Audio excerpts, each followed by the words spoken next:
Book of Joshua, chapter 1. Now after the death of Moses, the servant of the Lord, it came to the Lord spake unto Joshua the son of Nun, Moses' minister, saying, Moses my servant is dead. Now therefore arise, go over this Jordan, thou and all this people, unto the land which I do give to them, even to the children of Israel. Every place that the sole of your foot shall tread upon, that have I given unto you, as I said unto Moses, from the wilderness and this Lebanon even unto the great river, the river Euphrates, all the land of the Hittites, and unto the great sea toward the going down of the sun, shall be your coast. There shall not any man be able to stand before thee all the days of thy life. As I was with Moses, so I will be with thee. I will not fail thee nor forsake thee. Be strong, and of a good courage. For unto this people shalt thou divide for an inheritance the land which I swear unto their fathers to give them. Only be thou strong and very courageous, that thou mayest observe to do, according to all the law, which Moses my servant commanded thee. Turn not from it to the right hand or to the left, that thou mayest prosper whithersoever thou goest. This book of the law shall not depart out of thy mouth, but thou shalt meditate therein day and night, that thou mayest observe to do according to all that is written therein. For then thou shalt make thy way prosperous, and then thou shalt have good success. Have not I commanded thee? Be strong, and of a good courage. Be not afraid, neither be thou dismayed.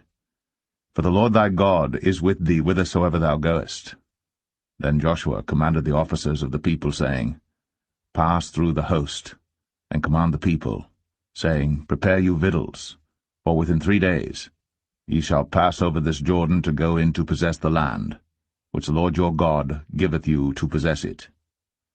And to the Reubenites, and to the Gadites, and to half the tribe of Manasseh spake Joshua, saying, Remember the word which Moses the servant of the Lord commanded you, saying, The Lord your God hath given you rest, and hath given you this land. Your wives, your little ones, and your cattle shall remain in the land which Moses gave you on this side Jordan. But ye shall pass before your brethren armed, all the mighty men of valor, and help them, until the Lord have given your brethren rest, as he hath given you. And they also have possessed the land which the Lord your God giveth them. Then ye shall return unto the land of your possession, and enjoy it, which Moses the Lord's servant gave you on this side Jordan toward the sunrising. And they answered Joshua, saying, All that thou commandest us we will do, and whithersoever thou sendest us we will go, according as we hearkened unto Moses in all things, so will we hearken unto thee. Only the Lord thy God be with thee, as he was with Moses. Whosoever he be that doth rebel against thy commandment, and will not hearken unto thy words in all that thou commandest him, he shall be put to death. Only be strong, and of a good courage.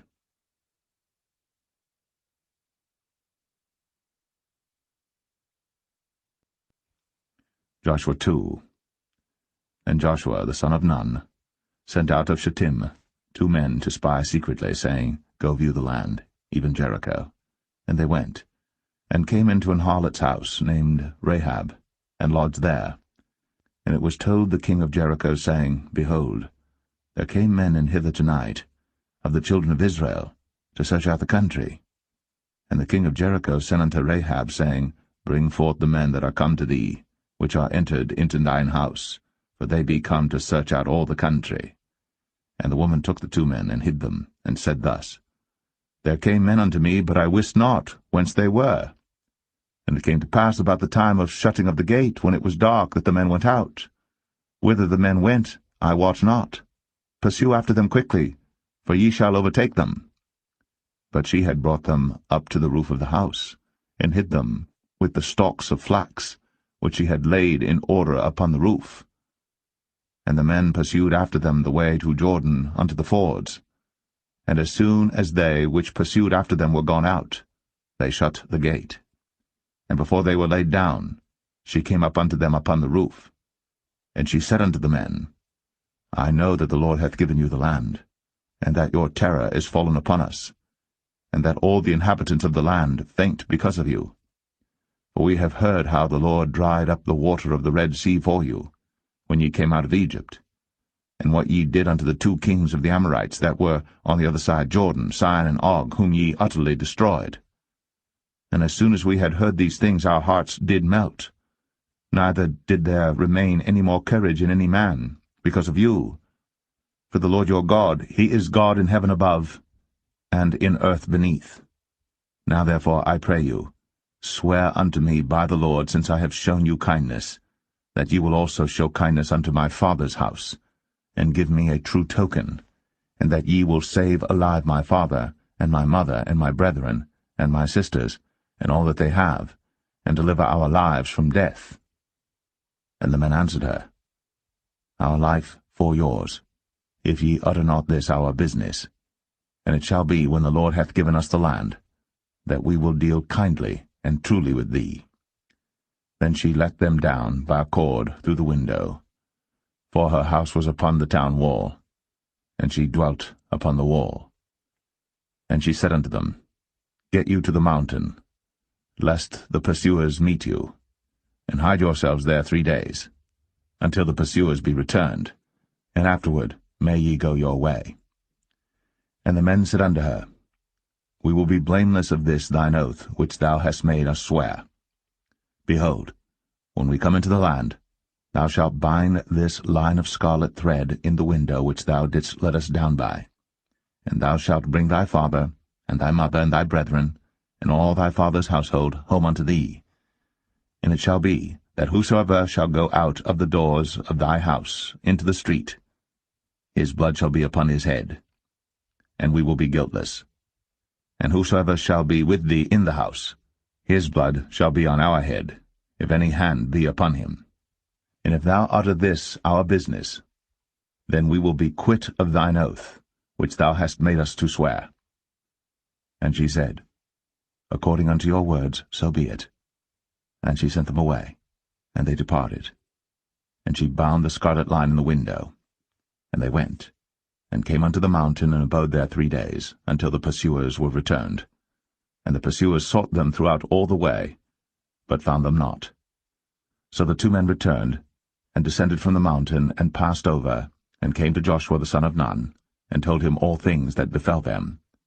And they said unto Joshua, Truly, the Lord hath delivered into our hands all the land, for even all the inhabitants of the country do faint because of us.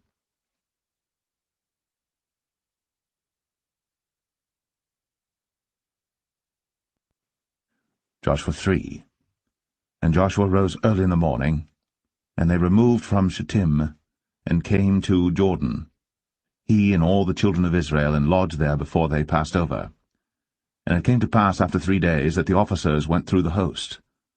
And they commanded the people, saying, When ye see the ark of the covenant of the Lord your God, and the priests, the Levites, bearing it, then ye shall remove from your place, and go after it.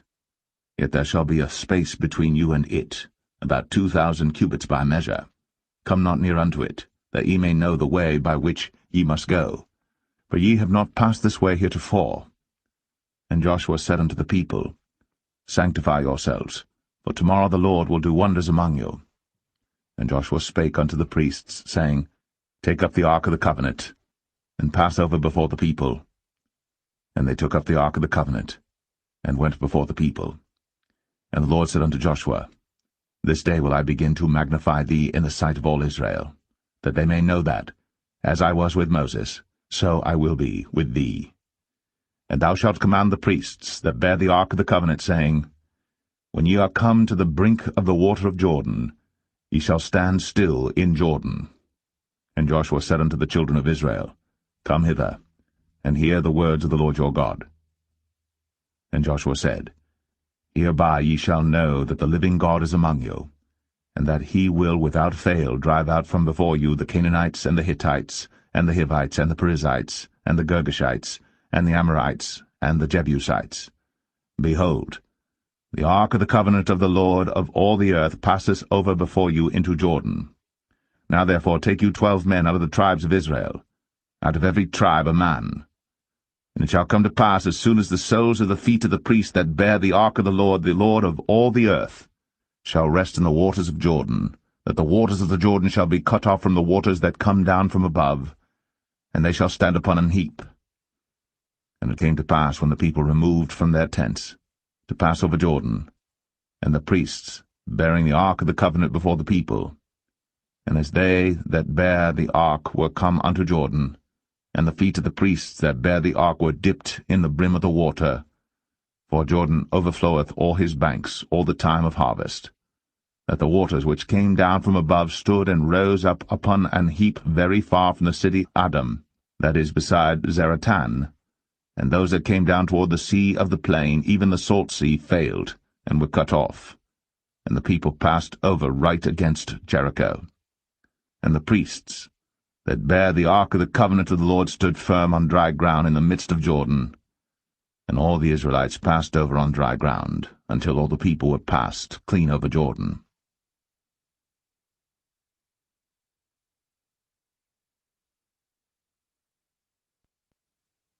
Joshua 4.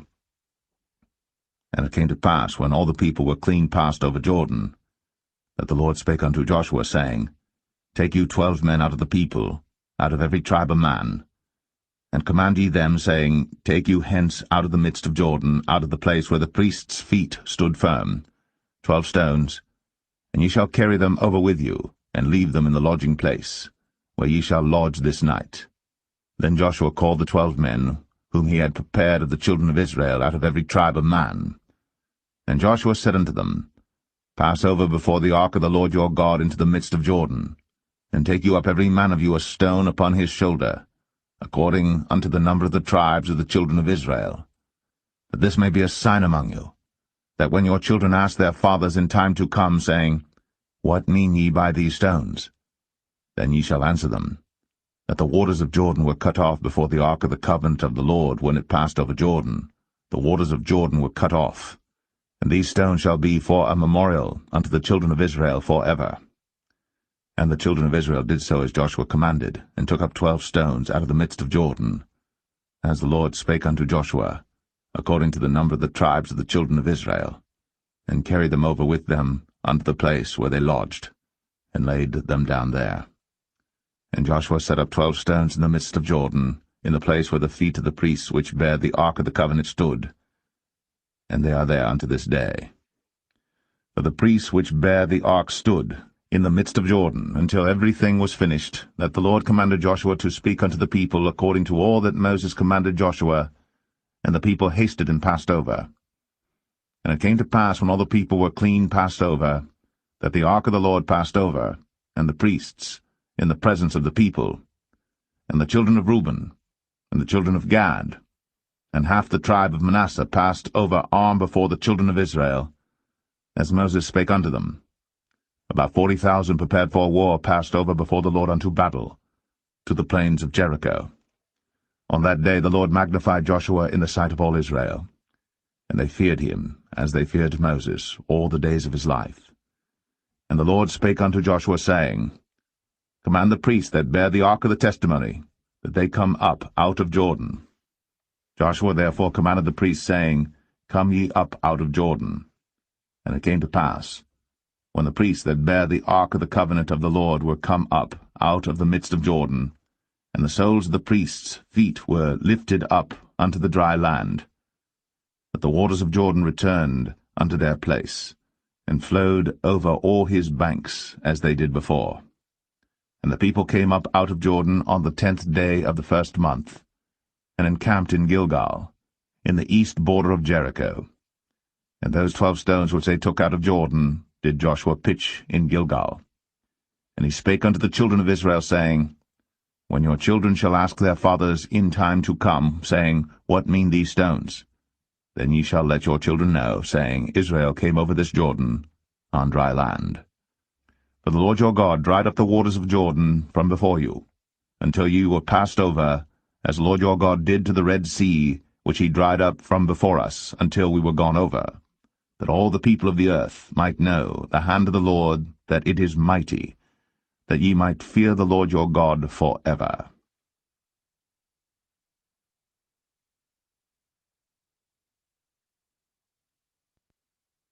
Joshua 5.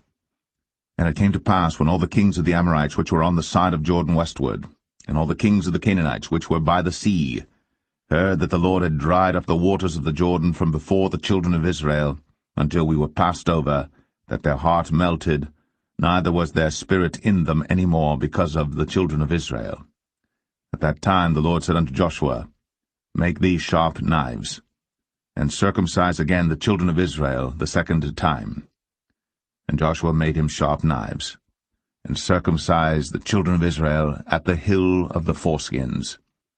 And this is the cause why Joshua did circumcise all the people that came out of Egypt that were males, even all the men of war, died in the wilderness by the way, after they came out of Egypt.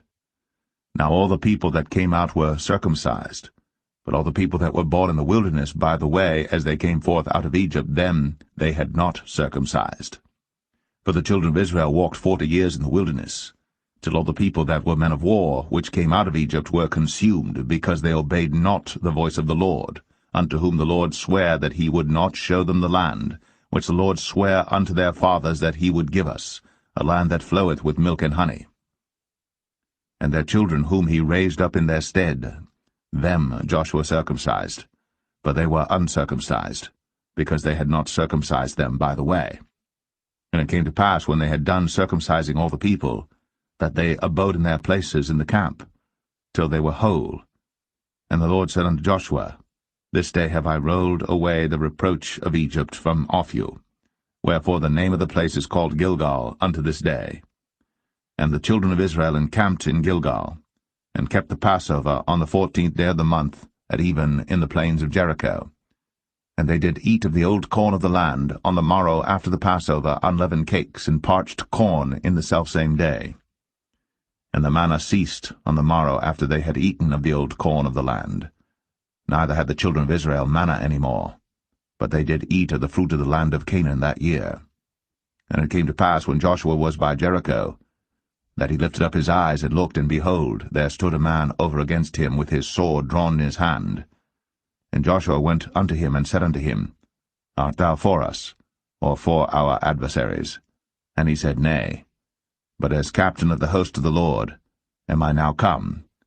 And Joshua fell on his face to the earth, and did worship, and said unto him, What saith my Lord unto his servant? And the captain of the Lord's host said unto Joshua, Loose thy shoe from off thy foot, for the place whereon thou standest is holy. And Joshua did so.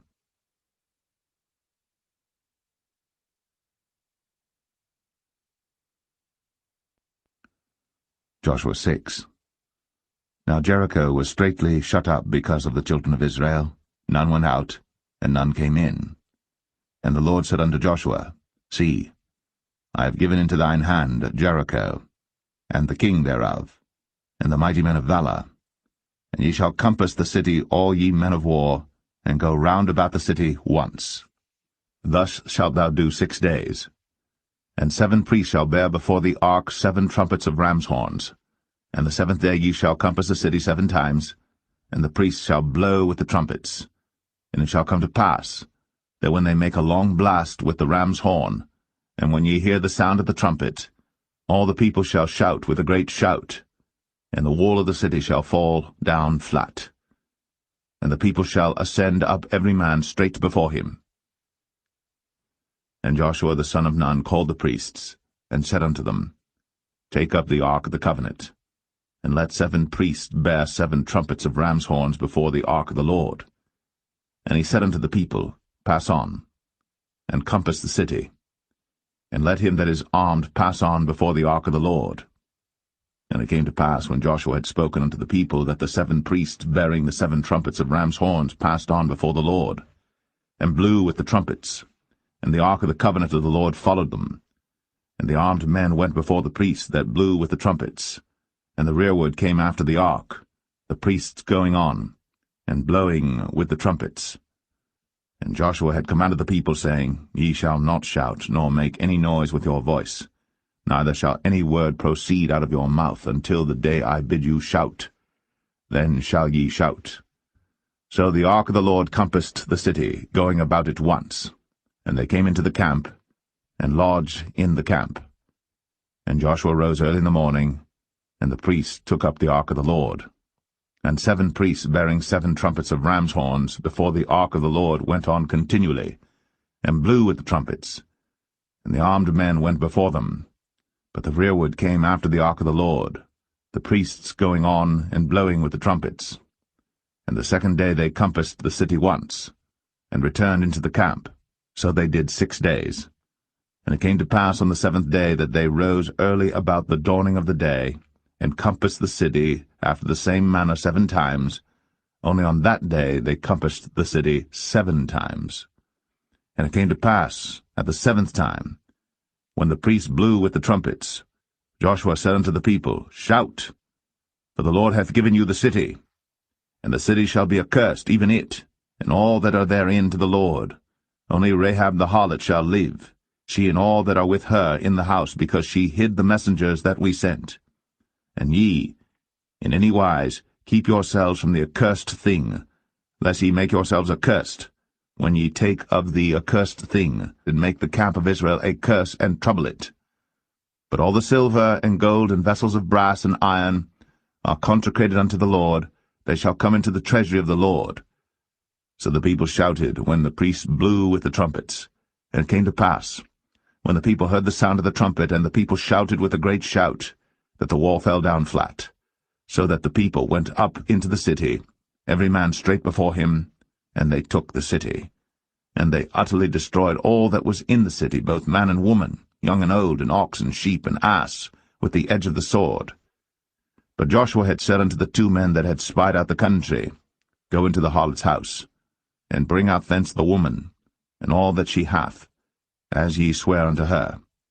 And the young men that were spies went in, and brought out Rahab, and her father, and her mother, and her brethren, and all that she had. And they brought out all her kindred, and left them without the camp of Israel. And they burnt the city with fire, and all that was therein, only the silver and the gold, and the vessels of brass and of iron, they put into the treasury of the house of the Lord. And Joshua saved Rahab the harlot alive, and her father's household, and all that she had. And she dwelleth in Israel even unto this day, because she hid the messengers which Joshua sent to spy out Jericho. And Joshua adjured them at that time, saying, Cursed be the man before the Lord that riseth up and buildeth this city Jericho.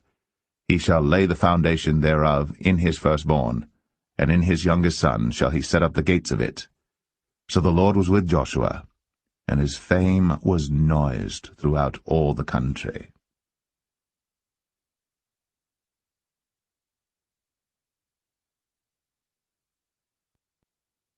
Joshua 7. But the children of Israel committed a trespass in the accursed thing. For Achan the son of Carmi, the son of Zabdi, the son of Zerah, of the tribe of Judah, took of the accursed thing, and the anger of the Lord was kindled against the children of Israel. And Joshua sent men from Jericho to Ai, which is beside Bethaven, on the east side of Bethel, and spake unto them, saying, Go up, and view the country. And the men went up and viewed Ai. And they returned to Joshua, and said unto him, Let not all the people go up, but let about 2,000 or 3,000 men go up and smite Ai. And make not all the people to labor thither, for they are but few. So there went up thither of the people about 3,000 men, and they fled before the men of Ai. And the men of Ai smote of them about 36 men, for they chased them from before the gate even unto Shebarim, and smote them in the going down, wherefore the hearts of the people melted, and became as water.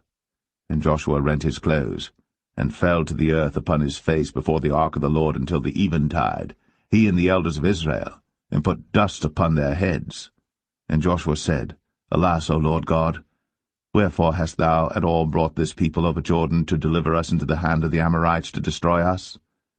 Would to God we had been content and dwelt on the other side Jordan. O Lord, what shall I say when Israel turneth their backs before their enemies? For the Canaanites and all the inhabitants of the land shall hear of it, and shall environ us round, and cut off our name from the earth. And what wilt thou do unto thy great name? And the Lord said unto Joshua, Get thee up. Wherefore liest thou thus upon thy face? Israel hath sinned, and they have also transgressed my covenant which I commanded them. For they have even taken of the accursed thing, and have also stolen, and dissembled also, and they have put it even among their own stuff. Therefore the children of Israel could not stand before their enemies, but turned their backs before their enemies, because they were accursed. Neither will I be with you any more, except ye destroy the accursed from among you. Up, sanctify the people, and say, Sanctify yourselves against tomorrow.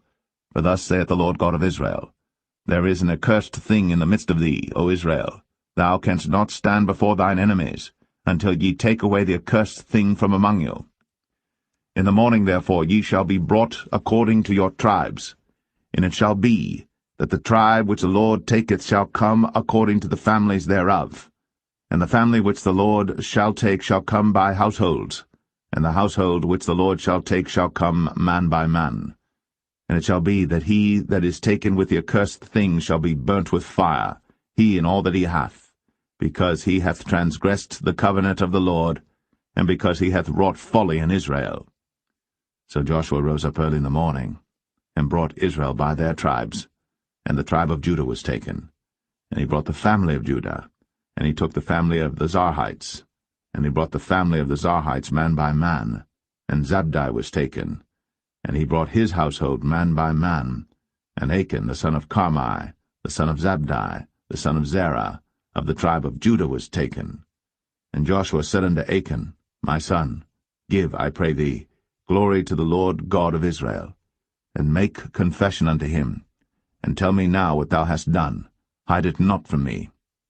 And Achan answered Joshua, and said, Indeed, I have sinned against the Lord God of Israel, and thus have I done. When I saw among the spoils a goodly Babylonish garment, and 200 shekels of silver, and a wedge of gold of 50 shekels weight, then I coveted them, and took them, and behold, they are hid in the earth in the midst of my tent, and the silver under it. So Joshua sent messengers, and they ran into the tent, and behold, it was hid in his tent, and the silver under it.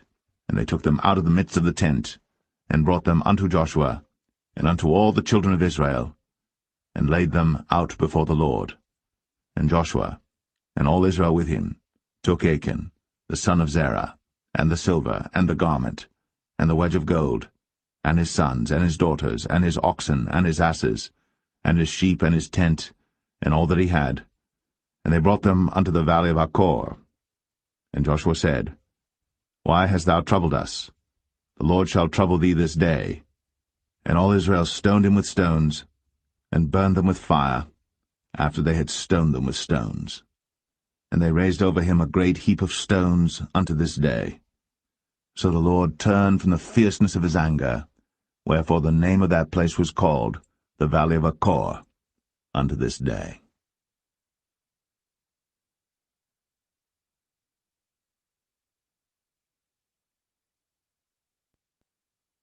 Joshua 8. And the Lord said unto Joshua, Fear not, neither be thou dismayed. Take all the people of war with thee, and arise, go up to Ai. See, I have given into thy hand the king of Ai, and his people, and his city, and his land. And thou shalt do to Ai and her king, as thou didst unto Jericho and her king. Only the spoil thereof, and the cattle thereof shall ye take for a prey unto yourselves. Lay thee an ambush for the city behind it. So Joshua rose, and all the people of war, to go up against Ai.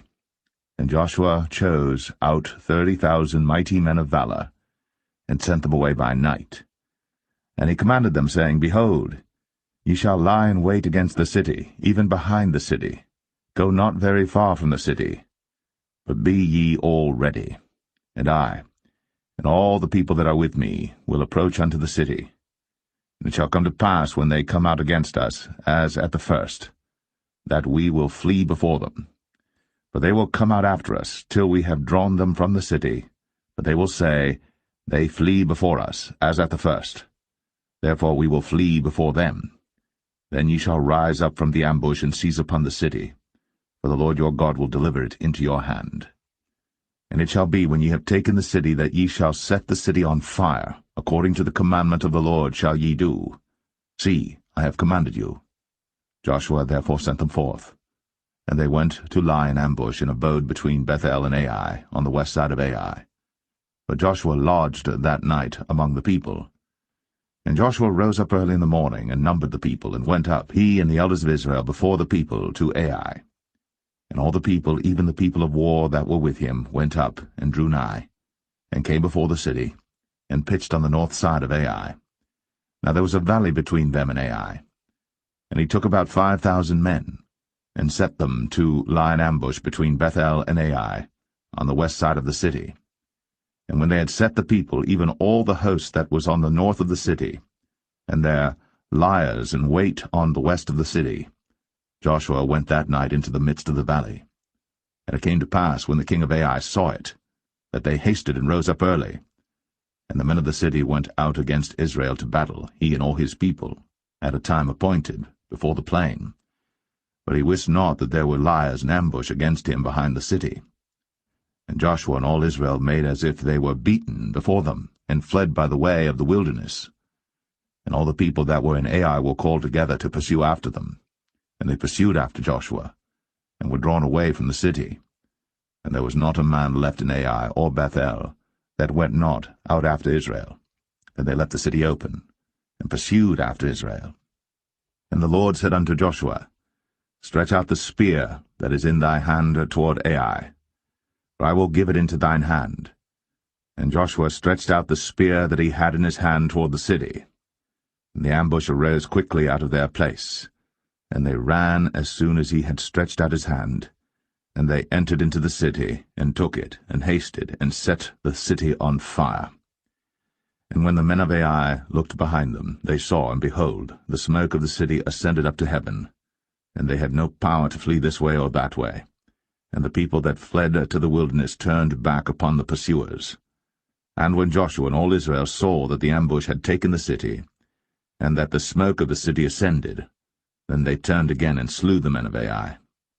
And the other issued out of the city against them, so they were in the midst of Israel, some on this side and some on that side. And they smote them, so that they let none of them remain or escape.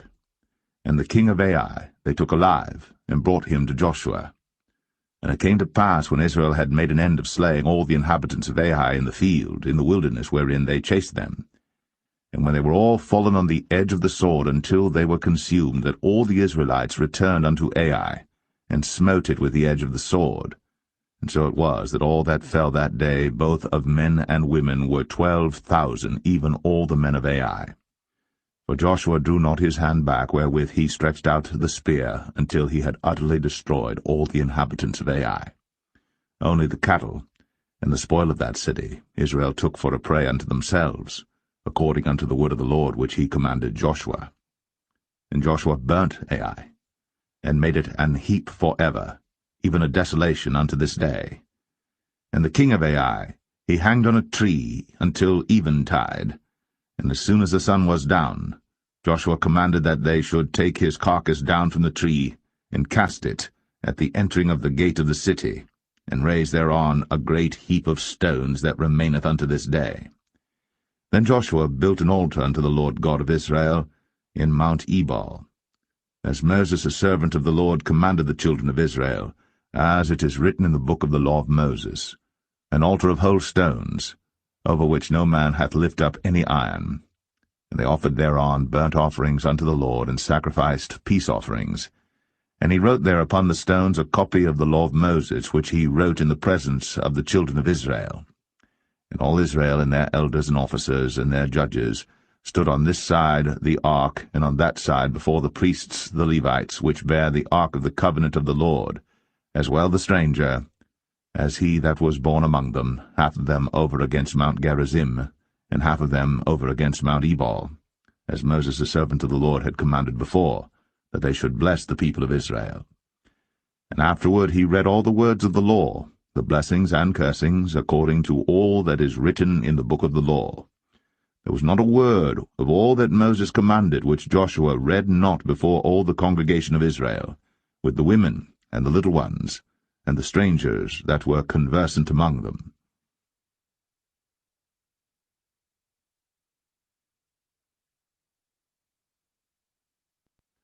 Joshua 9.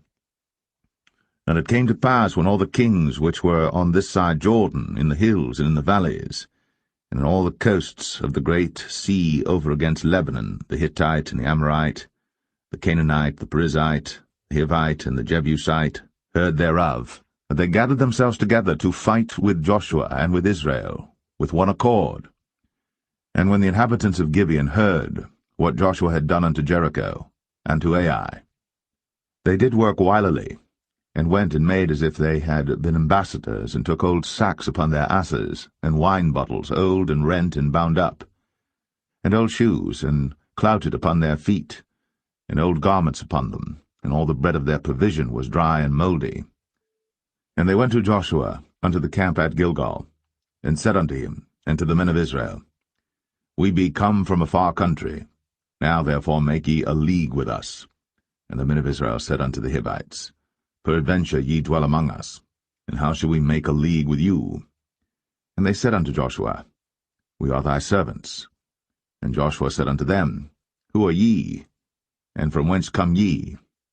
And they said unto him, From a very far country thy servants are come because of the name of the Lord thy God. For we have heard the fame of him, and all that he did in Egypt, and all that he did to the 2 kings of the Amorites that were beyond Jordan, to Sihon king of Heshbon, and to Og king of Bashan, which was at Ashtaroth. Wherefore our elders and all the inhabitants of our country spake to us, saying, Take victuals with you for the journey, and go to meet them, and say unto them, We are your servants, therefore now make ye a league with us. This our bread we took hot for our provision out of our houses on the day we came forth to go unto you. But now behold, it is dry, and it is mouldy. And these bottles of wine which we filled were new, and behold, they be rent, and these our garments and our shoes are become old by reason of the very long journey. And the men took of their victuals, and asked not counsel at the mouth of the Lord. And Joshua made peace with them, and made a league with them, to let them live. And the princes of the congregation sware unto them. And it came to pass at the end of 3 days, after they had made a league with them, that they heard that they were their neighbors, and that they dwelt among them. And the children of Israel journeyed, and came unto their cities on the 3rd day. Now their cities were Gibeon, and Shephirah, and Beeroth, and Kirjath-jearim. And the children of Israel smote them not, because the princes of the congregation had sworn unto them by the Lord God of Israel. And all the congregation murmured against the princes. But all the princes said unto all the congregation, We have sworn unto them by the Lord God of Israel. Now therefore we may not touch them. This we will do to them. We will even let them live, lest wrath be upon us, because of the oath which we swear unto them. And the princes said unto them, Let them live, but let them be hewers of wood and drawers of water unto all the congregation, as the princes had promised them. And Joshua called for them, and he spake unto them, saying, Wherefore have ye beguiled us, saying, We are very far from you, when ye dwell among us? Now therefore ye are cursed, and there shall none of you be freed from being bondmen, and hewers of wood and drawers of water for the house of my God. And they answered Joshua and said, Because it was certainly told thy servants how that the Lord thy God commanded his servant Moses to give you all the land, and to destroy all the inhabitants of the land from before you. Therefore we were sore afraid of our lives because of you, and have done this thing. And now behold, we are in thine hand, as it seemeth good and right unto thee to do unto us, do. And so did he unto them, and delivered them out of the hand of the children of Israel, that they slew them not. And Joshua made them that day hewers of wood, and drawers of water for the congregation, and for the altar of the Lord, even unto this day, in the place which he should choose.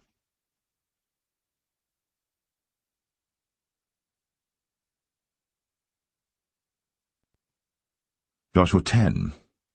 Now it came to pass, when Adonizedek, king of Jerusalem, had heard how Joshua had taken Ai, and had utterly destroyed it, as he had done to Jericho and her king, so he had done to Ai and her king, and how the inhabitants of Gibeon had made peace with Israel, and were among them, that they feared greatly, because Gibeon was a great city, as one of the royal cities, and because it was greater than Ai, and all the men thereof were mighty.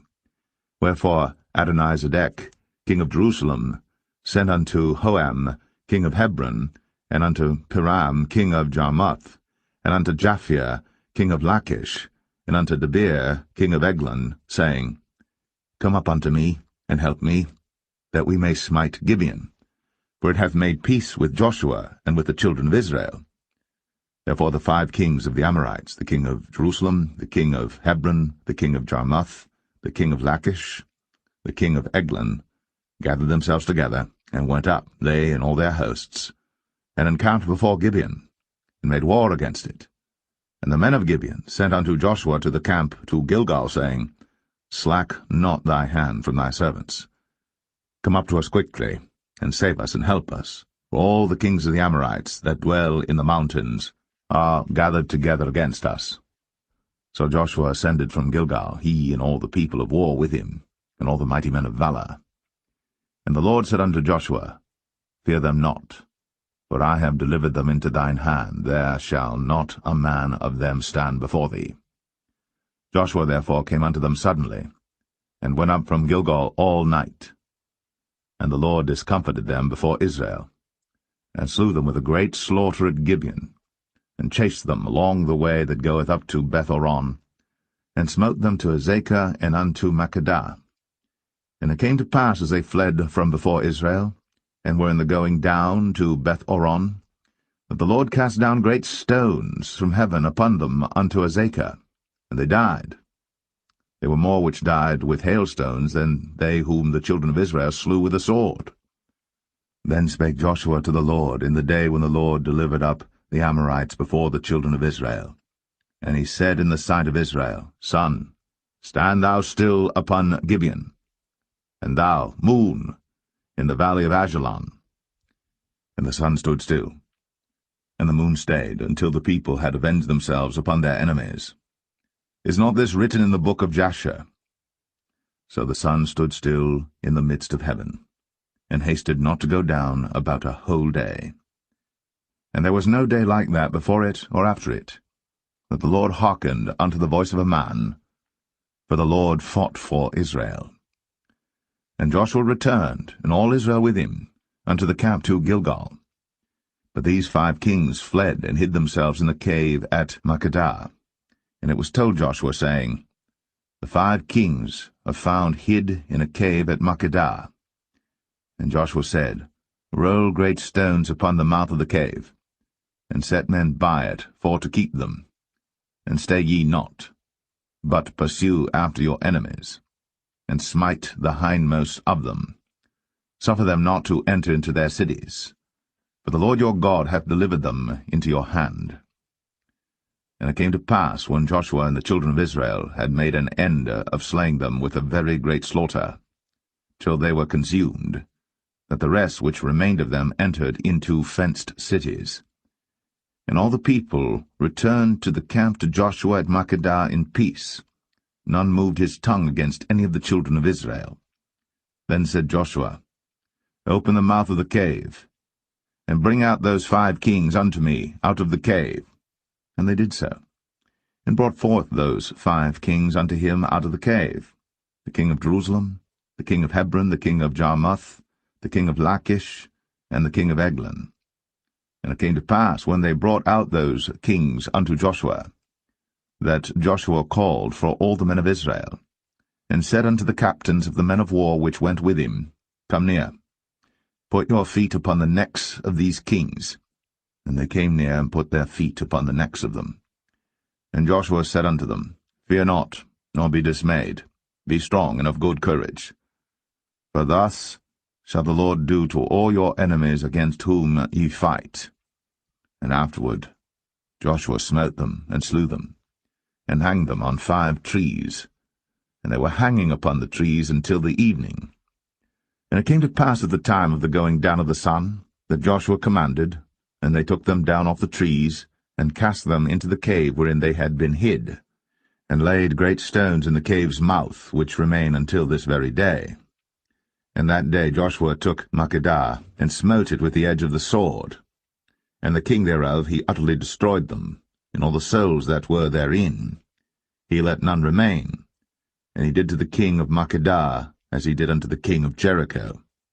Then Joshua passed from Makkedah, and all Israel with him, unto Libnah, and fought against Libnah. And the Lord delivered it also, and the king thereof, into the hand of Israel. And he smote it with the edge of the sword, and all the souls that were therein. He let none remain in it, but did unto the king thereof as he did unto the king of Jericho. And Joshua passed from Libnah, and all Israel with him, unto Lachish, and encamped against it, and fought against it. And the Lord delivered Lachish into the hand of Israel, which took it on the second day, and smote it with the edge of the sword, and all the souls that were therein, according to all that he had done to Libnah. Then Oram, king of Gezer, came up to help Lachish. And Joshua smote him and his people until he had left him none remaining. And from Lachish Joshua passed unto Eglon, and all Israel with him, and they encamped against it, and fought against it. And they took it on that day, and smote it with the edge of the sword, and all the souls that were therein he utterly destroyed that day, according to all that he had done to Lachish. And Joshua went up from Eglon, and all Israel with him, unto Hebron, and they fought against it. And they took it, and smote it with the edge of the sword, and the king thereof, and all the cities thereof. And all the souls that were therein he left none remaining, according to all that he had done to Eglon, but destroyed it utterly, and all the souls that were therein. And Joshua returned, and all Israel with him, to Debir, and fought against it. And he took it, and the king thereof, and all the cities thereof, and they smote them with the edge of the sword, and utterly destroyed all the souls that were therein. He left none remaining, as he had done to Hebron, so he did to Debir, and to the king thereof, as he had done also to Libnah, and to her king. So Joshua smote all the country of the hills, and of the south, and of the vale, and of the springs, and all their kings. He left none remaining, but utterly destroyed all that breathed, as the Lord God of Israel commanded. And Joshua smote them from Kadesh-barnea, even unto Gaza, and all the country of Goshen, even unto Gibeon. And all these kings and their land did Joshua take at one time, because the Lord God of Israel fought for Israel. And Joshua returned, and all Israel with him, unto the camp to Gilgal.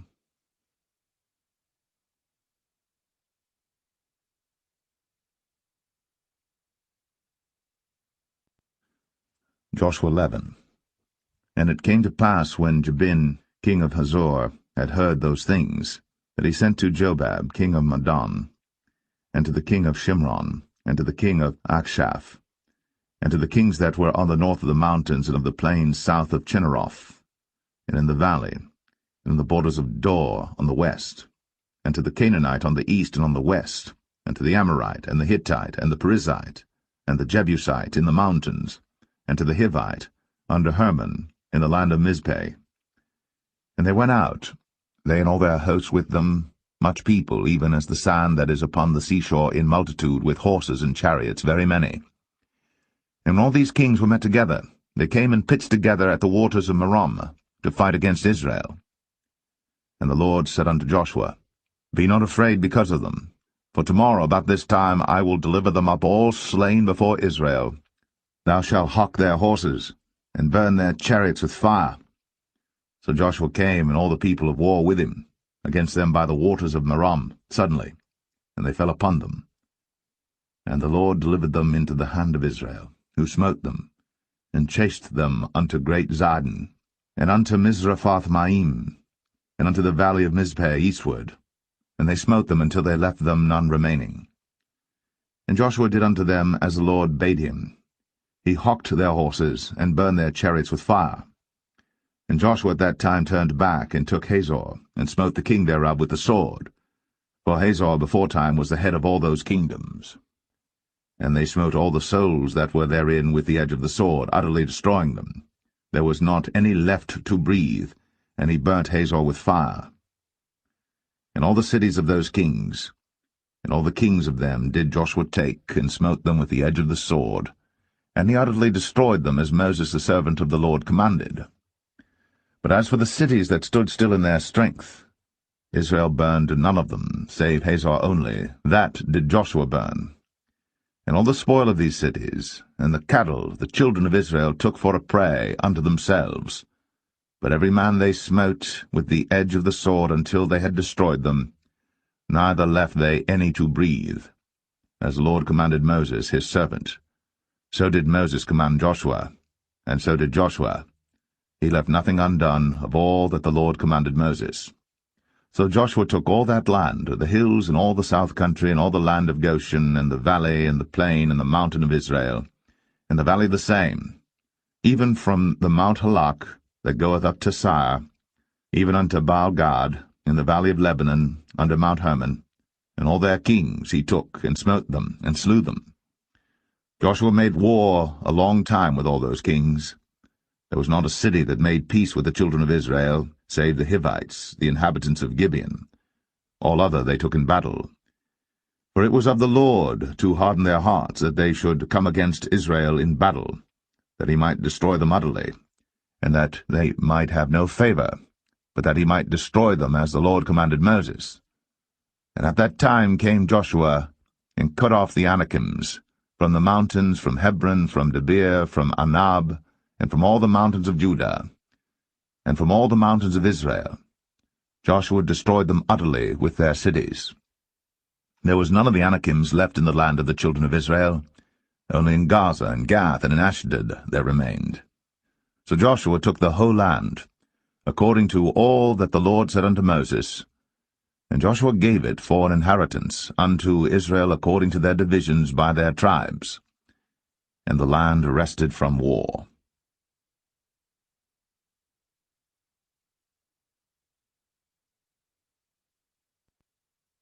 Joshua 12.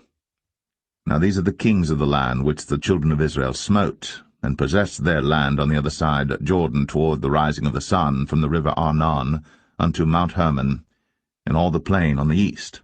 Sihon king of the Amorites, who dwelt in Heshbon, and ruled from Aroer, which is upon the bank of the river Arnon, and from the middle of the river, and from half Gilead even unto the river Jabbok, which is the border of the children of Ammon, and from the plain of the sea of Chinneroth on the east, and unto the sea of the plain, even the salt sea on the east, the way to Beth Jeshemeth, and from the south under Ashtath Pisgah, and the coast of Og, king of Bashan, which was of the remnant of the giants that dwelt in Ashtaroth, and at Edrei, and reigned in Mount Hermon, and in Salcah, and in all Bashan, unto the border of the Geshurites, and the Maacathites, and half Gilead, the border of Sihon king of Heshbon.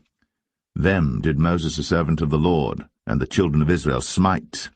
And Moses the servant of the Lord gave it for a possession unto the Reubenites, and the Gadites, and the half tribe of Manasseh. And these are the kings of the country which Joshua and the children of Israel smote on this side Jordan on the west, from Baal-gad in the valley of Lebanon even unto the Mount Halak, that goeth up to Sire, which Joshua gave unto the tribes of Israel for possession according to their divisions, in the mountains, and in the valleys, and in the plains, and in the springs, and in the wilderness, and in the south country, the Hittites, the Amorites, and the Canaanites, the Perizzites, the Hivites, and the Jebusites. The king of Jericho won, the king of Ai, which is beside Bethel, won.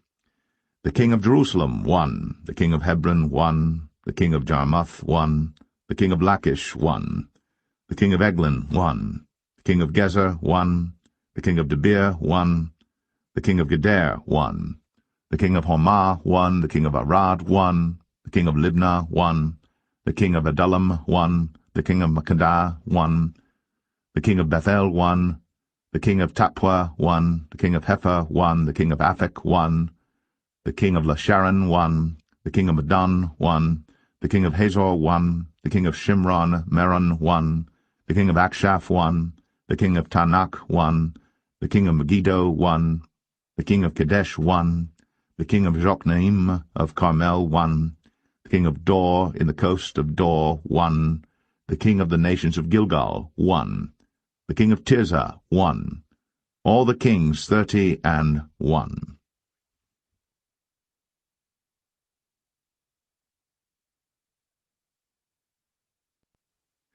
Joshua 13.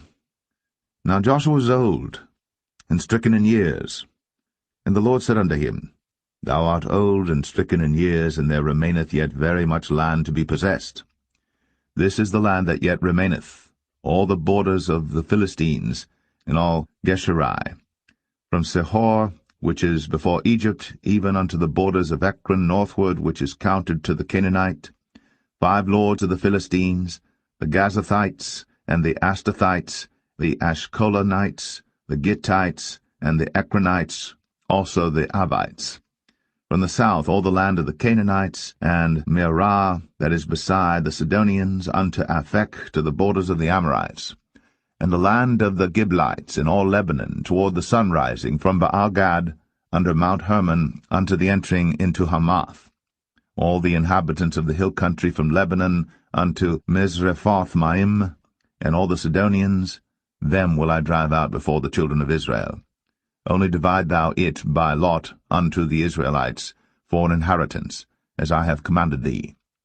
Now therefore divide this land for an inheritance unto the 9 tribes, and the half-tribe of Manasseh, with whom the Reubenites and the Gadites have received their inheritance which Moses gave them, beyond Jordan eastward, even as Moses the servant of the Lord gave them, from Aroer that is upon the bank of the river Arnon, and the city that is in the midst of the river, and all the plain of Medeba, unto Dibon, and all the cities of Sion, king of the Amorites, which reigned in Heshbon, unto the border of the children of Ammon, and Gilead, and the border of the Geshurites and Maacathites, and all Mount Hermon, and all Bashan, unto Salcah, all the kingdom of Og and Bashan, which reigned in Ashtaroth and in Edrei, who remained of the remnant of the giants, for these did Moses smite and cast them out.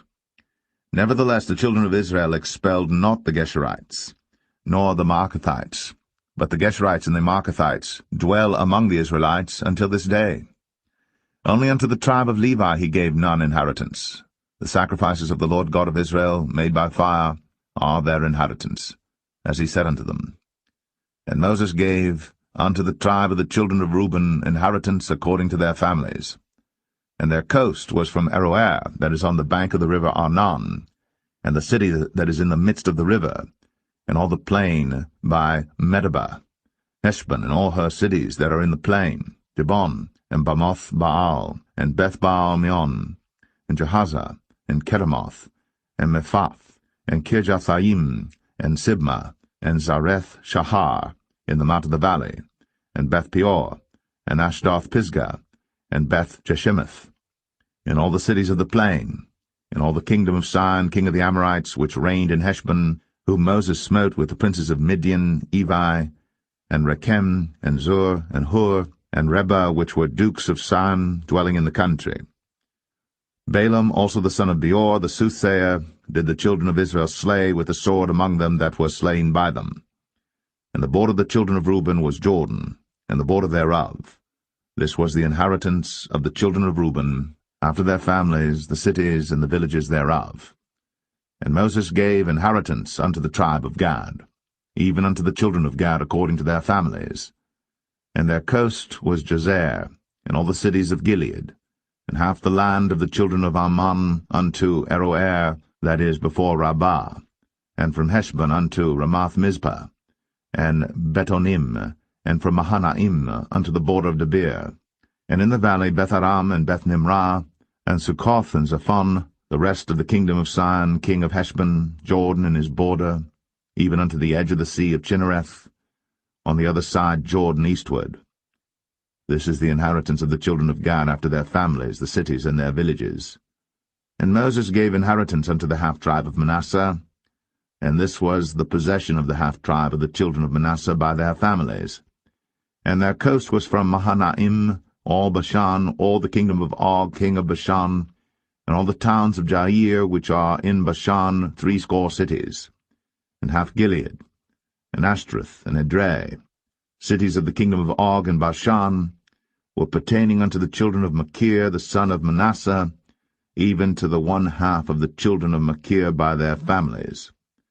These are the countries which Moses did distribute for inheritance in the plains of Moab, on the other side Jordan by Jericho eastward. But unto the tribe of Levi Moses gave not any inheritance. The Lord God of Israel was their inheritance, as he said unto them.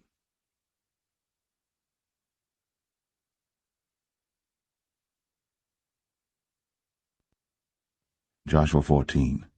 And these are the countries which the children of Israel inherited in the land of Canaan, which Eleazar the priest, and Joshua the son of Nun, and the heads of the fathers of the tribes of the children of Israel, distributed for inheritance to them. By lot was their inheritance, as the Lord commanded by the hand of Moses, for the 9 tribes and for the half-tribe. For Moses had given the inheritance of 2 tribes and an half-tribe on the other side Jordan, but unto the Levites he gave none inheritance among them. For the children of Joseph were 2 tribes, Manasseh and Ephraim. Therefore they gave no part unto the Levites in the land, save cities to dwell in, with their suburbs for their cattle and for their substance. As the Lord commanded Moses, so the children of Israel did, and they divided the land. Then the children of Judah came unto Joshua in Gilgal, and Caleb the son of Jephunneh the Kenizzite said unto him, Thou knowest the thing that the Lord said unto Moses, the man of God, concerning me and thee in Kadesh-barnea. 40 years old was I, when Moses, the servant of the Lord, sent me from Kadesh-barnea to espy out the land, and I brought him word again, as it was in mine heart. Nevertheless my brethren, that went up with me, made the heart of the people melt, but I wholly followed the Lord my God. And Moses sware on that day, saying, Surely the land whereon thy feet have trodden shall be thine inheritance, and thy children's for ever, because thou hast wholly followed the Lord my God. And now behold, the Lord hath kept me alive, as he said, these 45 years, even since the Lord spake this word unto Moses, while the children of Israel wandered in the wilderness. And now, lo, I am this day 85 years old. As yet I am as strong this day as I was in the day that Moses sent me. As my strength was then, even so is my strength now, for war, both to go out and to come in. Now therefore give me this mountain, whereof the Lord spake in that day, for thou heardest in that day how the Anakims were there, and that the cities were great and fenced. If so be the Lord will be with me, then I shall be able to drive them out, as the Lord said. And Joshua blessed him, and gave unto Caleb the son of Jephunneh Hebron for an inheritance. Hebron therefore became the inheritance of Caleb the son of Jephunneh the Kenizzite unto this day, because that he wholly followed the Lord God of Israel. And the name of Hebron before was Kirjath-Arba, which Arba was a great man among the Anakims, and the land had rest from war.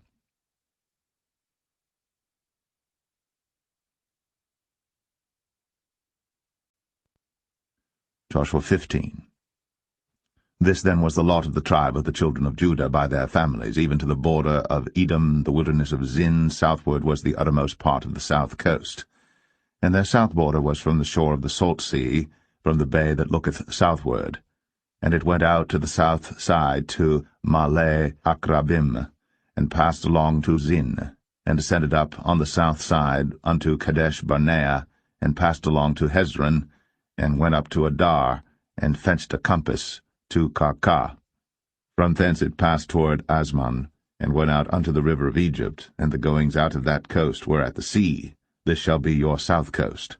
And the east border was the salt sea, even unto the end of Jordan, and their border in the north quarter was from the bay of the sea at the uttermost part of Jordan. And the border went up to Beth-hoglah, and passed along by the north by Beth-arabah. And the border went up to the stone of Bohan the son of Reuben. And the border went up toward Debir from the valley of Achor, and so northward, looking toward Gilgal, that is, before the going up to Adamim, which is on the south side of the river. And the border passed toward the waters of En-shemesh, and the goings out thereof were at En-rogel. And the border went up by the valley of the son of Hinnom, unto the south side of the Jebusite, the same as Jerusalem. And the border went up to the top of the mountain that lieth before the valley of Hinnom, westward, which is at the end of the valley of the giants northward. And the border was drawn from the top of the hill unto the fountain of the water of Nephtoah, and went out to the cities of Mount Ephron, and the border was drawn to Baal-ah, which is Kirjath-jearim, and the border compassed from Baal-ah westward unto Mount Seir, and passed along unto the side of Mount Jearim, which is Chesalon, on the north side, and went down to Beth-shemesh, and passed on to Timnah. And the border went out unto the side of Ekron northward, and the border was drawn to Shikron, and passed along to Mount Baalah, and went out unto Jabneel, and the goings out of the border were at the sea. And the west border was to the great sea, and the coasts thereof. This is the coast of the children of Judah, round about according to their families. And unto Caleb the son of Jephunneh he gave a part among the children of Judah, according to the commandment of the Lord to Joshua, even the city of Arba, the father of Anak, which city is Hebron. And Caleb drove thence the 3 sons of Anak, Sheshai, and Ahiman, and Talmai, the children of Anak. And he went up thence to the inhabitants of Debir, and the name of Debir before was Kirjath-sepher. And Caleb said, He that smiteth Kirjath-sepher, and taketh it, to him will I give Achsah my daughter to wife. And Othniel, the son of Kenaz, the brother of Caleb, took it, and he gave him Achsah his daughter to wife. And it came to pass, as she came unto him, that she moved him to ask of her father a field. And she lighted off her ass. And Caleb said unto her, What wouldest thou? Who answered, Give me a blessing, for thou hast given me a south land, give me also springs of water. And he gave her the upper springs, and the nether springs. This is the inheritance of the tribe of the children of Judah according to their families. And the uttermost cities of the tribe of the children of Judah toward the coast of Edom southward were Kabzeel, and Adair, and Jagur, and Kinnah, and Dimnah, and Aradah, and Kadesh, and Hazor, and Ithnan, Ziph, and Telem, and Bealoth, and Hazor, and Haratah, and Kirioth, and Hezron, which is Hazor, Amam, and Shema, and Maladah, and Hazar Gadah, and Heshmon, and Beth Paulett, and Hazar Shual, and Beersheba, and Bizjothjah, Baalah, and Aim, and Azem, and El-Tolad, and Chesil, and Hormah, and Ziklag, and Madmanah, and Sansanah, and Lebaoth, and Shilhim, and Ain, and Rimmon. All the cities are 29, with their villages. And in the valley, Eshtaol, and Zoreah, and Ashnah, and Zanoah, and Enganim, Tapua, and Anam, Jarmuth, and Adullam, Sokoh, and Azekah, and Shadaim, and Adathaim, and Gederah, and Gederothaim, 14 cities with their villages, Zenan, and Hadashah, and Migdal-Gad, and Dilian, and Mespah, and Joktheel, Lachish, and Bozkath, and Eglon, and Kabon, and Lamam, and Kitlish, and Gederoth, Beth-Dagon, and Naamah, and Makkedah, 16 cities with their villages, Libnah, and Ether, and Ashan, and Jiphthah, and Ashnah, and Nazib, and Keilah, and Akzib, and Maresha, 9 cities with their villages, Ekron with her towns and her villages. From Ekron even unto the sea all that lay near Ashdod with their villages, Ashdod with her towns and her villages, Gaza with her towns and her villages, unto the river of Egypt, and the great sea and the border thereof. And in the mountains Shamir, and Jatir, and Sokoh, and Danah, and Kirjath-sanah, which is Debir, and Anab, and Eshtema, and Anim, and Goshen, and Holon, and Gilo, 11 cities with their villages, Arab, and Dumah, and Eshan, and Janum, and Beth-Tapua, and Aphekah, and Humtah, and Kirjath-arba, which is Hebron, and Zior, 9 cities with their villages, Maon, Carmel, and Ziph, and Juttah, and Jezreel, and Jokdeam, and Zanoah, Cain, Gibeah, and Timnah, 10 cities with their villages, Halhal, Beth-zur, and Gedor, and Marath, and Beth-anoth, and El-Tekon, 6 cities with their villages, Kirjath-baal, which is Kirjath-jearim, and Rabbah, 2 cities with their villages. In the wilderness, Beth-arabah, Medin, and Sekaka, and Nibshan, and the city of Salt, and En-gedi, 6 cities with their villages. As for the Jebusites, the inhabitants of Jerusalem, the children of Judah could not drive them out, but the Jebusites dwell with the children of Judah at Jerusalem unto this day.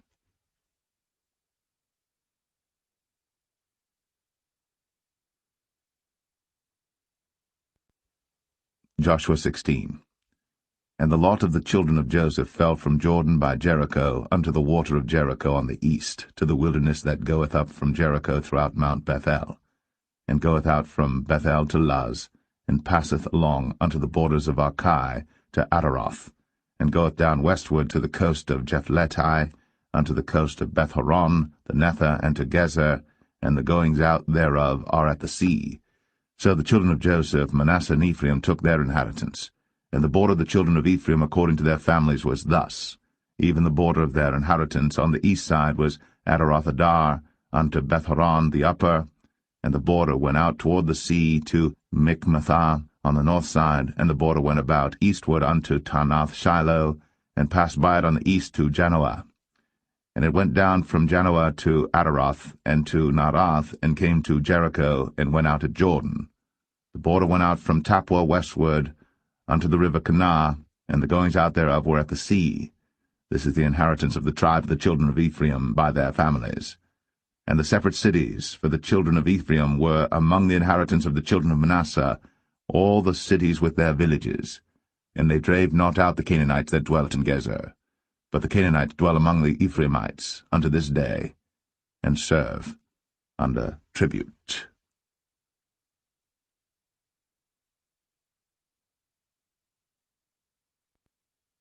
Joshua 17. There was also a lot for the tribe of Manasseh, for he was the firstborn of Joseph, to wit, for Machir, the firstborn of Manasseh, the father of Gilead, because he was a man of war. Therefore he had Gilead and Bashan. There was also a lot for the rest of the children of Manasseh by their families, for the children of Abiezer, and for the children of Helek, and for the children of Azriel, and for the children of Shechem, and for the children of Hepher, and for the children of Shemida. These were the male children of Manasseh the son of Joseph by their families. But Zelophehad, the son of Hepher, the son of Gilead, the son of Machir, the son of Manasseh, had no sons, but daughters, and these are the names of his daughters, Mahlah and Noah, Hoglah, Milcah, and Tirzah. And they came near before Eleazar the priest, and before Joshua the son of Nun, and before the princes, saying, The Lord commanded Moses to give us an inheritance among our brethren. Therefore, according to the commandment of the Lord, he gave them an inheritance among the brethren of their father. And there fell 10 portions to Manasseh, beside the land of Gilead and Bashan, which were on the other side Jordan, because the daughters of Manasseh had an inheritance among his sons, and the rest of Manasseh's sons had the land of Gilead. And the coast of Manasseh was from Asher to Michmethah, that lieth before Shechem, and the border went along on the right hand unto the inhabitants of En-Tappuah. Now Manasseh had the land of Tappuah, but Tappuah on the border of Manasseh belonged to the children of Ephraim. And the coast descended unto the river Kanah, southward of the river. These cities of Ephraim are among the cities of Manasseh. The coast of Manasseh also was on the north side of the river, and the outgoings of it were at the sea. Southward it was Ephraim's, and northward it was Manasseh's, and the sea is his border. And they met together in Asher on the north, and in Issachar on the east. And Manasseh had in Issachar and in Asher Beth-shean and her towns, and Ibleam and her towns, and the inhabitants of Dor and her towns, and the inhabitants of Endor and her towns, and the inhabitants of Taanach and her towns, and the inhabitants of Megiddo and her towns, even 3 countries. Yet the children of Manasseh could not drive out the inhabitants of those cities, but the Canaanites would dwell in that land. Yet it came to pass, when the children of Israel were waxen strong, that they put the Canaanites to tribute, but did not utterly drive them out. And the children of Joseph spake unto Joshua, saying, Why hast thou given me but one lot, and one portion to inherit, seeing I am a great people, forasmuch as the Lord hath blessed me hitherto? And Joshua answered them, If thou be a great people, then get thee up to the wood country, and cut down for thyself there in the land of the Perizzites, and of the giants, if Mount Ephraim be too narrow for thee. And the children of Joseph said, The hill is not enough for us. And all the Canaanites that dwell in the land of the valley have chariots of iron, both they who are of Beth-shean and her towns, and they who are of the valley of Jezreel. And Joshua spake unto the house of Joseph, even to Ephraim and to Manasseh, saying, Thou art a great people, and hast great power. Thou shalt not have one lot only. But the mountain shall be thine, for it is a wood, and thou shalt cut it down, and the outgoings of it shall be thine. For thou shalt drive out the Canaanites, though they have iron chariots, and though they be strong.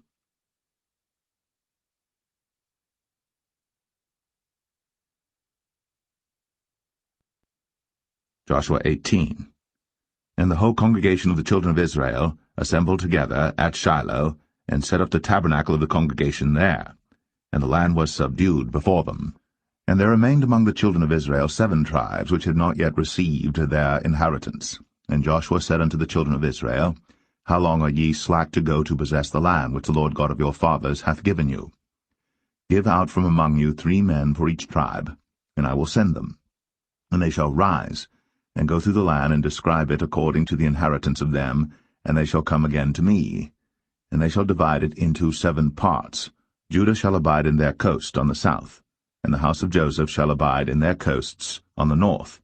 Ye shall therefore describe the land into 7 parts, and bring the description hither to me, that I may cast lots for you here before the Lord our God. But the Levites have no part among you, for the priesthood of the Lord is their inheritance. And Gad and Reuben, and half the tribe of Manasseh, have received their inheritance beyond Jordan on the east, which Moses the servant of the Lord gave them. And the men arose and went away. And Joshua charged them that went to describe the land, saying, Go and walk through the land, and describe it, and come again to me, that I may here cast lots for you before the Lord in Shiloh. And the men went and passed through the land, and described it by cities into 7 parts in a book, and came again to Joshua to the host at Shiloh. And Joshua cast lots for them in Shiloh before the Lord. And there Joshua divided the land unto the children of Israel according to their divisions.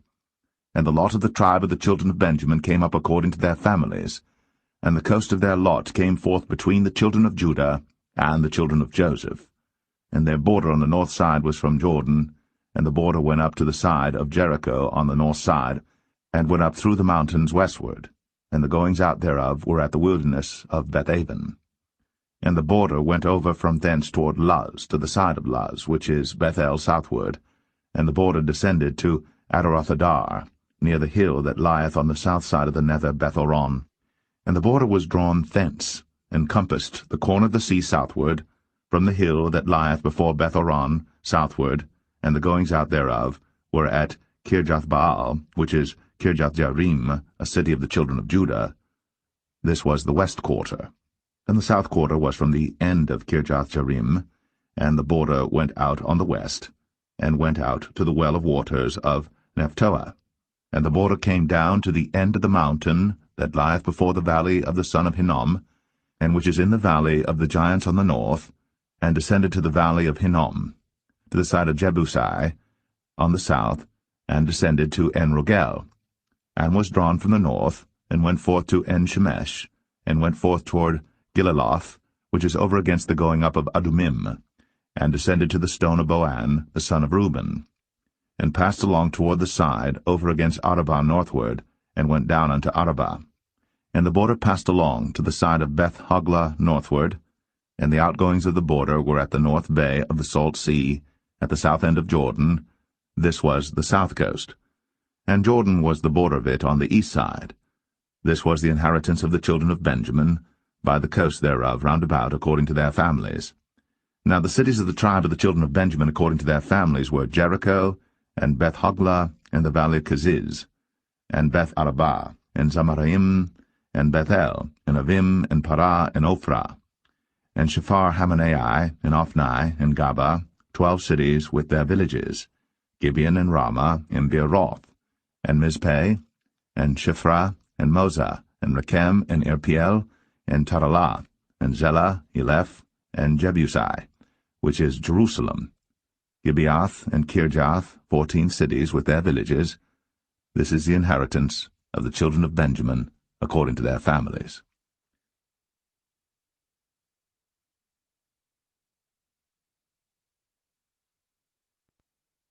Joshua 19. And the second lot came forth to Simeon, even for the tribe of the children of Simeon according to their families, and their inheritance was within the inheritance of the children of Judah.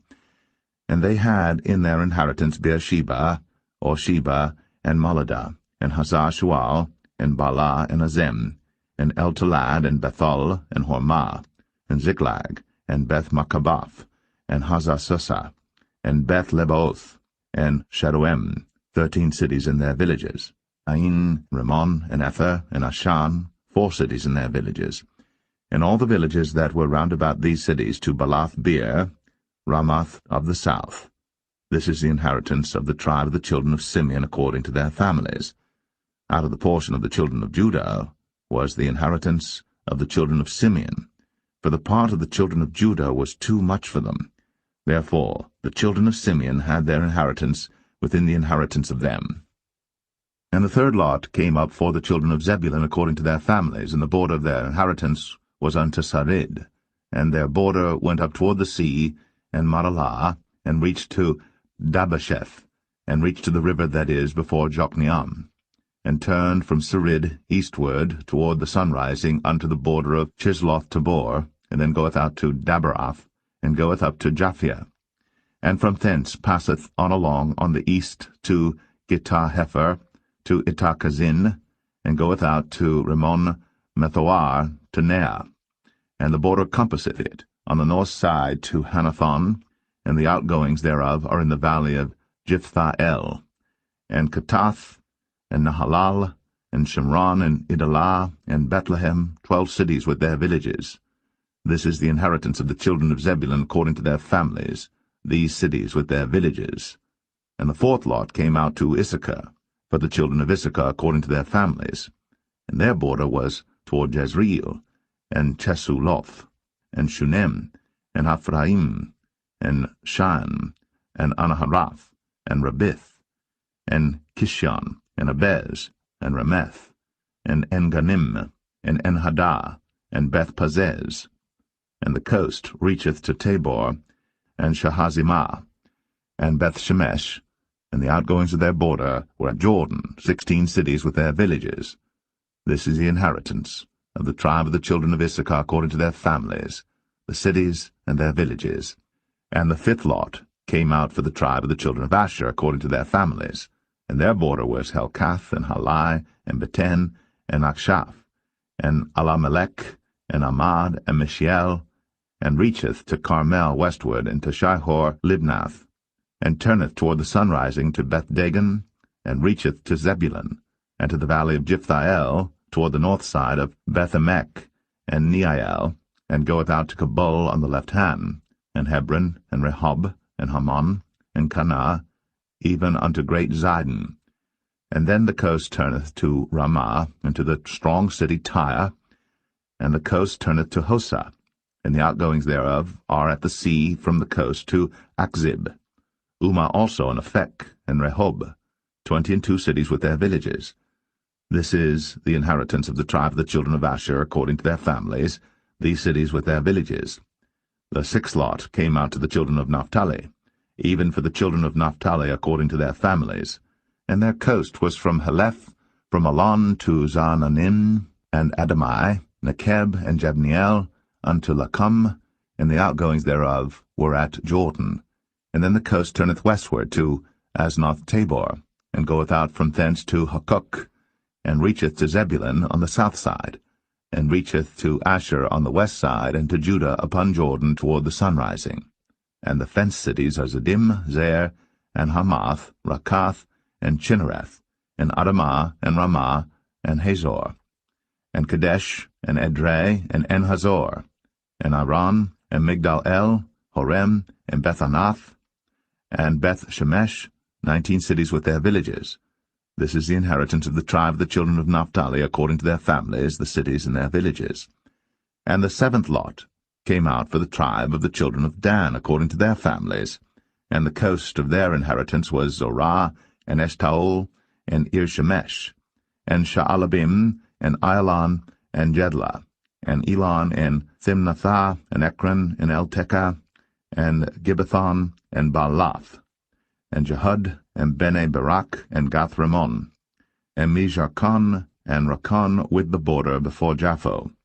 And the coast of the children of Dan went out too little for them. Therefore the children of Dan went up to fight against Leshem, and took it, and smote it with the edge of the sword, and possessed it, and dwelt therein, and called Leshem Dan, after the name of Dan their father. This is the inheritance of the tribe of the children of Dan, according to their families, these cities with their villages.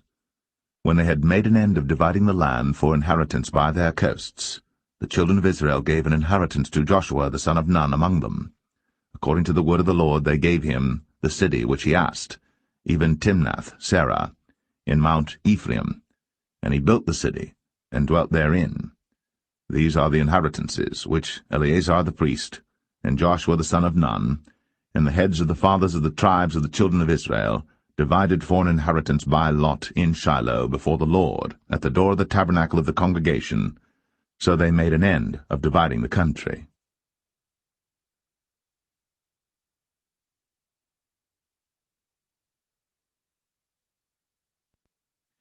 Joshua 20. The Lord also spake unto Joshua, saying, Speak to the children of Israel, saying, Appoint out for you cities of refuge, whereof I spake unto you by the hand of Moses, that the slayer that killeth any person unawares, and unwittingly, may flee thither, and they shall be your refuge from the avenger of blood. And when he that doth flee unto one of those cities shall stand at the entering of the gate of the city, and shall declare his cause in the ears of the elders of that city, they shall take him into the city unto them, and give him a place that he may dwell among them. And if the avenger of blood pursue after him, then they shall not deliver the slayer up into his hand, because he smote his neighbor unwittingly, and hated him not beforetime. And he shall dwell in that city, until he stand before the congregation for judgment, and until the death of the high priest that shall be in those days. Then shall the slayer return, and come unto his own city, and unto his own house, unto the city from whence he fled.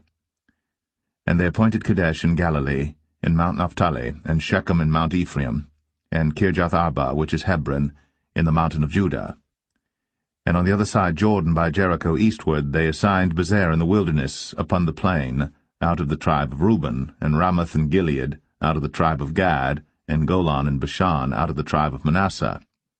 These were the cities appointed for all the children of Israel, and for the stranger that sojourneth among them, that whosoever killeth any person at unawares might flee thither, and not die by the hand of the avenger of blood, until he stood before the congregation.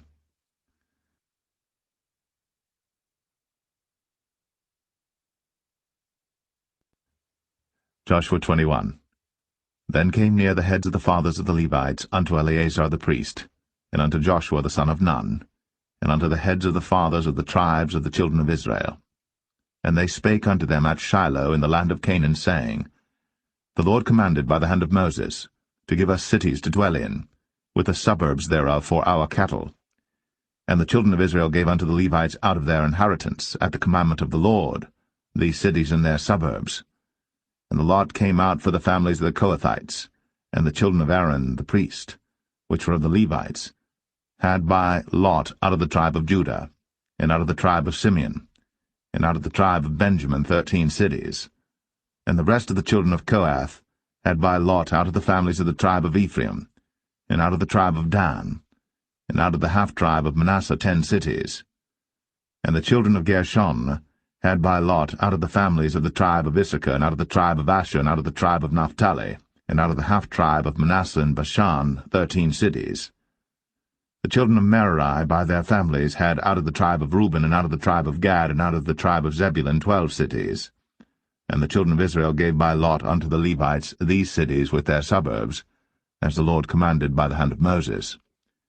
And they gave out of the tribe of the children of Judah, and out of the tribe of the children of Simeon, these cities which are here mentioned by name, which the children of Aaron, being of the families of the Kohathites, who were of the children of Levi, had, for theirs was the first lot. And they gave them the city of Arba, the father of Anak, which city is Hebron in the hill country of Judah, with the suburbs thereof round about it. But the fields of the city and the villages thereof gave they to Caleb the son of Jephunneh for his possession. Thus they gave to the children of Aaron the priest Hebron with her suburbs, to be a city of refuge for the slayer, and Libnah with her suburbs, and Jatir with her suburbs, and Eshtemoa with her suburbs, and Holon with her suburbs, and Debir with her suburbs, and Ain with her suburbs, and Jutah with her suburbs, and Beth-Shemesh with her suburbs, 9 cities out of those 2 tribes. And out of the tribe of Benjamin, Gibeon with her suburbs, Geba with her suburbs, Anathoth with her suburbs, and Almon with her suburbs, 4 cities.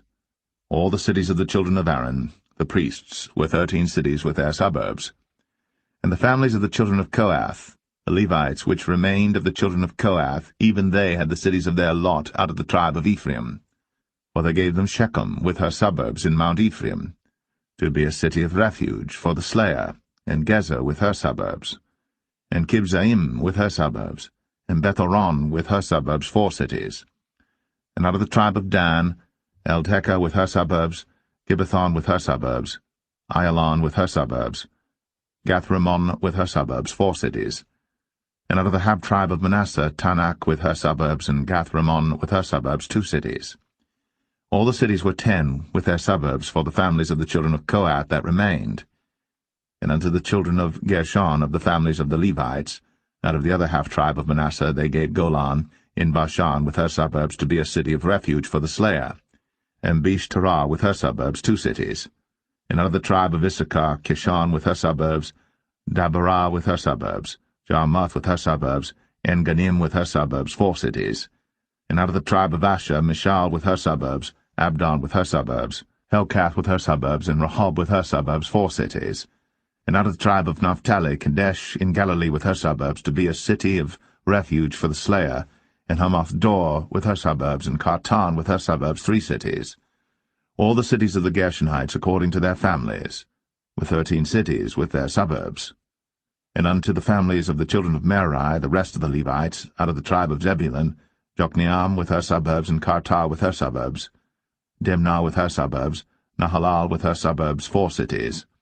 And out of the tribe of Reuben, Bezer with her suburbs, and Jahazah with her suburbs, Kedemoth with her suburbs, Mephaath with her suburbs, 4 cities.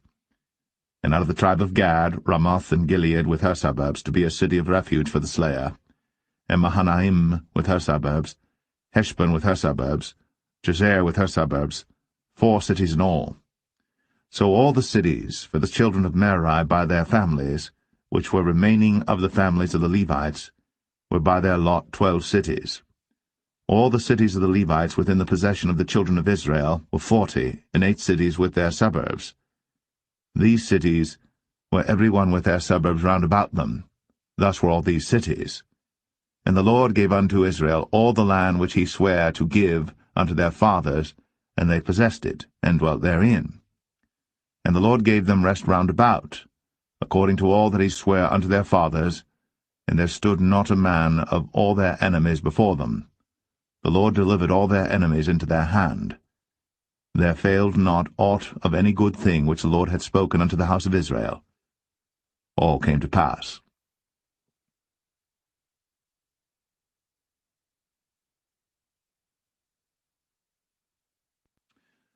Joshua 22. Then Joshua called the Reubenites, and the Gadites, and the half-tribe of Manasseh, and said unto them, Ye have kept all that Moses the servant of the Lord commanded you, and have obeyed my voice in all that I commanded you. Ye have not left your brethren these many days unto this day, but have kept the charge of the commandment of the Lord your God. And now the Lord your God hath given rest unto your brethren, as he promised them. Therefore now return ye, and get you unto your tents, and unto the land of your possession, which Moses the servant of the Lord gave you on the other side Jordan. But take diligent heed to do the commandment and the law, which Moses the servant of the Lord charged you, to love the Lord your God, and to walk in all his ways, and to keep his commandments, and to cleave unto him, and to serve him with all your heart and with all your soul. So Joshua blessed them, and sent them away, and they went unto their tents. Now to the one half of the tribe of Manasseh Moses had given possession in Bashan, but unto the other half thereof gave Joshua among their brethren on this side Jordan westward. And when Joshua sent them away also unto their tents, then he blessed them, and he spake unto them, saying, Return with much riches unto your tents, and with very much cattle, with silver, and with gold, and with brass, and with iron, and with very much raiment. Divide the spoil of your enemies with your brethren. And the children of Reuben and the children of Gad, and the half-tribe of Manasseh returned, and departed from the children of Israel, out of Shiloh, which is in the land of Canaan, to go unto the country of Gilead, to the land of their possession, whereof they were possessed, according to the word of the Lord by the hand of Moses. And when they came unto the borders of Jordan, that are in the land of Canaan, the children of Reuben and the children of Gad, and the half-tribe of Manasseh, built there an altar by Jordan, a great altar to see to. And the children of Israel heard say, Behold, the children of Reuben and the children of Gad, and the half-tribe of Manasseh have built an altar over against the land of Canaan, in the borders of Jordan, at the passage of the children of Israel. And when the children of Israel heard of it, the whole congregation of the children of Israel gathered themselves together at Shiloh to go up to war against them. And the children of Israel sent unto the children of Reuben, and to the children of Gad, and to the half-tribe of Manasseh, into the land of Gilead, Phinehas the son of Eleazar the priest, and with him 10 princes, of each chief house a prince throughout all the tribes of Israel. And each one was an head of the house of their fathers among the thousands of Israel. And they came unto the children of Reuben, and to the children of Gad, and to the half-tribe of Manasseh, unto the land of Gilead. And they spake with them, saying, Thus saith the whole congregation of the Lord, What trespass is this that ye have committed against the God of Israel, to turn away this day from following the Lord, in that ye have builded you an altar, that ye might rebel this day against the Lord? Is the iniquity of Peor too little for us, from which we are not cleansed until this day, although there was a plague in the congregation of the Lord, but that ye must turn away this day from following the Lord? And it will be, seeing ye rebel today against the Lord, that tomorrow he will be wroth with the whole congregation of Israel. Notwithstanding, if the land of your possession be unclean, then pass ye over unto the land of the possession of the Lord, wherein the Lord's tabernacle dwelleth, and take possession among us. But rebel not against the Lord, nor rebel against us, in building you an altar beside the altar of the Lord our God. Did not Achan the son of Zerah commit a trespass in the accursed thing, and wrath fell on all the congregation of Israel? And that man perished not alone in his iniquity. Then the children of Reuben, and the children of Gad, and the half-tribe of Manasseh answered and said unto the heads of the thousands of Israel, The Lord God of gods, the Lord God of gods, he knoweth, and Israel he shall know, if it be in rebellion, or if in transgression against the Lord, save us not this day, that we have built us an altar to turn from following the Lord, or if to offer thereon burnt offering, or meat offering, or if to offer peace offerings thereon. Let the Lord himself require it. And if we have not rather done it for fear of this thing, saying, In time to come your children might speak unto our children, saying, What have ye to do with the Lord God of Israel? For the Lord hath made Jordan a border between us and you. Ye children of Reuben, and children of Gad, ye have no part in the Lord. So shall your children make our children cease from fearing the Lord. Therefore we said, Let us now prepare to build us an altar, not for burnt offering, nor for sacrifice, but that it may be a witness between us and you and our generations after us, that we might do the service of the Lord before him with our burnt offerings, and with our sacrifices, and with our peace offerings, that your children may not say to our children in time to come, Ye have no part in the Lord. Therefore said we that it shall be, when they should so say to us, or to our generations in time to come, that we may say again, Behold, the pattern of the altar of the Lord, which our fathers made, not for burnt offerings, nor for sacrifices, but it is a witness between us and you. God forbid that we should rebel against the Lord, and turn this day from following the Lord, to build an altar for burnt offerings, for meat offerings, or for sacrifices beside the altar of the Lord our God, that is before his tabernacle. And when Phinehas the priest, and the princes of the congregation, and heads of the thousands of Israel which were with him, heard the words that the children of Reuben, and the children of Gad, and the children of Manasseh spake, it pleased them. And Phinehas the son of Eleazar the priest said unto the children of Reuben, and to the children of Gad, and to the children of Manasseh, This day we perceive that the Lord is among us, because ye have not committed this trespass against the Lord. Now ye have delivered the children of Israel out of the hand of the Lord. And Phinehas the son of Eleazar the priest, and the princes, returned from the children of Reuben, and from the children of Gad, out of the land of Gilead, unto the land of Canaan, to the children of Israel, and brought them word again. And the thing pleased the children of Israel. And the children of Israel blessed God, and did not intend to go up against them in battle, to destroy the land wherein the children of Reuben and Gad dwelt. And the children of Reuben and the children of Gad called the altar Ed, for it shall be a witness between us that the Lord is God.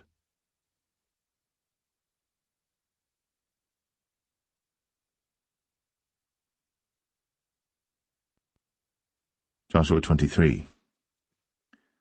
And it came to pass a long time after that the Lord had given rest unto Israel from all their enemies round about, that Joshua waxed old and stricken in age. And Joshua called for all Israel, and for their elders, and for their heads, and for their judges, and for their officers, and said unto them, I am old and stricken in age. And ye have seen all that the Lord your God hath done unto all these nations because of you. For the Lord your God is he that hath fought for you. Behold, I have divided unto you by lot these nations that remain, to be an inheritance for your tribes, from Jordan with all the nations that I have cut off, even unto the great sea westward. And the Lord your God, he shall expel them from before you, and drive them from out of your sight. And ye shall possess their land, as the Lord your God hath promised unto you. Be ye therefore very courageous to keep and to do all that is written in the book of the law of Moses, that ye turn not aside therefrom to the right hand or to the left, that ye come not among these nations, these that remain among you, neither make mention of the name of their gods, nor cause to swear by them, neither serve them, nor bow yourselves unto them, but cleave unto the Lord your God, as ye have done unto this day. For the Lord hath driven out from before you great nations and strong. But as for you, no man hath been able to stand before you unto this day. One man of you shall chase 1,000, but the Lord your God, he it is that fighteth for you, as he hath promised you.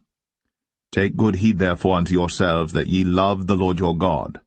Else, if ye do in any wise go back, and cleave unto the remnant of these nations, even these that remain among you, and shall make marriages with them, and go in unto them, and they to you, know for a certainty that the Lord your God will no more drive out any of these nations from before you, but they shall be snares and traps unto you, and scourges in your sides, and thorns in your eyes, until ye perish from off this good land which the Lord your God hath given you. And behold, this day I am going the way of all the earth, and ye know in all your hearts and in all your souls that not one thing hath failed of all the good things which the Lord your God spake concerning you. All are come to pass unto you, and not one thing hath failed thereof.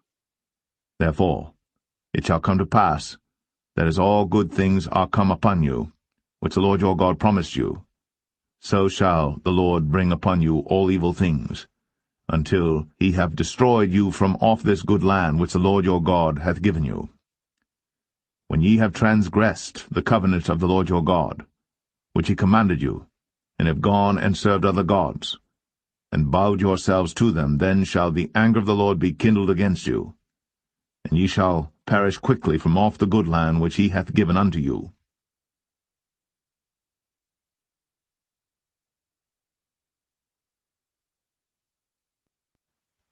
Joshua 24. And Joshua gathered all the tribes of Israel to Shechem, and called for the elders of Israel, and for their heads, and for their judges, and for their officers, and they presented themselves before God. And Joshua said unto all the people, Thus saith the Lord God of Israel, Your fathers dwelt on the other side of the flood in old time, even Terah, the father of Abraham, and the father of Nachor, and they served other gods. And I took your father Abraham from the other side of the flood, and led him throughout all the land of Canaan, and multiplied his seed, and gave him Isaac. And I gave unto Isaac Jacob and Esau. And I gave unto Esau Mount Seir to possess it. But Jacob and his children went down into Egypt. I sent Moses also, and Aaron, and I plagued Egypt, according to that which I did among them. And afterward I brought you out.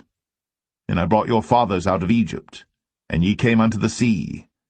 And the Egyptians pursued after your fathers with chariots and horsemen unto the Red Sea. And when they cried unto the Lord, he put darkness between you and the Egyptians, and brought the sea upon them, and covered them.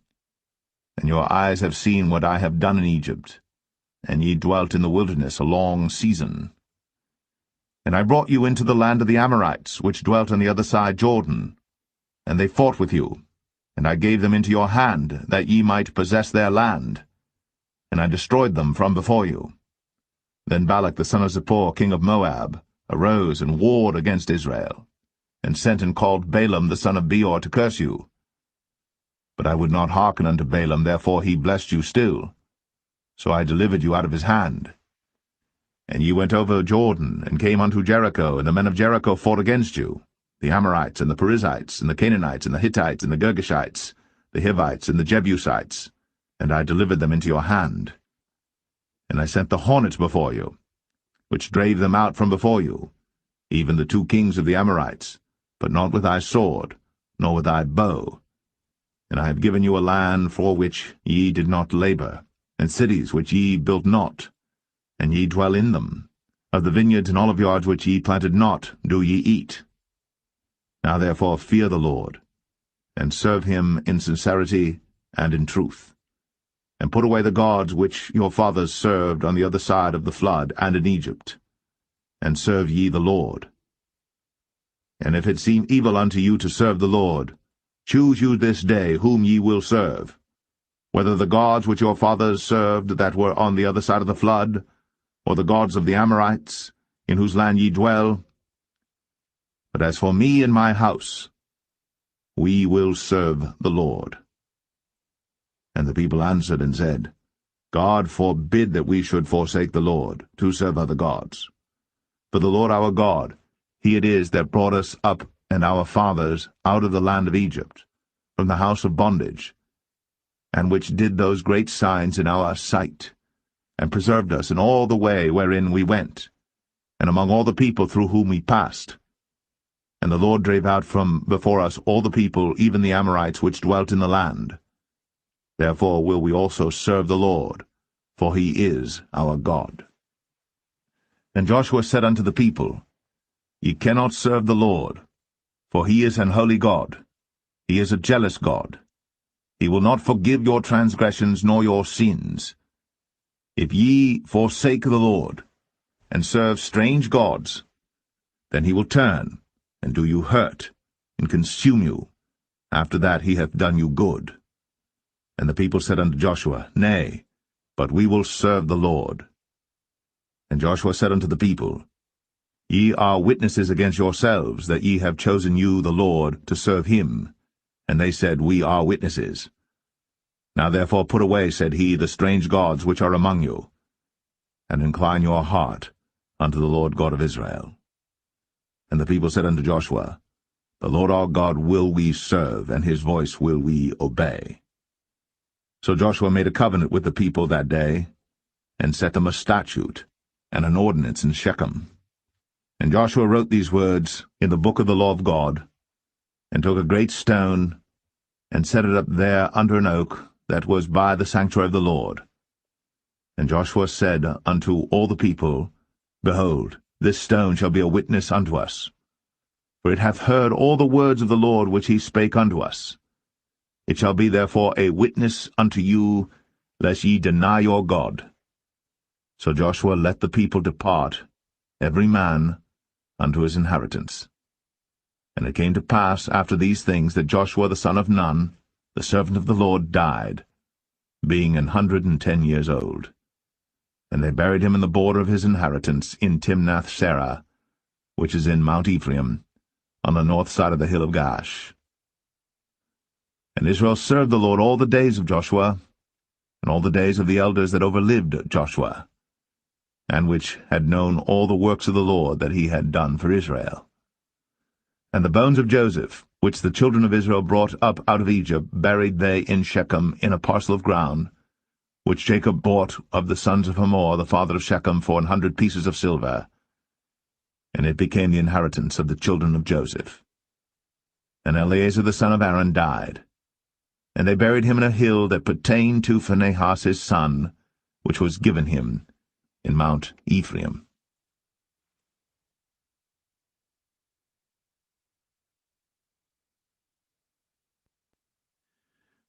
The Book of Judges, chapter 1.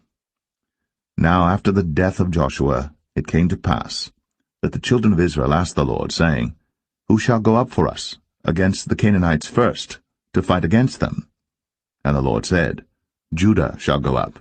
Behold, I have delivered the land into his hand.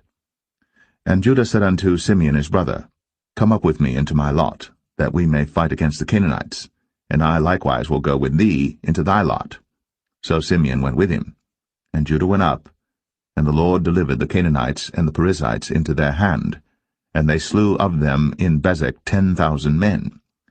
And they found Adoni-Bezek in Bezek, and they fought against him, and they slew the Canaanites and the Perizzites. But Adoni-Bezek fled, and they pursued after him, and caught him, and cut off his thumbs and his great toes. And Adoni-Bezek said, 70 kings, having their thumbs and their great toes cut off, gathered their meat under my table, as I have done, so God hath requited me. And they brought him to Jerusalem, and there he died. Now the children of Judah had fought against Jerusalem, and had taken it, and smitten it with the edge of the sword, and set the city on fire. And afterward the children of Judah went down to fight against the Canaanites, that dwelt in the mountain, and in the south, and in the valley. And Judah went against the Canaanites that dwelt in Hebron. Now the name of Hebron before was Kirjath-Arba. And they slew Sheshai, and Ahiman, and Talmai. And from thence he went against the inhabitants of Debir. And the name of Debir before was Kirjath-Sepher.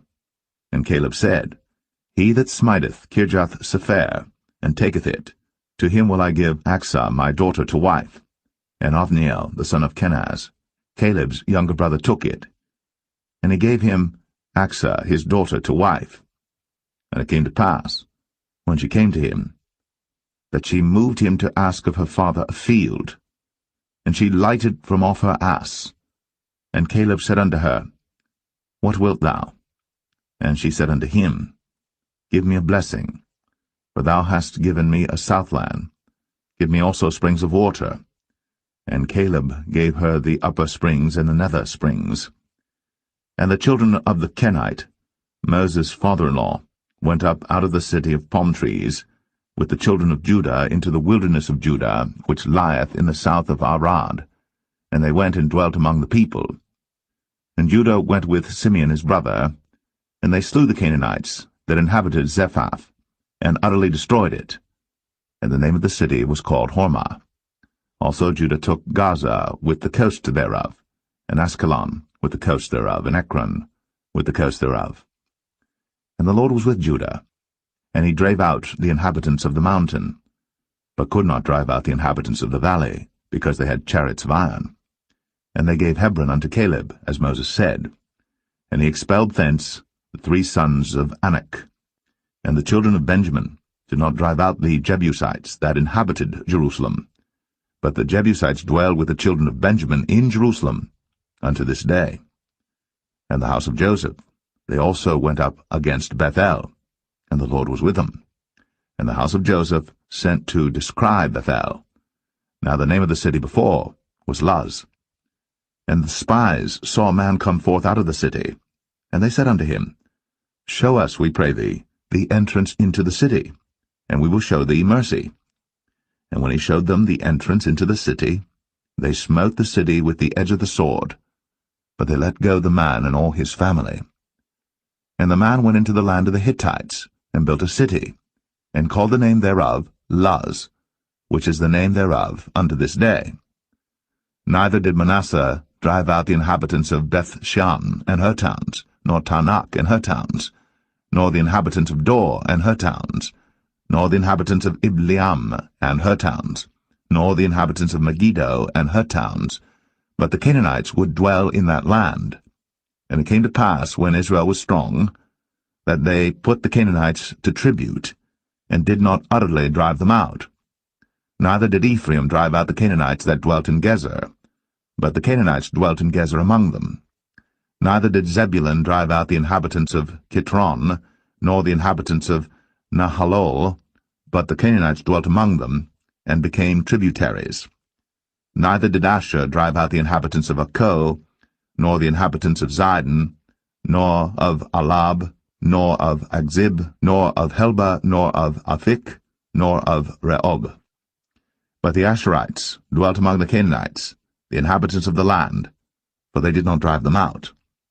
Neither did Naphtali drive out the inhabitants of Beth-Shemesh, nor the inhabitants of Beth-Anath, but he dwelt among the Canaanites, the inhabitants of the land.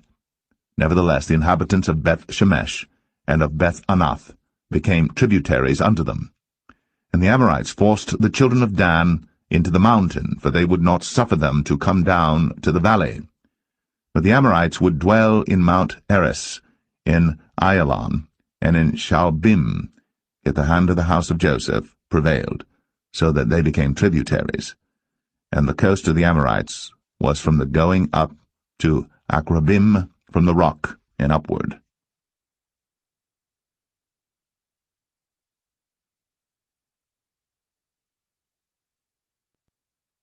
Judges 2. And an angel of the Lord came up from Gilgal to Bochim, and said, I made you to go up out of Egypt, and have brought you unto the land which I swear unto your fathers. And I said, I will never break my covenant with you. And ye shall make no league with the inhabitants of this land, ye shall throw down their altars. But ye have not obeyed my voice. Why have ye done this? Wherefore I also said, I will not drive them out from before you, but they shall be as thorns in your sides, and their gods shall be a snare unto you. And it came to pass, when the angel of the Lord spake these words unto all the children of Israel, that the people lifted up their voice, and wept. And they called the name of that place Bochim, and they sacrificed there unto the Lord. And when Joshua had let the people go, the children of Israel went every man unto his inheritance to possess the land. And the people served the Lord all the days of Joshua, and all the days of the elders that outlived Joshua, who had seen all the great works of the Lord that he did for Israel. And Joshua the son of Nun, the servant of the Lord, died, being 110 years old. And they buried him in the border of his inheritance, in Timnath-Eres, in the mount of Ephraim, on the north side of the hill Gaash. And also all that generation were gathered unto their fathers. And there arose another generation after them, which knew not the Lord, nor yet the works which he had done for Israel. And the children of Israel did evil in the sight of the Lord, and served Baalim. And they forsook the Lord God of their fathers, which brought them out of the land of Egypt, and followed other gods of the people that were round about them, and bowed themselves unto them, and provoked the Lord to anger. And they forsook the Lord, and served Baal and Ashtoreth.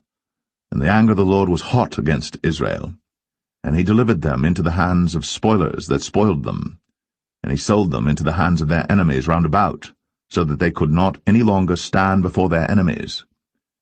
Whithersoever they went out, the hand of the Lord was against them for evil, as the Lord had said, and as the Lord had sworn unto them, and they were greatly distressed. Nevertheless the Lord raised up judges, which delivered them out of the hand of those that spoiled them. And yet they would not hearken unto their judges, but they went a-whoring after other gods, and bowed themselves unto them. They turned quickly out of the way which their fathers walked in, obeying the commandments of the Lord. But they did not so. And when the Lord raised them up judges, then the Lord was with the judge, and delivered them out of the hand of their enemies all the days of the judge. For it repented the Lord because of their groanings by reason of them that oppressed them and vexed them. And it came to pass, when the judge was dead, that they returned and corrupted themselves more than their fathers, in following other gods to serve them, and to bow down unto them. They ceased not from their own doings, nor from their stubborn way. And the anger of the Lord was hot against Israel, and he said, Because that this people hath transgressed my covenant which I commanded their fathers, and have not hearkened unto my voice, I also will not henceforth drive out any from before them of the nations which Joshua left when he died, that through them I may prove Israel, whether they will keep the way of the Lord to walk therein, as their fathers did keep it, or not. Therefore the Lord left those nations without driving them out hastily, neither delivered he them into the hand of Joshua.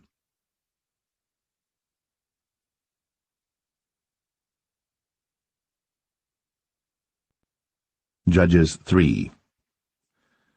Now these are the nations which the Lord left, to prove Israel by them, even as many of Israel as had not known all the wars of Canaan, only that the generations of the children of Israel might know, to teach them war, at the least such as before knew nothing thereof. Namely, 5 lords of the Philistines, and all the Canaanites, and the Sidonians, and the Hivites that dwelt in Mount Lebanon, from Mount Baal-Hermon unto the entering in of Hamath. And they were to prove Israel by them, to know whether they would hearken unto the commandments of the Lord, which he commanded their fathers by the hand of Moses. And the children of Israel dwelt among the Canaanites, Hittites, and Amorites, and Perizzites, and Hivites, and Jebusites. And they took their daughters to be their wives, and gave their daughters to their sons, and served their gods. And the children of Israel did evil in the sight of the Lord, and forgat the Lord their God, and served Baalim and the groves. Therefore the anger of the Lord was hot against Israel, and he sold them into the hand of Shushan-Rishathaim, king of Mesopotamia. And the children of Israel served Shushan-Rishathaim 8 years.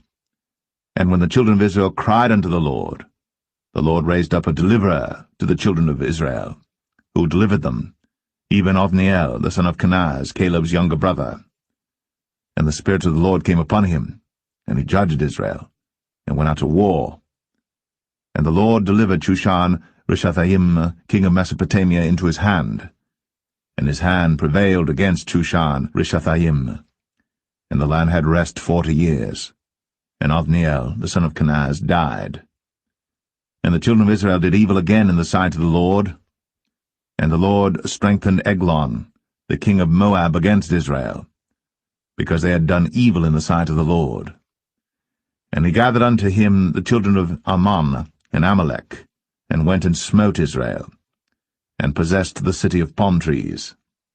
So the children of Israel served Eglon the king of Moab 18 years.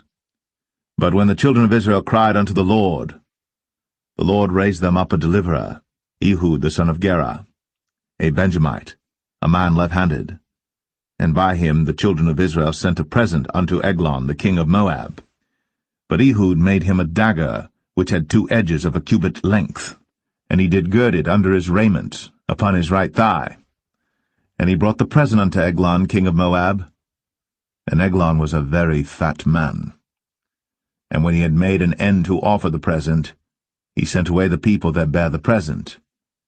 But he himself turned again from the quarries that were by Gilgal, and said, I have a secret errand unto thee, O king, who said, Keep silence. And all that stood by him went out from him. And Ehud came unto him, and he was sitting in a summer parlor, which he had for himself alone. And Ehud said, I have a message from God unto thee. And he rose out of his seat. And Ehud put forth his left hand, and took the dagger from his right thigh, and thrust it into his belly. And the haft also went in after the blade, and the fat closed upon the blade, so that he could not draw the dagger out of his belly. And the dirt came out. Then Ehud went forth through the porch, and shut the doors of the parlor upon him, and locked them. When he was gone out, his servants came, and when they saw that, behold, the doors of the parlor were locked, they said, Surely he covereth his feet in his summer chamber. And they tarried till they were ashamed, and behold, he opened not the doors of the parlor. Therefore they took a key, and opened them, and behold, their lord was fallen down dead on the earth. And Ehud escaped while they tarried, and passed beyond the quarries, and escaped unto Seirath. And it came to pass, when he was come, that he blew a trumpet in the mountain of Ephraim, and the children of Israel went down with him from the mount, and he before them. And he said unto them, Follow after me, for the Lord hath delivered your enemies the Moabites into your hand. And they went down after him, and took the fords of Jordan toward Moab, and suffered not a man to pass over. And they slew of Moab at that time about 10,000 men, all lusty, and all men of valor, and there escaped not a man. So Moab was subdued that day under the hand of Israel, and the land had rest 80 years. And after him was Shamgar the son of Anath, which slew the Philistines, 600 men with an ox goad, and he also delivered Israel.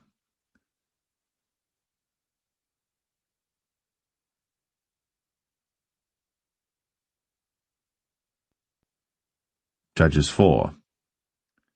And the children of Israel again did evil in the sight of the Lord, when Ehud was dead.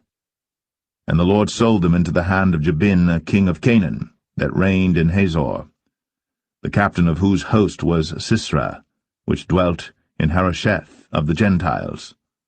And the children of Israel cried unto the Lord, for he had 900 chariots of iron. And 20 years he mightily oppressed the children of Israel. And Deborah prophetess, the wife of Lapidoth, she judged Israel at that time. And she dwelt under the palm tree of Deborah between Ramah and Bethel in Mount Ephraim. And the children of Israel came up to her for judgment. And she sent and called Barak, the son of Abinoam, out of Kadesh Naphtali, and said unto him, Hath not the Lord God of Israel commanded, saying, Go and draw toward Mount Tabor, and take with thee 10,000 men of the children of Naphtali and of the children of Zebulun? And I will draw unto thee to the river Kishon Sisera, the captain of Jabin's army, with his chariots and his multitude, and I will deliver him into thine hand. And Barak said unto her, If thou wilt go with me, then I will go. But if thou wilt not go with me, then I will not go. And she said, I will surely go with thee. Notwithstanding the journey that thou takest shall not be for thine honour, for the Lord shall sell Sisera into the hand of a woman. And Deborah rose, and went with Barak to Kadesh. And Barak called Zebulun and Naphtali to Kadesh. And he went up with 10,000 men at his feet, and Deborah went up with him. Now Heber the Kenite, which was of the children of Hobab the father-in-law of Moses, had severed himself from the Kenites, and pitched his tent unto the plain of Zanaim, which is by Kadesh. And they showed Sisera that Barak the son of Abinoam was gone up to Mount Tabor. And Sisera gathered together all his chariots, even 900 chariots of iron, and all the people that were with him, from Harosheth of the Gentiles unto the river of Kishon. And Deborah said unto Barak, Up, for this is the day in which the Lord hath delivered Sisera into thine hand.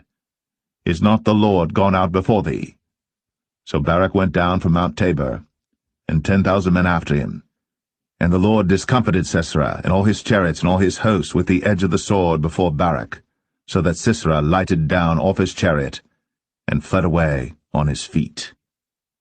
But Barak pursued after the chariots and after the host, unto Harosheth of the Gentiles, and all the host of Sisera fell upon the edge of the sword, and there was not a man left. Howbeit Sisera fled away on his feet to the tent of Jael, the wife of Heber the Kenite. For there was peace between Jabin, the king of Hazor, and the house of Heber the Kenite. And Jael went out to meet Sisera, and said unto him, Turn in, my lord, turn in to me, fear not. And when he had turned in unto her into the tent, she covered him with a mantle. And he said unto her, Give me, I pray thee, a little water to drink, for I am thirsty. And she opened a bottle of milk, and gave him drink, and covered him. Again he said to her, Stand in the door of the tent. And it shall be, when any man doth come and inquire of thee, and say, Is there any man here? That thou shalt say, No. Then Jael, Heber's wife, took a nail of the tent, and took an hammer in her hand, and went softly unto him, and smote the nail into his temples, and fastened it into the ground. For he was fast asleep and weary. So he died. And behold, as Barak pursued Sisera, Jael came out to meet him, and said unto him, Come, and I will show thee the man whom thou seekest. And when he came into her tent, behold, Sisera lay dead, and the nail was in his temples. So God subdued on that day Jabin, the king of Canaan, before the children of Israel.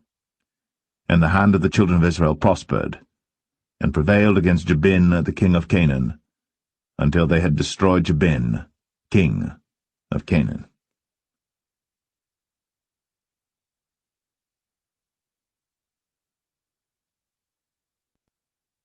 Judges 5. Then sang Deborah and Barak, the son of Abinoam, on that day, saying, Praise ye the Lord for the avenging of Israel, when the people willingly offered themselves.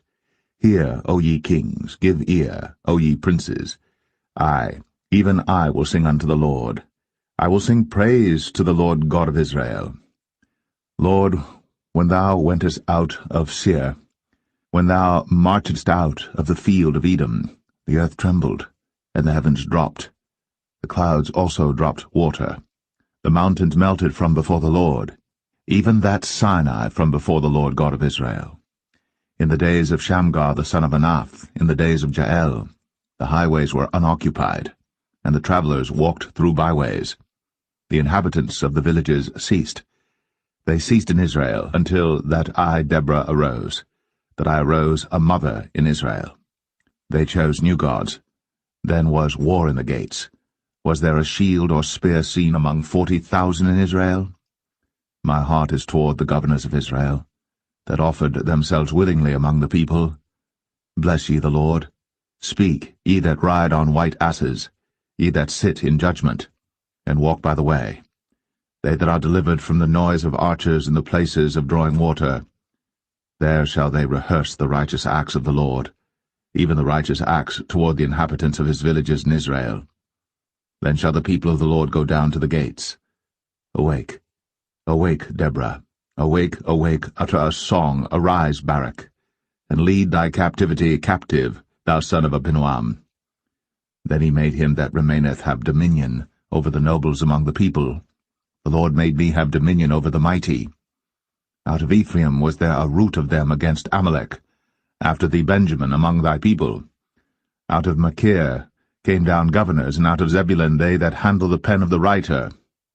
And the princes of Issachar were with Deborah, even Issachar, and also Barak. He was sent on foot into the valley. For the divisions of Reuben there were great thoughts of heart. Why abodest thou among the sheepfolds, to hear the bleatings of the flocks? For the divisions of Reuben there were great searchings of heart. Gilead abode beyond Jordan. And why did Dan remain in ships? Asher continued on the seashore, and abode in his breaches. Zebulun and Naphtali were a people that jeoparded their lives unto the death in the high places of the field. The kings came and fought. Then fought the kings of Canaan in Tanakh by the waters of Megiddo. They took no gain of money. They fought from heaven. The stars in their courses fought against Sisera. The river of Kishon swept them away, that ancient river, the river Kishon. O my soul, thou hast trodden down strength. Then were the horse hoofs broken by the means of the prancings of their mighty ones. Curse ye Maros, said the angel of the Lord. Curse ye bitterly the inhabitants thereof, because they came not to the help of the Lord, to the help of the Lord against the mighty. Blessed above women shall Jael the wife of Heber the Kenite be. Blessed shall she be above women in the tent. He asked water, and she gave him milk. She brought forth butter in a lordly dish. She put her hand to the nail, and her right hand to the workman's hammer, and with the hammer she smote Sisera. She smote off his head, when she had pierced and stricken through his temples. At her feet he bowed, he fell, he lay down. At her feet he bowed, he fell. Where he bowed, there he fell down dead. The mother of Sisera looked out at a window, and cried through the lattice, Why is his chariot so long in coming? Why tarry the wheels of his chariot? Her wise ladies answered her, yea, she returned, answered to herself. Have they not sped? Have they not divided the prey? To every man a damsel or two? To Sisera a prey of divers colours, a prey of divers colours of needlework, of divers colours of needlework on both sides, meat for the necks of them that take the spoil? So let all thine enemies perish, O Lord, but let them that love him be as the sun when he goeth forth in his might. And the land had rest 40 years.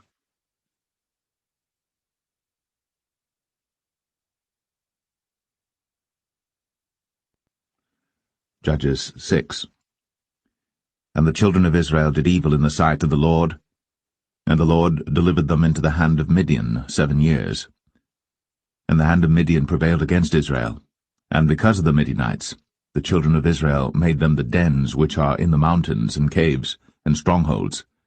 And so it was, when Israel had sown, that the Midianites came up, and the Amalekites and the children of the east, even they came up against them, and they encamped against them, and destroyed the increase of the earth, till thou come unto Gaza, and left no sustenance for Israel, neither sheep, nor ox, nor ass.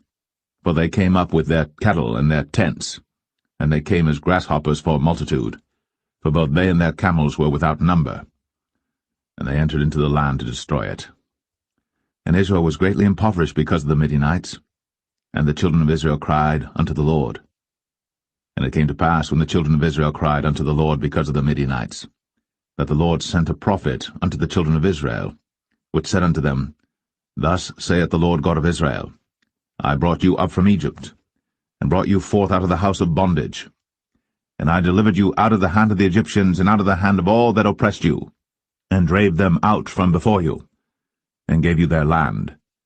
I said unto you, I am the Lord your God. Fear not the gods of the Amorites, in whose land ye dwell. But ye have not obeyed my voice. And there came an angel of the Lord, and sat under an oak which was in Ophrah, that pertained unto Joash the Abiezrite. And his son Gideon threshed wheat by the winepress to hide it from the Midianites.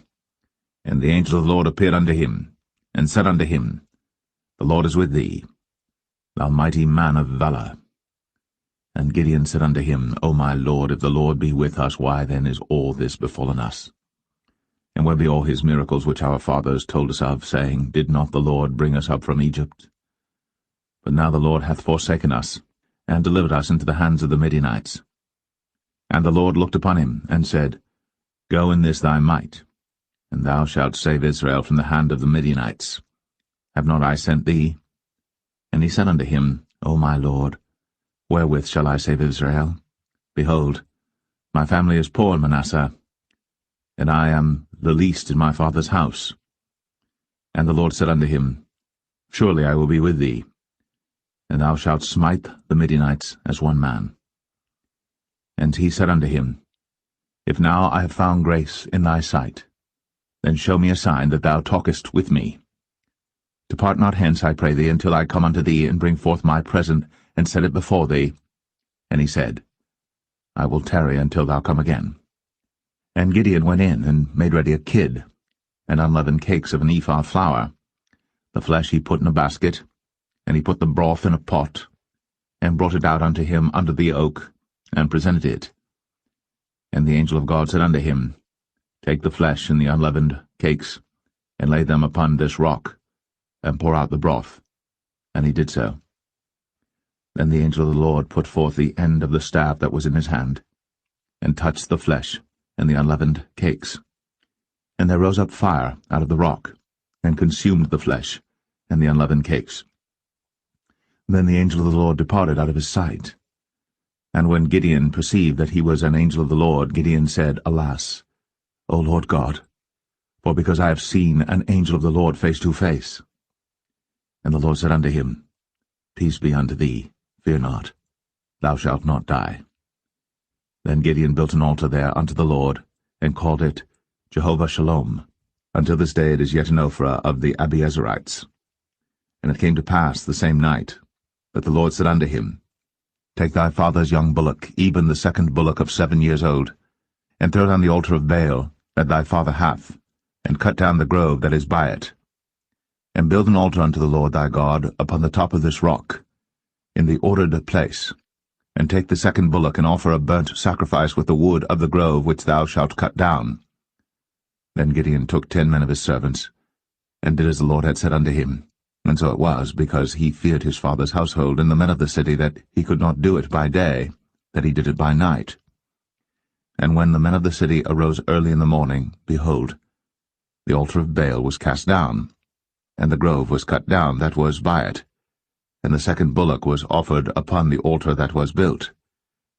And they said one to another, Who hath done this thing? And when they inquired and asked, they said, Gideon the son of Joash hath done this thing. Then the men of the city said unto Joash, Bring out thy son, that he may die, because he hath cast down the altar of Baal, and because he hath cut down the grove that was by it. And Joash said unto all that stood against him, Will ye plead for Baal? Will ye save him? He that will plead for him, let him be put to death, whilst it is yet morning, if he be a god. Let him plead for himself, because one hath cast down his altar. Therefore on that day he called him Jerubbaal, saying, Let Baal plead against him, because he hath thrown down his altar. Then all the Midianites and the Amalekites and the children of the east were gathered together, and went over and pitched in the valley of Jezreel. But the Spirit of the Lord came upon Gideon, and he blew a trumpet, and Abiezer was gathered after him. And he sent messengers throughout all Manasseh, who also was gathered after him. And he sent messengers unto Asher, and unto Zebulun, and unto Naphtali, and they came up to meet them. And Gideon said unto God, If thou wilt save Israel by mine hand, as thou hast said, behold, I will put a fleece of wool in the floor. And if the dew be on the fleece only, and it be dry upon all the earth beside, then shall I know that thou wilt save Israel by mine hand, as thou hast said. And it was so. For he rose up early on the morrow, and thrust the fleece together, and wring the dew out of the fleece, a bowl full of water. And Gideon said unto God, Let not thine anger be hot against me, and I will speak but this once. Let me prove, I pray thee, but this once with the fleece. Let it now be dry only upon the fleece, and upon all the ground let there be dew. And God did so that night, for it was dry upon the fleece only, and there was dew on all the ground.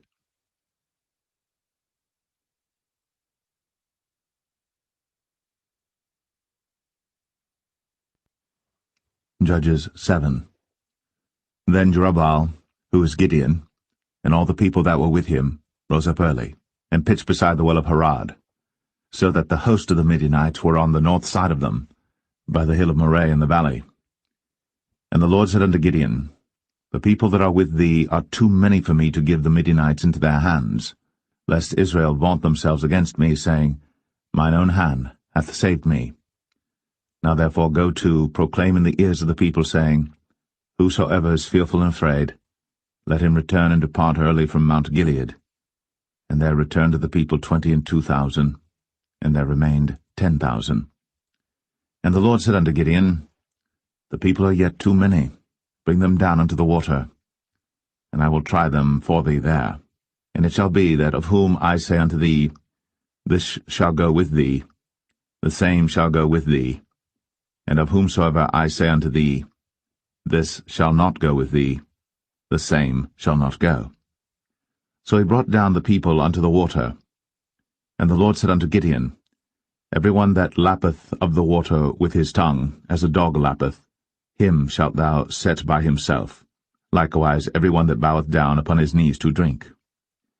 And the number of them that lapped, putting their hand to their mouth, were 300 men. But all the rest of the people bowed down upon their knees to drink water. And the Lord said unto Gideon, By the 300 men that lapped will I save you, and deliver the Midianites into thine hand, and let all the other people go every man unto his place. So the people took victuals in their hand, and their trumpets, and he sent all the rest of Israel every man unto his tent, and retained those 300 men, and the host of Midian was beneath him in the valley. And it came to pass the same night that the Lord said unto him, Arise, get thee down unto the host, for I have delivered it into thine hand. But if thou fear to go down, go thou with Phurah thy servant down to the host. And thou shalt hear what they say, and afterward shall thine hands be strengthened to go down unto the host. Then went he down with Phurah his servant unto the outside of the armed men that were in the host. And the Midianites, and the Amalekites, and all the children of the east lay along in the valley like grasshoppers for multitude, and their camels were without number, as the sand by the seaside for multitude. And when Gideon was come, behold, there was a man that told a dream unto his fellow, and said, Behold, I dreamed a dream, and lo, a cake of barley bread tumbled into the host of Midian, and came unto a tent. and smote it, that it fell, and overturned it, that the tent lay along. And his fellow answered and said, This is nothing else save the sword of Gideon, the son of Joash, a man of Israel. For into his hand hath God delivered Midian, and all the host. And it was so. When Gideon heard the telling of the dream and the interpretation thereof, that he worshipped and returned into the host of Israel, and said, Arise, for the Lord hath delivered into your hand the host of Midian. And he divided the 300 men into 3 companies, and he put a trumpet in every man's hand, with empty pitchers and lamps within the pitchers. And he said unto them, Look on me, and do likewise, and behold, when I come to the outside of the camp, it shall be that as I do, so shall ye do. When I blow with the trumpet, I and all that are with me, then blow ye the trumpets also on every side of all the camp, and say, The sword of the Lord and of Gideon. So Gideon and the 100 men that were with him came unto the outside of the camp in the beginning of the middle watch. And they had but newly set the watch, and they blew the trumpets, and brake the pitchers that were in their hands. And the 3 companies blew the trumpets, and brake the pitchers, and held the lamps in their left hands, and the trumpets in their right hands, to blow withal. And they cried, The sword of the Lord and of Gideon. And they stood every man in his place round about the camp. And all the host ran and cried and fled. And the 300 blew the trumpets, and the Lord set every man's sword against his fellow, even throughout all the host. And the host fled to Beth-shittah in Zererath, and to the border of Abel-meholah, unto Tabbath. And the men of Israel gathered themselves together out of Naphtali, and out of Asher, and out of all Manasseh, and pursued after the Midianites. And Gideon sent messengers throughout all Mount Ephraim, saying, Come down against the Midianites, and take before them the waters unto Beth-barah and Jordan. Then all the men of Ephraim gathered themselves together, and took the waters unto Beth-barah and Jordan. And they took 2 princes of the Midianites, Oreb and Zeb. And they slew Oreb upon the rock Oreb, and Zeb they slew at the winepress of Zeb, and pursued Midian, and brought the heads of Oreb and Zeb to Gideon on the other side Jordan.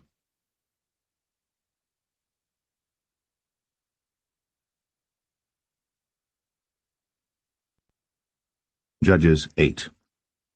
And the men of Ephraim said unto him, Why hast thou served us thus, that thou callest us not, when thou wentest to fight with the Midianites? And they did chide with him sharply. And he said unto them, What have I done now in comparison of you? Is not the gleaning of the grapes of Ephraim better than the vintage of Abiezer? God hath delivered into your hands the princes of Midian, Oreb, and Zeb. And what was I able to do in comparison of you? Then their anger was abated toward him, when he had said that. And Gideon came to Jordan and passed over, he and the 300 men that were with him, faint yet pursuing them. And he said unto the men of Succoth, Give, I pray you, loaves of bread unto the people that follow me, for they be faint, and I am pursuing after Zebah and Zalmunna, kings of Midian. And the princes of Succoth said, Are the hands of Zebah and Zalmunna now in thine hand, that we should give bread unto thine army? And Gideon said, Therefore when the Lord hath delivered Zebah and Zalmunna into mine hand, then I will tear your flesh with the thorns of the wilderness and with briars. And he went up thence to Penuel, and spake unto them likewise.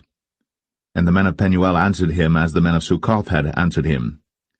And he spake also unto the men of Penuel, saying, When I come again in peace, I will break down this tower. Now Zebah and Zalmunna were in Karkor, and their hosts with them, about 15,000 men, all that were left of all the hosts of the children of the east. For there fell 120,000 men that drew sword. And Gideon went up by the way of them that dwelt in tents on the east of Nobah and Jogbeah, and smote the host, for the host was secure. And when Zebah and Zalmunna fled, he pursued after them, and took the 2 kings of Midian, Zebah and Zalmunna, and discomfited all the host. And Gideon the son of Joash returned from battle before the sun was up, and caught a young man of the men of Succoth, and inquired of him. And he described unto him the princes of Succoth and the elders thereof, even 70 men. And he came unto the men of Succoth, and said, Behold, Zebah and Zalmunna, with whom ye did upbraid me, saying, Are the hands of Zebah and Zalmunna now in thine hand, that we should give bread unto thy men that are weary? And he took the elders of the city, and thorns of the wilderness, and briars, and with them he taught the men of Succoth. And he beat down the tower of Penuel, and slew the men of the city. Then said he unto Zebah and Zalmunna, What manner of men were they whom ye slew at Tabor? And they answered, As thou art, so were they. Each one resembled the children of a king. And he said, They were my brethren, even the sons of my mother. As the Lord liveth, if ye had saved them alive, I would not slay you. And he said unto Jether his firstborn, Up, and slay them. But the youth drew not his sword, for he feared, because he was yet a youth. Then Zebah and Zalmunna said, Rise thou, and fall upon us, for as the man is, so is his strength. And Gideon arose, and slew Zebah and Zalmunna, and took away the ornaments that were on their camels' necks. Then the men of Israel said unto Gideon, Rule thou over us, both thou and thy son son's son also, for thou hast delivered us from the hand of Midian. And Gideon said unto them, I will not rule over you, neither shall my son rule over you. The Lord shall rule over you. And Gideon said unto them, I would desire a request of you, that ye would give me every man the earrings of his prey. For they had golden earrings, because they were Ishmaelites. And they answered, We will willingly give them. And they spread a garment, and did cast therein every man the earrings of his prey. And the weight of the golden earrings that he requested was 1,700 shekels of gold, beside ornaments and collars and purple raiment that was on the king of Midian, and beside the chains that were about their camels' necks. And Gideon made an ephod thereof, and put it in his city, even in Ophrah. And all Israel went thither a-whoring after it, which thing became a snare unto Gideon and to his house. Thus was Midian subdued before the children of Israel, so that they lifted up their heads no more. And the country was in quietness 40 years in the days of Gideon. And Jerubbaal the son of Joash went and dwelt in his own house. And Gideon had 70 sons of his body begotten, for he had many wives. And his concubine that was in Shechem, she also bare him a son, whose name he called Abimelech.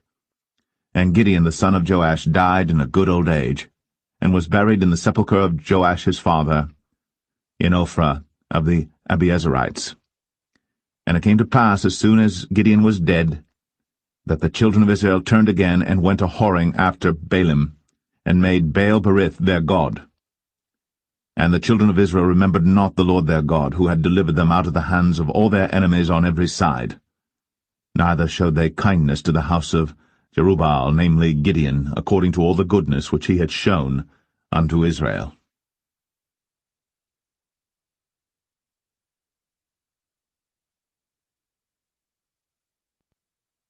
Judges 9. And Abimelech the son of Jerubbaal went to Shechem unto his mother's brethren, and communed with them and with all the family of the house of his mother's father, saying, Speak, I pray you, in the ears of all the men of Shechem, whether is better for you either that all the sons of Jerubbaal, which are 70 persons, reign over you, or that one reign over you. Remember also that I am your bone and your flesh.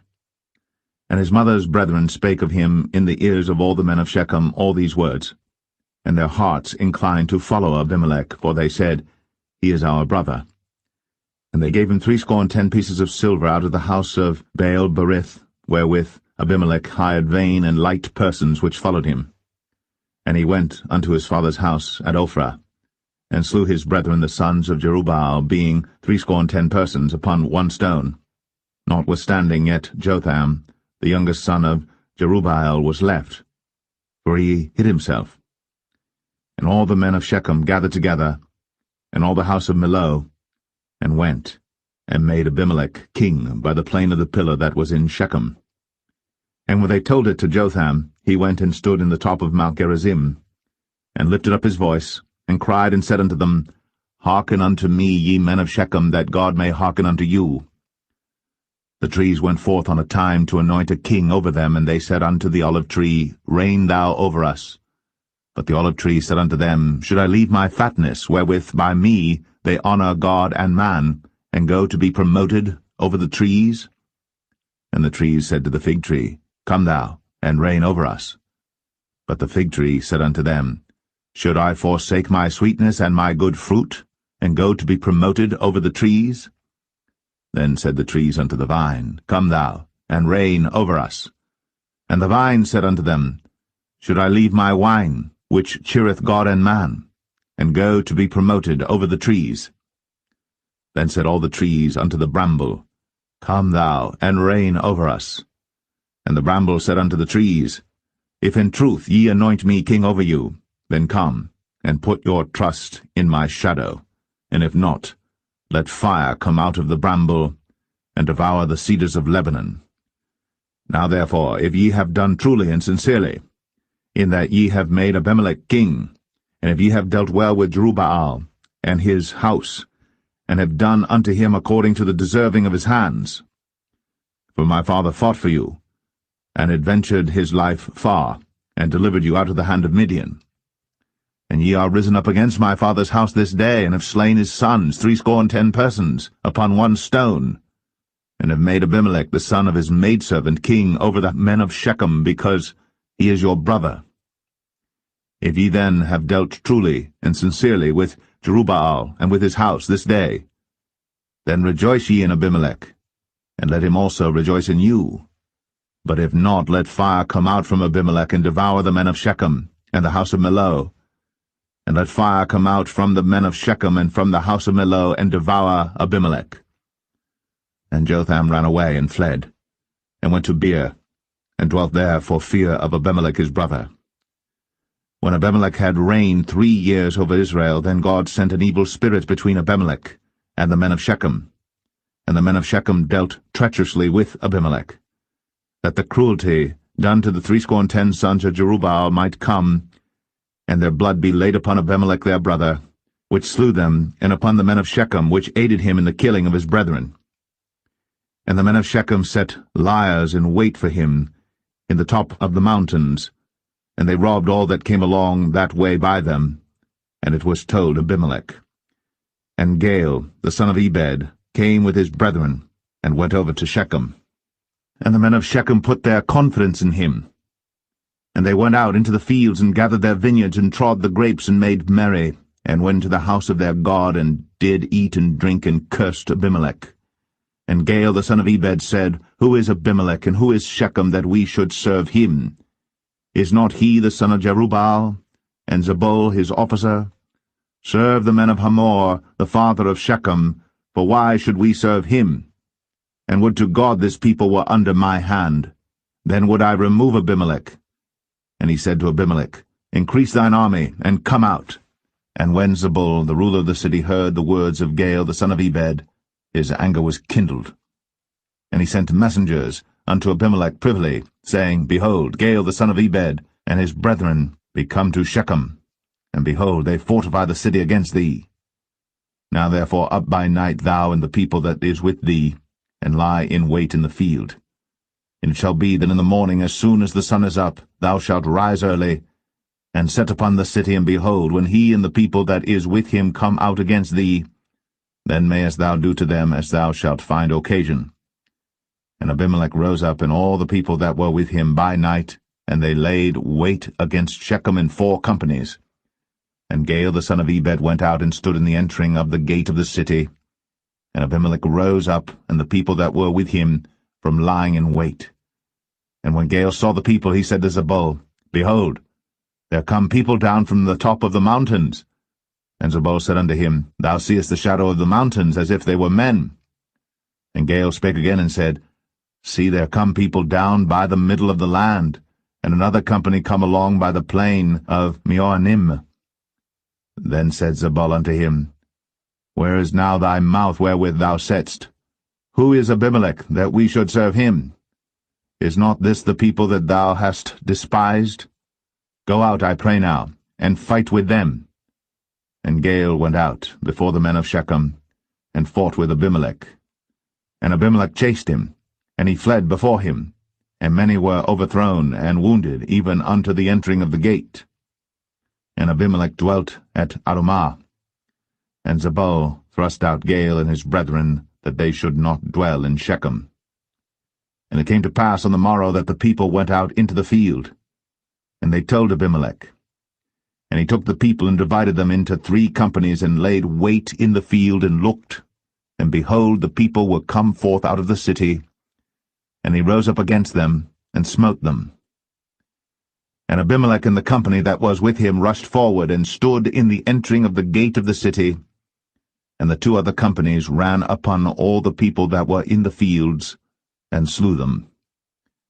And Abimelech fought against the city all that day, and he took the city, and slew the people that was therein, and beat down the city, and sowed it with salt.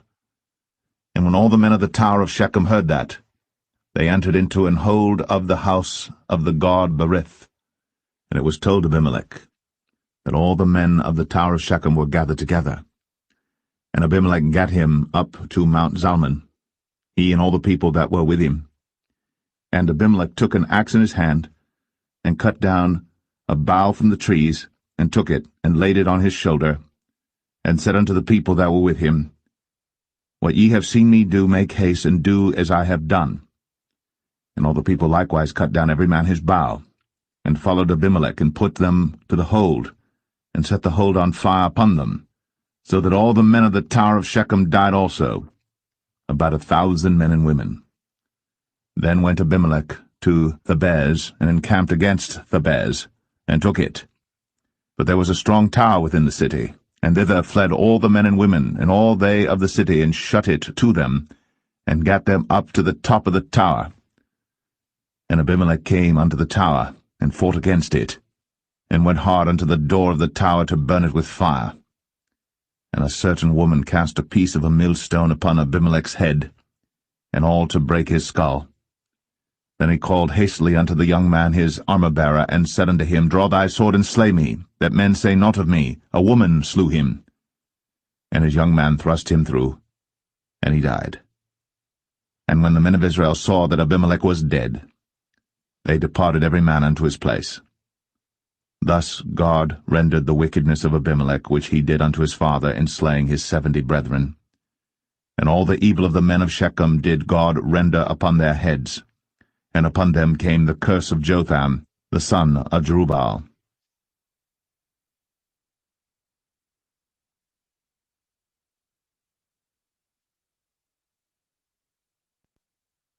Judges 10. And after Abimelech there arose to defend Israel Tola the son of Puah, the son of Dodo, a man of Issachar. And he dwelt in Shamir in Mount Ephraim. And he judged Israel 23 years, and died, and was buried in Shamir. And after him arose Jair, a Gileadite, and judged Israel 22 years. And he had 30 sons that rode on 30 ass colts. And they had 30 cities, which are called Hovath-Jair unto this day, which are in the land of Gilead. And Jair died, and was buried in Kaman. And the children of Israel did evil again in the sight of the Lord, and served Baalim, and Ashtoreth, and the gods of Syria, and the gods of Zidon, and the gods of Moab, and the gods of the children of Ammon, and the gods of the Philistines, and forsook the Lord, and served not him. And the anger of the Lord was hot against Israel, and he sold them into the hands of the Philistines, and into the hands of the children of Ammon. And that year they vexed and oppressed the children of Israel. 18 years, all the children of Israel that were on the other side Jordan in the land of the Amorites, which is in Gilead. Moreover, the children of Ammon passed over Jordan to fight also against Judah, and against Benjamin, and against the house of Ephraim, so that Israel was sore distressed. And the children of Israel cried unto the Lord, saying, We have sinned against thee, both because we have forsaken our God, and also served Baalim. And the Lord said unto the children of Israel, Did not I deliver you from the Egyptians, and from the Amorites, from the children of Ammon, and from the Philistines? The Zidonians also, and the Amalekites, and the Maonites did oppress you, and ye cried to me, and I delivered you out of their hand. Yet ye have forsaken me, and served other gods, wherefore I will deliver you no more.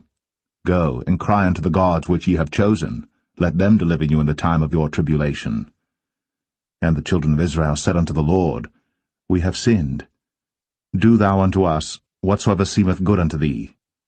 Deliver us only, we pray thee, this day. And they put away the strange gods from among them, and served the Lord. And his soul was grieved for the misery of Israel. Then the children of Ammon were gathered together and encamped in Gilead. And the children of Israel assembled themselves together, and encamped in Mizpeh. And the people and princes of Gilead said one to another, What man is he that will begin to fight against the children of Ammon?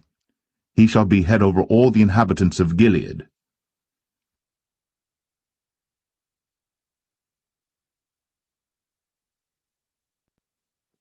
Judges 11. Now Jephthah, the Gileadite, was a mighty man of valor, and he was the son of an harlot.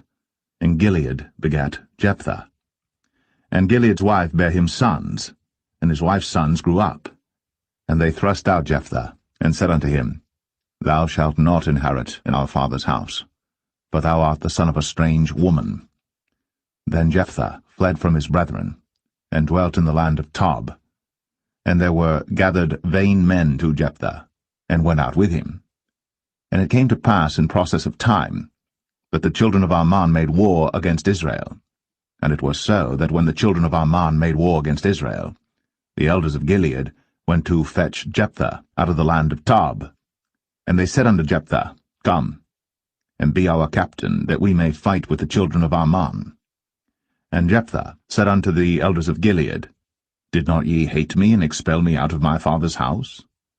And why are ye come unto me now, when ye are in distress?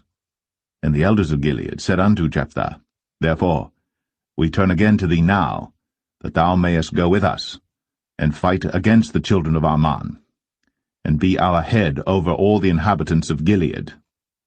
And Jephthah said unto the elders of Gilead, If ye bring me home again to fight against the children of Ammon, and the Lord deliver them before me, shall I be your head?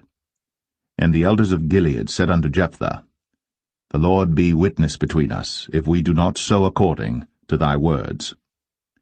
Then Jephthah went with the elders of Gilead, and the people made him head and captain over them. And Jephthah uttered all his words before the Lord in Mizpeh. And Jephthah sent messengers unto the king of the children of Ammon, saying, What hast thou to do with me, that thou art come against me to fight in my land? And the king of the children of Ammon answered unto the messengers of Jephthah, Because Israel took away my land when they came up out of Egypt, from Arnon even unto Jabbok, and unto Jordan. Now therefore restore those lands again peaceably.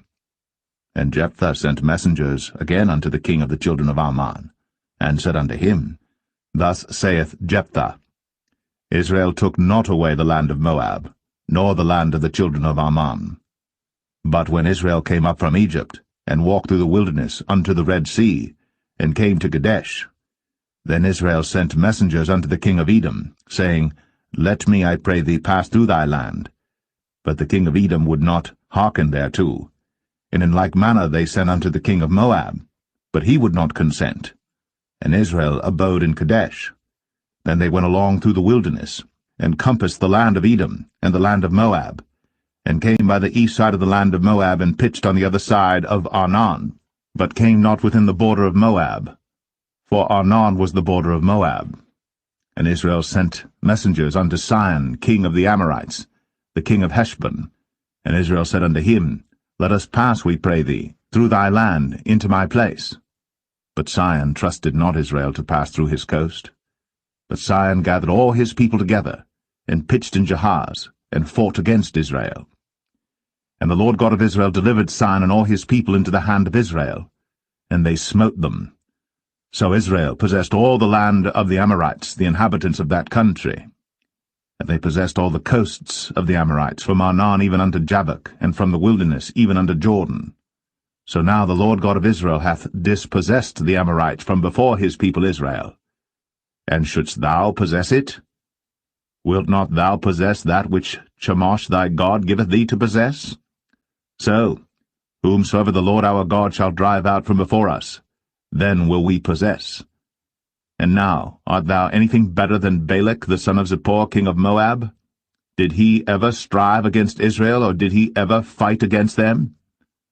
While Israel dwelt in Heshbon and her towns, and in Aroer and her towns, and in all the cities that be along by the coasts of Arnon, 300 years?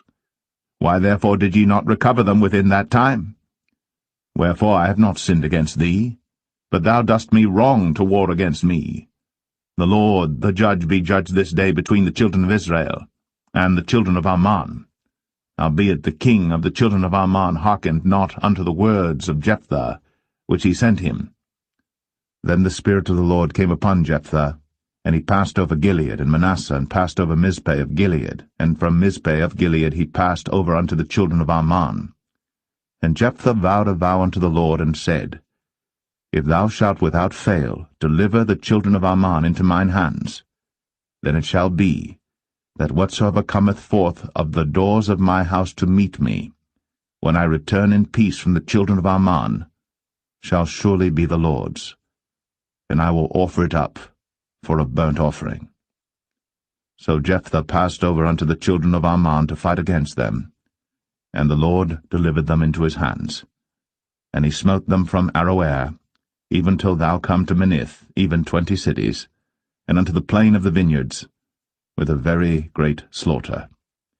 Thus the children of Ammon were subdued before the children of Israel. And Jephthah came to Mizpeh unto his house, and behold, his daughter came out to meet him, with timbrels and with dances, and she was his only child. Beside her he had neither son nor daughter. And it came to pass, when he saw her, that he rent his clothes, and said, Alas, my daughter, thou hast brought me very low, and thou art one of them that trouble me. For I have opened my mouth unto the Lord, and I cannot go back. And she said unto him, My father, if thou hast opened thy mouth unto the Lord, do to me according to that which hath proceeded out of thy mouth. For as much as the Lord hath taken vengeance for thee of thine enemies, even of the children of Ammon. And she said unto her father, Let this thing be done for me. Let me alone 2 months, that I may go up and down upon the mountains and bewail my virginity, I and my fellows. And he said, Go. And he sent her away for 2 months.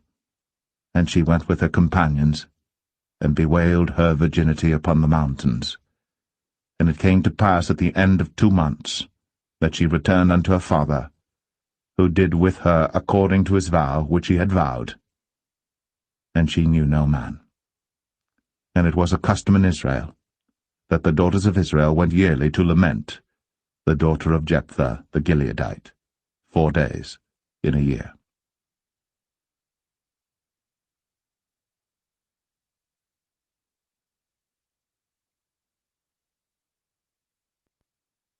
Judges 12.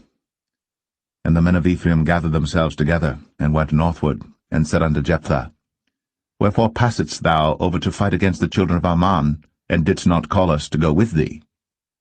We will burn thine house upon thee with fire. And Jephthah said unto them, I and my people were at great strife with the children of Ammon.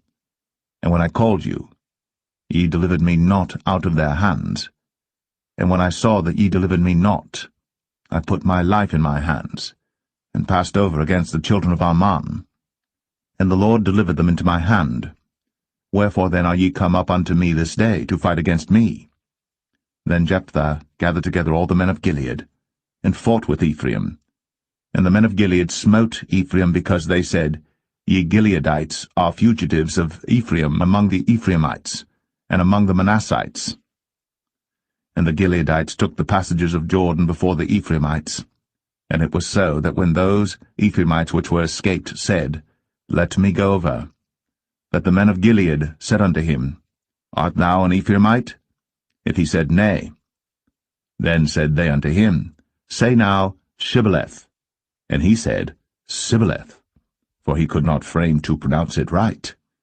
Then they took him, and slew him at the passages of Jordan. And there fell at that time of the Ephraimites 42,000. And Jephthah judged Israel 6 years. Then died Jephthah the Gileadite, and was buried in one of the cities of Gilead. And after him Ibzan of Bethlehem judged Israel. And he had 30 sons and 30 daughters, whom he sent abroad, and took in 30 daughters from abroad for his sons. And he judged Israel 7 years. Then died Ibzan, and was buried at Bethlehem. And after him Elon, a Zebulunite, judged Israel. And he judged Israel 10 years. And Elon the Zebulunite died, and was buried in Ailon in the country of Zebulun. And after him Abdon, the son of Hillel, a Pirathonite, judged Israel. And he had 40 sons and 30 nephews, that rode on 70 ass colts. And he judged Israel 8 years.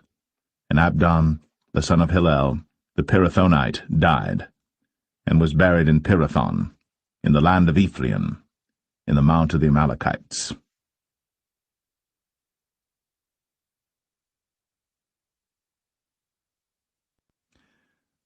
Judges 13.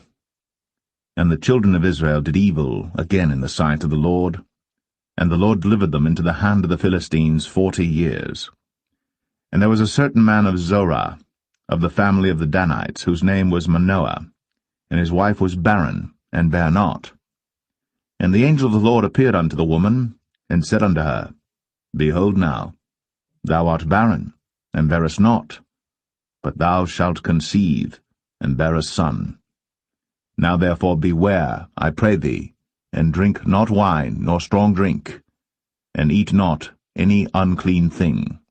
For lo, thou shalt conceive and bear a son, and no razor shall come on his head, for the child shall be a Nazarite unto God from the womb, and he shall begin to deliver Israel out of the hand of the Philistines. Then the woman came and told her husband, saying, A man of God came unto me, and his countenance was like the countenance of an angel of God, very terrible. But I asked him not whence he was, neither told he me his name. But he said unto me, Behold, thou shalt conceive, and bear a son. And now drink no wine nor strong drink, neither eat any unclean thing, for the child shall be a Nazarite to God from the womb to the day of his death. Then Manoah entreated the Lord, and said, O my Lord, let the man of God which thou didst send come again unto us, and teach us what we shall do unto the child that shall be born. And God hearkened to the voice of Manoah. And the angel of God came again unto the woman as she sat in the field. But Manoah, her husband, was not with her. And the woman made haste, and ran, and showed her husband, and said unto him, Behold, the man hath appeared unto me, that came unto me the other day. And Manoah arose, and went after his wife, and came to the man, and said unto him, Art thou the man that spakest unto the woman? And he said, I am. And Manoah said, Now let thy words come to pass. How shall we order the child, and how shall we do unto him? And the angel of the Lord said unto Manoah, Of all that I said unto the woman, let her beware. She may not eat of anything that cometh of the vine, neither let her drink wine or strong drink, nor eat any unclean thing. All that I commanded her, let her observe. And Manoah said unto the angel of the Lord, I pray thee, let us detain thee, until we shall have made ready a kid for thee. And the angel of the Lord said unto Manoah, Though thou detain me, I will not eat of thy bread, and if thou wilt offer a burnt offering, thou must offer it unto the Lord. For Manoah knew not that he was an angel of the Lord. And Manoah said unto the angel of the Lord, What is thy name, that when thy sayings come to pass, we may do thee honor? And the angel of the Lord said unto him, Why askest thou thus after my name, seeing it is secret? So Manoah took a kid with a meat offering, and offered it upon a rock unto the Lord. And the angel did wondrously. And Manoah and his wife looked on. For it came to pass, when the flame went up toward heaven from off the altar, that the angel of the Lord ascended in the flame of the altar. And Manoah and his wife looked on it, and fell on their faces to the ground. But the angel of the Lord did no more appear to Manoah and to his wife. Then Manoah knew that he was an angel of the Lord. And Manoah said unto his wife, We shall surely die, because we have seen God. But his wife said unto him, If the Lord were pleased to kill us, he would not have received a burnt offering and a meat offering at our hands, neither would he have shown us all these things, nor would as at this time have told us such things as these. And the woman bare a son, and called his name Samson. And the child grew, and the Lord blessed him. And the Spirit of the Lord began to move him at times in the camp of Dan, between Zorah and Eshtaol.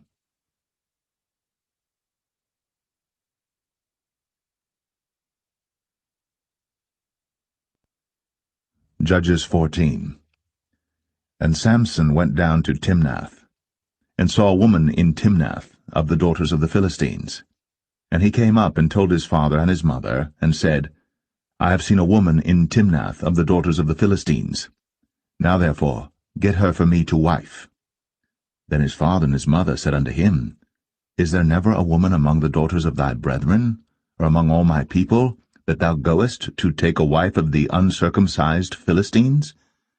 And Samson said unto his father, Get her for me, for she pleaseth me well.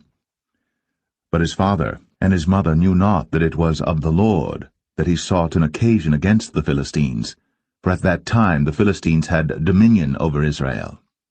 Then went Samson down, and his father and his mother, to Timnath, and came to the vineyards of Timnath, and behold, a young lion roared against him. And the Spirit of the Lord came mightily upon him, and he rent him as he would have rent a kid, and he had nothing in his hand. But he told not his father or his mother what he had done. And he went down, and talked with the woman, and she pleased Samson well. And after a time he returned to take her. And he turned aside to see the carcass of the lion, and behold, there was a swarm of bees and honey in the carcass of the lion. And he took thereof in his hands, and went on eating, and came to his father and mother, and he gave them, and they did eat. But he told not them that he had taken the honey out of the carcass of the lion. So his father went down unto the woman, and Samson made there a feast, for so used the young men to do. And it came to pass, when they saw him, that they brought 30 companions to be with him. And Samson said unto them, I will now put forth a riddle unto you. If ye can certainly declare it me within the 7 days of the feast, and find it out, then I will give you 30 sheets, and 30 change of garments. But if ye cannot declare it me, then shall ye give me 30 sheets, and 30 change of garments. And they said unto him, Put forth thy riddle, that we may hear it. And he said unto them, Out of the eater came forth meat, and out of the strong came forth sweetness. And they could not in 3 days expound the riddle. And it came to pass on the 7th day, that they said unto Samson's wife, Entice thy husband, that he may declare unto us the riddle, lest we burn thee, and thy father's house with fire. Have ye called us to take that we have? Is it not so? And Samson's wife wept before him, and said, Thou dost but hate me, and lovest me not. Thou hast put forth a riddle unto the children of my people, and hast not told it me. And he said unto her, Behold, I have not told it my father nor my mother, and shall I tell it thee? And she wept before him the 7 days, while their feast lasted. And it came to pass on the 7th day, that he told her, because she lay sore upon him, and she told the riddle to the children of her people. And the men of the city said unto him on the 7th day before the sun went down, What is sweeter than honey? And what is stronger than a lion? And he said unto them, If ye had not plowed with my heifer, ye had not found out my riddle.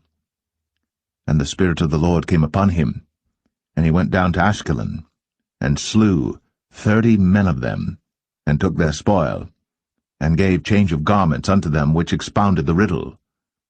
And his anger was kindled, and he went up to his father's house. But Samson's wife was given to his companion, whom he had used as his friend.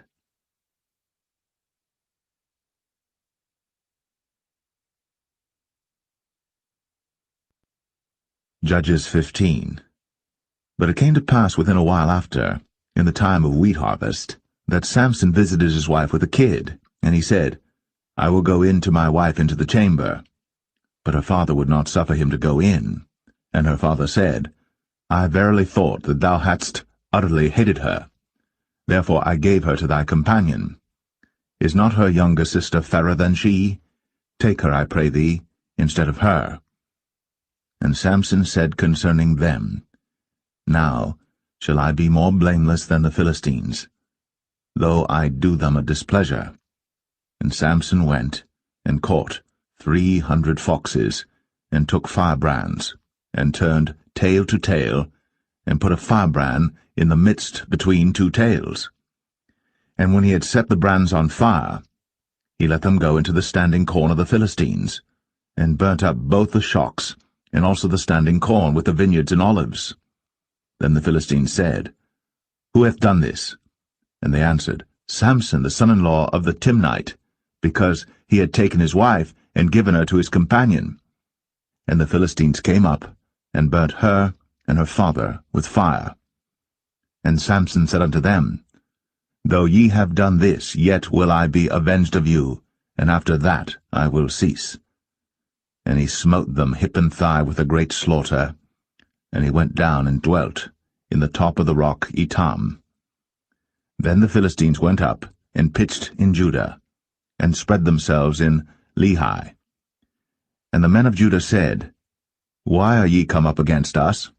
And they answered, To bind Samson are we come up, to do to him as he hath done to us. Then 3,000 men of Judah went to the top of the rock Etam, and said to Samson, Knowest thou not that the Philistines are rulers over us? What is this that thou hast done unto us? And he said unto them, As they did unto me, so have I done unto them. And they said unto him, We are come down to bind thee, that we may deliver thee into the hand of the Philistines. And Samson said unto them, Swear unto me, that ye will not fall upon me yourselves. And they spake unto him, saying, No, but we will bind thee fast, and deliver thee into their hand. But surely we will not kill thee. And they bound him with 2 new cords, and brought him up from the rock. And when he came unto Lehi, the Philistines shouted against him, and the Spirit of the Lord came mightily upon him, and the cords that were upon his arms became as flax that was burnt with fire, and his bands loosed from off his hands. And he found a new jawbone of an ass, and put forth his hand, and took it, and slew 1,000 men therewith. And Samson said, With the jawbone of an ass, heaps upon heaps, with the jaw of an ass have I slain 1,000 men. And it came to pass, when he had made an end of speaking, that he cast away the jawbone out of his hand, and called that place Ramath Lehi. And he was sore athirst, and called on the Lord, and said, Thou hast given this great deliverance into the hand of thy servant, and now shall I die for thirst, and fall into the hand of the uncircumcised? But God clave an hollow place that was in the jaw, and there came water thereout. And when he had drunk, his spirit came again, and he revived, wherefore he called the name thereof En-Hakkore, which is in Lehi unto this day. And he judged Israel in the days of the Philistines 20 years.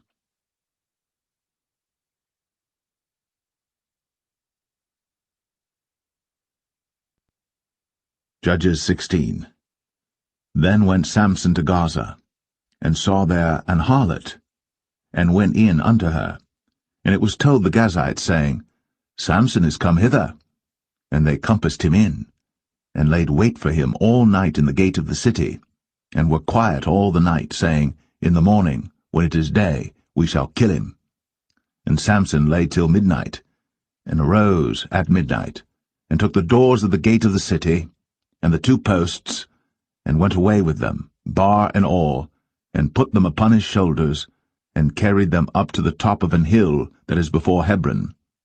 And it came to pass afterward, that he loved a woman in the valley of Sorek, whose name was Delilah. And the lords of the Philistines came up unto her, and said unto her, Entice him, and see wherein his great strength lieth, and by what means we may prevail against him, that we may bind him to afflict him. And we will give thee every one of us 1,100 pieces of silver. And Delilah said to Samson, Tell me, I pray thee, wherein thy great strength lieth, and wherewith thou mightest be bound to afflict thee? And Samson said unto her, If they bind me with 7 green withs that were never dried, then shall I be weak, and be as another man. Then the lords of the Philistines brought up to her 7 green withs, which had not been dried, and she bound him with them. Now there were men lying in wait, abiding with her in the chamber. And she said unto him, The Philistines be upon thee, Samson. And he brake the withs, as a thread of tow is broken when it toucheth the fire. So his strength was not known. And Delilah said unto Samson, Behold, thou hast mocked me, and told me lies. Now tell me, I pray thee, wherewith thou mightest be bound. And he said unto her, If they bind me fast with new ropes, that never were occupied, then shall I be weak, and be as another man. Delilah therefore took new ropes, and bound him therewith, and said unto him, The Philistines be upon thee, Samson. And there were liers in wait, abiding in the chamber. And he brake them from off his arms like a thread. And Delilah said unto Samson, Hitherto thou hast mocked me, and told me lies. Tell me wherewith thou mightest be bound. And he said unto her, If thou weavest the 7 locks of my head with the web. And she fastened it with the pin, and said unto him, The Philistines be upon thee, Samson. And he awaked out of his sleep, and went away with the pin of the beam, and with the web. And she said unto him, How canst thou say, I love thee, when thine heart is not with me? Thou hast mocked me these 3 times, and hast not told me wherein thy great strength lieth.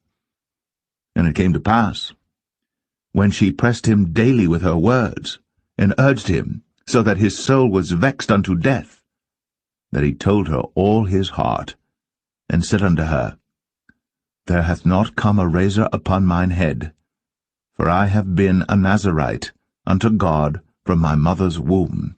If I be shaven, then my strength will go from me, and I shall become weak, and be like any other man. And when Delilah saw that he had told her all his heart, she sent and called for the lords of the Philistines, saying, Come up this once, for he hath shown me all his heart. Then the lords of the Philistines came up unto her, and brought money in their hand. And she made him sleep upon her knees, and she called for a man, and she caused him to shave off the 7 locks of his head, and she began to afflict him, and his strength went from him. And she said, The Philistines be upon thee, Samson. And he awoke out of his sleep, and said, I will go out as at other times before, and shake myself. And he wist not that the Lord was departed from him. But the Philistines took him, and put out his eyes, and brought him down to Gaza, and bound him with fetters of brass, and he did grind in the prison house. Howbeit, the hair of his head began to grow again after he was shaven. Then the lords of the Philistines gathered them together, for to offer a great sacrifice unto Dagon their god, and to rejoice, for they said, Our God hath delivered Samson our enemy into our hand. And when the people saw him, they praised their God, for they said, Our God hath delivered into our hands our enemy, and the destroyer of our country, which slew many of us. And it came to pass, when their hearts were merry, that they said, Call for Samson, that he may make us sport. And they called for Samson out of the prison house, and he made them sport, and they set him between the pillars. And Samson said unto the lad that held him by the hand, Suffer me that I may feel the pillars whereupon the house standeth. that I may lean upon them? Now the house was full of men and women, and all the lords of the Philistines were there. And there were upon the roof about 3,000 men and women that beheld while Samson made sport. And Samson called unto the Lord and said, O Lord God, remember me, I pray thee, and strengthen me, I pray thee, only this once, O God, that I may be at once avenged of the Philistines for my 2 eyes. And Samson took hold of the 2 middle pillars upon which the house stood, and on which it was borne up, of the one with his right hand, and of the other with his left. And Samson said, Let me die with the Philistines. And he bowed himself with all his might. And the house fell upon the lords, and upon all the people that were therein. So the dead which he slew at his death were more than they which he slew in his life. Then his brethren and all the house of his father came down, and took him, and brought him up, and buried him between Zorah and Eshtaol, in the burying place of Manoah his father. And he judged Israel 20 years.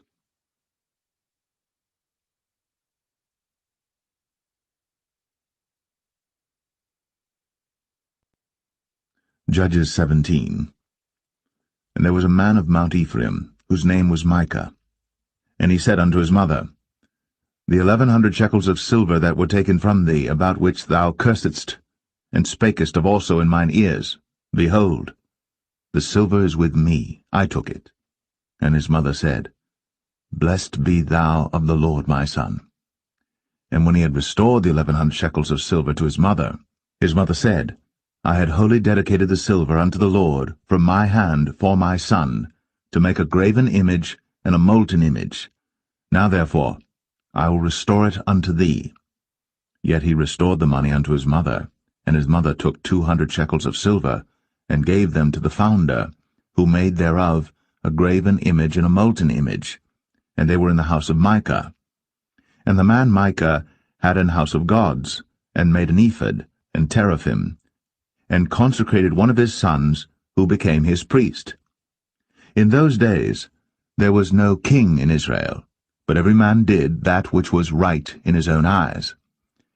And there was a young man out of Bethlehem, Judah, of the family of Judah, who was a Levite, and he sojourned there. And the man departed out of the city from Bethlehem, Judah, to sojourn where he could find a place. And he came to Mount Ephraim, to the house of Micah, as he journeyed. And Micah said unto him, Whence comest thou? And he said unto him, I am a Levite of Bethlehem, Judah, and I go to sojourn where I may find a place. And Micah said unto him, Dwell with me, and be unto me a father and a priest, and I will give thee 10 shekels of silver by the year, and a suit of apparel, and thy victuals. So the Levite went in. And the Levite was content to dwell with the man, and the young man was unto him as one of his sons. And Micah consecrated the Levite, and the young man became his priest, and was in the house of Micah. Then said Micah, Now know I that the Lord will do me good, seeing I have a Levite to my priest.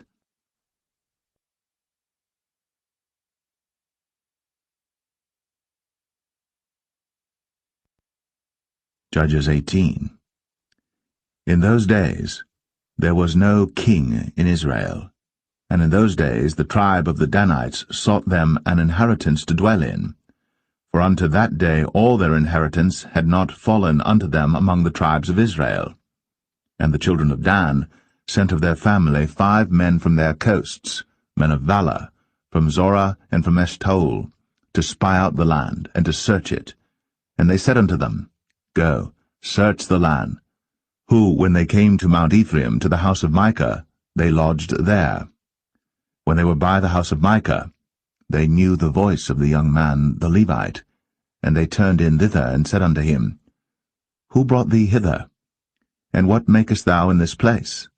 And what hast thou here? And he said unto them, Thus and thus dealeth Micah with me, and hath hired me, and I am his priest. And they said unto him, Ask counsel, we pray thee, of God, that we may know whether our way which we go shall be prosperous. And the priest said unto them, Go in peace, before the Lord is your way wherein ye go.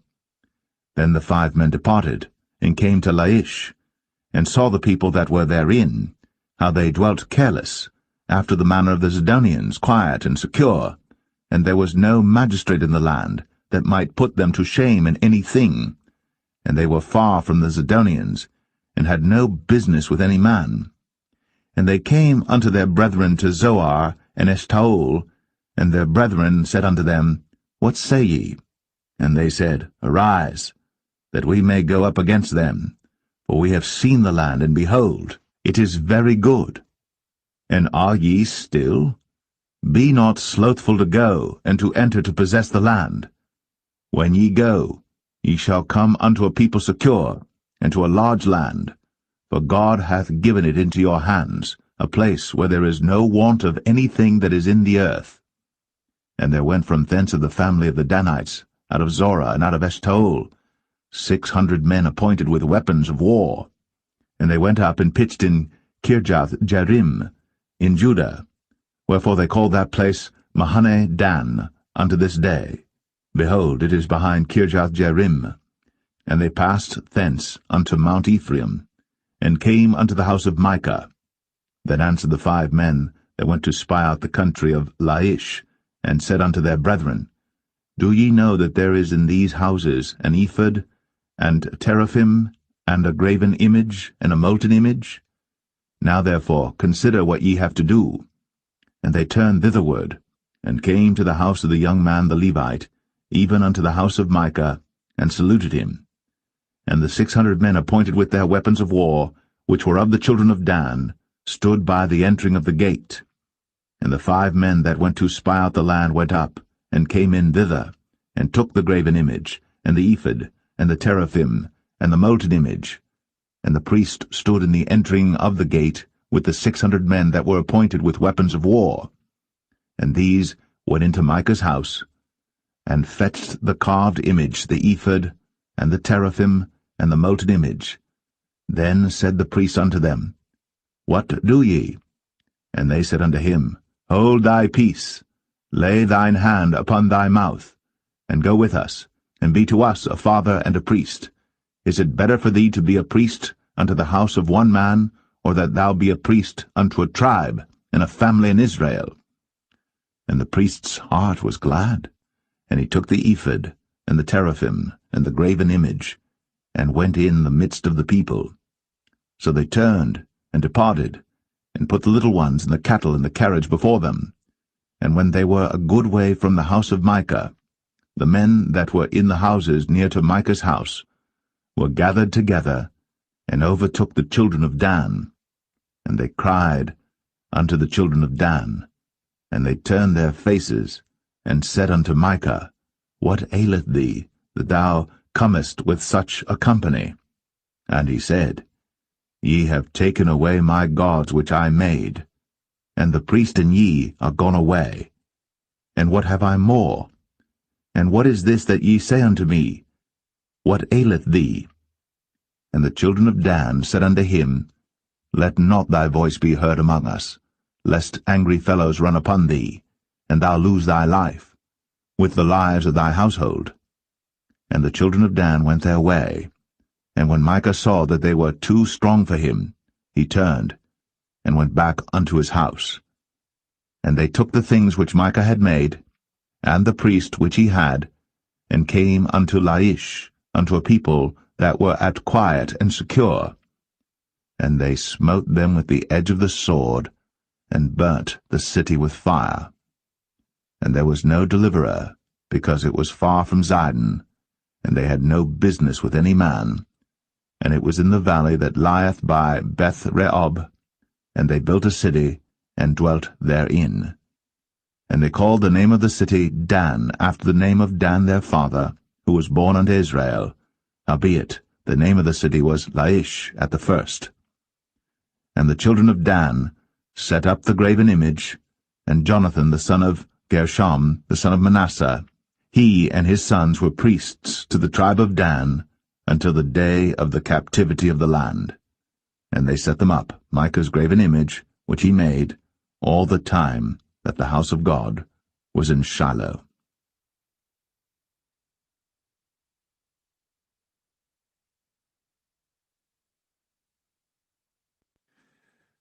Judges 19.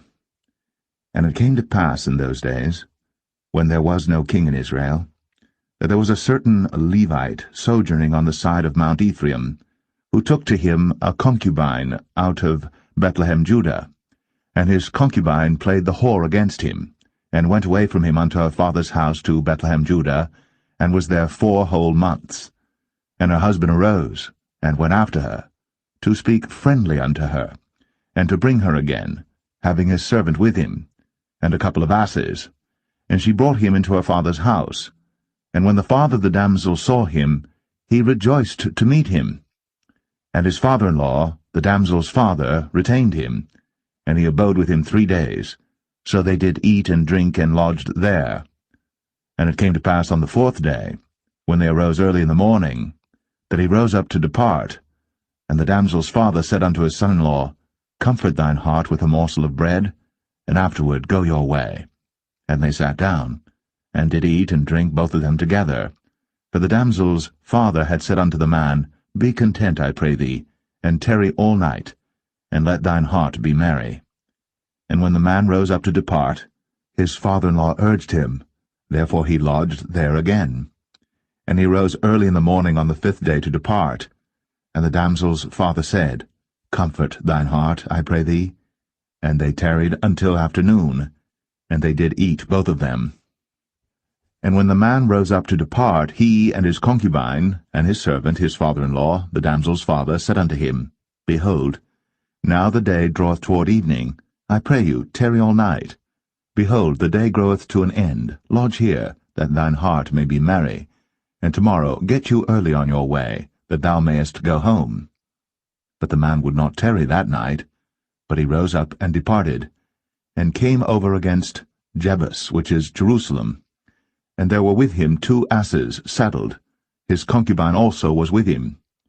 And when they were by Jebus, the day was far spent. And the servant said unto his master, Come, I pray thee, and let us turn into this city of the Jebusites, and lodge in it. And his master said unto him, We will not turn aside hither into the city of a stranger, that is not of the children of Israel. We will pass over to Gibeah. And he said unto his servant, Come, and let us draw near to one of these places to lodge all night in Gibeah, or in Ramah. And they passed on, and went their way. And the sun went down upon them when they were by Gibeah, which belongeth to Benjamin. And they turned aside thither, to go in and to lodge in Gibeah. And when he went in, he sat him down in a street of the city, for there was no man that took them into his house to lodging. And behold, there came an old man from his work out of the field at even, which was also of Mount Ephraim, and he sojourned in Gibeah. But the men of the place were Benjamites. And when he had lifted up his eyes, he saw a wayfaring man in the street of the city. And the old man said, Whither goest thou? And whence comest thou? And he said unto him, We are passing from Bethlehem Judah toward the side of Mount Ephraim. From thence am I. And I went to Bethlehem Judah, but I am now going to the house of the Lord, and there is no man that receiveth me to house. Yet there is both straw and provender for our asses, and there is bread and wine also for me, and for thy handmaid, and for the young man which is with thy servants. There is no want of anything. And the old man said, Peace be with thee.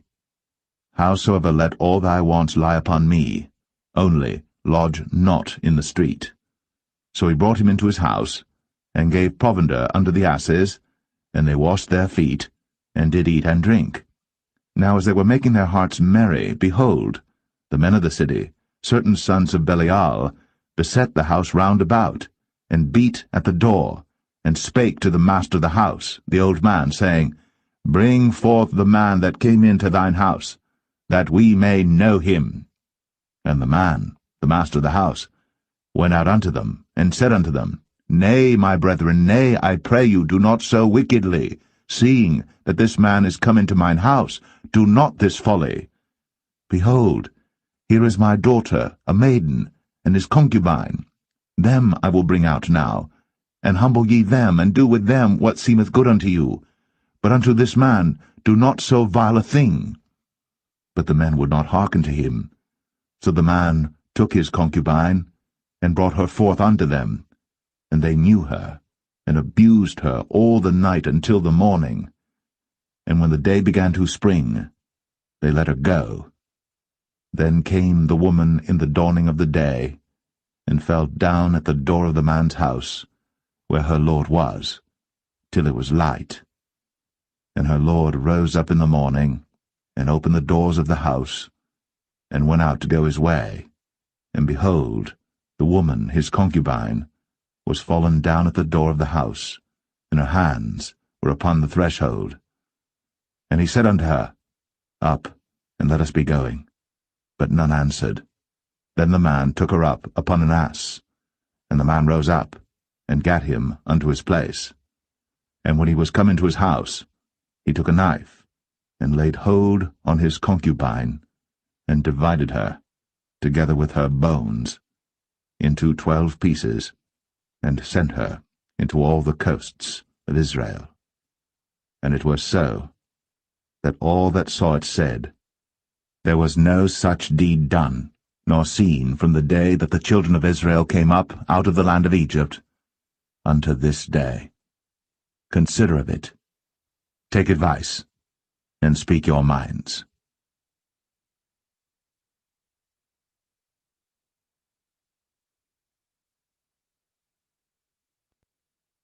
Judges 20.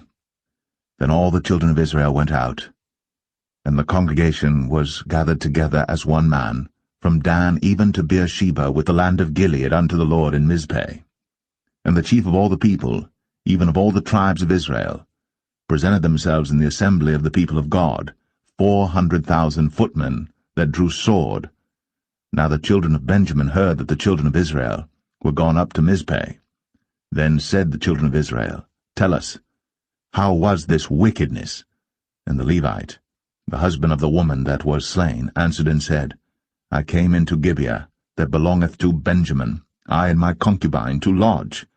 And the men of Gibeah rose against me, and beset the house round about upon me by night, and thought to have slain me, and my concubine have they forced, that she is dead. And I took my concubine, and cut her in pieces, and sent her throughout all the country of the inheritance of Israel, for they have committed lewdness and folly in Israel. Behold, ye are all children of Israel, give here your advice and counsel. And all the people arose as one man, saying, We will not any of us go to his tent, neither will we any of us turn into his house. But now this shall be the thing which we will do to Gibeah. We will go up by lot against it. And we will take 10 men of 100 throughout all the tribes of Israel, and 100 of 1,000, and 1,000 out of 10,000, to fetch victual for the people, that they may do, when they come to Gibeah Benjamin, according to all the folly that they have wrought in Israel. So all the men of Israel were gathered against the city, knit together as one man. And the tribes of Israel sent men through all the tribe of Benjamin, saying, What wickedness is this that is done among you? Now therefore, deliver us the men, the children of Belial, which are in Gibeah, that we may put them to death, and put away evil from Israel. But the children of Benjamin would not hearken to the voice of their brethren, the children of Israel. But the children of Benjamin gathered themselves together out of the cities unto Gibeah, to go out to battle against the children of Israel. And the children of Benjamin were numbered at that time out of the cities 26,000 men that drew sword, beside the inhabitants of Gibeah, which were numbered 700 chosen men. Among all this people there was 700 chosen men left-handed. Every one could sling stones at an hairbreadth, and not miss. And the men of Israel beside Benjamin were numbered 400,000 men that drew sword. All these were men of war.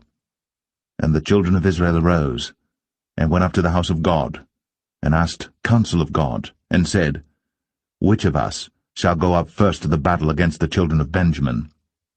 And the Lord said, Judah shall go up first. And the children of Israel rose up in the morning, and encamped against Gibeah. And the men of Israel went out to battle against Benjamin. And the men of Israel put themselves in array to fight against them at Gibeah.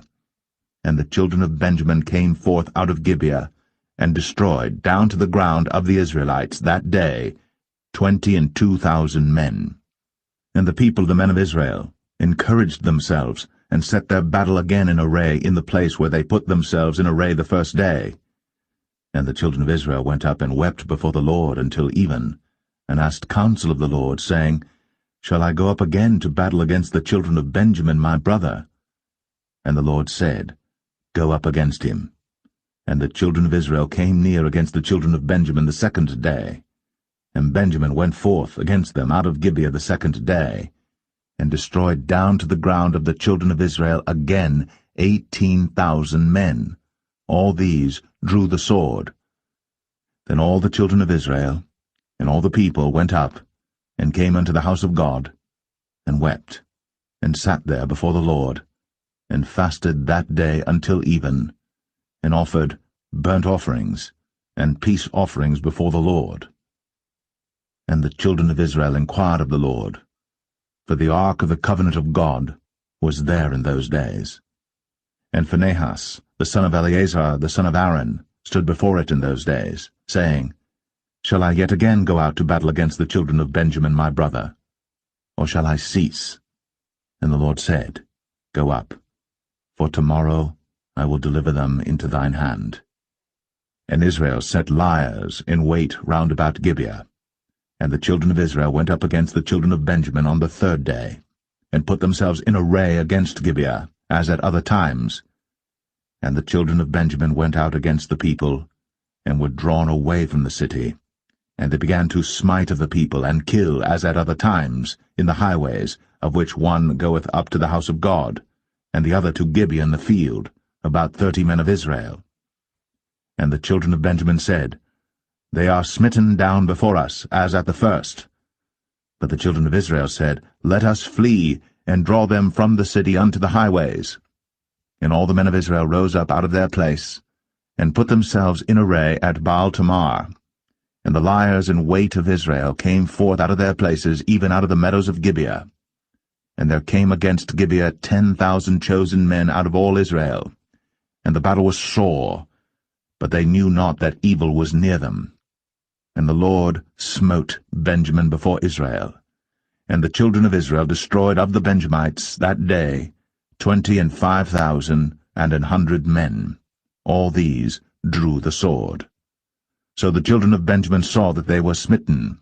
For the men of Israel gave place to the Benjamites, because they trusted unto the liers in wait, which they had set beside Gibeah. And the liers in wait hasted, and rushed upon Gibeah. And the liers in wait drew themselves along, and smote all the city with the edge of the sword. Now there was an appointed sign between the men of Israel and the liers in wait, that they should make a great flame with smoke rise up out of the city. And when the men of Israel retired in the battle, Benjamin began to smite and kill of the men of Israel about 30 persons. For they said, Surely they are smitten down before us, as in the first battle. But when the flame began to arise up out of the city with a pillar of smoke, the Benjamites looked behind them, and behold, the flame of the city ascended up to heaven. And when the men of Israel turned again, the men of Benjamin were amazed, for they saw that evil was come upon them. Therefore they turned their backs before the men of Israel unto the way of the wilderness. But the battle overtook them, and them which came out of the cities they destroyed in the midst of them. Thus they enclosed the Benjamites round about, and chased them, and trod them down with ease over against Gibeah toward the sunrising. And there fell of Benjamin 18,000 men. All these were men of valor. And they turned and fled toward the wilderness, unto the rock of Rimmon. And they gleaned of them in the highways 5,000 men, and pursued hard after them unto Kidom, and slew 2,000 men of them. So that all which fell that day of Benjamin were 25,000 men that drew the sword. All these were men of valor. But 600 men turned and fled to the wilderness unto the rock Rimmon, and abode in the rock Rimmon 4 months. And the men of Israel turned again upon the children of Benjamin, and smote them with the edge of the sword, as well the men of every city as the beast, and all that came to hand. Also they set on fire all the cities that they came to.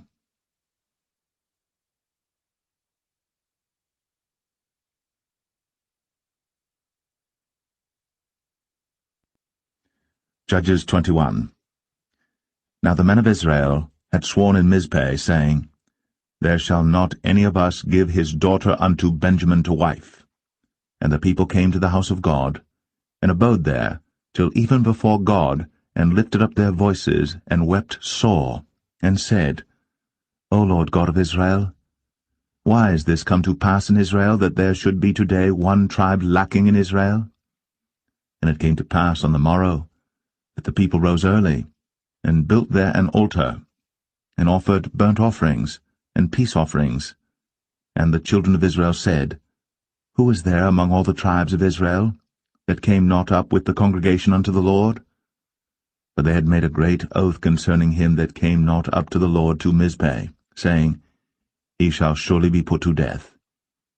And the children of Israel repented them for Benjamin their brother, and said, There is one tribe cut off from Israel this day. How shall we do for wives for them that remain, seeing we have sworn by the Lord, that we will not give them of our daughters to wives? And they said, What one is there of the tribes of Israel, that came not up to Mizpeh to the Lord? And behold, there came none to the camp, from Jabesh-Gilead to the assembly. For the people were numbered, and behold, there were none of the inhabitants of Jabesh-Gilead there. And the congregation sent thither 12,000 men, of the valiantest, and commanded them, saying, Go, and smite the inhabitants of Jabesh-Gilead with the edge of the sword, with the women and the children. And this is the thing that ye shall do. Ye shall utterly destroy every male, and every woman that hath lain by man. And they found among the inhabitants of Jabesh-Gilead 400 young virgins, that had known no man by lying with any male. And they brought them unto the camp to Shiloh, which is in the land of Canaan. And the whole congregation sent some to speak to the children of Benjamin, that were in the rock Rimmon, and to call peaceably unto them. And Benjamin came again at that time, and they gave them wives which they had saved alive of the women of Jabesh-Gilead, and yet so they sufficed them not. And the people repented them for Benjamin, because that the Lord had made a breach in the tribes of Israel. Then the elders of the congregation said, How shall we do for wives for them that remain, seeing the women are destroyed out of Benjamin? And they said, There must be an inheritance for them that be escaped of Benjamin, that a tribe be not destroyed out of Israel. Howbeit we may not give them wives of our daughters, for the children of Israel have sworn, saying, Cursed be he that giveth a wife to Benjamin. Then they said, Behold, there is a feast of the Lord in Shiloh yearly, in a place which is on the north side of Bethel, on the east side of the highway that goeth up from Bethel to Shechem, and on the south of Lebonah. Therefore they commanded the children of Benjamin, saying, Go, and lie in wait in the vineyards, and see, and behold, if the daughters of Shiloh come out to dance in dances, then come ye out of the vineyards, and catch you every man his wife of the daughters of Shiloh, and go to the land of Benjamin. And it shall be, when their fathers or their brethren come unto us to complain, that we will say unto them, Be favorable unto them for our sakes, because we reserved not to each man his wife in the war, for ye did not give unto them at this time, that ye should be guilty. And the children of Benjamin did so, and took them wives, according to their number of them that danced, whom they caught, and they went and returned unto their inheritance, and repaired the cities, and dwelt in them. And the children of Israel departed thence at that time, every man to his tribe and to his family, and they went out from thence every man to his inheritance. In those days there was no king in Israel. Every man did that which was right in his own eyes.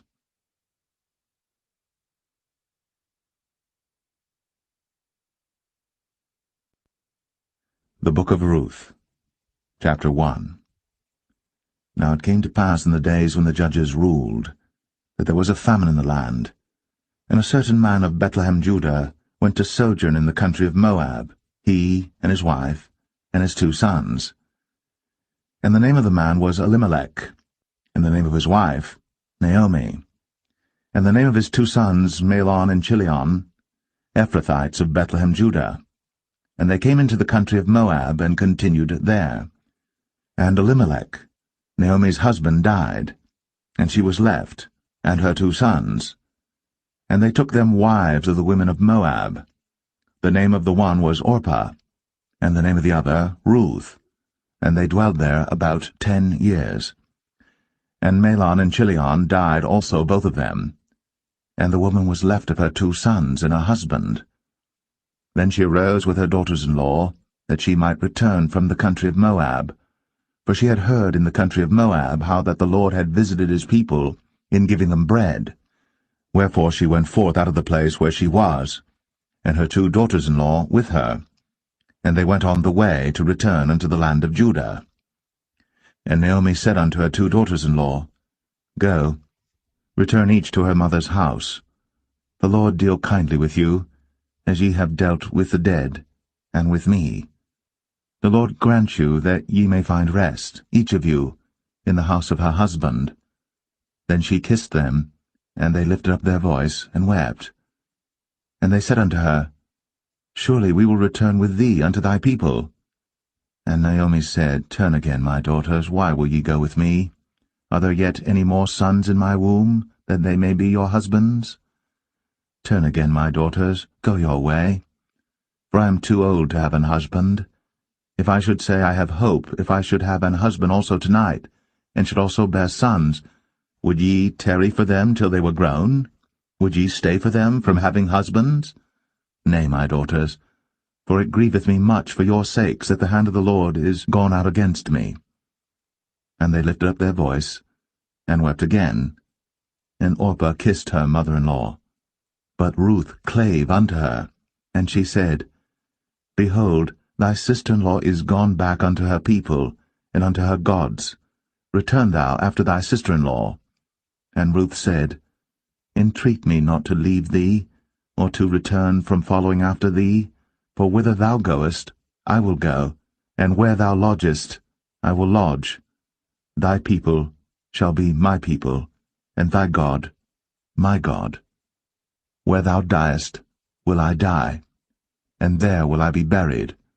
The Lord do so to me, and more also, if aught but death part thee and me. When she saw that she was steadfastly minded to go with her, then she left speaking unto her. So they 2 went until they came to Bethlehem.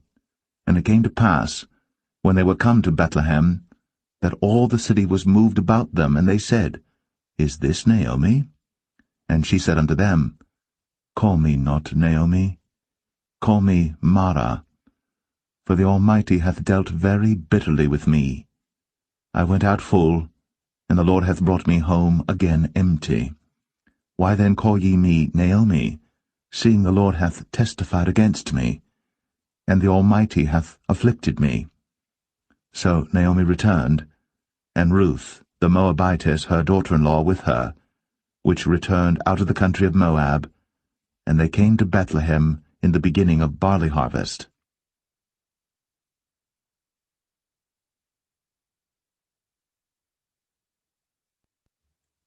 Ruth 2. And Naomi had a kinsman of her husband's, a mighty man of wealth, of the family of Elimelech, and his name was Boaz. And Ruth the Moabitess said unto Naomi, Let me now go to the field, and glean ears of corn after him in whose sight I shall find grace. And she said unto her, Go, my daughter. And she went and came and gleaned in the field after the reapers, and her hap was to light on a part of the field belonging unto Boaz, who was of the kindred of Elimelech. And behold, Boaz came from Bethlehem, and said unto the reapers, The Lord be with you. And they answered him, The Lord bless thee. Then said Boaz unto his servant that was set over the reapers, Whose damsel is this? And the servant that was set over the reapers answered and said, It is the Moabitish damsel that came back with Naomi out of the country of Moab.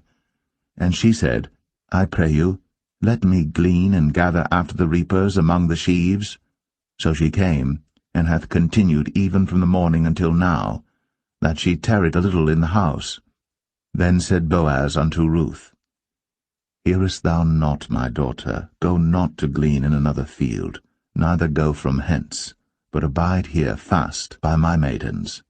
Let thine eyes be on the field that they do reap, and go thou after them. Have I not charged the young men that they shall not touch thee? And when thou art athirst, go unto the vessels, and drink of that which the young men have drawn. Then she fell on her face, and bowed herself to the ground, and said unto him, Why have I found grace in thine eyes, that thou shouldst take knowledge of me, seeing I am a stranger? And Boaz answered and said unto her, It hath fully been shown me all that thou hast done unto thy mother-in-law since the death of thine husband, and how thou hast left thy father and thy mother, and the land of thy nativity, and art come unto a people which thou knewest not heretofore. The Lord recompense thy work, and a full reward be given thee of the Lord God of Israel, under whose wings thou art come to trust. Then she said, Let me find favour in thy sight, my Lord, for that thou hast comforted me, and for that thou hast spoken friendly unto thine handmaid, though I be not like unto one of thine handmaidens. And Boaz said unto her, At mealtime come thou hither, and eat of the bread, and dip thy morsel in the vinegar. And she sat beside the reapers, and he reached her parched corn, and she did eat, and was sufficed, and left. And when she was risen up to glean, Boaz commanded his young men, saying, Let her glean even among the sheaves, and reproach her not. And let fall also some of the handfuls of purpose for her, and leave them, that she may glean them, and rebuke her not. So she gleaned in the field until even, and beat out that she had gleaned, and it was about an ephah of barley. And she took it up, and went into the city, and her mother-in-law saw what she had gleaned, and she brought forth, and gave to her that she had reserved after she was sufficed. And her mother-in-law said unto her, Where hast thou gleaned today?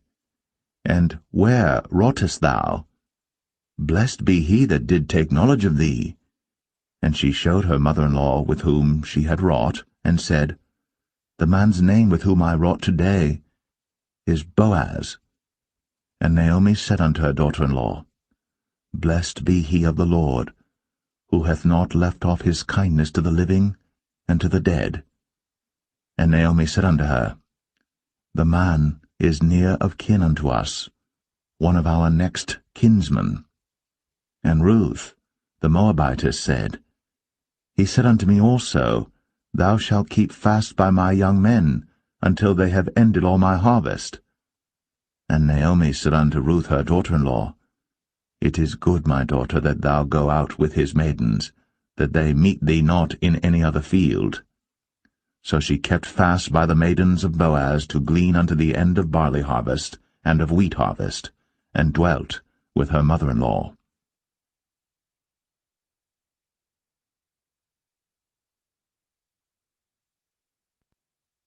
Ruth 3. Then Naomi her mother-in-law said unto her, My daughter, shall I not seek rest for thee, that it may be well with thee? And now is not Boaz of our kindred, with whose maidens thou wast? Behold, he winnoweth barley tonight in the threshing floor. Wash thyself therefore, and anoint thee, and put thy raiment upon thee, and get thee down to the floor. But make not thyself known unto the man until he shall have done eating and drinking. And it shall be, when he lieth down, that thou shalt mark the place where he shall lie, and thou shalt go in, and uncover his feet, and lay thee down, and he will tell thee what thou shalt do. And she said unto her, All that thou sayest unto me, I will do. And she went down unto the floor, and did according to all that her mother-in-law bade her.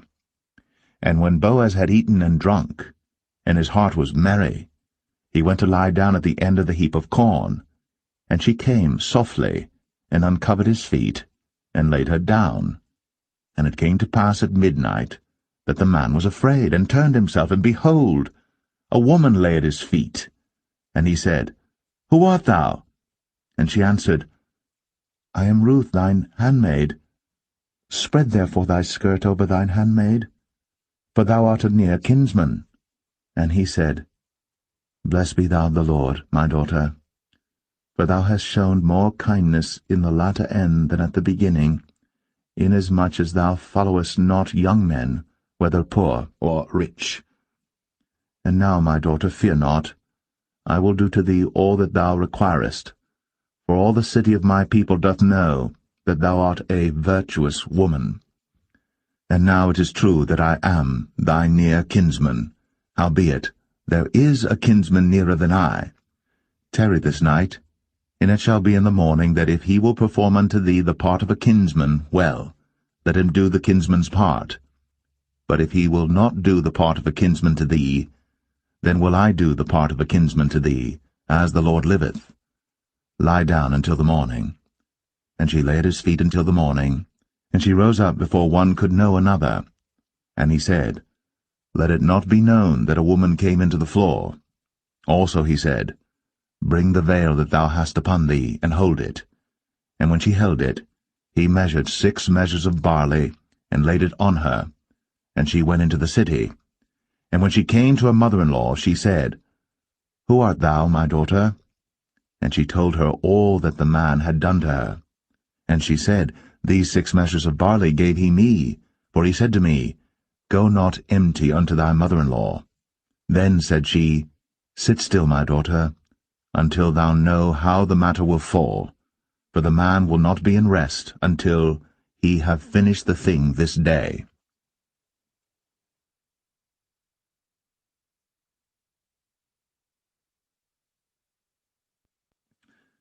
Ruth 4.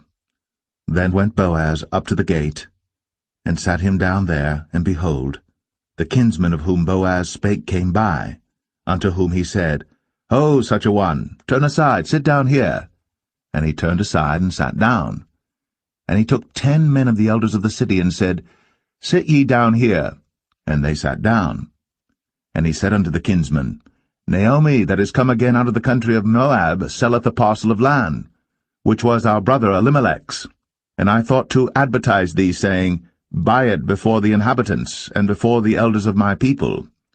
If thou wilt redeem it, redeem it. But if thou wilt not redeem it, then tell me, that I may know.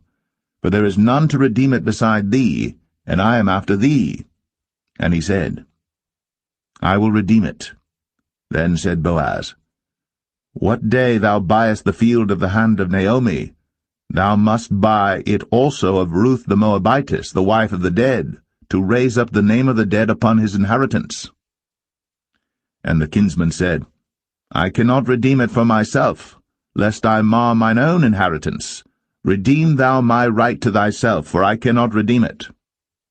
Now this was the manner in former time in Israel concerning redeeming and concerning changing, for to confirm all things, a man plucked off his shoe, and gave it to his neighbor, and this was a testimony in Israel. Therefore the kinsman said unto Boaz, Buy it for thee. So he drew off his shoe. And Boaz said unto the elders, and unto all the people, Ye are witnesses this day, that I have bought all that was Elimelech's, and all that was Chilion's and Mahlon's of the hand of Naomi. Moreover, Ruth the Moabitess, the wife of Mahlon, have I purchased to be my wife, to raise up the name of the dead upon his inheritance, that the name of the dead be not cut off from among his brethren, and from the gate of his place. Ye are witnesses this day. And all the people that were in the gate, and the elders said, We are witnesses. The Lord make the woman that is come into thine house like Rachel and like Leah, which two did build the house of Israel. And do thou worthily in Ephratah, and be famous in Bethlehem. And let thy house be like the house of Pharez, whom Tamar bare unto Judah, of the seed which the Lord shall give thee of this young woman. So Boaz took Ruth, and she was his wife. And when he went in unto her, the Lord gave her conception, and she bare a son. And the women said unto Naomi, Blessed be the Lord, which hath not left thee this day without a kinsman, that his name may be famous in Israel. And he shall be unto thee a restorer of thy life, and a nourisher of thine old age. For thy daughter-in-law, which loveth thee, which is better to thee than 7 sons, hath borne him. And Naomi took the child, and laid it in her bosom, and became nurse unto it. And the women her neighbours gave it a name, saying, There is a son born to Naomi. And they called his name Obed. He is the father of Jesse, the father of David. Now these are the generations of Pharez. Pharez begat Hezron, and Hezron begat Ram, and Ram begat Amminadab, and Amminadab begat Nahshon, and Nahshon begat Salmon, and Salmon begat Boaz, and Boaz begat Obed, and Obed begat Jesse, and Jesse begat David.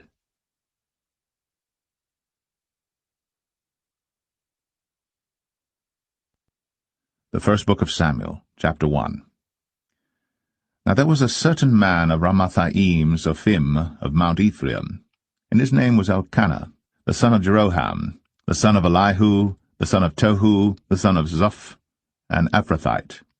And he had 2 wives. The name of the one was Hannah, and the name of the other was Peninnah. And Peninnah had children, but Hannah had no children. And this man went up out of his city yearly to worship and to sacrifice unto the Lord of hosts in Shiloh. And the 2 sons of Eli, Hophni and Phinehas, the priests of the Lord, were there. And when the time was that Elkanah offered, he gave to Peninnah his wife and to all her sons and her daughters portions. But unto Hannah he gave a worthy portion, for he loved Hannah. But the Lord had shut up her womb. And her adversary also provoked her sore, for to make her fret, because the Lord had shut up her womb.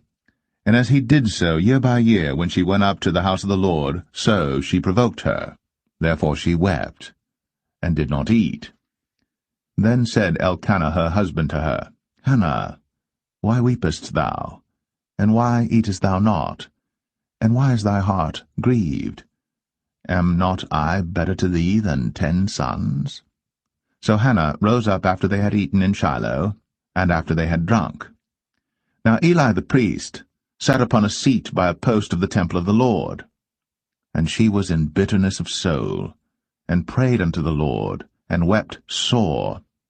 And she vowed a vow, and said, O Lord of hosts, if thou wilt indeed look on the affliction of thine handmaid, and remember me, and not forget thine handmaid, but wilt give unto thine handmaid a man-child, then I will give him unto the Lord all the days of his life, and there shall no razor come upon his head. And it came to pass, as she continued praying before the Lord, that Eli marked her mouth. Now Hannah, she spake in her heart, only her lips moved, but her voice was not heard. Therefore Eli thought she had been drunken. And Eli said unto her, How long wilt thou be drunken? Put away thy wine from thee. And Hannah answered and said, No, my lord, I am a woman of a sorrowful spirit. I have drunk neither wine nor strong drink, but have poured out my soul before the Lord. Count not thine handmaid for a daughter of Belial, for out of the abundance of my complaint and grief have I spoken hitherto. Then Eli answered and said, Go in peace, and the God of Israel grant thee thy petition that thou hast asked of him. And she said, Let thine handmaid find grace in thy sight. So the woman went her way, and did eat, and her countenance was no more sad. And they rose up in the morning early, and worshipped before the Lord, and returned, and came to their house to Ramah. And Elkanah knew Hannah his wife, and the Lord remembered her. Wherefore it came to pass, when the time was come about after Hannah had conceived, that she bare a son, and called his name Samuel, saying, Because I have asked him of the Lord. And the man Elkanah and all his house went up to offer unto the Lord the yearly sacrifice and his vow. But Hannah went not up. For she said unto her husband, I will not go up until the child be weaned. and then I will bring him, that he may appear before the Lord, and there abide for ever. And Elkanah her husband said unto her, Do what seemeth thee good. Tarry until thou have weaned him. Only the Lord establish his word. So the woman abode, and gave her son suck, until she weaned him. And when she had weaned him, she took him up with her, with 3 bullocks, and 1 ephah of flour, and a bottle of wine, and brought him unto the house of the Lord in Shiloh. And the child was young. And they slew a bullock, and brought the child to Eli. And she said, O my Lord, as thy soul liveth, my Lord, I am the woman that stood by thee here, praying unto the Lord. For this child I prayed, and the Lord hath given me my petition, which I asked of him. Therefore also I have lent him to the Lord. As long as he liveth, he shall be lent to the Lord.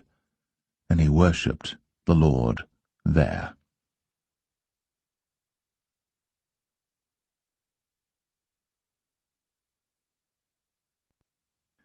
1 Samuel chapter 2. And Hannah prayed and said, My heart rejoiceth in the Lord. Mine horn is exalted in the Lord. My mouth is enlarged over mine enemies, because I rejoice in thy salvation. There is none holy as the Lord, for there is none beside thee, neither is there any rock like our God. Talk no more so exceeding proudly. Let not arrogancy come out of your mouth. For the Lord is a God of knowledge, and by him actions are weighed. The bows of the mighty men are broken, and they that stumbled are girded with strength. They that were full have hired out themselves for bread, and they that were hungry ceased, so that the barren hath borne 7, and she that hath many children is waxed feeble.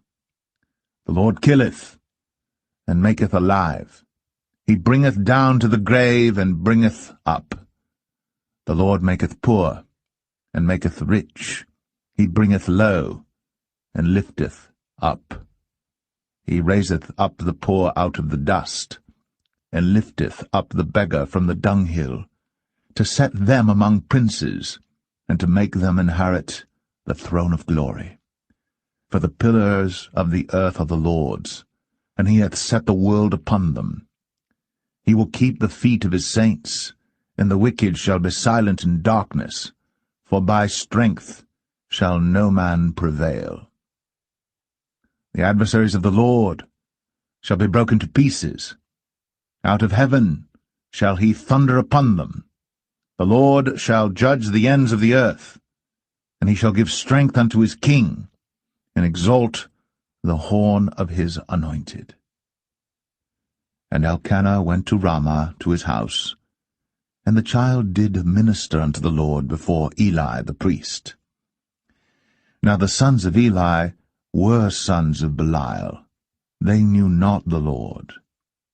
And the priest's custom with the people was, that when any man offered sacrifice, the priest's servant came, while the flesh was in seething, with a flesh hook of 3 teeth in his hand, and he struck it into the pan or kettle or cauldron or pot. All that the flesh hook brought up, the priest took for himself. So they did in Shiloh unto all the Israelites that came thither. Also before they burnt the fat, the priest's servant came and said to the man that sacrificed, Give flesh to roast for the priest, for he will not have sodden flesh of thee, but raw. And if any man said unto him, Let them not fail to burn the fat presently, and then take as much as thy soul desireth, then he would answer him, Nay, but thou shalt give it me now, and if not, I will take it by force. Wherefore the sin of the young men was very great before the Lord, for men abhorred the offering of the Lord. But Samuel ministered before the Lord, being a child, girded with a linen ephod. Moreover, his mother made him a little coat, and brought it to him from year to year, when she came up with her husband to offer the yearly sacrifice. And Eli blessed Elkanah and his wife, and said, The Lord give thee seed of this woman for the loan which is lent to the Lord. And they went unto their own home. And the Lord visited Hannah, so that she conceived, and bare 3 sons and 2 daughters. And the child Samuel grew before the Lord. Now Eli was very old, and heard all that his sons did unto all Israel, and how they lay with the women that assembled at the door of the tabernacle of the congregation. And he said unto them, Why do ye such things? For I hear of your evil dealings by all this people. Nay, my sons, for it is no good report that I hear. Ye make the Lord's people to transgress. If one man sin against another, the judge shall judge him. But if a man sin against the Lord, who shall entreat for him? Notwithstanding, they hearken not unto the voice of their father, because the Lord would slay them. And the child Samuel grew on, and was in favor both with the Lord and also with men. And there came a man of God unto Eli, and said unto him, Thus saith the Lord, Did I plainly appear unto the house of thy father, when they were in Egypt in Pharaoh's house? And did I choose him out of all the tribes of Israel to be my priest, to offer upon mine altar, to burn incense, to wear an ephod before me? And did I give unto the house of thy father all the offerings made by fire of the children of Israel? Wherefore kick ye at my sacrifice and at mine offering, which I have commanded in my habitation, and honourest thy sons above me, to make yourselves fat with the chiefest of all the offerings of Israel my people?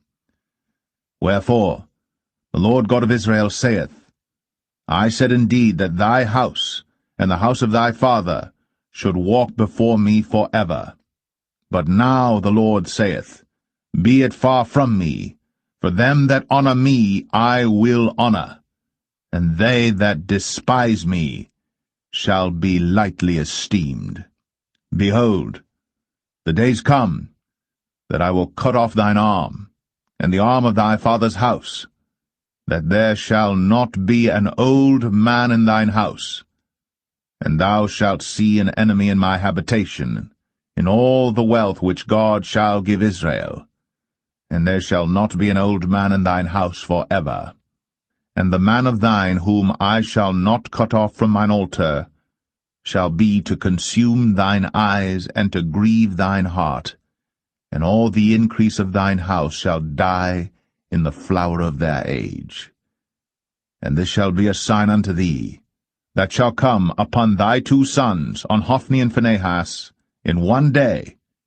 They shall die, both of them. And I will raise me up a faithful priest, that shall do according to that which is in mine heart and in my mind. And I will build him a sure house, and he shall walk before mine anointed for ever. And it shall come to pass, that every one that is left in thine house shall come and crouch to him for a piece of silver and a morsel of bread, and shall say, Put me, I pray thee, into one of the priest's offices, that I may eat a piece of bread.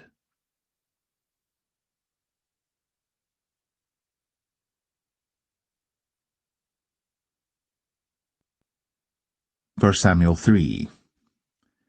And the child Samuel ministered unto the Lord before Eli. And the word of the Lord was precious in those days. There was no open vision.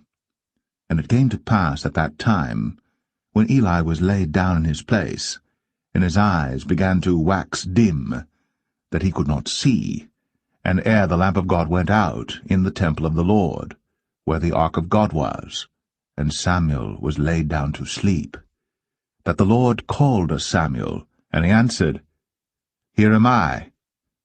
And he ran unto Eli, and said, Here am I, for thou calledst me. And he said, I called not, lie down again. And he went and lay down. And the Lord called yet again, Samuel.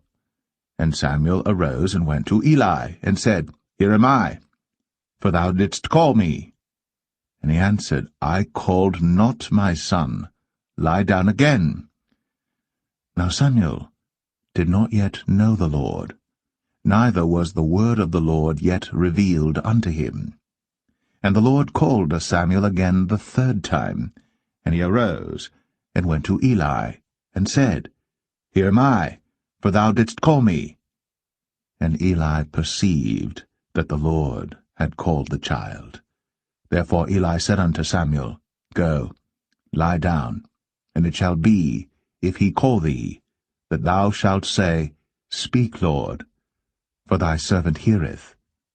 So Samuel went, and lay down in his place. And the Lord came, and stood, and called, as at other times, Samuel, Samuel. Then Samuel answered, Speak, for thy servant heareth. And the Lord said to Samuel, Behold, I will do a thing in Israel, at which both the ears of every one that heareth it shall tingle. In that day I will perform against Eli all things which I have spoken concerning his house. When I begin, I will also make an end. For I have told him that I will judge his house for ever for the iniquity which he knoweth, because his sons made themselves vile, and he restrained them not. And therefore I have sworn unto the house of Eli, that the iniquity of Eli's house shall not be purged with sacrifice nor offering for ever. And Samuel lay until the morning, and opened the doors of the house of the Lord. And Samuel feared to show Eli the vision. Then Eli called Samuel, and said, Samuel, my son. And he answered, Here am I. And he said, What is the thing that the Lord hath said unto thee? I pray thee, hide it not from me. God do so to thee, and more also, if thou hide anything from me of all the things that he said unto thee. And Samuel told him every whit, and hid nothing from him. And he said, It is the Lord. Let him do what seemeth him good. And Samuel grew, and the Lord was with him, and did let none of his words fall to the ground. And all Israel from Dan even to Beersheba knew that Samuel was established to be a prophet of the Lord. And the Lord appeared again in Shiloh. For the Lord revealed himself to Samuel in Shiloh by the word of the Lord.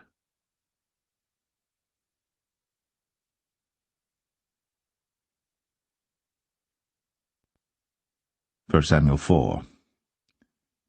And the word of Samuel came to all Israel.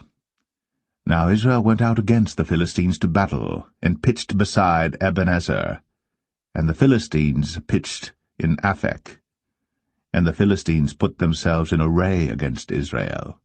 And when they joined battle, Israel was smitten before the Philistines, and they slew of the army in the field about 4,000 men. And when the people were come into the camp, the elders of Israel said, Wherefore hath the Lord smitten us today before the Philistines? Let us fetch the ark of the covenant of the Lord out of Shiloh unto us, that, when it cometh among us, it may save us out of the hand of our enemies. So the people sent to Shiloh, that they might bring from thence the ark of the covenant of the Lord of hosts, which dwelleth between the cherubims. And the two sons of Eli, Hophni and Phinehas, were there with the ark of the covenant of God. And when the ark of the covenant of the Lord came into the camp, all Israel shouted with a great shout, so that the earth rang again. And when the Philistines heard the noise of the shout, they said, What meaneth the noise of this great shout in the camp of the Hebrews?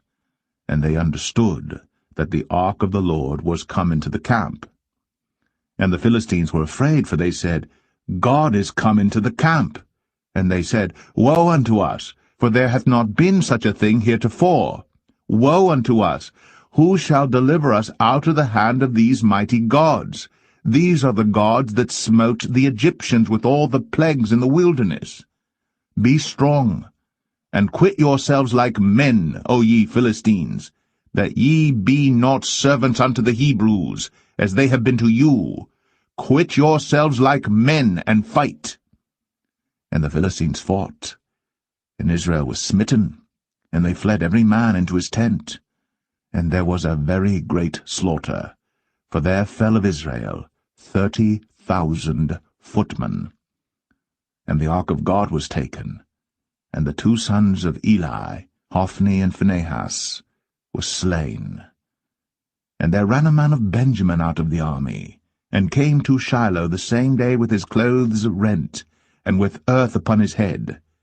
And when he came, lo, Eli sat upon a seat by the wayside, watching, for his heart trembled for the ark of God. And when the man came into the city and told it, all the city cried out. And when Eli heard the noise of the crying, he said, What meaneth the noise of this tumult? And the man came in hastily, and told Eli.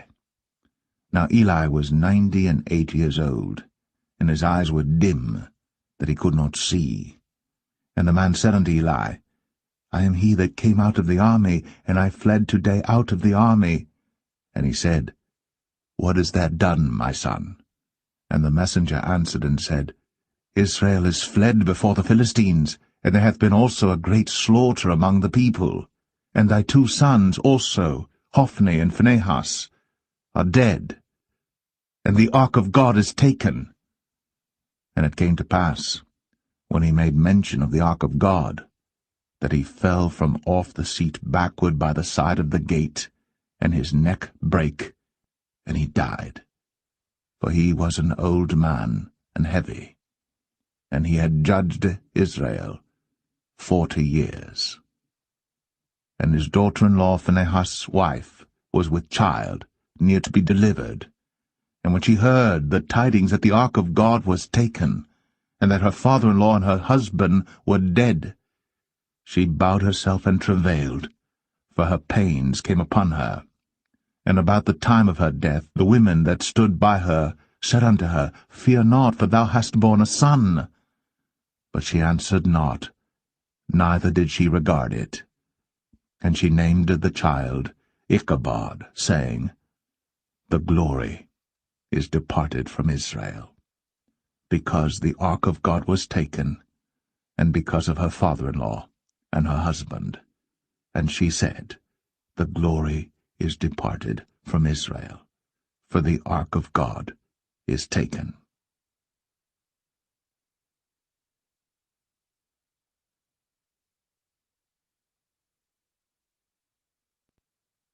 1 Samuel 5. And the Philistines took the ark of God, and brought it from Ebenezer unto Ashdod. When the Philistines took the ark of God, they brought it into the house of Dagon, and set it by Dagon. And when they of Ashdod arose early on the morrow, behold, Dagon was fallen upon his face to the earth before the ark of the Lord. And they took Dagon, and set him in his place again. And when they arose early on the morrow morning, behold, Dagon was fallen upon his face to the ground before the ark of the Lord, and the head of Dagon, and both the palms of his hands were cut off upon the threshold. Only the stump of Dagon was left to him. Therefore neither the priests of Dagon, nor any that come into Dagon's house, tread on the threshold of Dagon in Ashdod unto this day. But the hand of the Lord was heavy upon them of Ashdod, and he destroyed them, and smote them with emerods, even Ashdod, and the coast thereof. And when the men of Ashdod saw that it was so, they said, The ark of the God of Israel shall not abide with us, for his hand is sore upon us, and upon Dagon our God. They sent therefore, and gathered all the lords of the Philistines unto them, and said, What shall we do with the ark of the God of Israel? And they answered, Let the ark of the God of Israel be carried about unto Gath. And they carried the ark of the God of Israel about thither.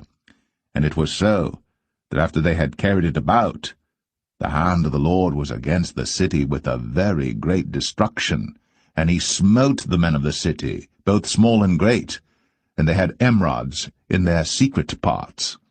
Therefore they sent the ark of God to Ekron. And it came to pass, as the ark of God came to Ekron, that the Ekronites cried out, saying, They have brought about the ark of the God of Israel to us, to slay us and our people. So they sent and gathered together all the lords of the Philistines, and said, Send away the ark of the God of Israel, and let it go again to his own place, that it slay us not and our people. For there was a deadly destruction throughout all the city. The hand of God was very heavy there, and the men that died not were smitten with the emerods, and the cry of the city went up to heaven.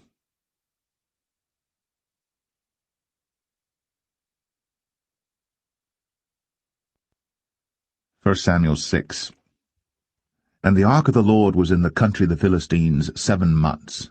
And the Philistines called for the priests and the diviners, saying, What shall we do to the ark of the Lord? Tell us wherewith we shall send it to his place. And they said, If ye send away the ark of the God of Israel, send it not empty, but in any wise return him a trespass offering. Then ye shall be healed, and it shall be known to you why his hand is not removed from you. Then said they, What shall be the trespass offering which we shall return to him? They answered, 5 golden emerods, and 5 golden mice, according to the number of the lords of the Philistines. For one plague was on you all, and on your lords. Wherefore ye shall make images of your emerods, and images of your mice that mar the land, and ye shall give glory unto the God of Israel. Peradventure he will lighten his hand from off you, and from off your gods, and from off your land. Wherefore then do ye harden your hearts, as the Egyptians and Pharaoh hardened their hearts, when he had wrought wonderfully among them?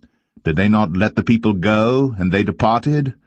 Now therefore make a new cart, and take 2 milch kine, on which there hath come no yoke, and tie the kine to the cart, and bring their calves home from them. And take the ark of the Lord, and lay it upon the cart, and put the jewels of gold, which ye return him for a trespass offering, in a coffer by the side thereof, and send it away, that it may go. And see, if it goeth up by the way of his own coast, to Bethshemesh, then he hath done us this great evil. But if not, then we shall know that it is not his hand that smote us. It was a chance that happened to us.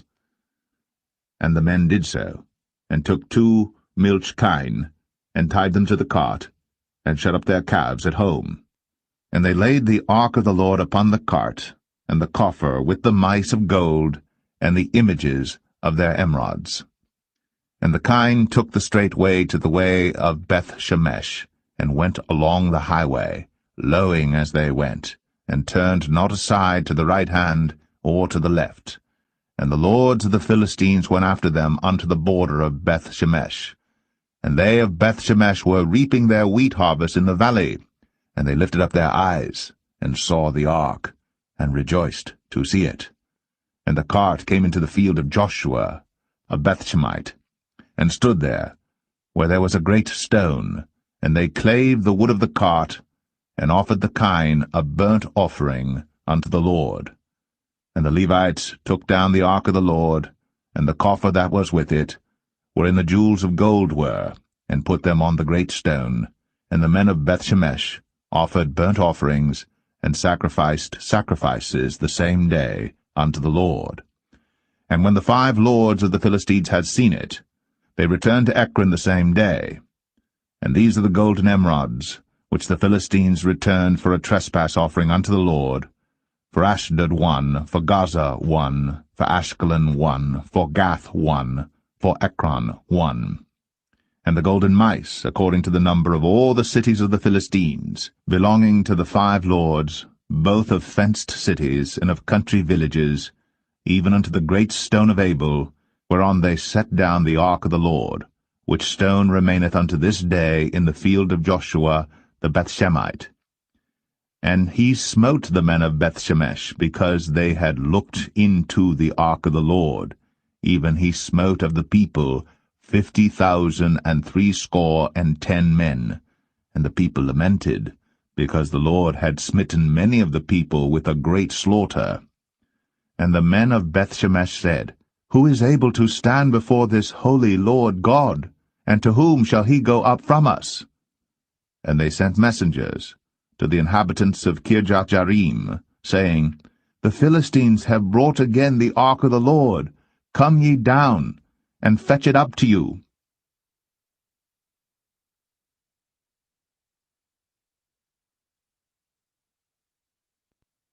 First Samuel 7. And the men of Kirjath-jearim came and fetched up the ark of the Lord, and brought it into the house of Abinadab in the hill, and sanctified Eleazar his son to keep the ark of the Lord.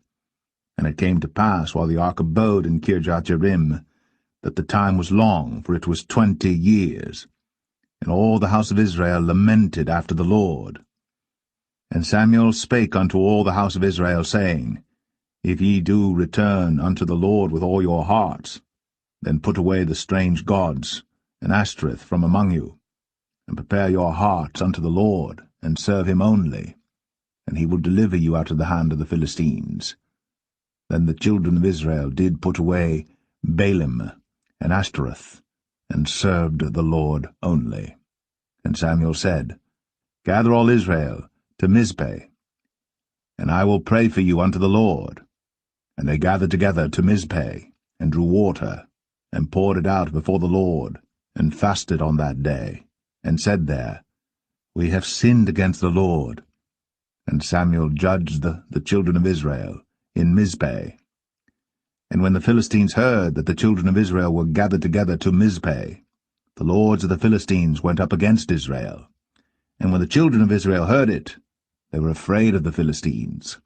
And the children of Israel said to Samuel, Cease not to cry unto the Lord our God for us, that he will save us out of the hand of the Philistines. And Samuel took a sucking lamb, and offered it for a burnt offering holy unto the Lord. And Samuel cried unto the Lord for Israel. And the Lord heard him. And as Samuel was offering up the burnt offering, the Philistines drew near to battle against Israel. But the Lord thundered with a great thunder on that day upon the Philistines, and discomfited them, and they were smitten before Israel. And the men of Israel went out of Mizpeh, and pursued the Philistines, and smote them until they came under Bethkar. Then Samuel took a stone, and set it between Mizpeh and Shen, and called the name of it Ebenezer, saying, Hitherto hath the Lord helped us. So the Philistines were subdued, and they came no more into the coast of Israel. And the hand of the Lord was against the Philistines all the days of Samuel. And the cities which the Philistines had taken from Israel were restored to Israel, from Ekron even unto Gath. And the coasts thereof did Israel deliver out of the hands of the Philistines. And there was peace between Israel and the Amorites. And Samuel judged Israel all the days of his life. And he went from year to year in circuit to Bethel, and Gilgal, and Mizpeh, and judged Israel in all those places. And his return was to Ramah, for there was his house, and there he judged Israel, and there he built an altar unto the Lord.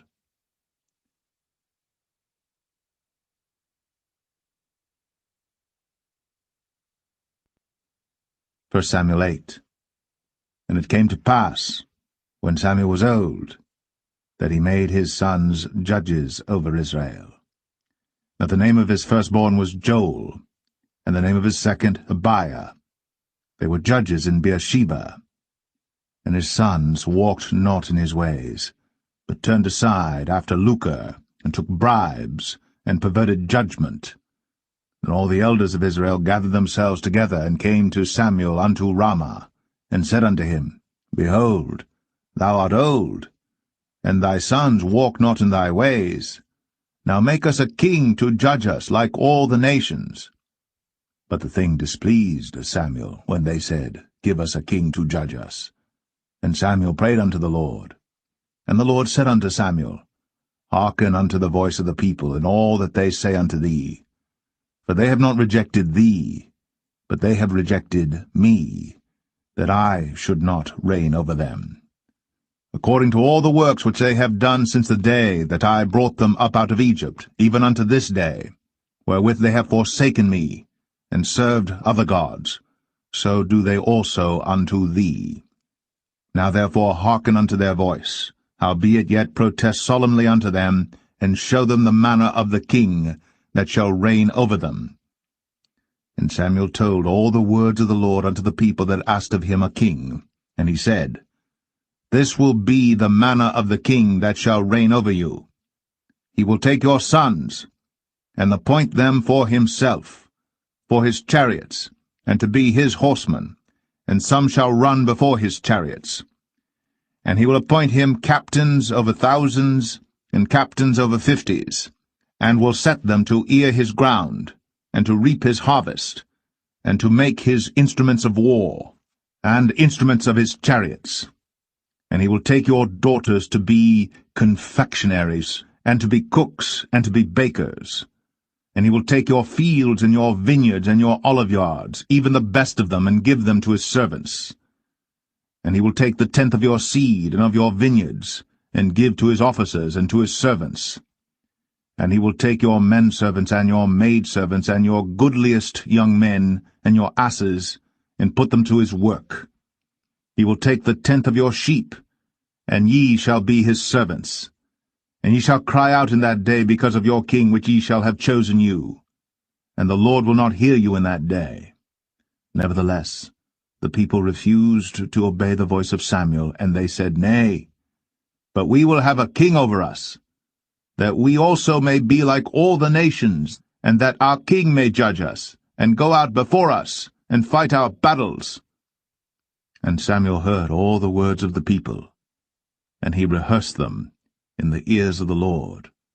And the Lord said to Samuel, Hearken unto their voice, and make them a king. And Samuel said unto the men of Israel, Go ye every man unto his city.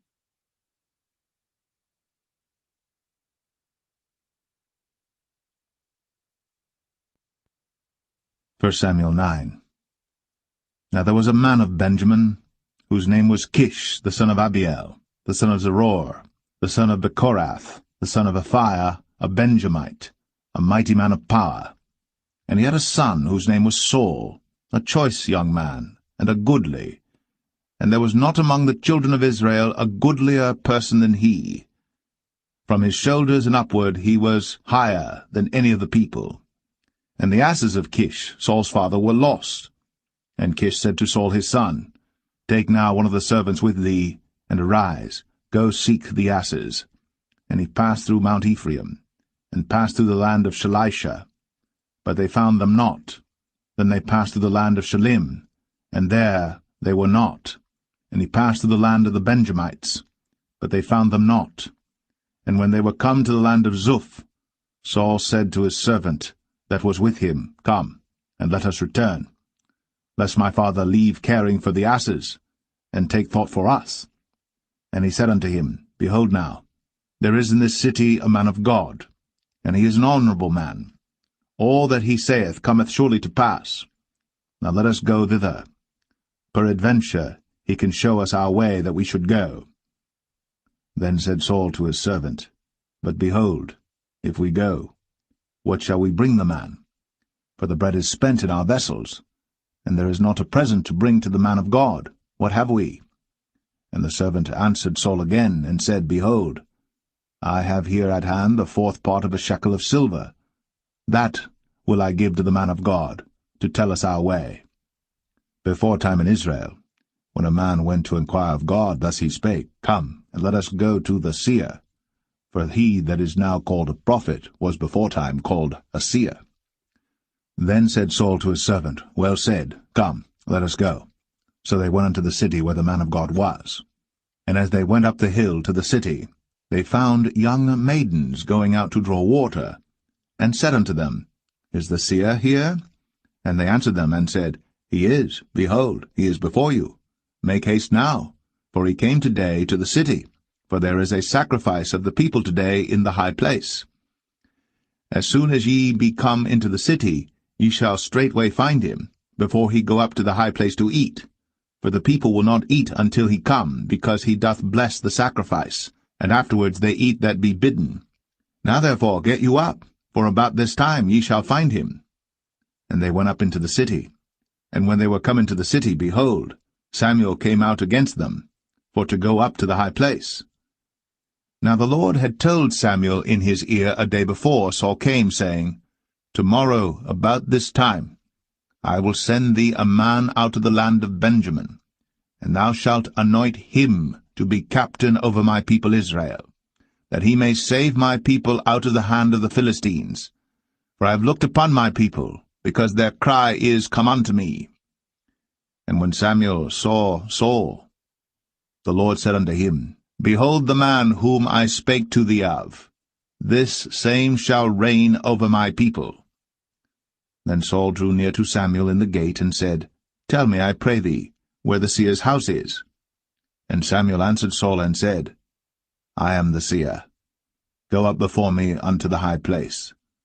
For ye shall eat with me today, and tomorrow I will let thee go, and will tell thee all that is in thine heart.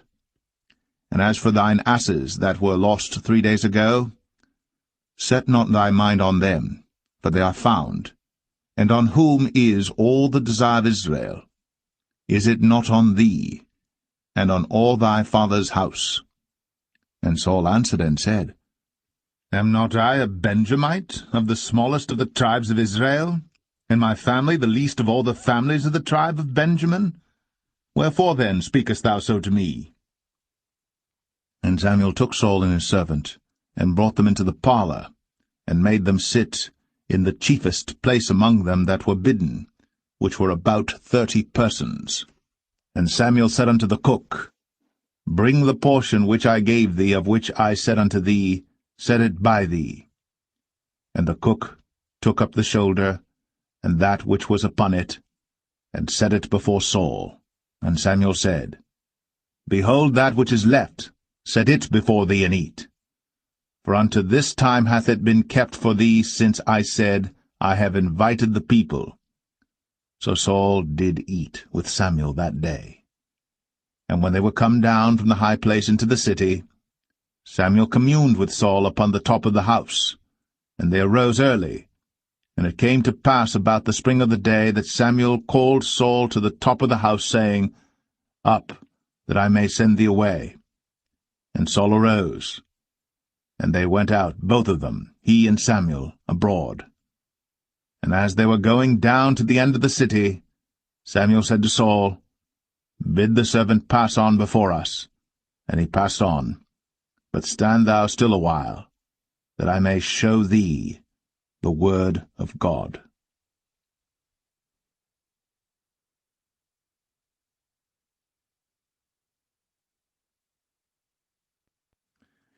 1 Samuel 10. Then Samuel took a vial of oil, and poured it upon his head, and kissed him, and said, Is it not because the Lord hath anointed thee to be captain over his inheritance? When thou art departed from me today, then thou shalt find 2 men by Rachel's sepulchre, in the border of Benjamin at Zelzah. And they will say unto thee, The asses which thou wentest to seek are found. And lo, thy father hath left the care of the asses, and sorroweth for you, saying, What shall I do for my son? Then shalt thou go on forward from thence, and thou shalt come to the plain of Tabor. And there shall meet thee 3 men going up to God to Bethel, one carrying 3 kids, and another carrying 3 loaves of bread, and another carrying a bottle of wine. And they will salute thee, and give thee 2 loaves of bread, which thou shalt receive of their hands. After that thou shalt come to the hill of God, where is the garrison of the Philistines. And it shall come to pass, when thou art come thither to the city, that thou shalt meet a company of prophets coming down from the high place, with a psaltery, and a tabret, and a pipe, and a harp before them, and they shall prophesy. And the Spirit of the Lord will come upon thee, and thou shalt prophesy with them, and shalt be turned into another man. And let it be, when these signs are come unto thee, that thou do as occasion serve thee, for God is with thee. And thou shalt go down before me to Gilgal, and behold, I will come down unto thee to offer burnt offerings, and to sacrifice sacrifices of peace offerings. 7 days shalt thou tarry, till I come to thee, and show thee what thou shalt do. And it was so that when he had turned his back to go from Samuel, God gave him another heart. And all those signs came to pass that day. And when they came thither to the hill, behold, a company of prophets met him, and the Spirit of God came upon him, and he prophesied among them. And it came to pass, when all that knew him beforetime saw that, behold, he prophesied among the prophets, Then the people said one to another, What is this that is come unto the son of Kish? Is Saul also among the prophets? And one of the same place answered and said, But who is their father? Therefore it became a proverb, Is Saul also among the prophets? And when he had made an end of prophesying, he came to the high place. And Saul's uncle said unto him and to his servant, Whither went ye? And he said, To seek the asses. And when we saw that they were nowhere, we came to Samuel. And Saul's uncle said, Tell me, I pray thee, what Samuel said unto you. And Saul said unto his uncle, He told us plainly that the asses were found. But of the matter of the kingdom whereof Samuel spake, he told him not. And Samuel called the people together unto the Lord to Mizpeh, and said unto the children of Israel, Thus saith the Lord God of Israel, I brought up Israel out of Egypt, and delivered you out of the hand of the Egyptians, and out of the hand of all kingdoms, and of them that oppressed you. And ye have this day rejected your God, who himself saved you out of all your adversities and your tribulations.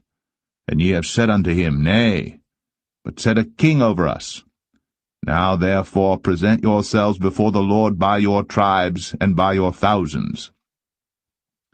And when Samuel had caused all the tribes of Israel to come near, the tribe of Benjamin was taken. When he had caused the tribe of Benjamin to come near by their families, the family of Matri was taken. And Saul the son of Kish was taken. And when they sought him, he could not be found. Therefore they inquired of the Lord further, if the man should yet come thither. And the Lord answered, Behold, he hath hid himself among the stuff. And they ran and fetched him thence. And when he stood among the people, he was higher than any of the people, from his shoulders and upward. And Samuel said to all the people, See ye him, whom the Lord hath chosen, that there is none like him among all the people? And all the people shouted and said, God save the king. Then Samuel told the people the manner of the kingdom, and wrote it in a book, and laid it up before the Lord. And Samuel sent all the people away, every man to his house. And Saul also went home to Gibeah, and there went with him a band of men, whose hearts God had touched. But the children of Belial said, How shall this man save us? And they despised him, and brought him no presents. But he held his peace.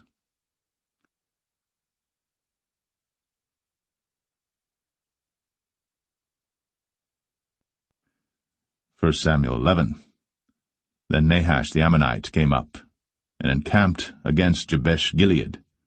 And all the men of Jabesh said unto Nahash, Make a covenant with us, and we will serve thee. And Nahash the Ammonite answered them, On this condition will I make a covenant with you, that I may thrust out all your right eyes, and lay it for a reproach upon all Israel. And the elders of Jabesh said unto him, Give us 7 days' respite, that we may send messengers unto all the coasts of Israel, and then, if there be no man to save us, we will come out to thee. Then came the messengers to Gibeah of Saul, and told the tidings in the ears of the people. And all the people lifted up their voices and wept.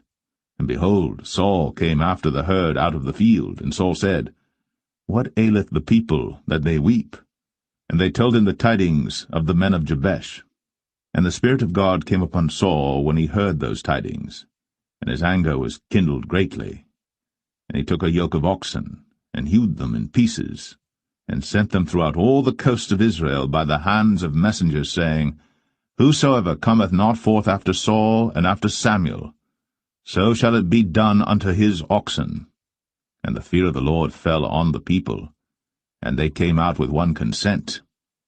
And when he numbered them in Bezek, the children of Israel were 300,000, and the men of Judah 30,000. And they said unto the messengers that came, Thus shall ye say unto the men of Jabesh-Gilead, Tomorrow by that time the sun be hot, ye shall have help. And the messengers came and showed it to the men of Jabesh, and they were glad. Therefore the men of Jabesh said, Tomorrow we will come out unto you, and ye shall do with us all that seemeth good unto you. And it was so in the morrow, that Saul put the people in 3 companies, and they came into the midst of the host in the morning watch, and slew the Ammonites until the heat of the day. And it came to pass that they which remained were scattered, so that 2 of them were not left together. And the people said unto Samuel, Who is he that said, Shall Saul reign over us? Bring the men, that we may put them to death. And Saul said, There shall not a man be put to death this day, for today the Lord hath wrought salvation in Israel. Then said Samuel to the people, Come, and let us go to Gilgal, and renew the kingdom there. And all the people went to Gilgal, and there they made Saul king before the Lord in Gilgal, and there they sacrificed sacrifices of peace offerings before the Lord. And there Saul and all the men of Israel rejoiced greatly.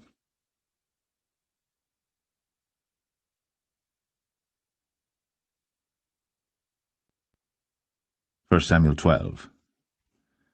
And Samuel said unto all Israel, Behold, I have hearkened unto your voice in all that ye said unto me, and have made a king over you.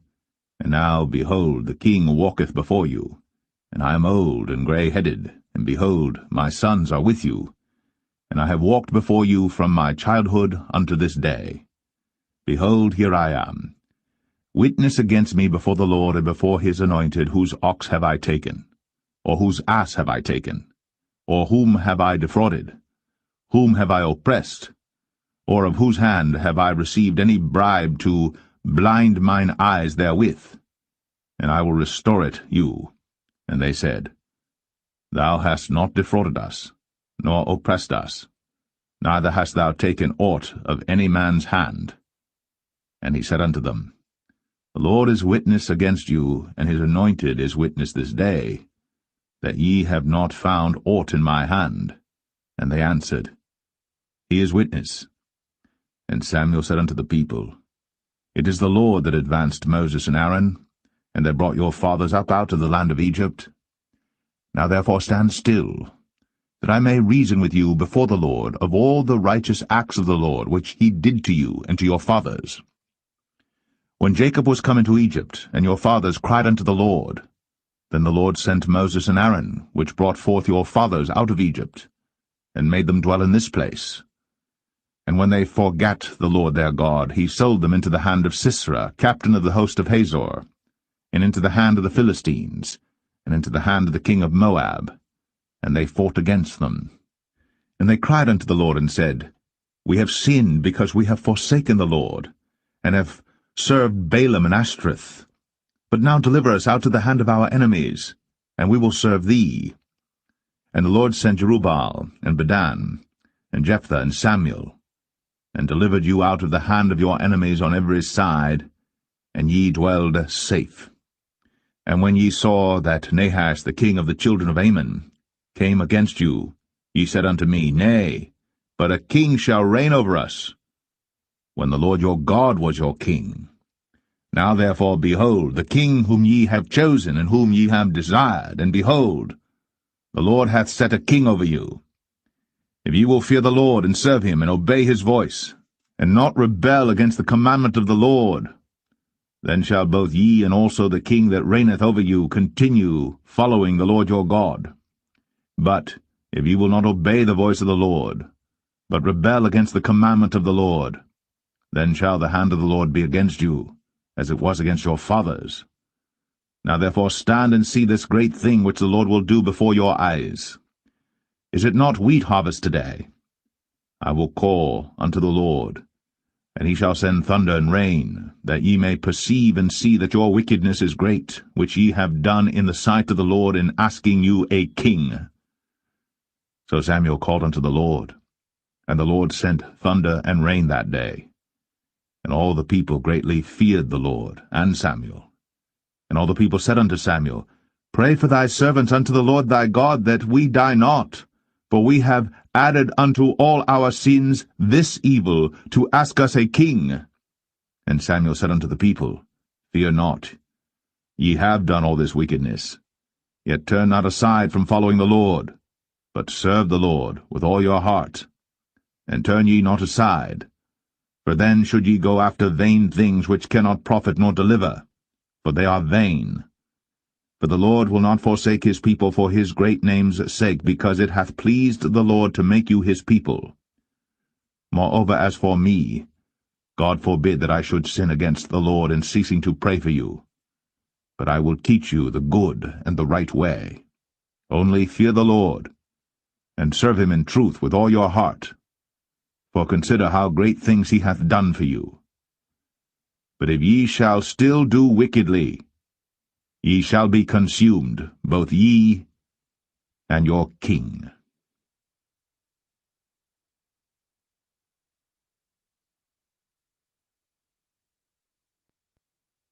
1 Samuel 13. Saul reigned 1 year. And when he had reigned 2 years over Israel, Saul chose him 3,000 men of Israel, whereof 2,000 were with Saul in Michmash and in Mount Bethel, and 1,000 were with Jonathan in Gibeah of Benjamin. And the rest of the people he sent every man to his tent. And Jonathan smote the garrison of the Philistines that was in Geba. And the Philistines heard of it.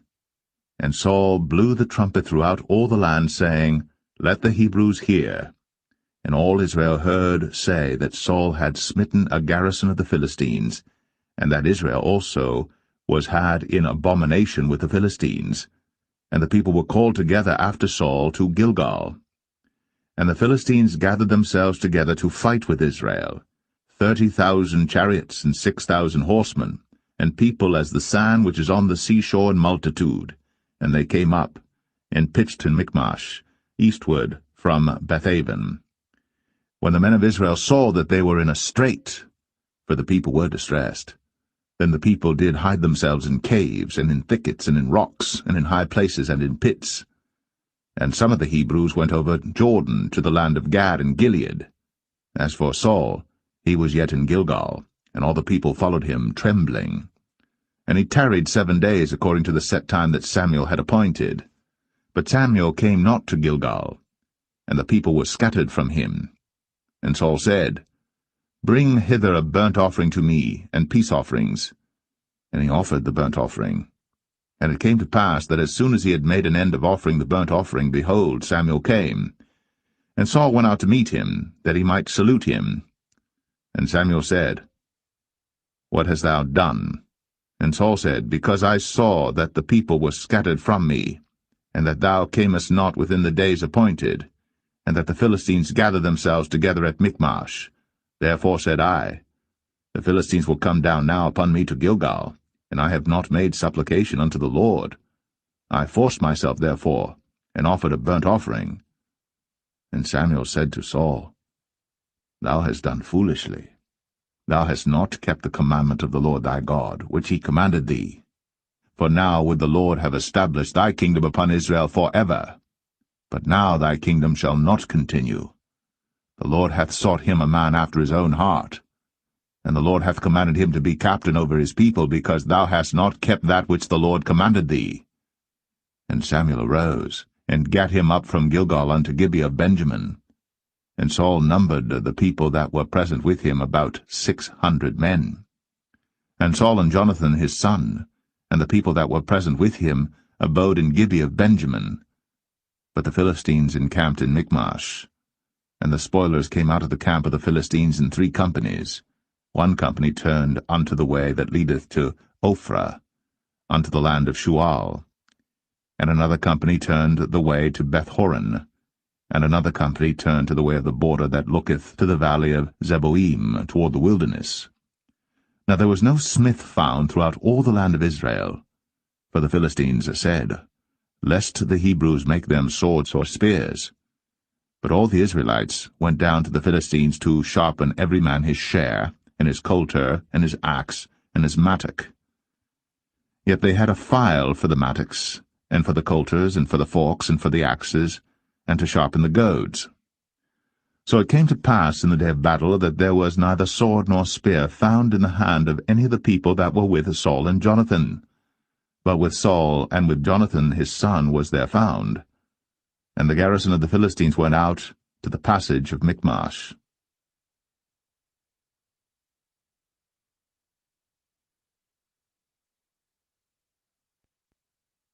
1 Samuel 14. Now it came to pass upon a day that Jonathan the son of Saul said unto the young man that bare his armor, Come, and let us go over to the Philistines' garrison that is on the other side. But he told not his father. And Saul tarried in the uttermost part of Gibeah, under a pomegranate tree which is in Migron, and the people that were with him were about 600 men. And Ahiah, the son of Ahitub, Ichabod's brother, the son of Phinehas, the son of Eli, the Lord's priest in Shiloh, wearing an ephod. And the people knew not that Jonathan was gone. And between the passages, by which Jonathan sought to go over unto the Philistines' garrison, there was a sharp rock on the one side, and a sharp rock on the other side. And the name of the one was Bozez, and the name of the other Sinai. The forefront of the one was situate northward over against Michmash, and the other southward over against Gibeah. And Jonathan said to the young men that bare his armor, Come, and let us go over unto the garrison of these uncircumcised. It may be that the Lord will work for us, for there is no restraint to the Lord to save by many or by few. And his armor-bearer said unto him, Do all that is in thine heart, turn thee, behold, I am with thee according to thy heart. Then said Jonathan, Behold, we will pass over unto these men, and we will discover ourselves unto them. If they say thus unto us, Tarry until we come to you, then we will stand still in our place, and will not go up unto them. But if they say thus, Come up unto us, then we will go up, for the Lord hath delivered them into our hand, and this shall be a sign unto us. And both of them discovered themselves unto the garrison of the Philistines. And the Philistines said, Behold, the Hebrews come forth out of the holes where they had hid themselves. And the men of the garrison answered Jonathan and his armor-bearer, and said, Come up to us, and we will show you a thing. And Jonathan said unto his armor-bearer, Come up after me, for the Lord hath delivered them into the hand of Israel. And Jonathan climbed up upon his hands and upon his feet, and his armor-bearer after him, and they fell before Jonathan, and his armor-bearer slew after him. And that first slaughter which Jonathan and his armor-bearer made was about 20 men, within as it were an half acre of land, which a yoke of oxen might plough. And there was trembling in the host, in the field, and among all the people. The garrison and the spoilers, they also trembled, and the earth quaked. So it was a very great trembling. And the watchmen of Saul and Gibeah of Benjamin looked, and behold, the multitude melted away, and they went on beating down one another. Then said Saul unto the people that were with him, Number now, and see who is gone from us. And when they had numbered, behold, Jonathan and his armor-bearer were not there. And Saul said unto Ahiah, Bring hither the ark of God. For the ark of God was at that time with the children of Israel. And it came to pass, while Saul talked unto the priest, that the noise that was in the host of the Philistines went on and increased. And Saul said unto the priest, Withdraw thine hand. And Saul and all the people that were with him assembled themselves. And they came to the battle. And behold, every man's sword was against his fellow, and there was a very great discomfiture. Moreover, the Hebrews that were with the Philistines before that time, which went up with them into the camp from the country round about, even they also turned to be with the Israelites that were with Saul and Jonathan. Likewise all the men of Israel, which had hid themselves in Mount Ephraim, when they heard that the Philistines fled, even they also followed hard after them in the battle. So the Lord saved Israel that day. And the battle passed over unto Bethaven. And the men of Israel were distressed that day.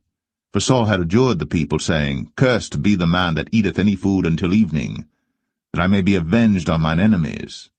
So none of the people tasted any food. And all they of the land came to a wood, and there was honey upon the ground. And when the people were come into the wood, behold, the honey dropped. But no man put his hand to his mouth, for the people feared the oath.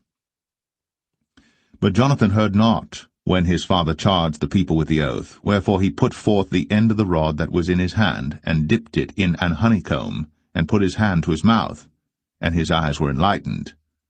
Then answered one of the people, and said, Thy father straitly charged the people with an oath, saying, Cursed be the man that eateth any food this day. And the people were faint. Then said Jonathan, My father hath troubled the land, See, I pray you, how mine eyes have been enlightened, because I tasted a little of this honey. How much more, if haply the people had eaten freely today of the spoil of their enemies which they found?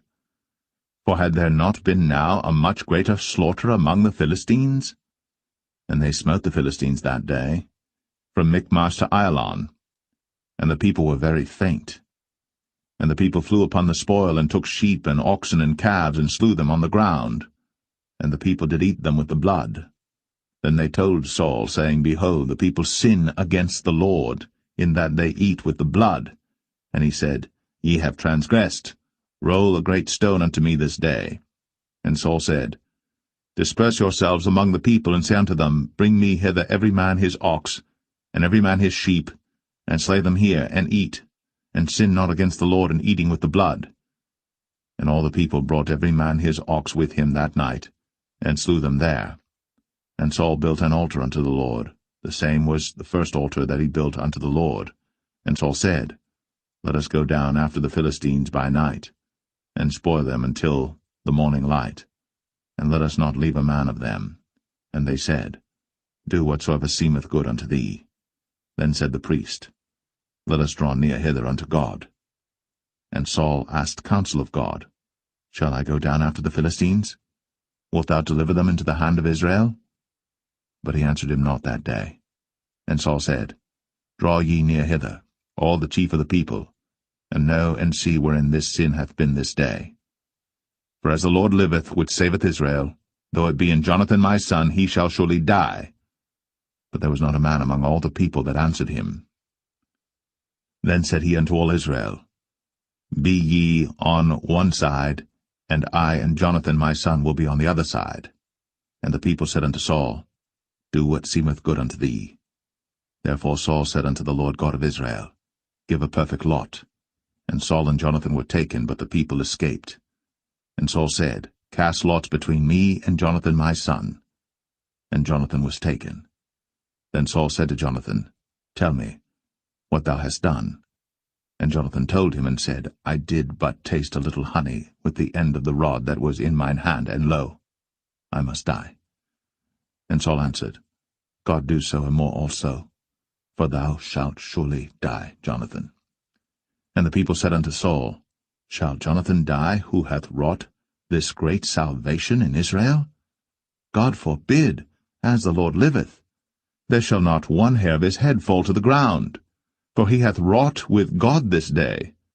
So the people rescued Jonathan, that he died not. Then Saul went up from following the Philistines, and the Philistines went to their own place. So Saul took the kingdom over Israel, and fought against all his enemies on every side, against Moab, and against the children of Ammon, and against Edom, and against the kings of Zobah, and against the Philistines, and whithersoever he turned himself, he vexed them.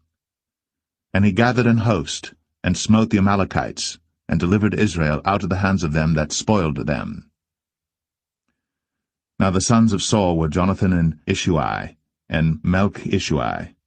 And the names of his two daughters were these, the name of the firstborn Merab, and the name of the younger Michal. And the name of Saul's wife was Ahinoam, the daughter of Ahimaaz.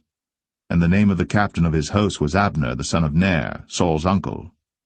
And Kish was the father of Saul, and Ner, the father of Abner, was the son of Abiel. And there was sore war against the Philistines all the days of Saul. And when Saul saw any strong man or any valiant man, he took him unto him.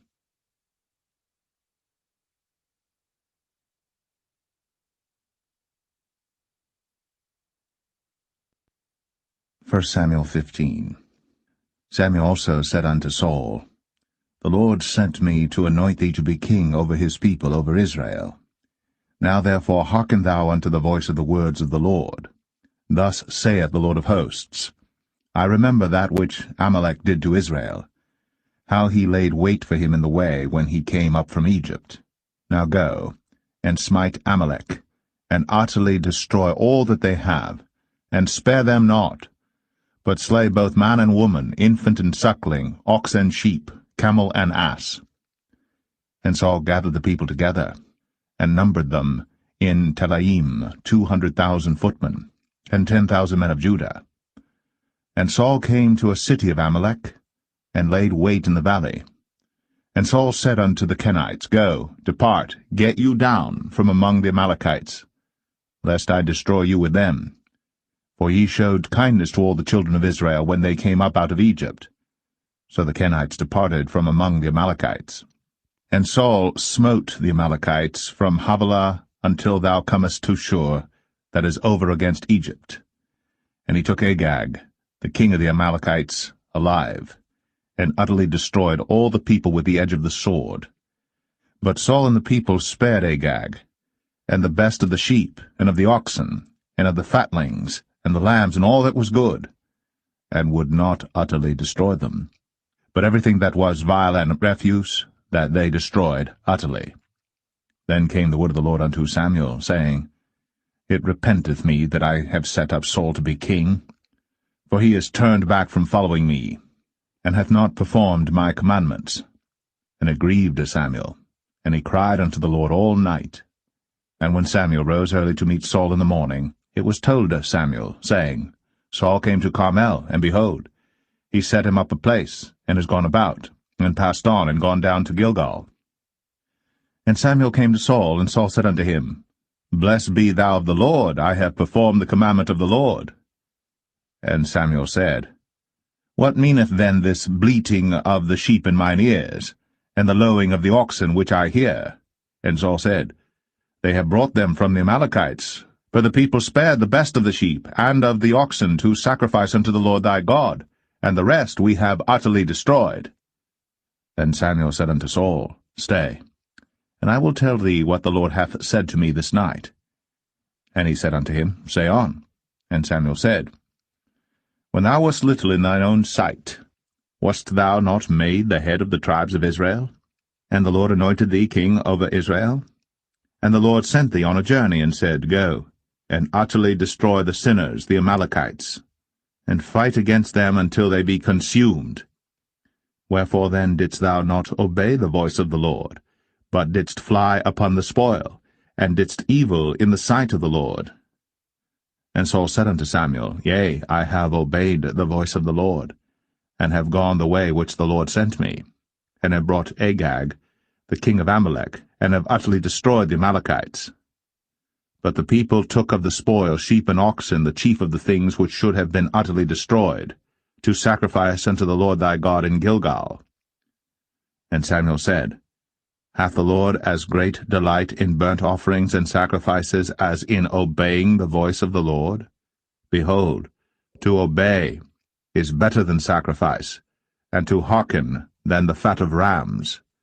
For rebellion is as the sin of witchcraft, and stubbornness is as iniquity and idolatry. Because thou hast rejected the word of the Lord, he hath also rejected thee from being king.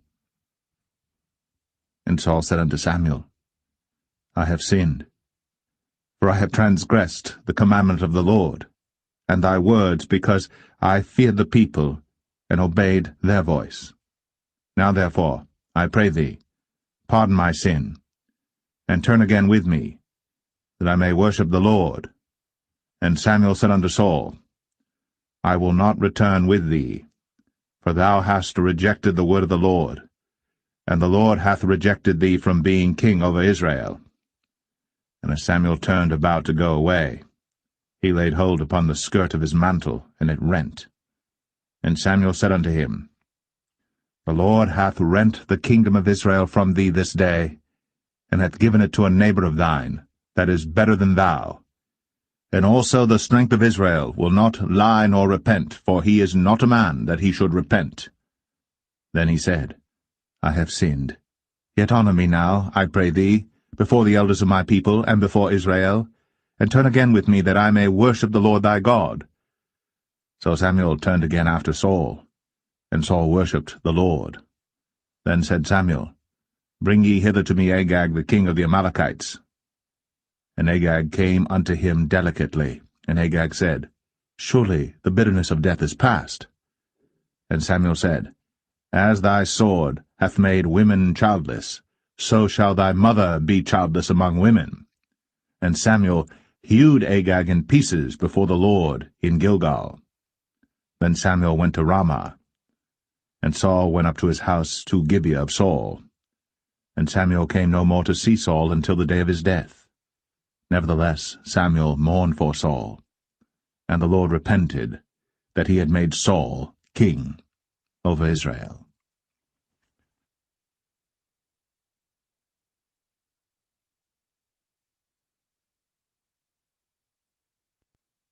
1 Samuel 16. And the Lord said unto Samuel, How long wilt thou mourn for Saul, seeing I have rejected him from reigning over Israel? Fill thine horn with oil, and go. I will send thee to Jesse the Bethlehemite, for I have provided me a king among his sons. And Samuel said, How can I go? If Saul hear it, he will kill me.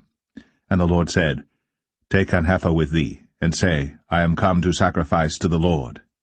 And call Jesse to the sacrifice. And I will show thee what thou shalt do, and thou shalt anoint unto me him whom I name unto thee. And Samuel did that which the Lord spake, and came to Bethlehem. And the elders of the town trembled at his coming, and said, Comest thou peaceably? And he said, Peaceably. I am come to sacrifice unto the Lord. Sanctify yourselves, and come with me to the sacrifice. And he sanctified Jesse and his sons, and called them to the sacrifice. And it came to pass, when they were come, that he looked on Eliab, and said, Surely the Lord's anointed is before him. But the Lord said unto Samuel, Look not on his countenance, or on the height of his stature, because I have refused him. For the Lord seeth not as man seeth. For man looketh on the outward appearance, but the Lord looketh on the heart. Then Jesse called Abinadab, and made him pass before Samuel, and he said, Neither hath the Lord chosen this.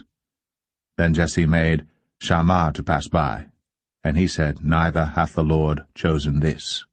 Again Jesse made 7 of his sons to pass before Samuel.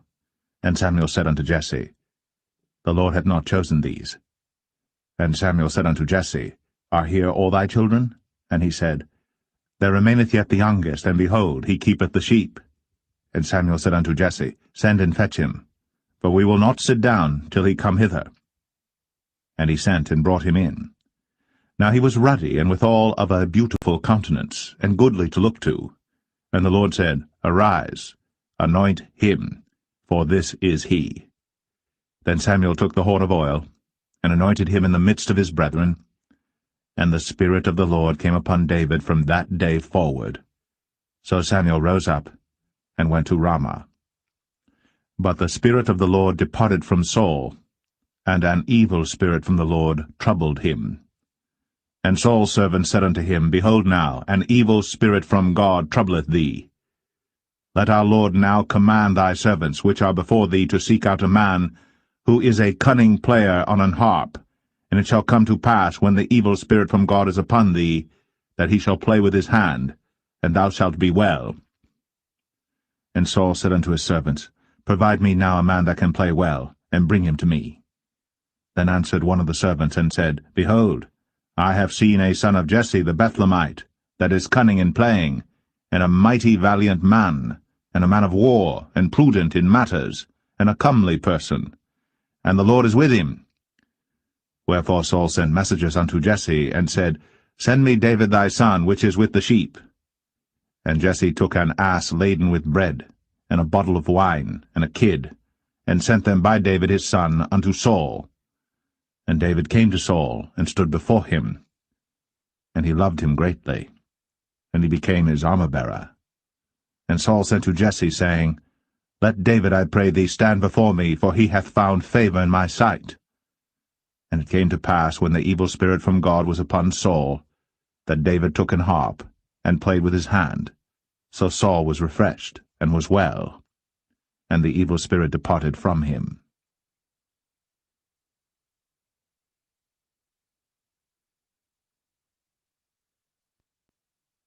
1 Samuel 17. Now the Philistines gathered together their armies to battle, and were gathered together at Shochoh, which belongeth to Judah, and pitched between Shochoh and Azekah in Ephes-dammim. And Saul and the men of Israel were gathered together, and pitched by the valley of Elah, and set the battle in array against the Philistines. And the Philistines stood on a mountain on the one side, and Israel stood on a mountain on the other side, and there was a valley between them. And there went out a champion out of the camp of the Philistines, named Goliath of Gath, whose height was 6 cubits and a span. And he had an helmet of brass upon his head, and he was armed with a coat of mail, and the weight of the coat was 5,000 shekels of brass. And he had greaves of brass upon his legs, and a target of brass between his shoulders. And the staff of his spear was like a weaver's beam, and his spear's head weighed 600 shekels of iron, and one bearing a shield went before him. And he stood and cried unto the armies of Israel, and said unto them, Why are ye come out to set your battle in array? Am not I a Philistine, and ye servants to Saul? Choose you a man for you, and let him come down to me. If he be able to fight with me and to kill me, then will we be your servants. But if I prevail against him, and kill him, then shall ye be our servants, and serve us. And the Philistine said, I defy the armies of Israel this day. Give me a man, that we may fight together. When Saul and all Israel heard those words of the Philistine, they were dismayed, and greatly afraid. Now David was the son of that Ephrathite of Bethlehem, Judah, whose name was Jesse, and he had 8 sons. And the man went among men for an old man in the days of Saul. And the 3 eldest sons of Jesse went and followed Saul to the battle. And the names of his 3 sons that went to the battle were Eliab the firstborn, and next unto him Abinadab, and the third Shammah. And David was the youngest, and the 3 eldest followed Saul. But David went and returned from Saul to feed his father's sheep at Bethlehem. And the Philistine drew near morning and evening, and presented himself 40 days. And Jesse said unto David his son, Take now for thy brethren an ephah of this parched corn, and these 10 loaves, and run to the camp to thy brethren. And carry these 10 cheeses unto the captain of their 1,000, and look how thy brethren fare, and take their pledge. Now Saul and they, and all the men of Israel, were in the valley of Elah, fighting with the Philistines. And David rose up early in the morning, and left the sheep with a keeper, and took and went, as Jesse had commanded him. And he came to the trench, as the host was going forth to the fight, and shouted for the battle. For Israel and the Philistines had put the battle in array, army against army. And David left his carriage in the hand of the keeper of the carriage, and ran into the army, and came and saluted his brethren. And as he talked with them, behold, there came up the champion, the Philistine of Gath, Goliath by name, out of the armies of the Philistines, and spake according to the same words, and David heard them. And all the men of Israel, when they saw the man, fled from him, and were sore afraid. And the men of Israel said, Have ye seen this man that is come up? Surely to defy Israel is he come up. And it shall be that the man who killeth him, the king will enrich him with great riches, and will give him his daughter, and make his father's house free in Israel.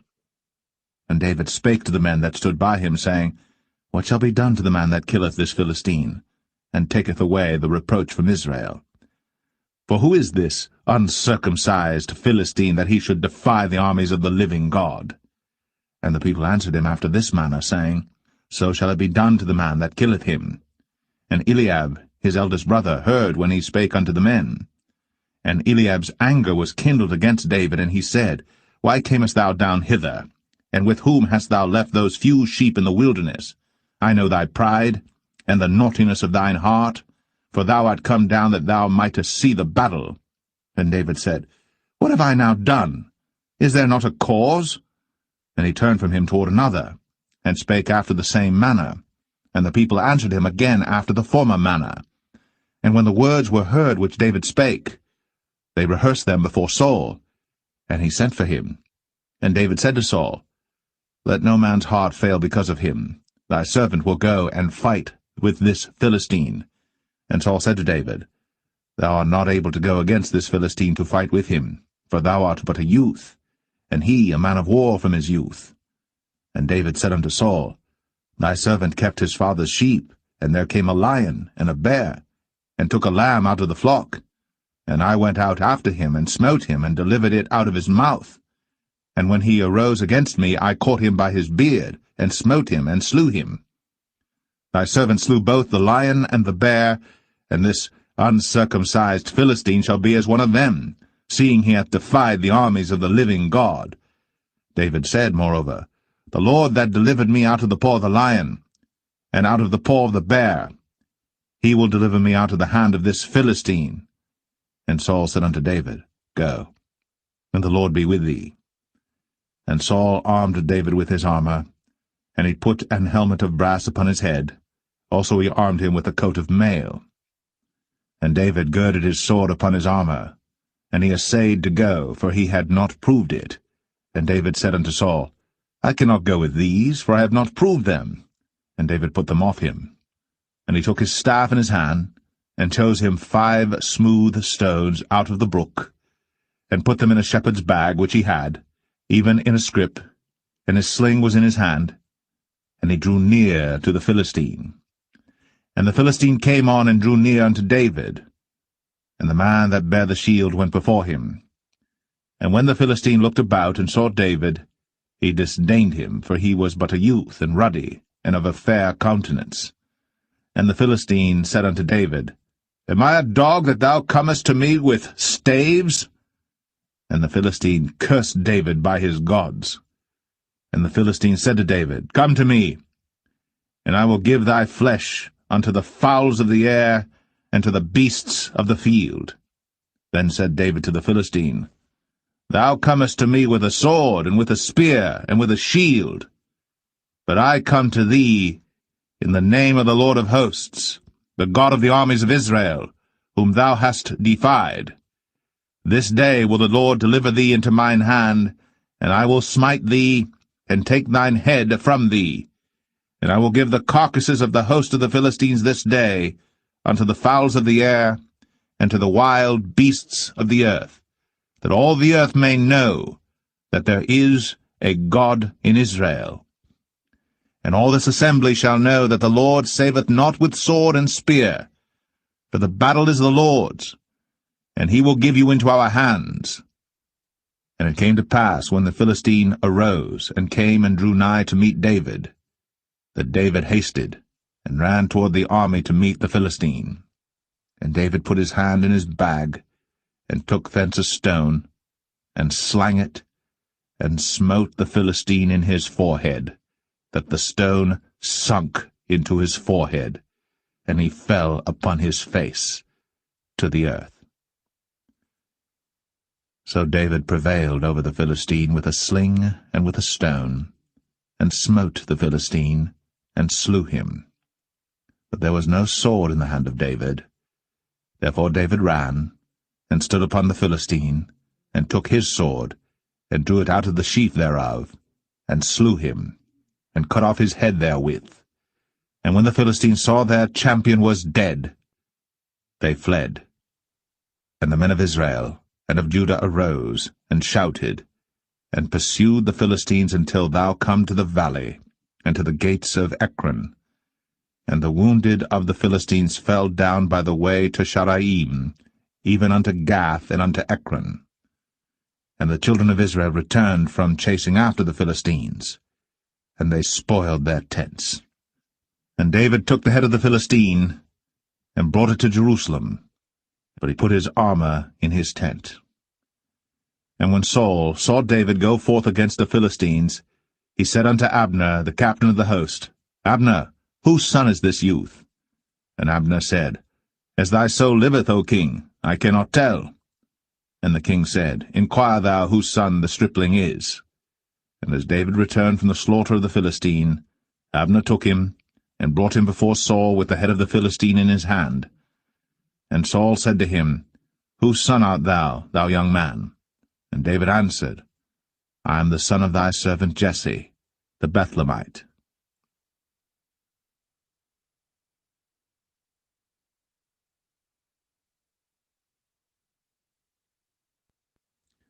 1 Samuel 18.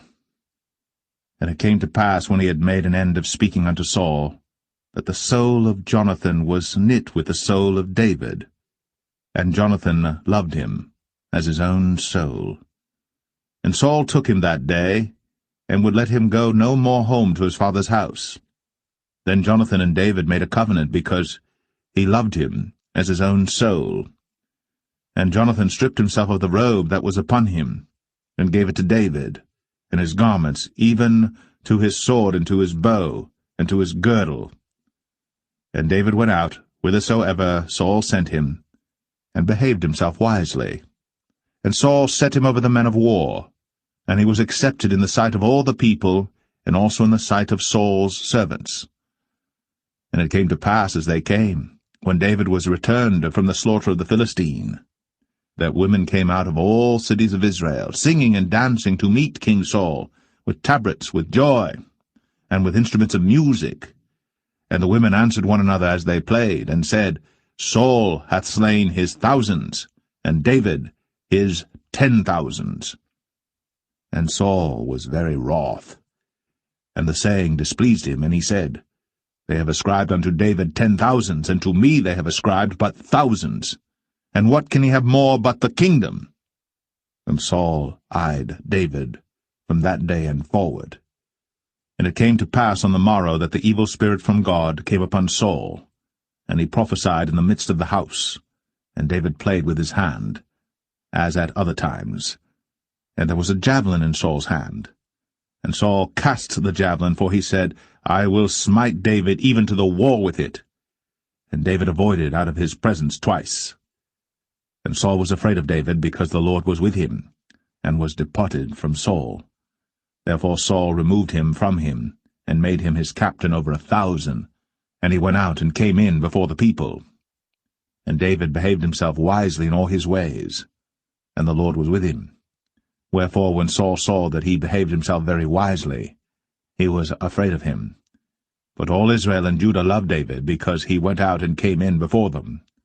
And Saul said to David, Behold my elder daughter Merab, her will I give thee to wife. Only be thou valiant for me, and fight the Lord's battles. For Saul said, Let not mine hand be upon him, but let the hand of the Philistines be upon him. And David said unto Saul, Who am I, and what is my life, or my father's family in Israel, that I should be son-in-law to the king? But it came to pass at the time when Merab, Saul's daughter, should have been given to David, that she was given unto Adriel, the Maholathite, to wife. And Michal, Saul's daughter, loved David. And they told Saul, and the thing pleased him. And Saul said, I will give him her, that she may be a snare to him, and that the hand of the Philistines may be against him. Wherefore Saul said to David, Thou shalt this day be my son-in-law in the one of the twain. And Saul commanded his servants, saying, Commune with David secretly, and say, Behold, the king hath delight in thee, and all his servants love thee. Now therefore be the king's son-in-law. And Saul's servants spake those words in the ears of David. And David said, Seemeth it to you a light thing to be a king's son-in-law, seeing that I am a poor man, and lightly esteemed? And the servants of Saul told him, saying, On this manner spake David. And Saul said, Thus shall ye say to David, The king desireth not any dowry, but 100 foreskins of the Philistines to be avenged of the king's enemies. But Saul thought to make David fall by the hand of the Philistines. And when his servants told David these words, it pleased David well to be the king's son-in-law, and the days were not expired. Wherefore David arose, and went, he and his men, and slew of the Philistines 200 men. And David brought their foreskins, and they gave them in full tale to the king, that he might be the king's son-in-law. And Saul gave him Michal his daughter to wife. And Saul saw and knew that the Lord was with David, and that Michal, Saul's daughter, loved him. And Saul was yet the more afraid of David, and Saul became David's enemy continually. Then the princes of the Philistines went forth, and it came to pass after they went forth that David behaved himself more wisely than all the servants of Saul, so that his name was much set by.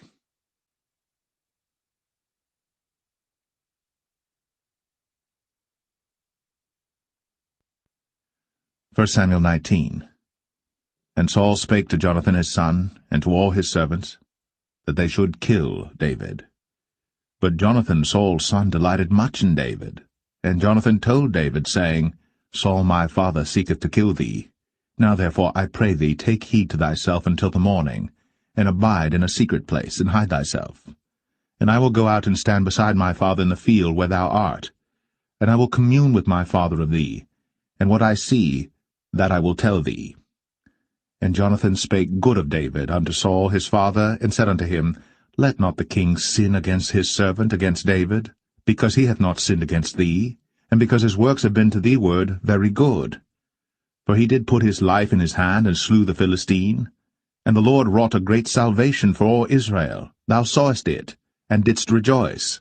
Wherefore then wilt thou sin against innocent blood, to slay David without a cause? And Saul hearkened unto the voice of Jonathan. And Saul sware, As the Lord liveth, he shall not be slain. And Jonathan called David. And Jonathan showed him all those things. And Jonathan brought David to Saul, and he was in his presence, as in times past. And there was war again. And David went out, and fought with the Philistines, and slew them with a great slaughter, and they fled from him. And the evil spirit from the Lord was upon Saul, as he sat in his house with his javelin in his hand. And David played with his hand. And Saul sought to smite David even to the wall with the javelin, but he slipped away out of Saul's presence.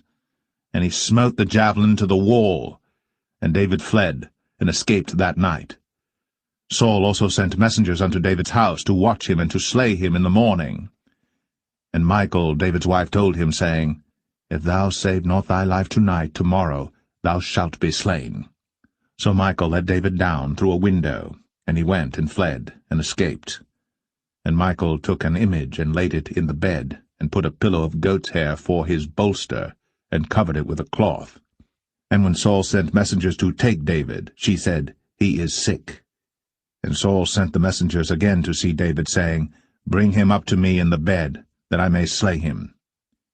And when the messengers were come in, behold, there was an image in the bed, with a pillow of goat's hair for his bolster. And Saul said unto Michal, Why hast thou deceived me so, and sent away mine enemy, that he is escaped? And Michal answered Saul, He said unto me, Let me go, why should I kill thee? So David fled, and escaped, and came to Samuel to Ramah, and told him all that Saul had done to him. And he and Samuel went, and dwelt in Naueth. It was told Saul, saying, Behold, David is at Naueth in Ramah. And Saul sent messengers to take David. And when they saw the company of the prophets prophesying, and Samuel standing as appointed over them, the Spirit of God was upon the messengers of Saul, and they also prophesied. And when it was told Saul, he sent other messengers, and they prophesied likewise. And Saul sent messengers again the third time, and they prophesied also. Then went he also to Ramah, and came to a great well that is in Sechu. And he asked and said, Where are Samuel and David? And one said, Behold, they be at Naueth in Ramah. And he went thither to Naueth in Ramah. And the Spirit of God was upon him also. And he went on, and prophesied, until he came to Naueth in Ramah. And he stripped off his clothes also, and prophesied before Samuel in like manner, and lay down naked all that day, and all that night. Wherefore they say, Is Saul also among the prophets?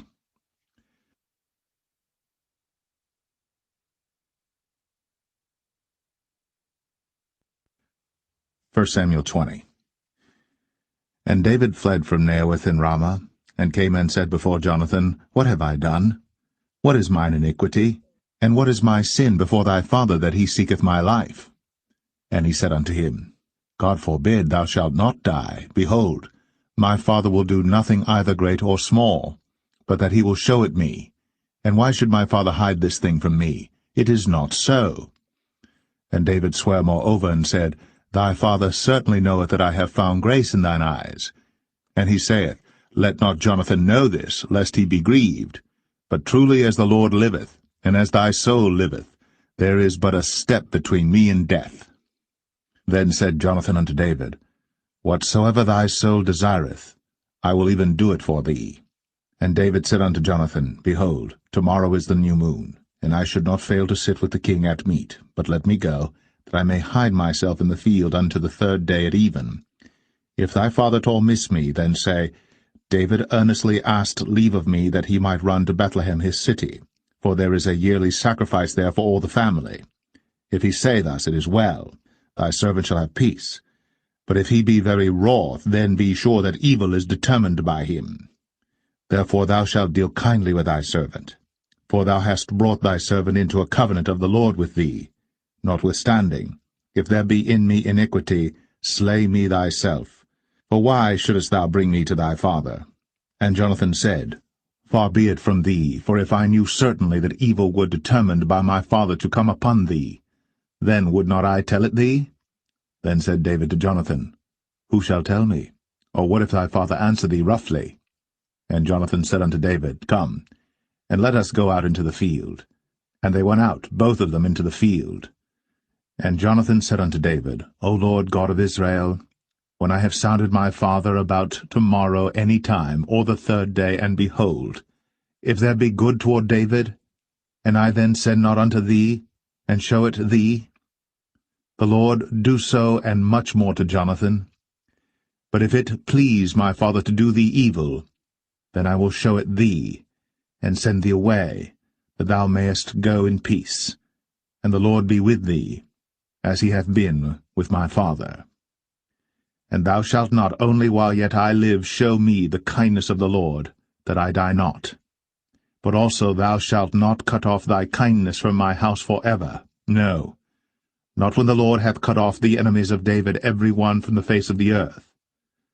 So Jonathan made a covenant with the house of David, saying, Let the Lord even require it at the hand of David's enemies. And Jonathan caused David to swear again, because he loved him, for he loved him as he loved his own soul. Then Jonathan said to David, Tomorrow is the new moon, and thou shalt be missed, because thy seat will be empty.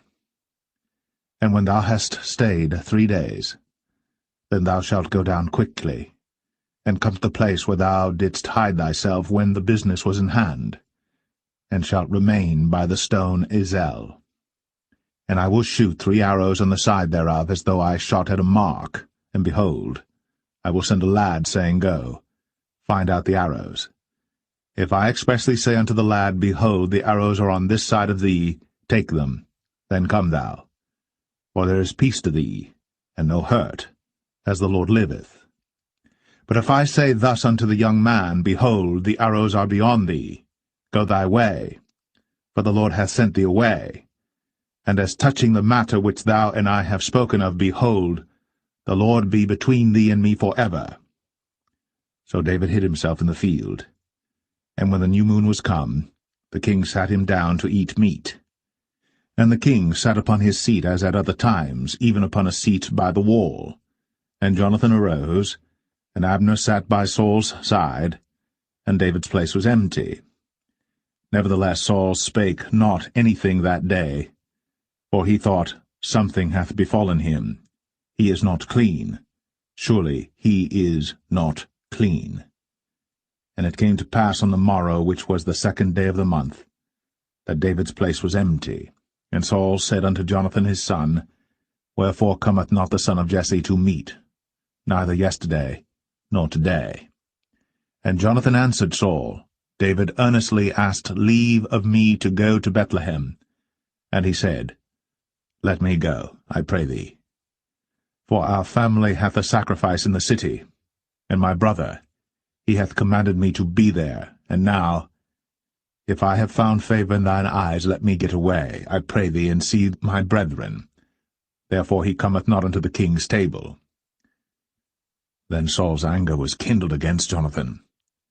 And he said unto him, Thou son of the perverse, rebellious woman, do not I know that thou hast chosen the son of Jesse to thine own confusion, and unto the confusion of thy mother's nakedness?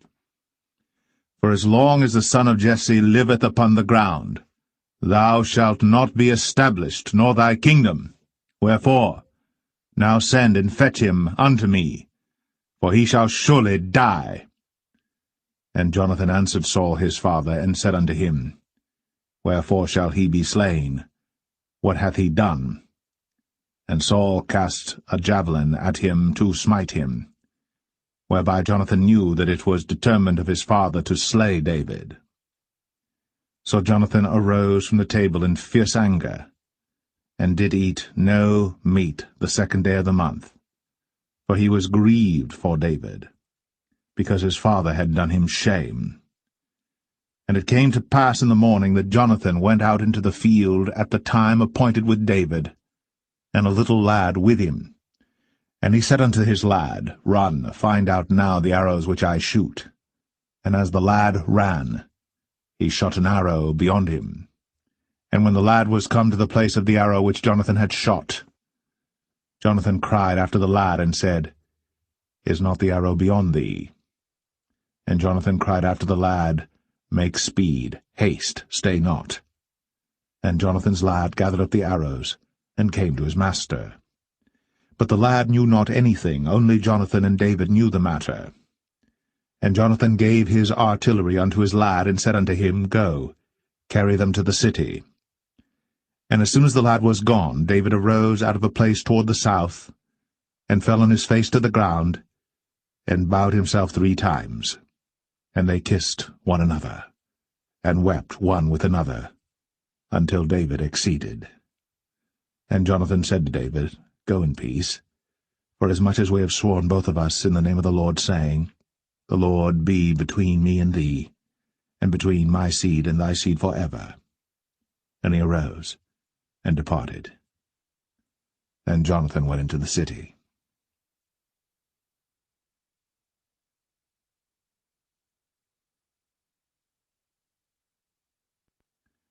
1 Samuel 21. Then came David to Nob, to Ahimelech the priest. And Ahimelech was afraid at the meeting of David, and said unto him, Why art thou alone, and no man with thee? And David said unto Ahimelech the priest, The king hath commanded me a business, and hath said unto me, Let no man know anything of the business whereabout I send thee, and what I have commanded thee. And I have appointed my servants to such and such a place. Now therefore, what is under thine hand? Give me 5 loaves of bread in mine hand, or what there is present. And the priest answered David, and said, There is no common bread under mine hand, but there is hallowed bread, if the young men have kept themselves at least from women. And David answered the priest, and said unto him, Of a truth, women have been kept from us, about these 3 days, since I came out. And the vessels of the young men are holy, and the bread is in a manner common, yea, though it were sanctified this day in the vessel. So the priests gave him hallowed bread, for there was no bread there but the showbread, that was taken from before the Lord, to put hot bread in the day when it was taken away. Now a certain man of the servants of Saul was there that day, detained before the Lord, and his name was Doeg, an Edomite, the chiefest of the herdmen that belonged to Saul. And David said unto Ahimelech, And is there not here under thine hand spear or sword? For I have neither brought my sword nor my weapons with me, because the king's business required haste. And the priest said, The sword of Goliath the Philistine, whom thou slewest in the valley of Elah, behold, it is here, wrapped in a cloth behind the ephod. If thou wilt take that, take it, for there is no other save that here. And David said, There is none like that, give it me. And David arose, and fled that day for fear of Saul, and went to Achish, the king of Gath. And the servants of Achish said unto him, Is not this David the king of the land? Did they not sing one to another of him in dances, saying, Saul hath slain his thousands, and David his 10,000s? And David laid up these words in his heart, and was sore afraid of Achish, the king of Gath. And he changed his behavior before them, and feigned himself mad in their hands, and scrabbled on the doors of the gate, and let his spittle fall down upon his beard. Then said Achish unto his servants, Lo, ye see the man is mad. Wherefore then have ye brought him to me? Have I need of madmen, that ye have brought this fellow to play the madman in my presence? Shall this fellow come into my house?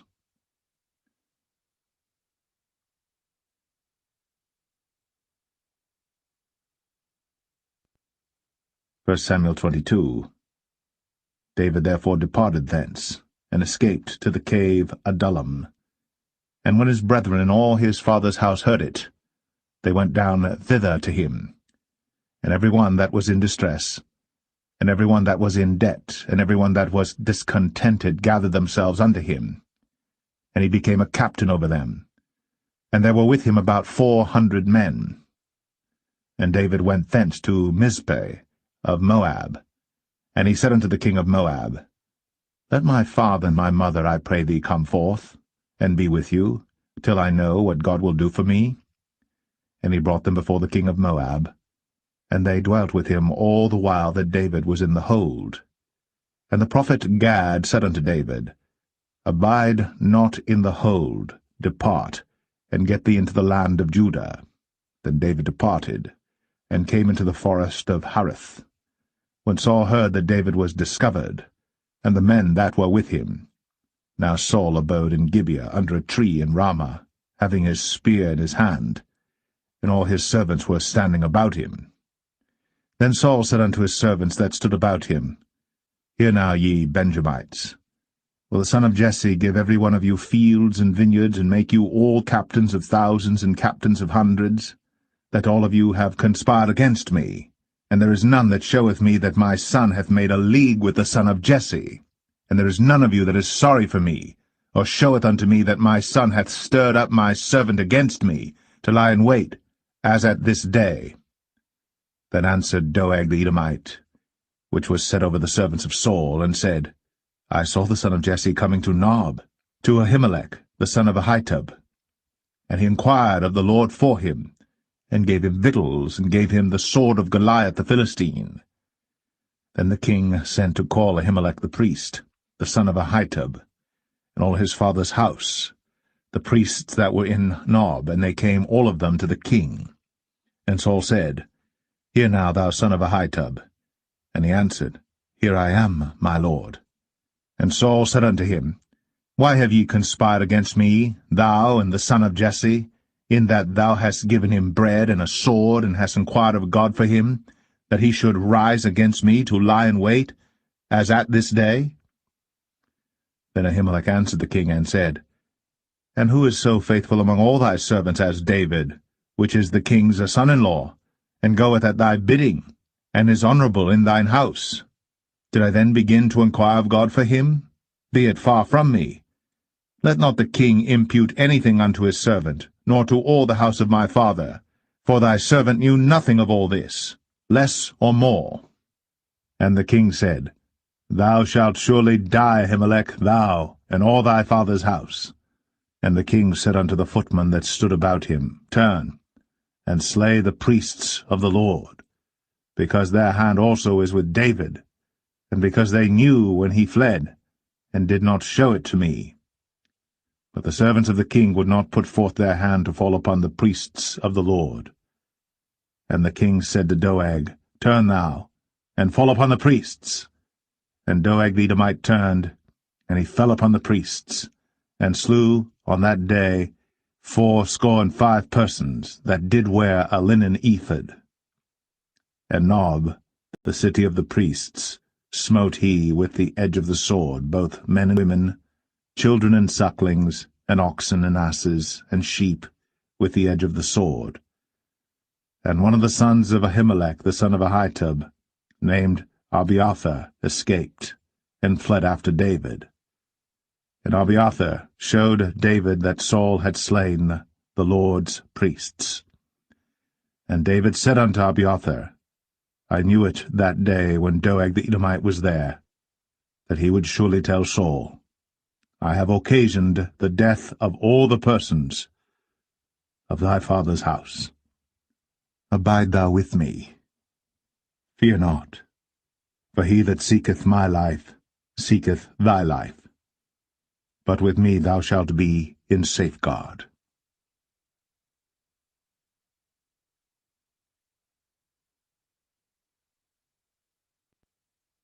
1 Samuel 23. Then they told David, saying, Behold, the Philistines fight against Keilah, and they rob the threshing floors. Therefore David inquired of the Lord, saying, Shall I go and smite these Philistines? And the Lord said unto David, Go, and smite the Philistines, and save Keilah. And David's men said unto him, Behold, we be afraid here in Judah. How much more then if we come to Keilah against the armies of the Philistines? Then David inquired of the Lord yet again. And the Lord answered him and said, Arise, go down to Keilah, for I will deliver the Philistines into thine hand. So David and his men went to Keilah, and fought with the Philistines, and brought away their cattle, and smote them with a great slaughter. So David saved the inhabitants of Keilah. And it came to pass, when Abiathar the son of Ahimelech fled to David to Keilah, that he came down with an ephod in his hand. And it was told Saul that David was come to Keilah, and Saul said, God hath delivered him into mine hand, for he is shut in, by entering into a town that hath gates and bars. And Saul called all the people together to war, to go down to Keilah, to besiege David and his men. And David knew that Saul secretly practiced mischief against him. And he said to Abiathar the priest, Bring hither the ephod. Then said David, O Lord God of Israel, Thy servant hath certainly heard that Saul seeketh to come to Keilah, to destroy the city for my sake. Will the men of Keilah deliver me up into his hand? Will Saul come down as thy servant hath heard? O Lord God of Israel, I beseech thee, tell thy servant. And the Lord said, He will come down. Then said David, Will the men of Keilah deliver me and my men into the hand of Saul? And the Lord said, They will deliver thee up. Then David and his men, which were about 600, arose, and departed out of Keilah, and went whithersoever they could go. And it was told Saul that David was escaped from Keilah, and he forbare to go forth. And David abode in the wilderness in strongholds, and remained in a mountain in the wilderness of Ziph. And Saul sought him every day, but God delivered him not into his hand. And David saw that Saul was come out to seek his life. And David was in the wilderness of Ziph in a wood. And Jonathan, Saul's son, arose, and went to David into the wood, and strengthened his hand in God.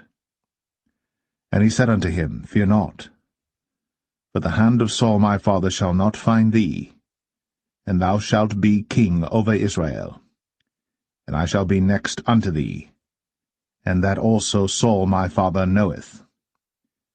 And they two made a covenant before the Lord. And David abode in the wood, and Jonathan went to his house. Then came up the Ziphites to Saul to Gibeah, saying, Doth not David hide himself with us in strongholds in the wood, in the hill of Hachilah, which is on the south of Jeshimon? Now therefore, O king, come down according to all the desire of thy soul to come down, and our part shall be to deliver him into the king's hand.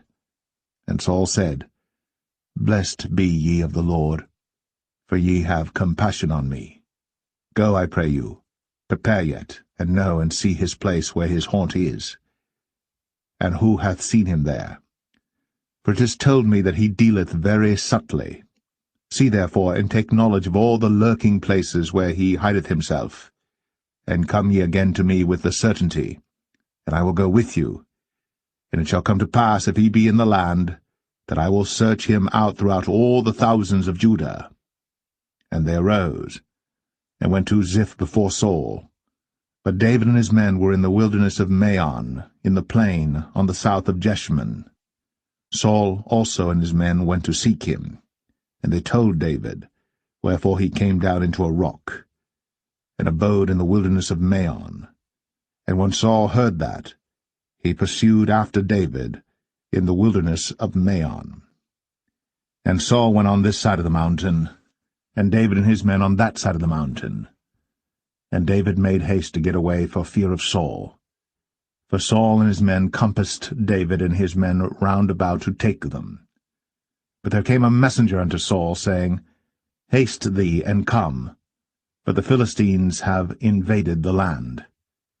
Wherefore Saul returned from pursuing after David, and went against the Philistines. Therefore they called that place Selah Hamalekoth. And David went up from thence, and dwelt in strongholds at En-gedi.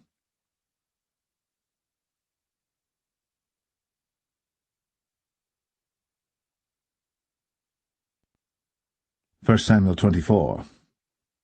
And it came to pass, when Saul was returned from following the Philistines, that it was told him, saying, Behold, David is in the wilderness of En-gedi. Then Saul took 3,000 chosen men out of all Israel, and went to seek David and his men upon the rocks of the wild goats. And he came to the sheepcotes by the way, where was a cave, and Saul went in to cover his feet, and David and his men remained in the sides of the cave.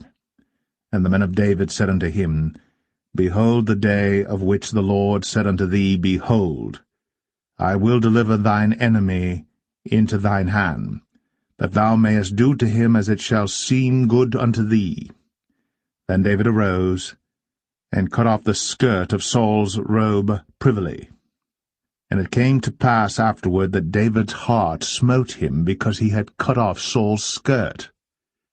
And he said unto his men, The Lord forbid that I should do this thing unto my master, the Lord's anointed, to stretch forth mine hand against him, seeing he is the anointed of the Lord. So David stayed his servants with these words, and suffered them not to rise against Saul. But Saul rose up out of the cave, and went on his way. David also rose afterward, and went out of the cave, and cried after Saul, saying, My lord the king. And when Saul looked behind him, David stooped with his face to the earth, and bowed himself. And David said to Saul, Wherefore hearest thou men's words, saying, Behold, David seeketh thy hurt? Behold, this day thine eyes have seen how that the Lord had delivered thee today into mine hand in the cave, and some bade me kill thee. But mine eye spared thee, and I said, I will not put forth mine hand against my Lord, for he is the Lord's anointed. Moreover, my father, see the skirt of thy robe in my hand. For in that I cut off the skirt of thy robe, and killed thee not. Know thou, and see that there is neither evil nor transgression in mine hand. And I have not sinned against thee, yet thou huntest my soul to take it. The Lord judge between me and thee, and the Lord avenge me of thee, but mine hand shall not be upon thee. As saith the proverb of the ancients, Wickedness proceedeth from the wicked, but mine hand shall not be upon thee. After whom is the king of Israel come out? After whom dost thou pursue? After a dead dog, after a flea? The Lord therefore be judge, and judge between me and thee, and see, and plead my cause, and deliver me out of thine hand. And it came to pass, when David had made an end of speaking these words unto Saul, that Saul said, Is this thy voice, my son David? And Saul lifted up his voice, and wept. And he said to David, Thou art more righteous than I, for thou hast rewarded me good, whereas I have rewarded thee evil. And thou hast shown this day how that thou hast dealt well with me, forasmuch as when the Lord had delivered me into thine hand, thou killedst me not. For if a man find his enemy, will he let him go well away? Wherefore the Lord reward thee good for that thou hast done unto me this day. And now behold, I know well that thou shalt surely be king, and that the kingdom of Israel shall be established in thine hand. Swear now therefore unto me by the Lord, that thou wilt not cut off my seed after me, and that thou wilt not destroy my name out of my father's house. And David sware unto Saul. And Saul went home, but David and his men gat them up unto the hold.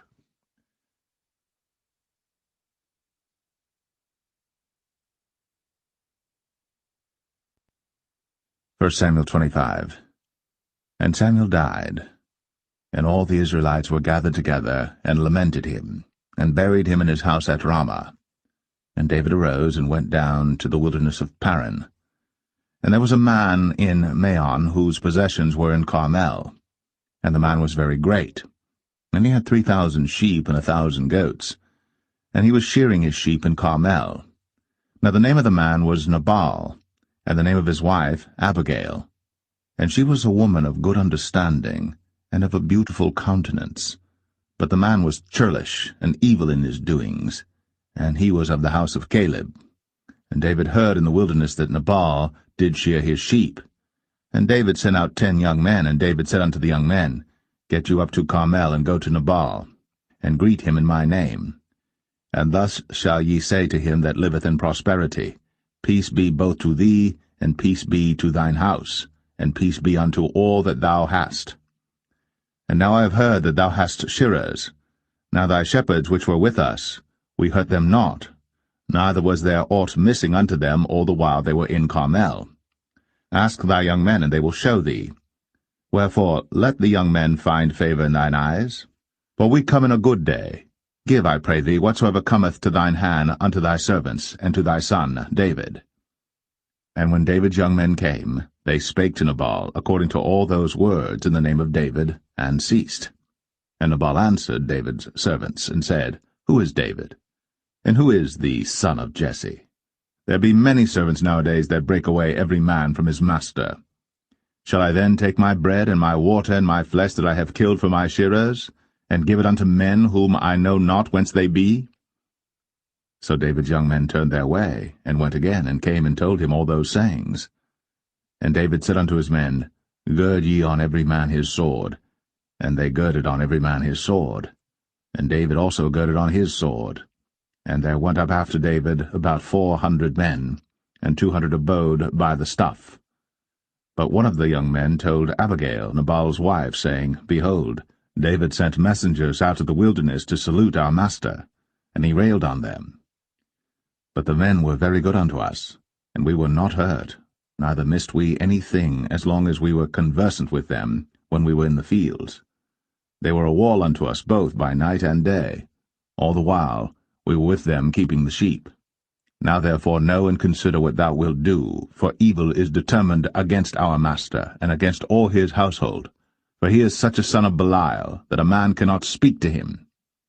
That Abigail made haste, and took 200 loaves and 2 bottles of wine, and 5 sheep ready dressed, and 5 measures of parched corn, and 100 clusters of raisins, and 200 cakes of figs, and laid them on asses.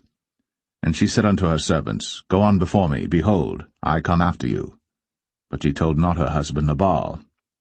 And it was so, as she rode on the ass, that she came down by the covert of the hill, and behold, David and his men came down against her, and she met them. Now David had said, Surely in vain have I kept all that this fellow hath in the wilderness, so that nothing was missed of all that pertained unto him, and he hath requited me evil for good. So, and more also do God unto the enemies of David, if I leave of all that pertain to him by the morning light any that pisseth against the wall.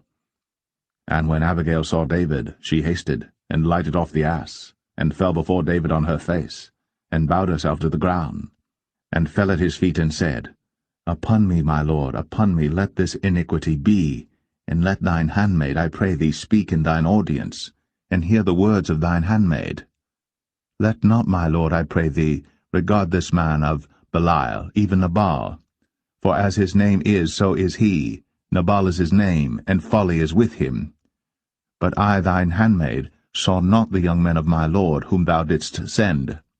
Now therefore, my lord, as the Lord liveth, and as thy soul liveth, seeing the Lord hath withholden thee from coming to shed blood, and from avenging thyself with thine own hand, now let thine enemies, and they that seek evil to my lord, be as Nabal.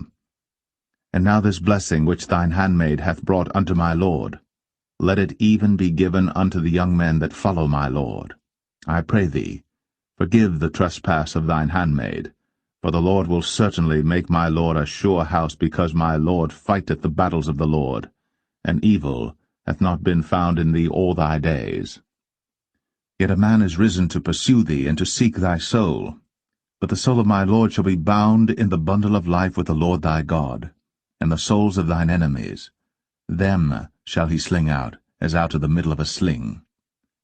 And it shall come to pass, when the Lord shall have done to my Lord according to all the good that he hath spoken concerning thee, and shall have appointed thee ruler over Israel, that this shall be no grief unto thee, nor offense of heart unto my Lord, either that thou hast shed blood causeless, or that my Lord hath avenged himself. But when the Lord shall have dealt well with my Lord, then remember thine handmaid. And David said to Abigail, Blessed be the Lord God of Israel, which sent thee this day to meet me. And blessed be thy advice, and blessed be thou, which hast kept me this day from coming to shed blood, and from avenging myself with mine own hand. For in very deed, as the Lord God of Israel liveth, which hath kept me back from hurting thee, except thou hadst hasted and come to meet me, surely there had not been left unto Nabal by the morning light any that pisseth against the wall. So David received of her hand that which he had brought him, and said unto her, Go up in peace to thine house. See, I have hearkened to thy voice, and have accepted thy person. And Abigail came to Nabal, and behold, he held a feast in his house, like the feast of a king. And Nabal's heart was merry within him, for he was very drunken. Wherefore she told him nothing, less or more, until the morning light. But it came to pass in the morning, when the wine was gone out of Nabal, and his wife had told him these things, that his heart died within him, and he became as a stone. And it came to pass about 10 days after, that the Lord smote Nabal, that he died. And when David heard that Nabal was dead, he said, Blessed be the Lord, that hath pleaded the cause of my reproach from the hand of Nabal, and hath kept his servant from evil. For the Lord hath returned the wickedness of Nabal upon his own head. And David sent and communed with Abigail, to take her to him to wife. And when the servants of David were come to Abigail to Carmel, they spake unto her, saying, David sent us unto thee, to take thee to him to wife. And she arose, and bowed herself on her face to the earth, and said, Behold, let thine handmaid be a servant to wash the feet of the servants of my Lord. And Abigail hasted, and arose, and rode upon an ass, with 5 damsels of hers that went after her. And she went after the messengers of David, and became his wife. David also took Ahinoam of Jezreel, and they were also both of them his wives.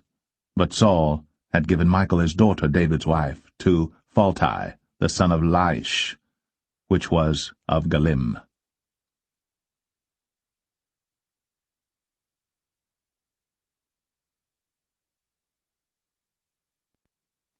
1 Samuel 26. And the Ziphites came unto Saul to Gibeah, saying, Doth not David hide himself in the hill of Hachilah, which is before Jeshimon? Then Saul arose, and went down to the wilderness of Ziph, having 3,000 chosen men of Israel with him to seek David in the wilderness of Ziph. And Saul pitched in the hill of Hachilah, which is before Jeshimon, by the way. But David abode in the wilderness, and he saw that Saul came after him into the wilderness. David therefore sent out spies, and understood that Saul was come in very deed. And David arose, and came to the place where Saul had pitched. And David beheld the place where Saul lay, and Abner the son of Ner, the captain of his host. And Saul lay in the trench, and the people pitched round about him.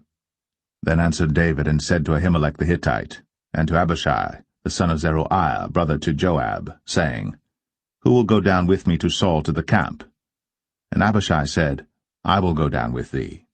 So David and Abishai came to the people by night, and behold, Saul lay sleeping within the trench, and his spear stuck in the ground at his bolster.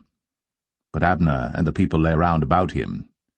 Then said Abishai to David, God hath delivered thine enemy into thine hand this day. Now therefore let me smite him, I pray thee, with the spear even to the earth at once, and I will not smite him the second time. And David said to Abishai, Destroy him not, for who can stretch forth his hand against the Lord's anointed, and be guiltless? David said furthermore, As the Lord liveth, the Lord shall smite him, or his day shall come to die, or he shall descend into battle and perish. The Lord forbid that I should stretch forth mine hand against the Lord's anointed. But I pray thee, take thou now the spear that is at his bolster, and the cruse of water, and let us go. So David took the spear and the cruse of water from Saul's bolster, and they gat them away. And no man saw it, nor knew it, neither awaked, for they were all asleep, because a deep sleep from the Lord was fallen upon them. Then David went over to the other side, and stood on the top of an hill afar off, a great space being between them. And David cried to the people, and to Abner the son of Ner, saying, Answerest thou not, Abner? Then Abner answered and said, Who art thou that criest to the king? And David said to Abner, Art not thou a valiant man? And who is like to thee in Israel? Wherefore then hast thou not kept thy lord the king? For there came one of the people in to destroy the king thy lord. This thing is not good that thou hast done.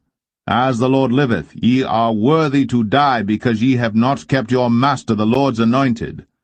And now see where the king's spear is, and the cruse of water that was at his bolster. And Saul knew David's voice, and said, Is this thy voice, my son, David?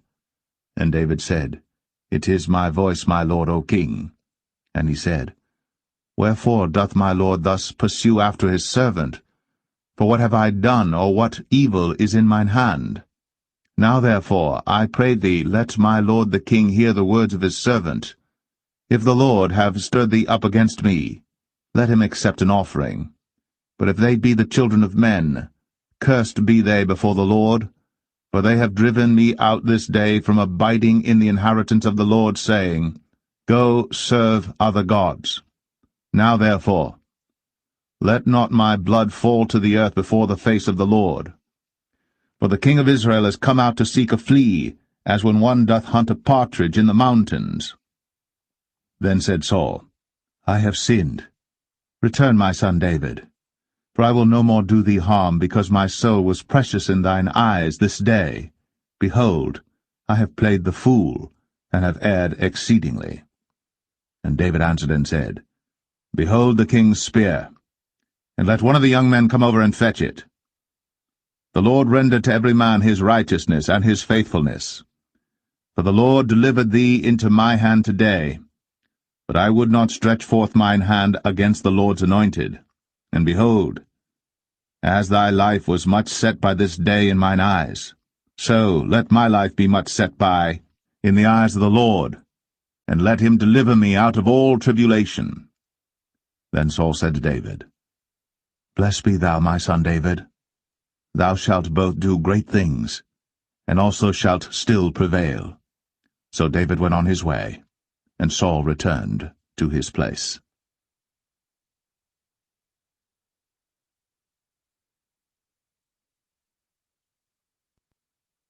1 Samuel 27. And David said in his heart, I shall now perish one day by the hand of Saul. There is nothing better for me than that I should speedily escape into the land of the Philistines, and Saul shall despair of me, to seek me any more in any coast of Israel. So shall I escape out of his hand. And David arose, and he passed over with the 600 men that were with him unto Achish, the son of Maoch, king of Gath. And David dwelt with Achish at Gath, he and his men, every man with his household, even David with his 2 wives, Ahinoam the Jezreelitess, and Abigail the Carmelitess, Nabal's wife. And it was told Saul that David was fled to Gath, and he sought no more again for him. And David said unto Achish, If I have now found grace in thine eyes, let them give me a place in some town in the country, that I may dwell there. For why should thy servant dwell in the royal city with thee? Then Achish gave him Ziklag that day. Wherefore Ziklag pertaineth unto the kings of Judah unto this day. And the time that David dwelt in the country of the Philistines was a full year and 4 months. And David and his men went up, and invaded the Geshurites, and the Gezrites, and the Amalekites. For those nations were of old the inhabitants of the land, as thou goest to Shur, even unto the land of Egypt. And David smote the land, and left neither man nor woman alive, and took away the sheep and the oxen, and the asses, and the camels, and the apparel, and returned and came to Achish. And Achish said, Whither have ye made a road today? And David said, Against the south of Judah, and against the south of the Jerahmeelites, and against the south of the Kenites. And David saved neither man nor woman alive, to bring tidings to Gath, saying, Lest they should tell on us, saying, So did David, and so will be his manner all the while he dwelleth in the country of the Philistines. And Achish believed David, saying, He hath made his people Israel utterly to abhor him. Therefore he shall be my servant for ever.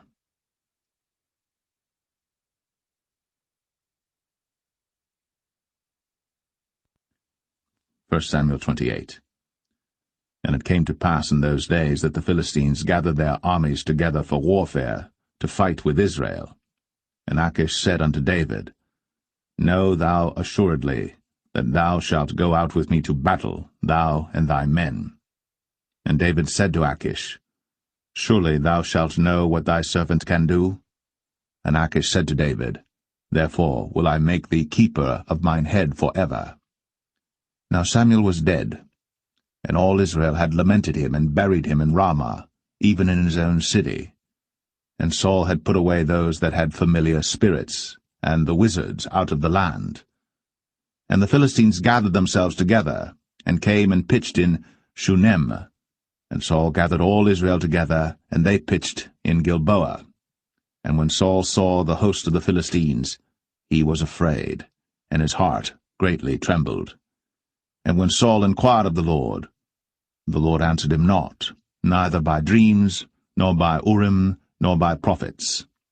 Then said Saul unto his servants, Seek me a woman that hath a familiar spirit, that I may go to her, and inquire of her. And his servant said to him, Behold, there is a woman that hath a familiar spirit at Endor. And Saul disguised himself, and put on other raiment, and he went, and 2 men with him. And they came to the woman by night. And he said, I pray thee, divine unto me by the familiar spirit, and bring me him up, whom I shall name unto thee. And the woman said unto him, Behold, thou knowest what Saul hath done, how he hath cut off those that have familiar spirits and the wizards out of the land? Wherefore then layest thou a snare for my life, to cause me to die? And Saul sware to her by the Lord, saying, As the Lord liveth, there shall no punishment happen to thee for this thing. Then said the woman, Whom shall I bring up unto thee? And he said, Bring me up Samuel. And when the woman saw Samuel, she cried with a loud voice, and the woman spake to Saul, saying, Why hast thou deceived me, for thou art Saul? And the king said unto her, Be not afraid. For what sawest thou? And the woman said unto Saul, I saw gods ascending out of the earth. And he said unto her, What form is he of? And she said, An old man cometh up, and he is covered with a mantle. And Saul perceived that it was Samuel, and he stooped with his face to the ground and bowed himself. And Samuel said to Saul, Why hast thou disquieted me to bring me up? And Saul answered, I am sore distressed, for the Philistines make war against me, and God is departed from me, and answereth me no more, neither by prophets nor by dreams. Therefore I have called thee, that thou mayest make known unto me what I shall do. Then said Samuel, Wherefore then dost thou ask of me, seeing the Lord is departed from thee, and is become thine enemy? And the Lord hath done to him as he spake by me. For the Lord hath rent the kingdom out of thine hand, and given it to thy neighbor, even to David, because thou obeyest not the voice of the Lord, nor executest his fierce wrath upon Amalek. Therefore hath the Lord done this thing unto thee this day. Moreover the Lord will also deliver Israel with thee into the hand of the Philistines, and tomorrow shalt thou and thy sons be with me. The Lord also shall deliver the host of Israel into the hand of the Philistines. Then Saul fell straightway all along on the earth, and was sore afraid because of the words of Samuel. And there was no strength in him, for he had eaten no bread all the day, nor all the night. And the woman came unto Saul, and saw that he was sore troubled, and said unto him, Behold, thine handmaid hath obeyed thy voice, and I have put my life in my hand, and have hearkened unto thy words which thou spakest unto me. Now therefore, I pray thee, hearken thou also unto the voice of thine handmaid, and let me set a morsel of bread before thee, and eat, that thou mayest have strength, when thou goest on thy way. But he refused, and said, I will not eat. But his servants, together with the woman, compelled him, and he hearkened unto their voice. So he arose from the earth, and sat upon the bed. And the woman had a fat calf in the house, and she hasted and killed it, and took flour and kneaded it, and did bake unleavened bread thereof. And she brought it before Saul, and before his servants, and they did eat. Then they rose up, and went away that night.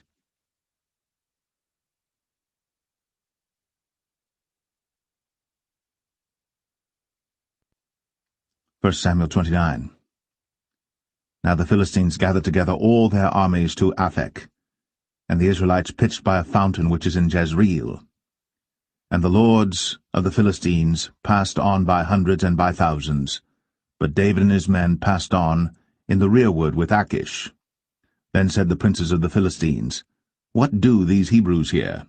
And Achish said unto the princes of the Philistines, Is not this David the servant of Saul the king of Israel, which hath been with me these days, or these years?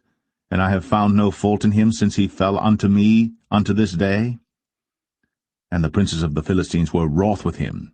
And the princes of the Philistines said unto him, Make this fellow return, that he may go again to his place which thou hast appointed him, and let him not go down with us to battle, lest in the battle he be an adversary to us.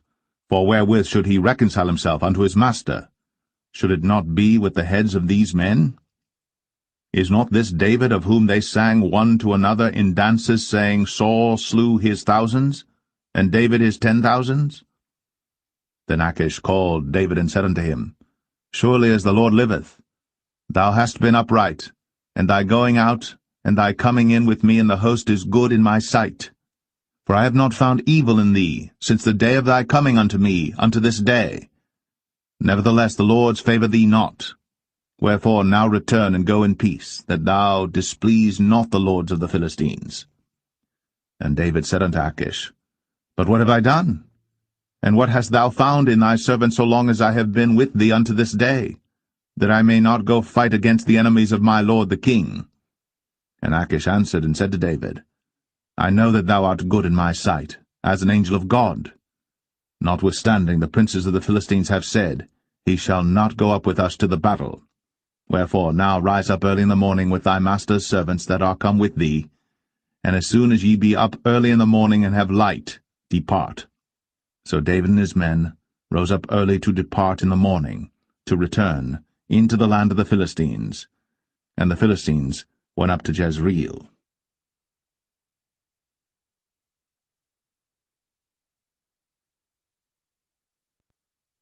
1 Samuel 30. And it came to pass, when David and his men were come to Ziklag on the 3rd day, that the Amalekites had invaded the south and Ziklag, and smitten Ziklag, and burnt it with fire, and had taken the women captives that were therein. They slew not any, either great or small, but carried them away, and went on their way. So David and his men came to the city, and behold, it was burned with fire, and their wives and their sons and their daughters were taken captives. Then David and the people that were with him lifted up their voice and wept until they had no more power to weep. And David's 2 wives were taken captives, Ahinoam the Jezreelitess, and Abigail the wife of Nabal the Carmelite. And David was greatly distressed. For the people spake of stoning him, because the soul of all the people was grieved, every man for his sons and for his daughters. But David encouraged himself in the Lord his God. And David said to Abiathar the priest, Ahimelech's son, I pray thee, bring me hither the ephod. And Abiathar brought thither the ephod to David. And David inquired at the Lord, saying, Shall I pursue after this troop? Shall I overtake them? And he answered him, Pursue, for thou shalt surely overtake them, and without fail recover all. So David went, he and the 600 men that were with him, and came to the brook Besor, where those that were left behind stayed. But David pursued, he and 400 men, for 200 abode behind, which were so faint that they could not go over the brook Besor. And they found an Egyptian in the field, and brought him to David, and gave him bread, and he did eat. And they made him drink water. And they gave him a piece of a cake of figs, and 2 clusters of raisins. And when he had eaten, his spirit came again to him. For he had eaten no bread, nor drunk any water 3 days and 3 nights. And David said unto him, To whom belongest thou? And whence art thou? And he said, I am a young man of Egypt, servant to an Amalekite. And my master left me, because 3 days agone I fell sick. We made an invasion upon the south of the Cherethites, and upon the coast which belongeth to Judah, and upon the south of Caleb, and we burned Ziklag with fire. And David said to him, Canst thou bring me down to this company? And he said, Swear unto me by God, that thou wilt neither kill me, nor deliver me into the hands of my master, and I will bring thee down to this company. And when he had brought him down, behold, they were spread abroad upon all the earth, eating and drinking and dancing, because of all the great spoil that they had taken out of the land of the Philistines, and out of the land of Judah. And David smote them from the twilight even unto the evening of the next day. And there escaped not a man of them, save 400 young men which rode upon camels and fled. And David recovered all that the Amalekites had carried away. And David rescued his 2 wives. And there was nothing lacking to them, neither small nor great, neither sons nor daughters, neither spoil nor anything that they had taken to them. David recovered all. And David took all the flocks and the herds, which they drave before those other cattle, and said, This is David's spoil. And David came to the 200 men, which were so faint that they could not follow David, whom they had made also to abide at the brook Besor. And they went forth to meet David, and to meet the people that were with him. And when David came near to the people, he saluted them.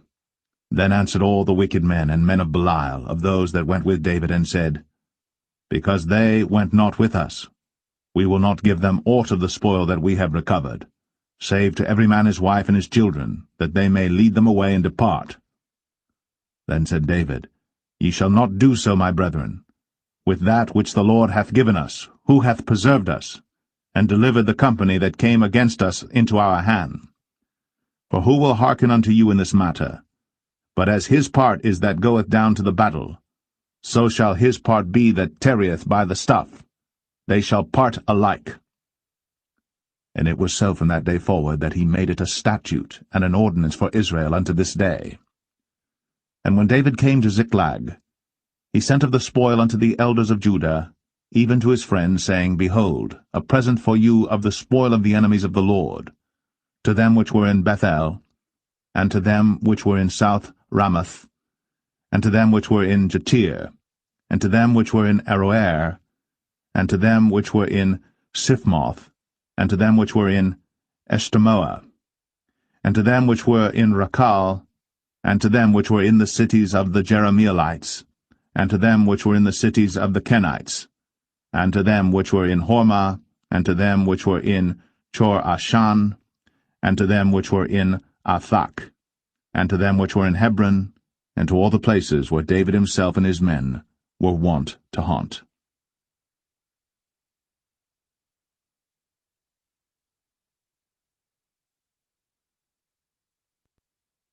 1 Samuel 31. Now the Philistines fought against Israel, and the men of Israel fled from before the Philistines, and fell down slain in Mount Gilboa. And the Philistines followed hard upon Saul and upon his sons.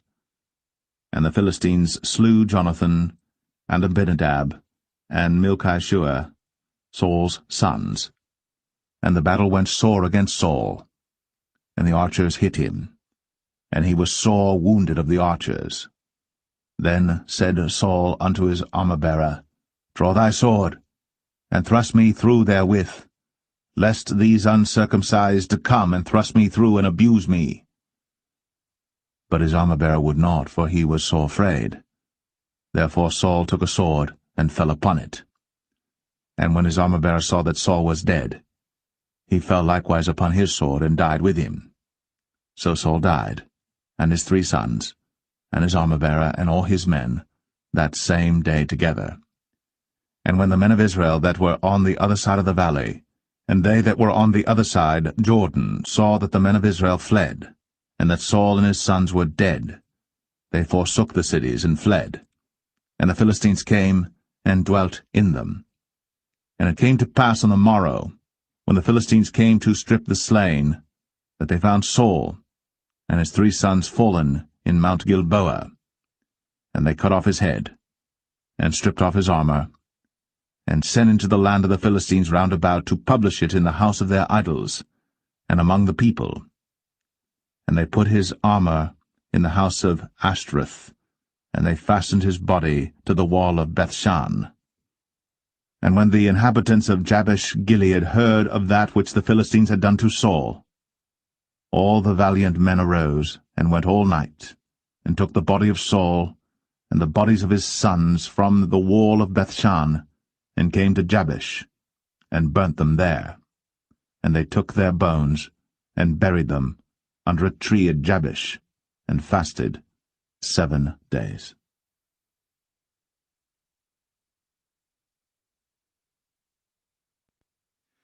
The second book of Samuel, chapter 1.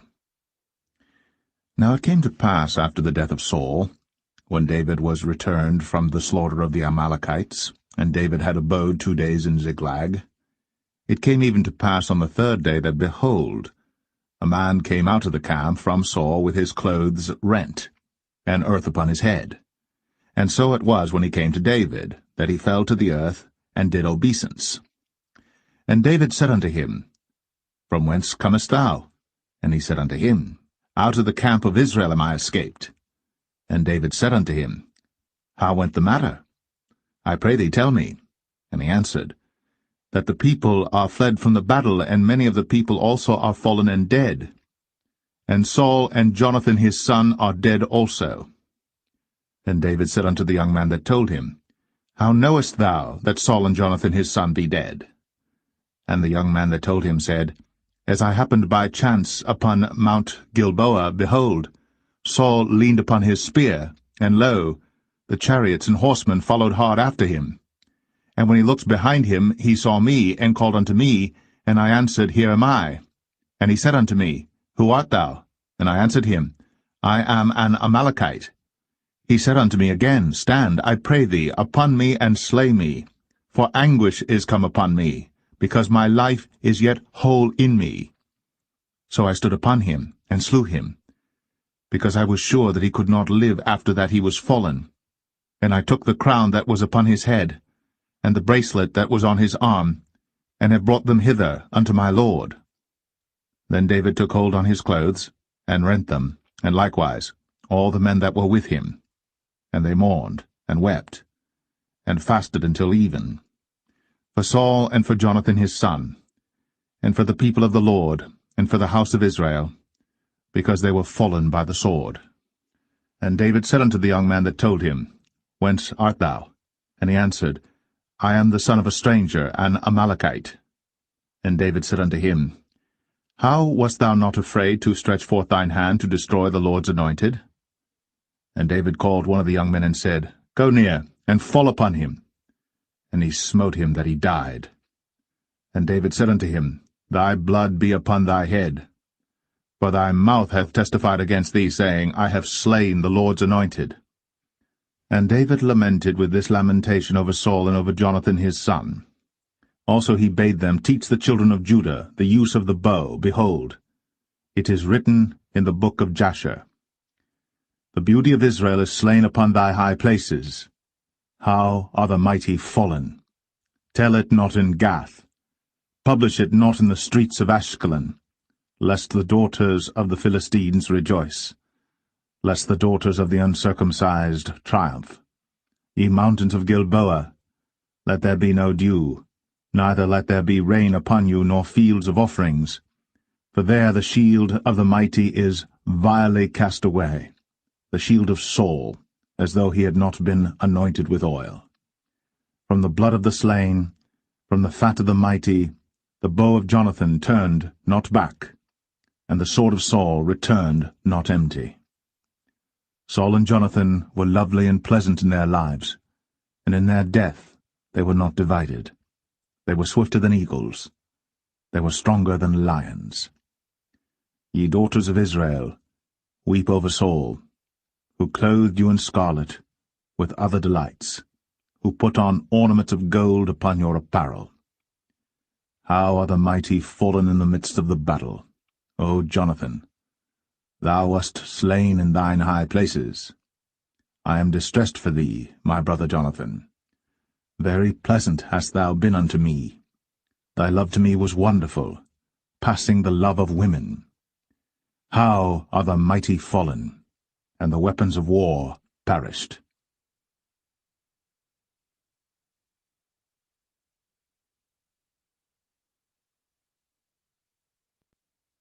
2 Samuel 2.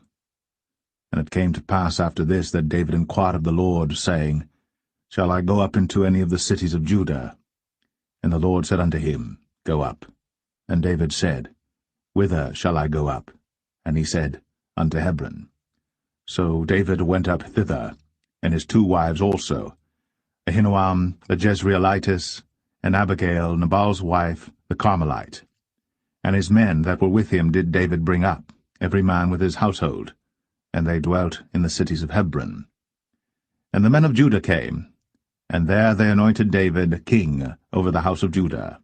And they told David, saying, that the men of Jabesh-Gilead were they that buried Saul.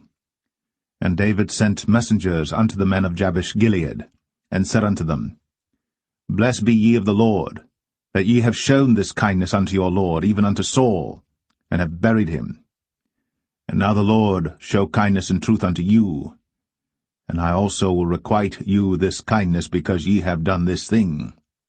Therefore now let your hands be strengthened, and be ye valiant, for your master Saul is dead, and also the house of Judah have anointed me king over them.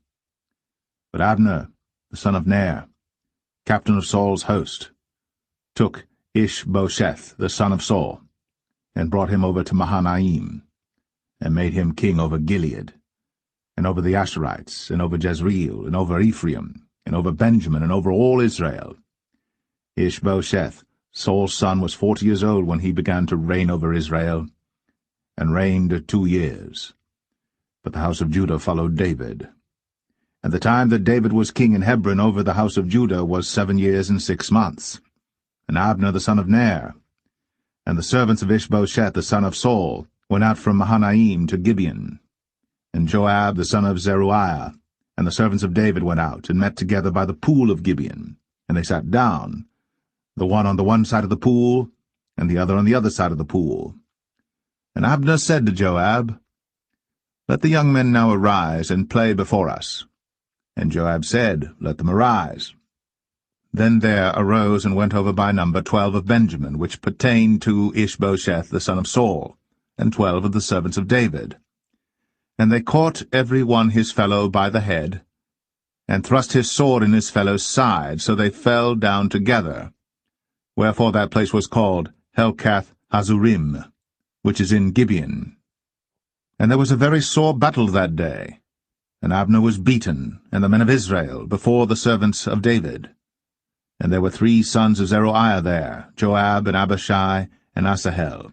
And Asahel was as light of foot as a wild roe. And Asahel pursued after Abner, and in going he turned not to the right hand nor to the left from following Abner. Then Abner looked behind him, and said, Art thou Asahel? And he answered, I am. And Abner said to him, Turn thee aside to thy right hand or to thy left, and lay thee hold on one of the young men, and take thee his armor. But Asahel would not turn aside from following of him. And Abner said again to Asahel, Turn thee aside from following me. Wherefore should I smite thee to the ground? How then should I hold up my face to Joab thy brother? Howbeit he refused to turn aside. Wherefore Abner, with the hinder end of the spear, smote him under the 5th rib, that the spear came out behind him. And he fell down there, and died in the same place. And it came to pass, that as many as came to the place where Asahel fell down and died stood still. Joab also and Abishai pursued after Abner. And the sun went down when they were come to the hill of Ammah, that lieth before Giah by the way of the wilderness of Gibeon. And And the children of Benjamin gathered themselves together after Abner, and became one troop, and stood on the top of an hill. Then Abner called to Joab and said, Shall the sword devour forever? Knowest thou not that it will be bitterness in the latter end? How long shall it be then, ere thou bid the people return from following their brethren? And Joab said, As God liveth, unless thou hadst spoken. Surely then in the morning the people had gone up every one from following his brother. So Joab blew a trumpet, and all the people stood still, and pursued after Israel no more, neither fought they any more. And Abner and his men walked all that night through the plain, and passed over Jordan, and went through all Bithron, and they came to Mahanaim. And Joab returned from following Abner. And when he had gathered all the people together, there lacked of David's servants 19 men, and Asahel. But the servants of David had smitten of Benjamin, and of Abner's men, so that 360 men died. And they took up Asahel, and buried him in the sepulchre of his father, which was in Bethlehem. And Joab and his men went all night, and they came to Hebron at break of day.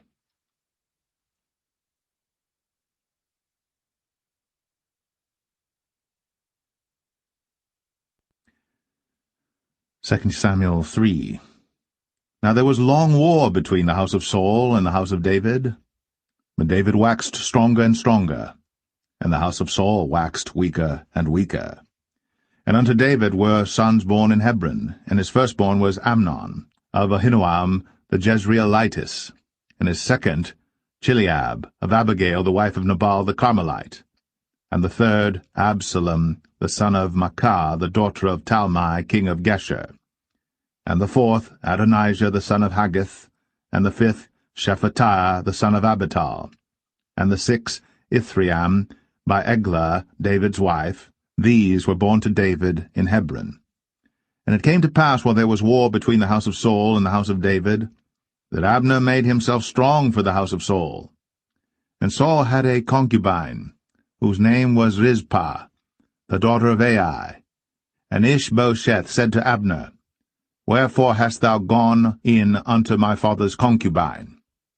Then was Abner very wroth for the words of Ishbosheth, and said, Am I a dog's head, which against Judah do show kindness this day unto the house of Saul thy father, to his brethren, and to his friends, and have not delivered thee into the hand of David, that thou chargest me today with a fault concerning this woman? So do God to Abner, and more also, except as the Lord hath sworn to David, even so I do to him, to translate the kingdom from the house of Saul, and to set up the throne of David over Israel and over Judah, from Dan even to Beersheba. And he could not answer Abner a word again, because he feared him. And Abner sent messengers to David on his behalf, saying, Whose is the land? Saying also, Make thy league with me, and behold, my hand shall be with thee, to bring about all Israel unto thee. And he said, Well, I will make a league with thee. But one thing I require of thee, that is, thou shalt not see my face, except thou first bring Michal, Saul's daughter, when thou comest to see my face.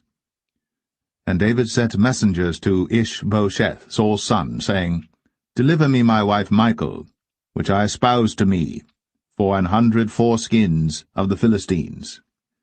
And Ishbosheth sent and took her from her husband, even from Phaltiel, the son of Laish. And her husband went with her, along weeping, behind her to Bahurim. Then said Abner unto him, Go, return. And he returned. And Abner had communication with the elders of Israel, saying, Ye sought for David in times past to be king over you. Now then do it. For the Lord hath spoken of David, saying, By the hand of my servant David I will save my people Israel out of the hand of the Philistines, and out of the hand of all their enemies. And Abner also spake in the ears of Benjamin. And Abner went also to speak in the ears of David in Hebron all that seemed good to Israel, and that seemed good to the whole house of Benjamin. So Abner came to David to Hebron, and 20 men with him. And David made Abner and the men that were with him a feast, And Abner said unto David, I will arise and go, and will gather all Israel unto my lord the king, that they may make a league with thee, and that thou mayest reign over all that thine heart desireth. And David sent Abner away, and he went in peace.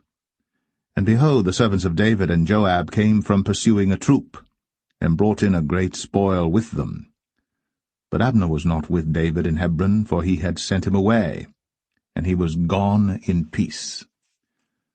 When Joab and all the host that was with him were come, they told Joab, saying, Abner the son of Ner came to the king, and he hath sent him away, and he is gone in peace.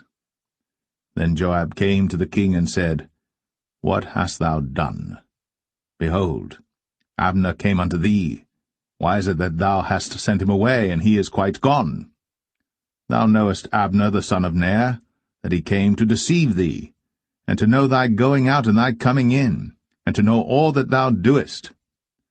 And when Joab was come out from David, he sent messengers after Abner, which brought him again from the well of Sirah. But David knew it not. And when Abner was returned to Hebron, Joab took him aside in the gate to speak with him quietly, and smote him there, under the 5th rib, that he died, for the blood of Asahel his brother. And afterward, when David heard it, he said, I and my kingdom are guiltless before the Lord, for ever, from the blood of Abner the son of Ner. Let it rest on the head of Joab, and on all his father's house. And let there not fail from the house of Joab one that hath an issue, or that is a leper, or that leaneth on a staff, or that falleth on the sword, or that lacketh bread. So Joab and Abishai his brother slew Abner, because he had slain their brother Asahel at Gibeon in the battle. And David said to Joab and to all the people that were with him, Rend your clothes, and gird you with sackcloth, and mourn before Abner. And King David himself followed the bier. And they buried Abner in Hebron. And the king lifted up his voice, and wept at the grave of Abner. And all the people wept. And the king lamented over Abner, and said, Died Abner as a fool dieth. Thy hands were not bound, nor thy feet put into fetters. As a man falleth before wicked men, so fellest thou. And all the people wept again over him. And when all the people came to cause David to eat meat while it was yet day, David sware, saying, So do God to me, and more also, if I taste bread or aught else, till the sun be down. And all the people took notice of it, and it pleased them, as whatsoever the king did pleased all the people. For all the people and all Israel understood that day that it was not of the king to slay Abner the son of Ner. And the king said unto his servants, Know ye not that there is a prince and a great man fallen this day in Israel? And I am this day weak, though anointed king. And these men, the sons of Zeruiah, be too hard for me. The Lord shall reward the doer of evil according to his wickedness.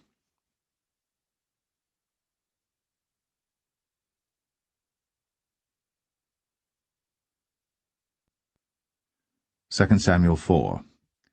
And when Saul's son heard that Abner was dead in Hebron, his hands were feeble, and all the Israelites were troubled.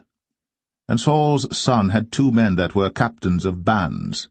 The name of the one was Baanah, and the name of the other Rechab, the sons of Rimmon, a Beerothite, of the children of Benjamin. For Beeroth also was reckoned to Benjamin. And the Beerothites fled to Gittaim, and were sojourners there until this day. And Jonathan, Saul's son, had a son that was lame of his feet. He was 5 years old when the tidings came of Saul and Jonathan out of Jezreel. And his nurse took him up, and fled. And it came to pass, as she made haste to flee, that he fell and became lame. And his name was Mephibosheth. And the sons of Rimmon the Beerothite, Rechab and Baanah, went, and came about the heat of the day to the house of Ishbosheth, who lay on a bed at noon.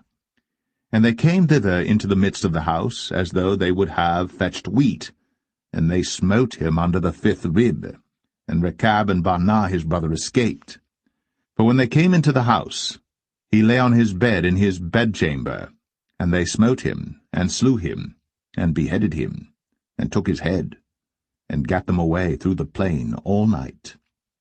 And they brought the head of Ishbosheth unto David to Hebron, and said to the king, Behold, the head of Ishbosheth, the son of Saul, thine enemy, which sought thy life. And the Lord hath avenged my lord the king this day of Saul, and of his seed. And David answered Rechab and Baanah his brother, the sons of Rimmon the Beerothite, and said unto them, As the Lord liveth, who hath redeemed my soul out of all adversity? When one told me, saying, Behold, Saul is dead, thinking to have brought good tidings, I took hold of him, and slew him in Ziklag, who thought that I would have given him a reward for his tidings. How much more, when wicked men have slain a righteous person in his own house upon his bed? Shall I not therefore now require his blood of your hand, and take you away from the earth? And David commanded his young men, and they slew them, and cut off their hands and their feet, and hanged them up over the pool in Hebron. But they took the head of Ishbosheth, and buried it in the sepulchre of Abner in Hebron.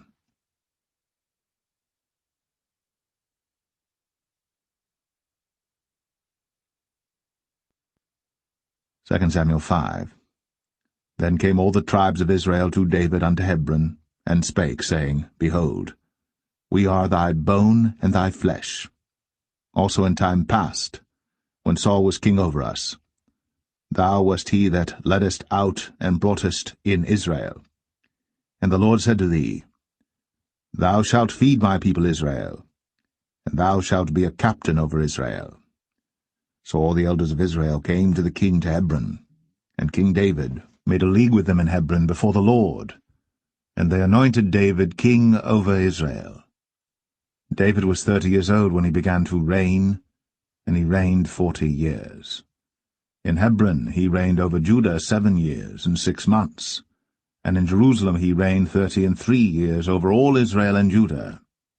And the king and his men went to Jerusalem unto the Jebusites, the inhabitants of the land, which spake unto David, saying, Except thou take away the blind and the lame, thou shalt not come in hither, thinking, David cannot come in hither.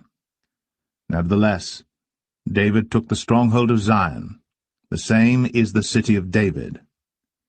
And David said on that day, Whosoever getteth up to the gutter, and smiteth the Jebusites, and the lame and the blind, that are hated of David's soul, he shall be chief and captain.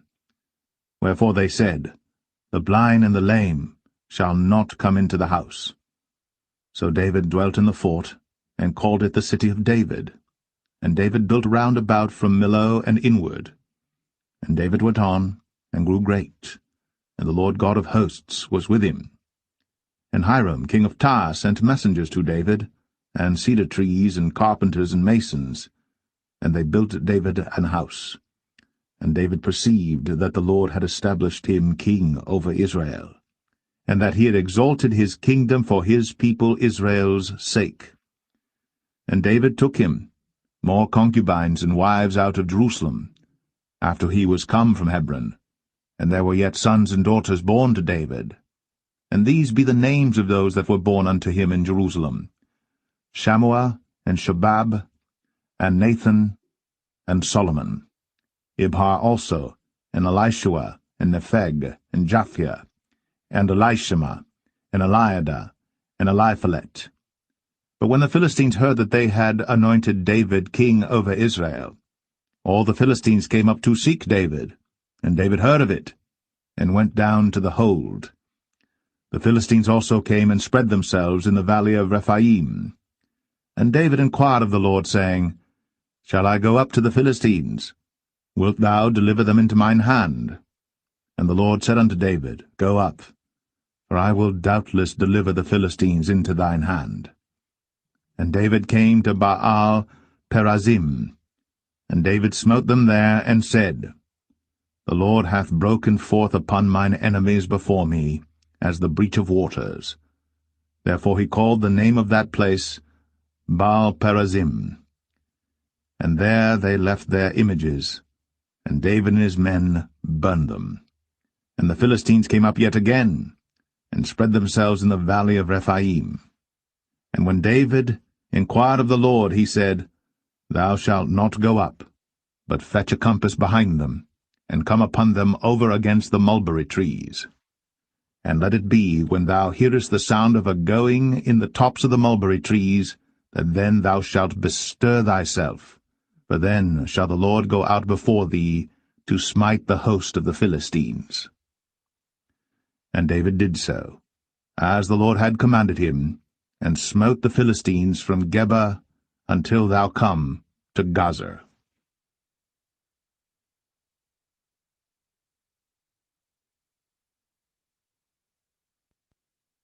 2 Samuel 6.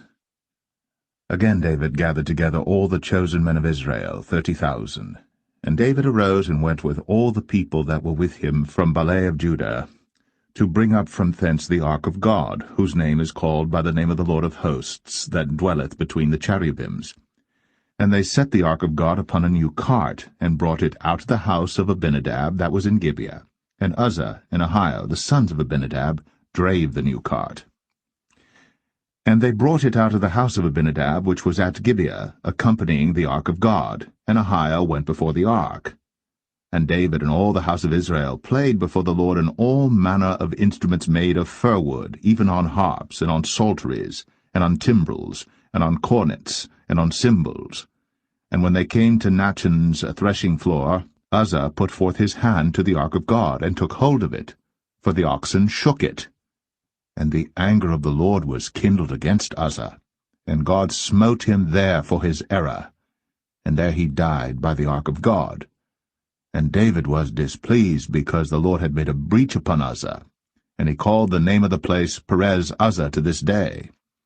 And David was afraid of the Lord that day, and said, How shall the ark of the Lord come to me? So David would not remove the ark of the Lord unto him into the city of David, but David carried it aside into the house of Obed-Edom the Gittite. And the ark of the Lord continued in the house of Obed-Edom the Gittite 3 months. And the Lord blessed Obed-Edom and all his household. And it was told King David, saying, The Lord hath blessed the house of Obed-Edom, and all that pertaineth unto him, because of the ark of God. So David went and brought up the ark of God from the house of Obed-Edom into the city of David with gladness. And it was so, that when they that bare the ark of the Lord had gone 6 paces, he sacrificed oxen and fatlings. And David danced before the Lord with all his might. And David was girded with a linen ephod. So David and all the house of Israel brought up the ark of the Lord with shouting, and with the sound of the trumpet. And as the ark of the Lord came into the city of David, Michal, Saul's daughter, looked through a window, and saw King David leaping and dancing before the Lord. And she despised him in her heart. And they brought in the ark of the Lord, and set it in his place in the midst of the tabernacle that David had pitched for it. And David offered burnt offerings and peace offerings before the Lord. And as soon as David had made an end of offering burnt offerings and peace offerings, he blessed the people in the name of the Lord of hosts. And he dealt among all the people, even among the whole multitude of Israel, as well to the women as men, to every one a cake of bread, and a good piece of flesh, and a flagon of wine. So all the people departed every one to his house.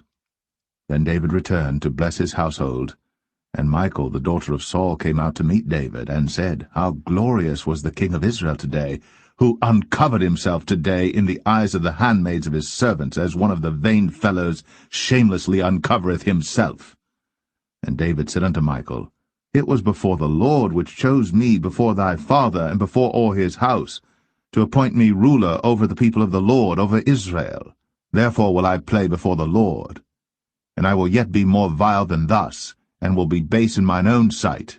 And of the maidservants which thou hast spoken of them shall I be had in honor.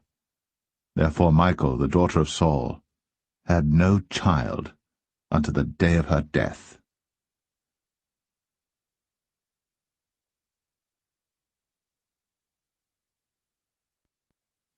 2 Samuel 7.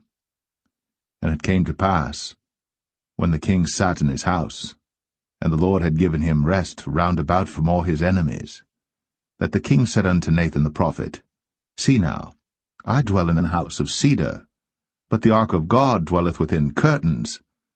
And Nathan said to the king, Go, do all that is in thine heart, for the Lord is with thee. And it came to pass that night that the word of the Lord came unto Nathan, saying, Go and tell my servant David, Thus saith the Lord, Shalt thou build me an house for me to dwell in?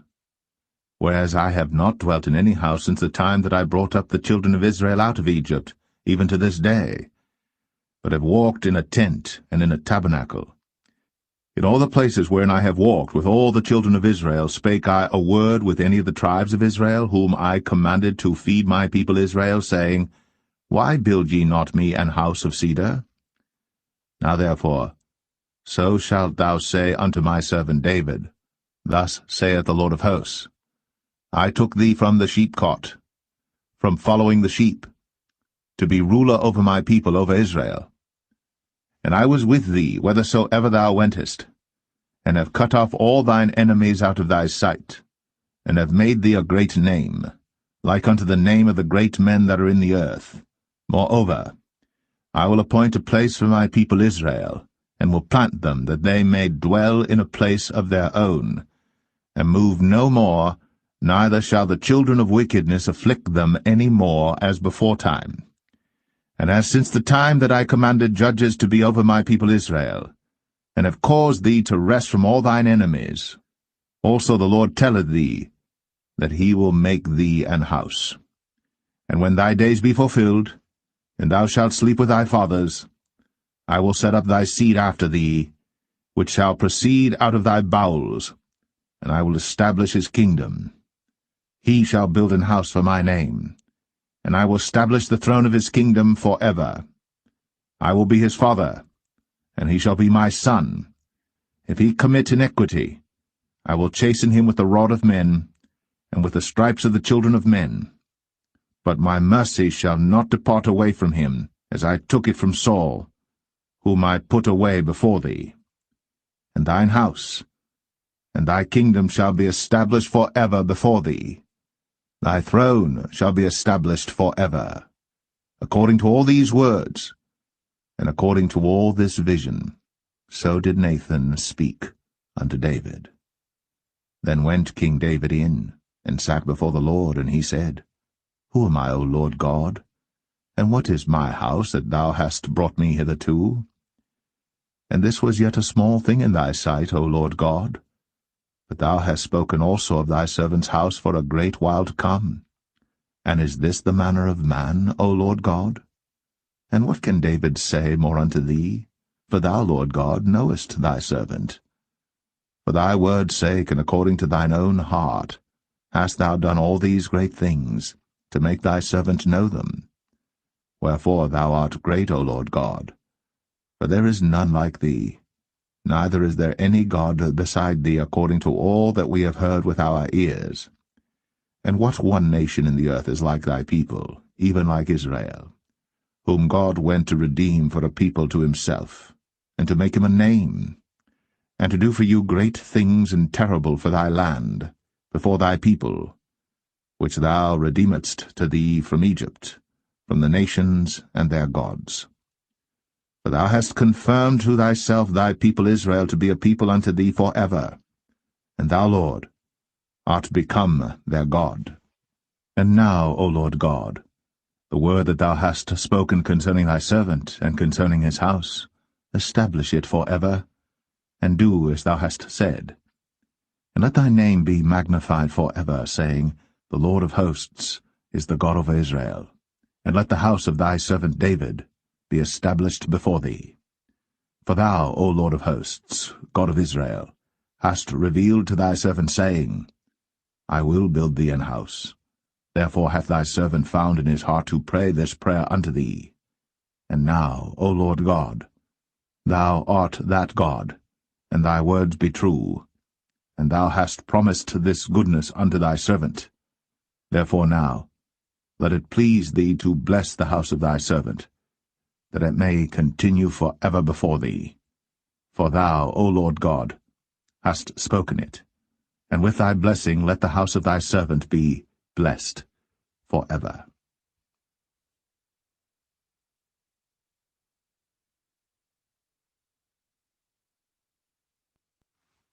2 Samuel 8.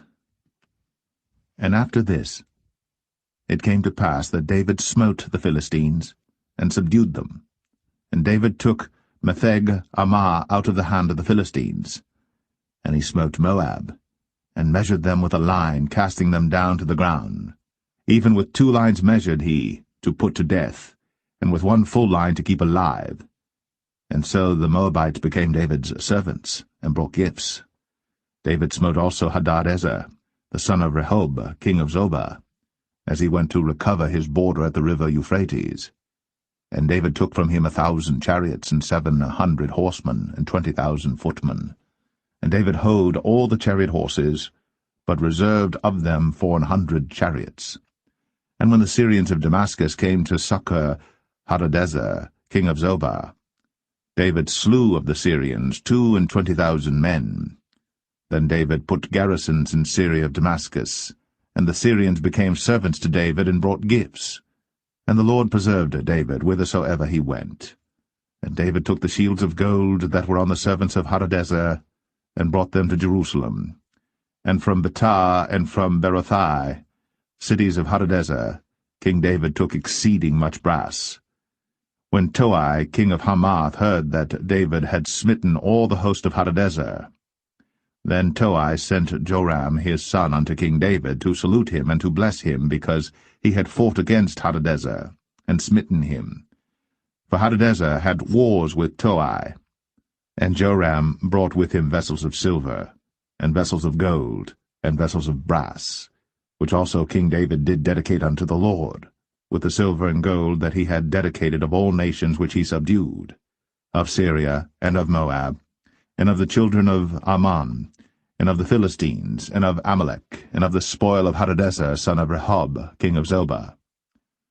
And David gat him a name when he returned from smiting of the Syrians in the valley of Salt, being 18,000 men. And he put garrisons in Edom. Throughout all Edom put he garrisons, and all they of Edom became David's servants. And the Lord preserved David whithersoever he went. And David reigned over all Israel. And David executed judgment and justice unto all his people. And Joab the son of Zeruiah was over the host, and Jehoshaphat the son of Ahilud was recorder, and Zadok the son of Ahitub, and Ahimelech the son of Abiathar were the priests, and Seraiah was the scribe, and Benaniah the son of Jehoiada was over both the Cherethites and the Pelethites, and David's sons were chief rulers.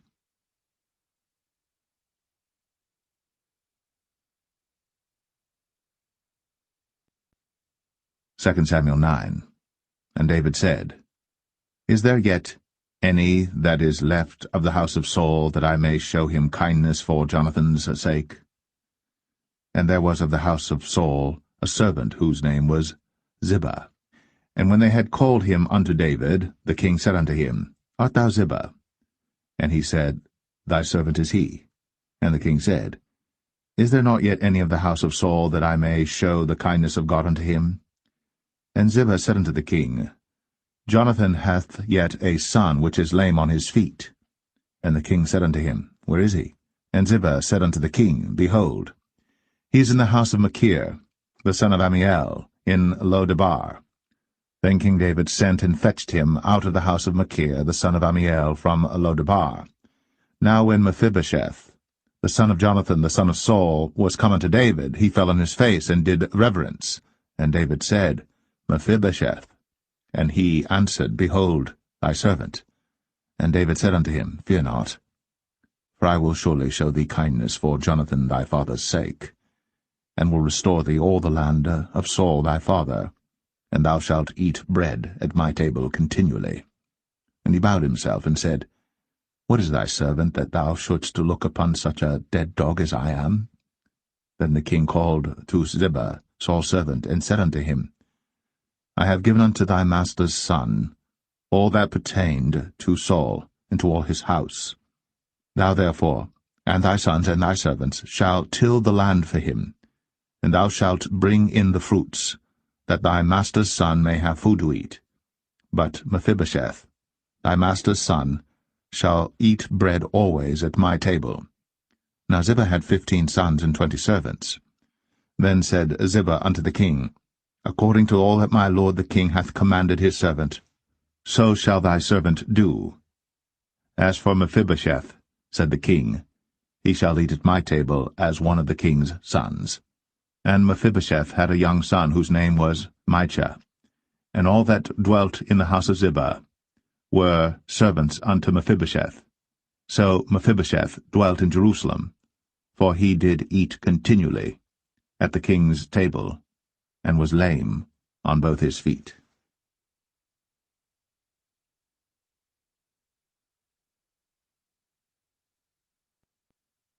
Second Samuel 10.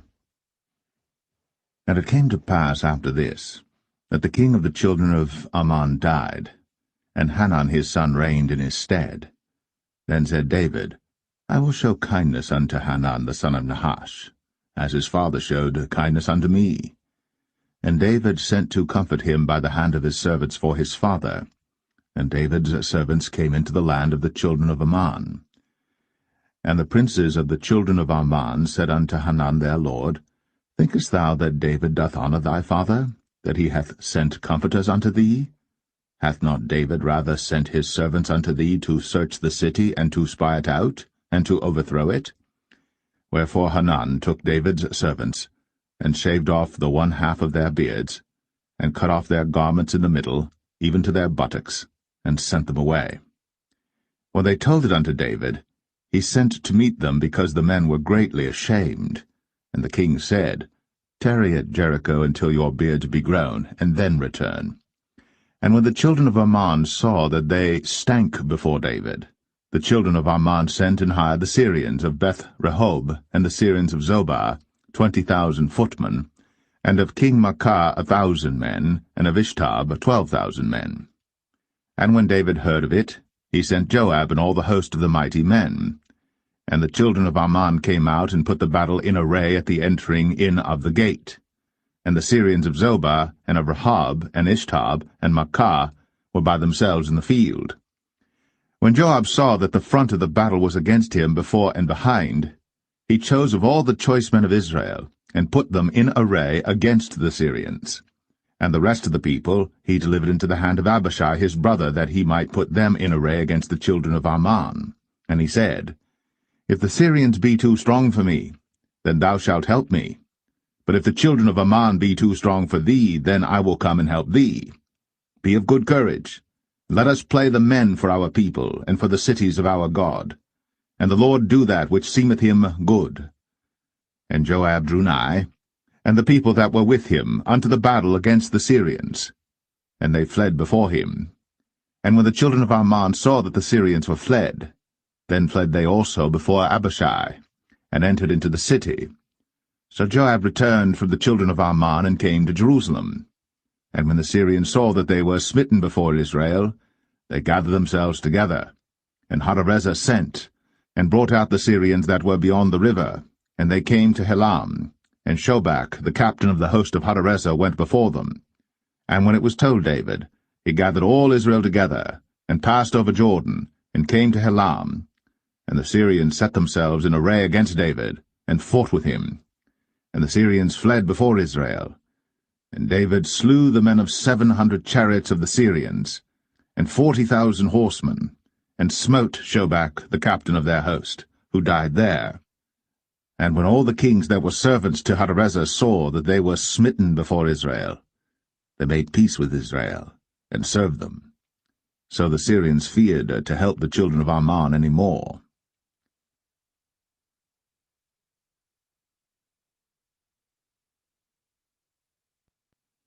Second Samuel 11. And it came to pass, after the year was expired, at the time when kings go forth to battle, that David sent Joab and his servants with him, and all Israel. And they destroyed the children of Ammon, and besieged Rabbah. But David tarried still at Jerusalem. And it came to pass in an evening tide that David arose from off his bed, and walked upon the roof of the king's house. And from the roof he saw a woman washing herself, and the woman was very beautiful to look upon. And David sent and inquired after the woman. And one said, Is not this Bathsheba, the daughter of Eliam, the wife of Uriah the Hittite? And David sent messengers, and took her. And she came in unto him, and he lay with her, for she was purified from her uncleanness, and she returned unto her house. And the woman conceived, and sent and told David, and said, I am with child. And David sent to Joab, saying, Send me Uriah the Hittite. And Joab sent Uriah to David. And when Uriah was come unto him, David demanded of him how Joab did, and how the people did, and how the war prospered. And David said to Uriah, Go down to thy house, and wash thy feet. And Uriah departed out of the king's house, and there followed him a mess of meat from the king. But Uriah slept at the door of the king's house with all the servants of his lord, and went not down to his house.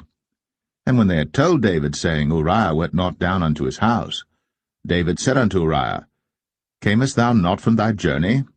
Why then didst thou not go down unto thine house? And Uriah said unto David, The ark and Israel and Judah abide in tents, and my lord Joab and the servants of my lord are encamped in the open fields. Shall I then go into mine house to eat and to drink and to lie with my wife? As thou livest, and as thy soul liveth, I will not do this thing. And David said to Uriah, Tarry here today also, and tomorrow I will let thee depart. So Uriah abode in Jerusalem that day and the morrow. And when David had called him, he did eat and drink before him, and he made him drunk.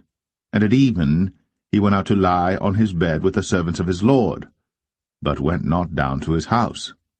And it came to pass in the morning that David wrote a letter to Joab, and sent it by the hand of Uriah. And he wrote in the letter, saying, Set ye Uriah in the forefront of the hottest battle, and retire ye from him, that he may be smitten and die. And it came to pass, when Joab observed the city, that he assigned Uriah unto a place where he knew that valiant men were. And the men of the city went out, and fought with Joab. And there fell some of the people of the servants of David, and Uriah the Hittite died also. Then Joab sent and told David all the things concerning the war, and charged the messenger, saying, When thou hast made an end of telling the matters of the war unto the king, and if so be that the king's wrath arise, and he say unto thee, Wherefore approached ye so nigh unto the city when ye did fight? Knew ye not that they would shoot from the wall?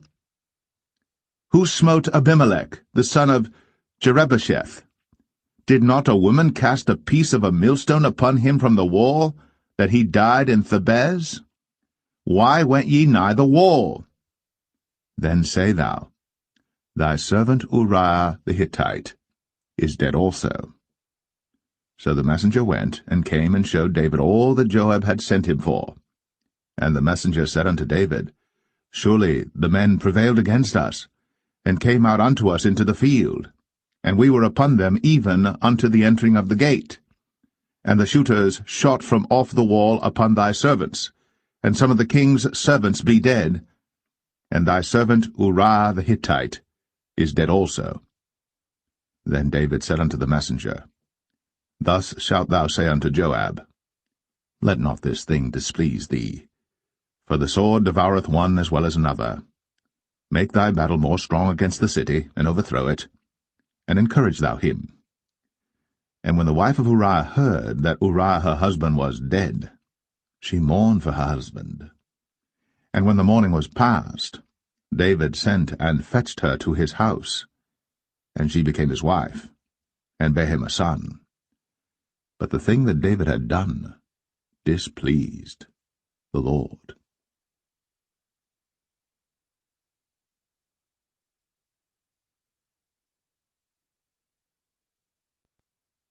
2 Samuel 12. And the Lord sent Nathan unto David. And he came unto him, and said unto him, There were 2 men in one city, the one rich and the other poor. The rich man had exceeding many flocks and herds, But the poor man had nothing save one little ewe lamb, which he had bought and nourished up. And it grew up together with him, and with his children. It did eat of his own meat, and drank of his own cup, and lay in his bosom, and was unto him as a daughter. And there came a traveller unto the rich man, and he spared to take of his own flock and of his own herd to dress for the wayfaring man that was come unto him, but took the poor man's lamb, and dressed it for the man that was come to him. And David's anger was greatly kindled against the man, and he said to Nathan, As the Lord liveth, the man that hath done this thing shall surely die, and he shall restore the lamb fourfold, because he did this thing, and because he had no pity. And Nathan said to David, Thou art the man. Thus saith the Lord God of Israel, I anointed thee king over Israel, and I delivered thee out of the hand of Saul. And I gave thee thy master's house, and thy master's wives into thy bosom, and gave thee the house of Israel and of Judah. And if that had been too little, I would moreover have given unto thee such and such things. Wherefore hast thou despised the commandment of the Lord to do evil in his sight? Thou hast killed Uriah the Hittite with the sword, and hast taken his wife to be thy wife, and hast slain him with the sword of the children of Ammon. Now, therefore, the sword shall never depart from thine house, because thou hast despised me, and hast taken the wife of Uriah the Hittite to be thy wife. Thus saith the Lord, Behold, I will raise up evil against thee out of thine own house, and I will take thy wives before thine eyes, and give them unto thy neighbor, and he shall lie with thy wives in the sight of this sun. For thou didst it secretly, but I will do this thing before all Israel, and before the sun. And David said unto Nathan, I have sinned against the Lord. And Nathan said unto David, The Lord also hath put away thy sin. Thou shalt not die. Howbeit, because by this deed thou hast given great occasion to the enemies of the Lord to blaspheme, the child also that is born unto thee shall surely die. And Nathan departed unto his house. And the Lord struck the child that Uriah's wife bare unto David, and it was very sick. David therefore besought God for the child. And David fasted, and went in, and lay all night upon the earth. And the elders of his house arose, and went to him, to raise him up from the earth. But he would not, neither did he eat bread with them. And it came to pass on the 7th day that the child died. And the servants of David feared to tell him that the child was dead, for they said, Behold, while the child was yet alive, we spake unto him, and he would not hearken unto our voice. How will he then vex himself, if we tell him that the child is dead? But when David saw that his servants whispered, David perceived that the child was dead. Therefore David said unto his servants, Is the child dead? And they said, He is dead. Then David arose from the earth, and washed, and anointed himself, and changed his apparel, and came into the house of the Lord, and worshipped. Then he came to his own house, and when he required, they set bread before him, and he did eat. Then said his servants unto him, What thing is this that thou hast done? Thou didst fast and weep for the child while it was alive, but when the child was dead thou didst rise and eat bread. And he said, While the child was yet alive, I fasted and wept, for I said, Who can tell whether God will be gracious to me, that the child may live? But now he is dead. Wherefore should I fast? Can I bring him back again? I shall go to him, but he shall not return to me. And David comforted Bathsheba his wife, and went in unto her, and lay with her. And she bare a son, and he called his name Solomon. And the Lord loved him. And he sent by the hand of Nathan the prophet, and he called his name Jedediah, because of the Lord.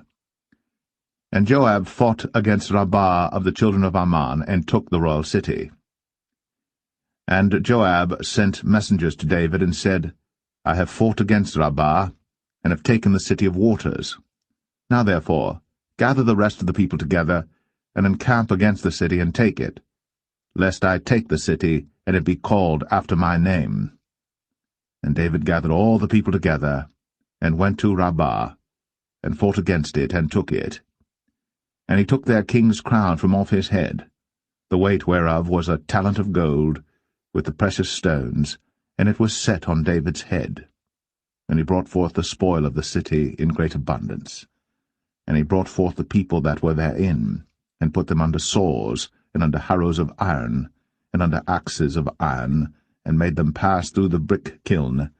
And thus did he unto all the cities of the children of Ammon. So David and all the people returned unto Jerusalem.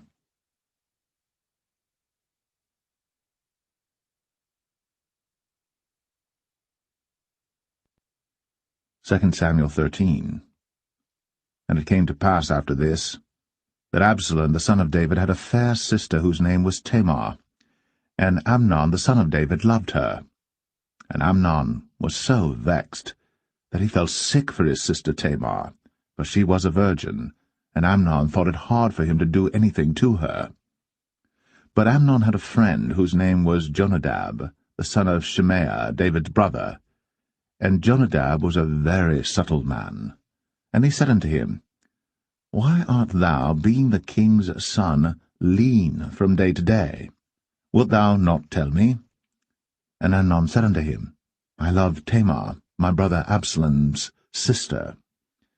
And Jonadab said unto him, Lay thee down on thy bed, and make thyself sick. And when thy father cometh to see thee, say unto him, I pray thee, let my sister Tamar come and give me meat, and dress the meat in my sight, that I may see it, and eat it at her hand. So Amnon lay down, and made himself sick. And when the king was come to see him, Amnon said unto the king, I pray thee, let Tamar my sister come, and make me a couple of cakes in my sight, that I may eat at her hand. Then David sent home to Tamar, saying, Go now to thy brother Amnon's house, and dress him meat. So Tamar went to her brother Amnon's house, and he was laid down. And she took flour, and kneaded it, and made cakes in his sight, and did bake the cakes.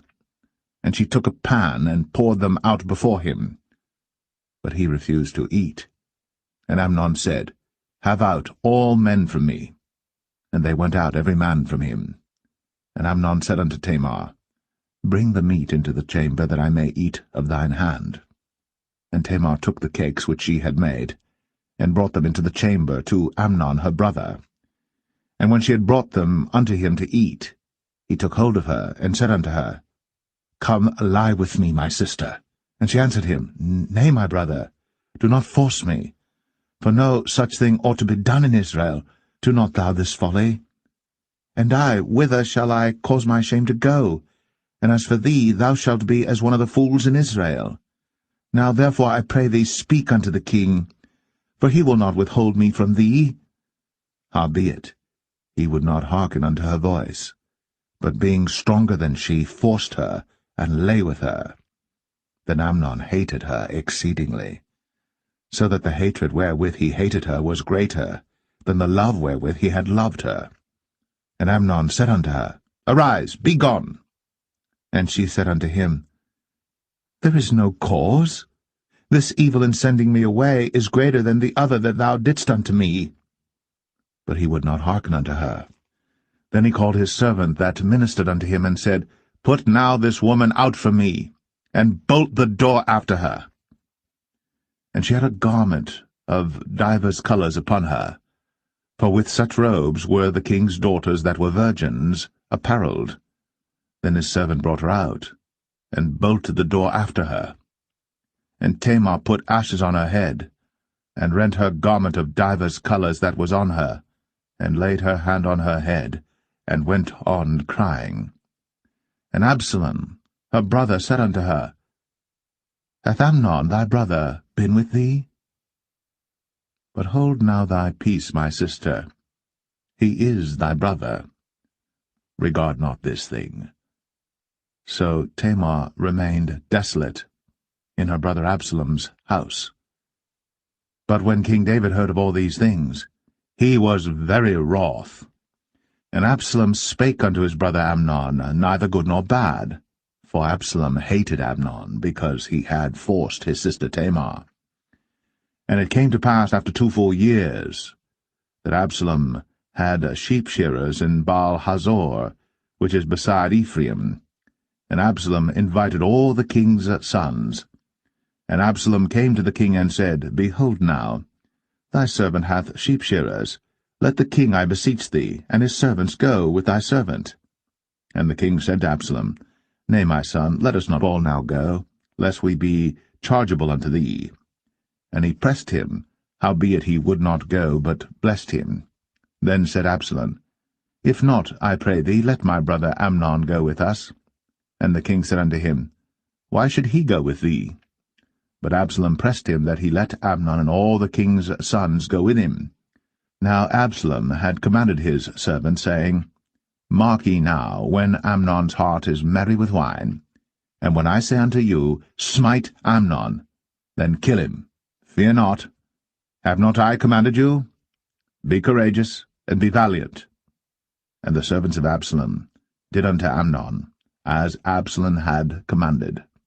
Then all the king's sons arose, and every man gat him up upon his mule, and fled.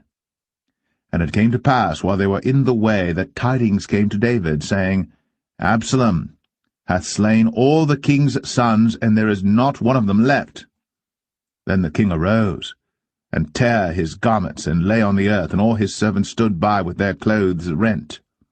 And Jonadab, the son of Shemaiah, David's brother, answered and said, Let not my lord suppose that they have slain all the young men, the king's sons, for Amnon only is dead. For by the appointment of Absalom this hath been determined from the day that he forced his sister Tamar. Now therefore, let not my lord the king take the thing to his heart, to think that all the king's sons are dead, for Amnon only is dead. But Absalom fled. And the young man that kept the watch lifted up his eyes, and looked, and behold, there came much people by the way of the hillside behind him. And Jonadab said unto the king, Behold, the king's sons come, as thy servant said, so it is. And it came to pass, as soon as he had made an end of speaking, that, behold, the king's sons came, and lifted up their voice, and wept. And the king also and all his servants wept very sore. But Absalom fled and went to Talmai, the son of Ammihud, king of Geshur. And David mourned for his son every day. So Absalom fled, and went to Geshur, and was there 3 years. And the soul of King David longed to go forth unto Absalom, for he was comforted concerning Amnon, seeing he was dead.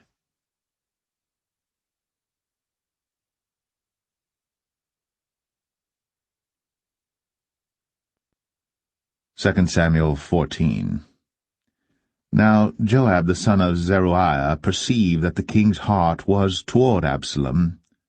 And Joab sent to Tekoa, and fetched thence a wise woman, and said unto her, I pray thee, feign thyself to be a mourner, and put on now mourning apparel, and anoint not thyself with oil, but be as a woman that had a long time mourned for the dead, and come to the king, and speak on this manner unto him. So Joab put the words in her mouth. And when the woman of Tekoa spake to the king, she fell on her face to the ground, and did obeisance, and said, Help, O king. And the king said unto her, What aileth thee? And she answered, I am indeed a widow woman, and mine husband is dead. And thy handmaid had 2 sons, and they 2 strove together in the field, and there was none to part them. But the one smote the other, and slew him. And behold, the whole family is risen against thine handmaid. And they said, Deliver him that smote his brother, that we may kill him for the life of his brother whom he slew. And we will destroy the heir also. And so they shall quench my coal which is left, and shall not leave to my husband neither name nor remainder upon the earth. And the king said unto the woman, Go to thine house, and I will give charge concerning thee. And the woman of Tekoa said unto the king, My lord, O king, the iniquity be on me, and on my father's house, and the king and his throne be guiltless. And the king said, Whosoever saith aught unto thee, Bring him to me, and he shall not touch thee any more. Then said she, I pray thee, let the king remember the Lord thy God, that thou wouldst not suffer the revengers of blood to destroy any more, lest they destroy my son. And he said, As the Lord liveth, there shall not one hair of thy son fall to the earth. Then the woman said, Let thine handmaid, I pray thee, speak one word unto my lord the king. And he said, Say on. And the woman said, Wherefore then hast thou thought such a thing against the people of God? For the king doth speak this thing as one which is faulty, in that the king doth not fetch home again his banished. For we must needs die, and are as water spilt on the ground, which cannot be gathered up again. Neither doth God respect any person, yet doth he devise means that his banished be not expelled from him. Now therefore that I am come to speak of this thing unto my lord the king, it is because the people have made me afraid. And thy handmaid said, I will now speak unto the king. It may be that the king will perform the request of his handmaid. For the king will hear to deliver his handmaid out of the hand of the man that would destroy me and my son together out of the inheritance of God. Then thine handmaid said, The word of my lord the king shall now be comfortable. For as an angel of God, so is my lord the king to discern good and bad. Therefore the Lord thy God will be with thee. Then the king answered and said unto the woman, Hide not from me, I pray thee, the thing that I shall ask thee. And the woman said, Let my lord the king now speak. And the king said, Is not the hand of Joab with thee in all this? And the woman answered and said, As thy soul liveth, my lord the king, none can turn to the right hand or to the left from aught that my lord the king hath spoken. For thy servant Joab, he bade me, and he put all these words in the mouth of thine handmaid. To fetch about this former speech hath thy servant Joab done this thing. And my lord is wise, according to the wisdom of an angel of God, to know all things that are in the earth. And the king said unto Joab, Behold now, I have done this thing. Go therefore, bring the young man Absalom again. And Joab fell to the ground on his face, and bowed himself, and thanked the king. And Joab said, Today thy servant knoweth that I have found grace in thy sight, my lord, O king, in that the king hath fulfilled the request of his servant. So Joab arose and went to Geshur, and brought Absalom to Jerusalem. And the king said, Let him turn to his own house, and let him not see my face. So Absalom returned to his own house, and saw not the king's face. But in all Israel there was none to be so much praised as Absalom for his beauty. From the sole of his foot even to the crown of his head, there was no blemish in him. And when he polled his head, for it was at every year's end that he polled it, because the hair was heavy on him, therefore he polled it, he weighed the hair of his head at 200 shekels after the king's weight. And unto Absalom there were born 3 sons, and 1 daughter, whose name was Tamar. She was a woman of a fair countenance. So Absalom dwelt 2 full years in Jerusalem, and saw not the king's face. Therefore Absalom sent for Joab to have sent him to the king. But he would not come to him. And when he sent again the second time, he would not come. Therefore he said unto his servants, See, Joab's field is near mine, and he hath barley there. Go and set it on fire. And Absalom's servants set the field on fire. Then Joab arose, and came to Absalom unto his house, and said unto him, Wherefore have thy servants set my field on fire? And Absalom answered Joab, Behold, I sent unto thee, saying, Come hither, that I may send thee to the king, to say, Wherefore am I come from Geshur? It had been good for me to have been there still. Now therefore let me see the king's face, and if there be any iniquity in me, let him kill me. So Joab came to the king, and told him. And when he had called for Absalom, he came to the king, and bowed himself on his face to the ground before the king. And the king kissed Absalom.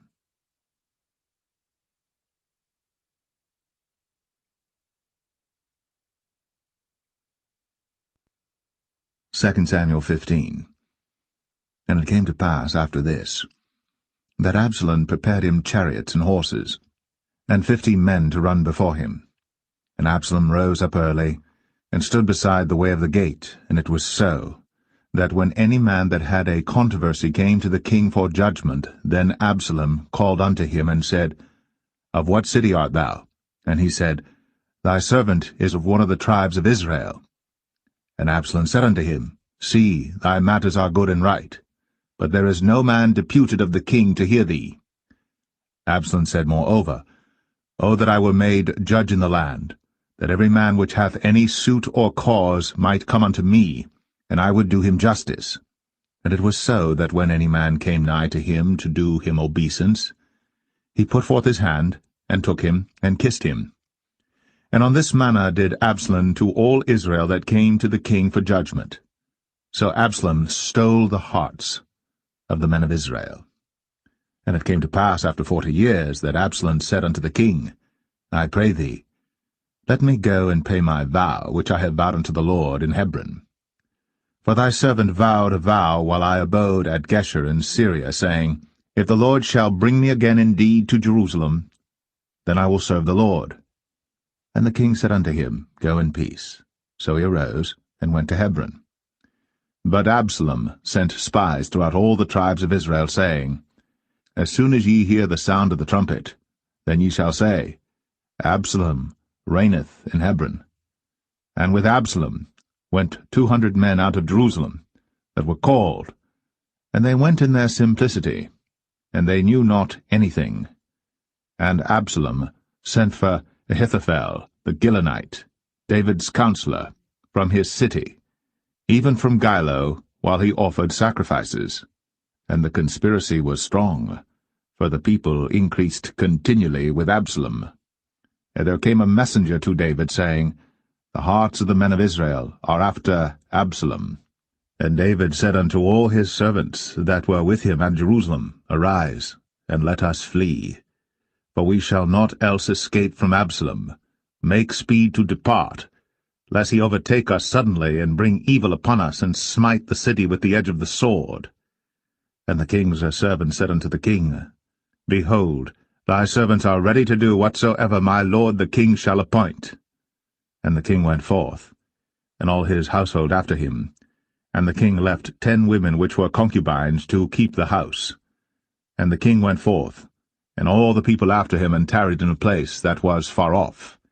And all his servants passed on beside him, and all the Cherethites, and all the Pelethites, and all the Gittites, 600 men which came after him from Gath, passed on before the king. Then said the king to Ittai the Gittite, Wherefore goest thou also with us? Return to thy place, and abide with the king, for thou art a stranger, and also an exile. Whereas thou camest but yesterday, should I this day make thee go up and down with us? Seeing I go whither I may, return thou, and take back thy brethren. Mercy and truth be with thee. And Ittai answered the king, and said, As the Lord liveth, and as my lord the king liveth, surely in what place my lord the king shall be, whether in death or life, even there also will thy servant be. And David said to Ittai, Go and pass over. And Ittai the Gittite passed over, and all his men, and all the little ones that were with him. And all the country wept with a loud voice. And all the people passed over. The king also himself passed over the brook Kidron. And all the people passed over toward the way of the wilderness. And lo, Zadok also, and all the Levites were with him, bearing the ark of the covenant of God. And they set down the ark of God, and Abiathar went up, until all the people had done passing out of the city. And the king said unto Zadok, Carry back the ark of God into the city. If I shall find favor in the eyes of the Lord, he will bring me again, and show me both it and his habitation. But if he thus say, I have no delight in thee, behold, here am I. Let him do to me as seemeth good unto him. The king said also unto Zadok the priest, Art not thou a seer? Return into the city in peace, and your 2 sons with you, Ahimaaz thy son, and Jonathan the son of Abiathar. See, I will tarry in the plain of the wilderness, until there come word from you to certify me. Zadok therefore And Abiathar carried the ark of God again to Jerusalem, and they tarried there. And David went up by the ascent of Mount Olivet, and wept as he went up, and had his head covered, and he went barefoot, and all the people that was with him covered every man his head, and they went up, weeping as they went up. And one told David, saying, Ahithophel is among the conspirators with Absalom. And David said, O Lord, I pray thee, turn the counsel of Ahithophel into foolishness. And it came to pass that when David was come to the top of the mount, where he worshipped God, behold, Hushai the Archite came to meet him with his coat rent, and earth upon his head. Unto whom David said, If thou passest on with me, then thou shalt be a burden unto me. But if thou return to the city, and say unto Absalom, I will be thy servant, O king, as I have been thy father's servant hitherto, so will I now also be thy servant. Then mayest thou for me defeat the counsel of Ahithophel. And hast thou not there with thee Zadok and Abiathar the priests? Therefore it shall be that what thing soever thou shalt hear out of the king's house, thou shalt tell it to Zadok and Abiathar the priests. Behold, they have there with them their 2 sons, Ahimaaz Zadok's son, and Jonathan Abiathar's son. And by them ye shall send unto me everything that ye can hear. So Hushai, David's friend, came into the city, and Absalom came into Jerusalem.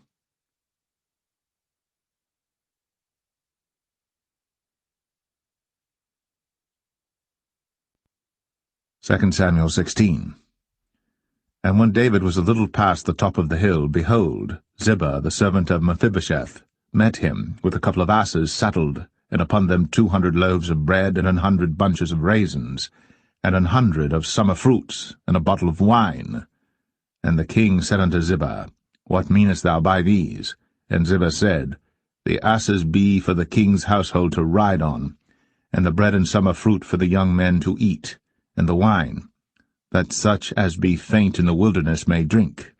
And the king said, And where is thy master's son? And Ziba said unto the king, Behold, he abideth at Jerusalem, for he said, Today shall the house of Israel restore me the kingdom of my father. Then said the king to Ziba, Behold, thine are all that pertained unto Mephibosheth. And Ziba said, I humbly beseech thee that I may find grace in thy sight, my lord, O king. And when King David came to Bahurim, behold, thence came out a man of the family of the house of Saul, whose name was Shimei, the son of Gera. He came forth, and cursed still as he came.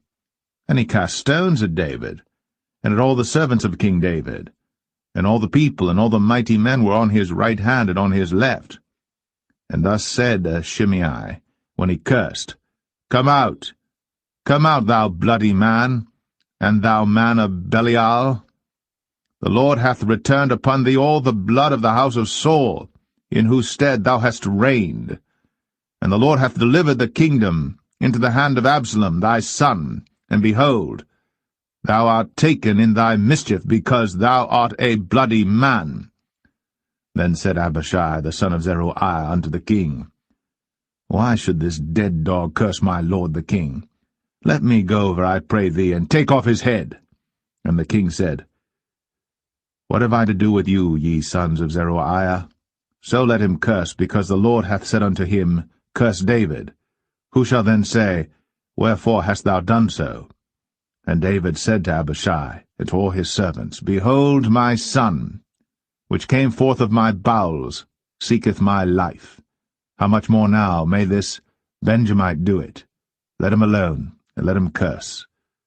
For the Lord hath bidden him. It may be that the Lord will look on mine affliction, and that the Lord will requite me good for his cursing this day. And as David and his men went by the way, Shimei went along on the hills side over against him, and cursed as he went, and threw stones at him, and cast dust. And the king and all the people that were with him came weary, and refreshed themselves there. And Absalom and all the people, the men of Israel, came to Jerusalem, and Ahithophel with him. And it came to pass, when Hushai the Archite, David's friend, was come unto Absalom, that Hushai said unto Absalom, God save the king! God save the king! And Absalom said to Hushai, Is this thy kindness to thy friend? Why wentest thou not with thy friend? And Hushai said unto Absalom, Nay, but whom the Lord and this people, and all the men of Israel choose, his will I be, and with him will I abide. And again, whom should I serve? Should I not serve in the presence of his son?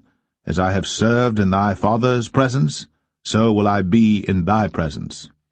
Then said Absalom to Ahithophel, Give counsel among you what we shall do. And Ahithophel said unto Absalom, Go in unto thy father's concubines, which he hath left to keep the house. And all Israel shall hear that thou art abhorred of thy father. Then shall the hands of all that are with thee be strong. So they spread Absalom a tent upon the top of the house. And Absalom went in unto his father's concubines in the sight of all Israel. And the counsel of Ahithophel, which he counselled in those days, was as if a man had inquired at the oracle of God. So was all the counsel of Ahithophel, both with David and with Absalom.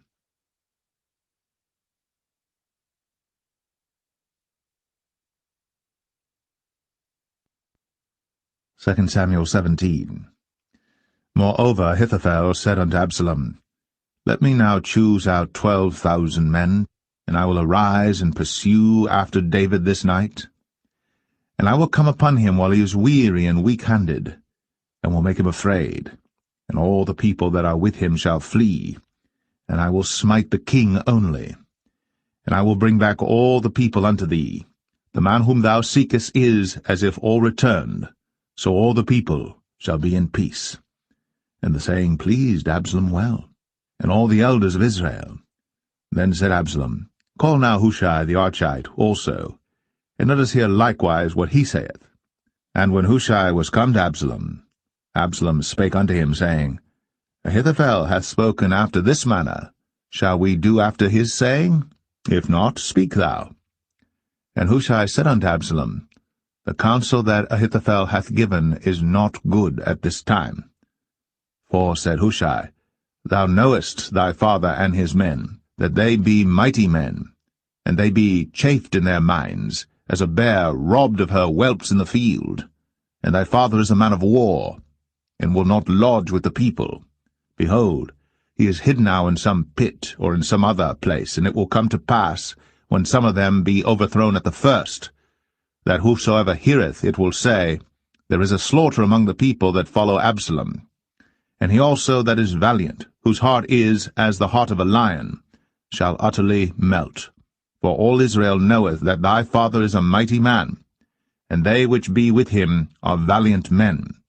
Therefore I counsel that all Israel be generally gathered unto thee, from Dan even to Beersheba, as the sand that is by the sea for multitude, and that thou go to battle in thine own person. So shall we come upon him in some place where he shall be found, and we will light upon him as the dew falleth on the ground, and of him, and of all the men that are with him, there shall not be left so much as one. Moreover, if he be gotten into a city, then shall all Israel bring ropes to that city, and we will draw it into the river, until there be not one small stone found there. And Absalom and all the men of Israel said, The counsel of Hushai the Archite is better than the counsel of Ahithophel. For the Lord had appointed to defeat the good counsel of Ahithophel, to the intent that the Lord might bring evil upon Absalom. Then said Hushai unto Zadok, and to Abiathar the priests, Thus and thus did Ahithophel counsel Absalom and the elders of Israel, and thus have I counselled. Now therefore send quickly, and tell David, saying, Lodge not this night in the plains of the wilderness, but speedily pass over, lest the king be swallowed up, and all the people that are with him. Now Jonathan and Ahimaaz stayed by En-Rogel, for they might not be seen to come into the city. And a wench went and told them, and they went and told King David. Nevertheless a lad saw them and told Absalom. But they went both of them away quickly, and came to a man's house in Bahurim, which had a well in his court, whither they went down. And the woman took and spread a covering over the well's mouth, and spread ground corn thereon, and the thing was not known. And when Absalom's servants came to the woman to the house, they said, Where is Ahimaaz and Jonathan? And the woman said unto them, They be gone over the brook of water. And when they had sought and could not find them, they returned to Jerusalem. And it came to pass after they were departed, that they came up out of the well, and went and told to King David, and said unto David, Arise, and pass quickly over the water, for thus hath Ahithophel counselled against you. Then David arose, and all the people that were with him, and they passed over Jordan. By the morning light there lacked not one of them that was not gone over Jordan. And when Ahithophel saw that his counsel was not followed, he saddled his ass and arose, and gat him home to his house, to his city, and put his household in order, and hanged himself, and died, and was buried in the sepulchre of his father. Then David came to Mahanaim, and Absalom passed over Jordan, he and all the men of Israel with him. And Absalom made Amasa captain of the hosts instead of Joab, which Amasa was a man's son, whose name was Ithra, an Israelite, that went in to Abigail the daughter of Nahash, sister to Zeruiah, Joab's mother. So Israel and Absalom pitched in the land of Gilead. And it came to pass, when David was come to Mahanaim, that Shobai the son of Nahash of Rabbah, of the children of Ammon, and Machir, the son of Amiel of Lo-debar, and Barzillai the Gileadite of Rogelim, brought beds, and basins, and earthen vessels, and wheat, and barley, and flour, and parched corn, and beans, and lentils, and parched pulse, and honey, and butter, and sheep, and cheese of kine for David and for the people that were with him to eat. For they said, The people is hungry and weary and thirsty in the wilderness.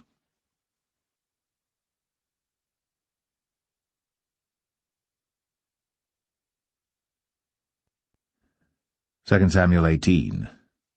And David numbered the people that were with him, and set captains of thousands and captains of hundreds over them. And David sent forth a third part of the people under the hand of Joab, and a third part under the hand of Abishai the son of Zeruiah, Joab's brother, and a third part under the hand of Ittai the Gittite. And the king said unto the people, I will surely go forth with you myself also. But the people answered, Thou shalt not go forth, for if we flee away, they will not care for us, neither, if half of us die, will they care for us. But now thou art worth 10,000 of us. Therefore now it is better that thou succour us out of the city. And the king said unto them, What seemeth you best, I will do. And the king stood by the gate side, and all the people came out by hundreds and by thousands. And the king commanded Joab and Abishai and Ittai, saying, Deal gently for my sake with the young man, even with Absalom. And all the people heard when the king gave all the captains charge concerning Absalom. So the people went out into the field against Israel, and the battle was in the wood of Ephraim, where the people of Israel were slain before the servants of David, and there was there a great slaughter that day of 20,000 men. For the battle was there scattered over the face of all the country, and the wood devoured more people that day than the sword devoured. And Absalom met the servants of David, and Absalom rode upon a mule, and the mule went under the thick boughs of a great oak, and his head caught hold of the oak, and he was taken up between the heaven and the earth, and the mule that was under him went away. And a certain man saw it, and told Joab, and said, Behold, I saw Absalom hanged in an oak. And Joab said unto the man that told him, And behold, thou sawest him, and why didst thou not smite him there to the ground? And I would have given thee 10 shekels of silver and a girdle. And the man said unto Joab, Though I should receive 1,000 shekels of silver in mine hand, yet would I not put forth mine hand against the king's son. For in our hearing the king charged thee and Abishai and Ittai, saying, Beware that none touch the young man Absalom. Otherwise I should have wrought falsehood against mine own life. For there is no matter hid from the king, and thou thyself wouldest have set thyself against me. Then said Joab, I may not tarry thus with thee. And he took 3 darts in his hand, and thrust them through the heart of Absalom, while he was yet alive, in the midst of the oak. And 10 young men that bare Joab's armor compassed about, and smote Absalom, and slew him. And Joab blew the trumpet, and the people returned from pursuing after Israel. For Joab held back the people. And they took Absalom, and cast him into a great pit in the wood, and laid a very great heap of stones upon him. And all Israel fled, every one to his tent. Now Absalom, in his lifetime, had taken and reared up for himself a pillar which is in the king's dale, for he said, I have no son to keep my name in remembrance. And he called the pillar after his own name, and it is called unto this day Absalom's place. Then said Ahimaaz, the son of Zadok, Let me now run, and bear the king tidings, how that the Lord hath avenged him of his enemies. And Joab said unto him, Thou shalt not bear tidings this day, but thou shalt bear tidings another day. But this day thou shalt bear no tidings, because the king's son is dead.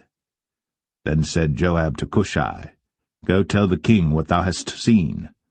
And Cushai bowed himself unto Joab, and ran. Then said Ahimaaz, the son of Zadok, yet again to Joab, But howsoever let me, I pray thee, also run after Cushai. And Joab said, Wherefore wilt thou run, my son, seeing that thou hast no tidings ready?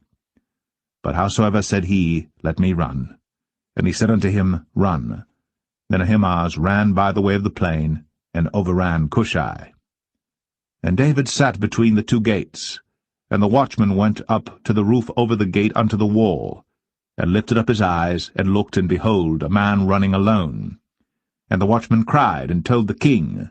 And the king said, If he be alone, there is tidings in his mouth. And he came apace, and drew near. And the watchman saw another man running, and the watchman called unto the porter, and said, Behold, another man running alone. And the king said, He also bringeth tidings. And the watchman said, Methinketh the running of the foremost is like the running of Ahimaaz the son of Zadok. And the king said, He is a good man, and cometh with good tidings.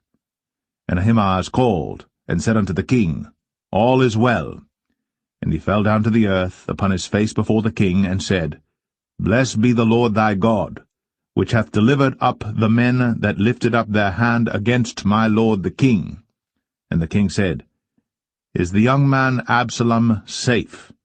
And Ahimaaz answered, When Joab sent the king's servant, and me thy servant, I saw a great tumult, but I knew not what it was. And the king said unto him, Turn aside, and stand here. And he turned aside, and stood still. And behold, Cushai came. And Cushai said, Tidings, my lord the king. For the Lord hath avenged thee this day of all them that rose up against thee. And the king said unto Cushai, Is the young man Absalom safe? And Cushai answered, The enemies of my lord the king, and all that rise against thee to do thee hurt, be as that young man is.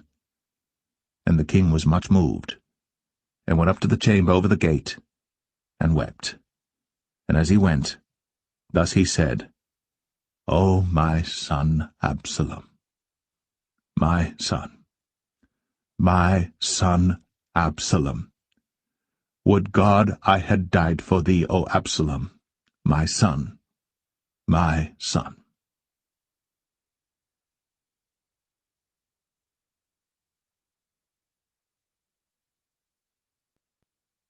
2 Samuel 19. And it was told Joab, Behold, the king weepeth and mourneth for Absalom. And the victory that day was turned into mourning unto all the people, for the people heard say that day how the king was grieved for his son. And the people gat them by stealth that day into the city, as people being ashamed steal away when they flee in battle. But the king covered his face. And the king cried with a loud voice, O my son Absalom! O Absalom, my son, my son!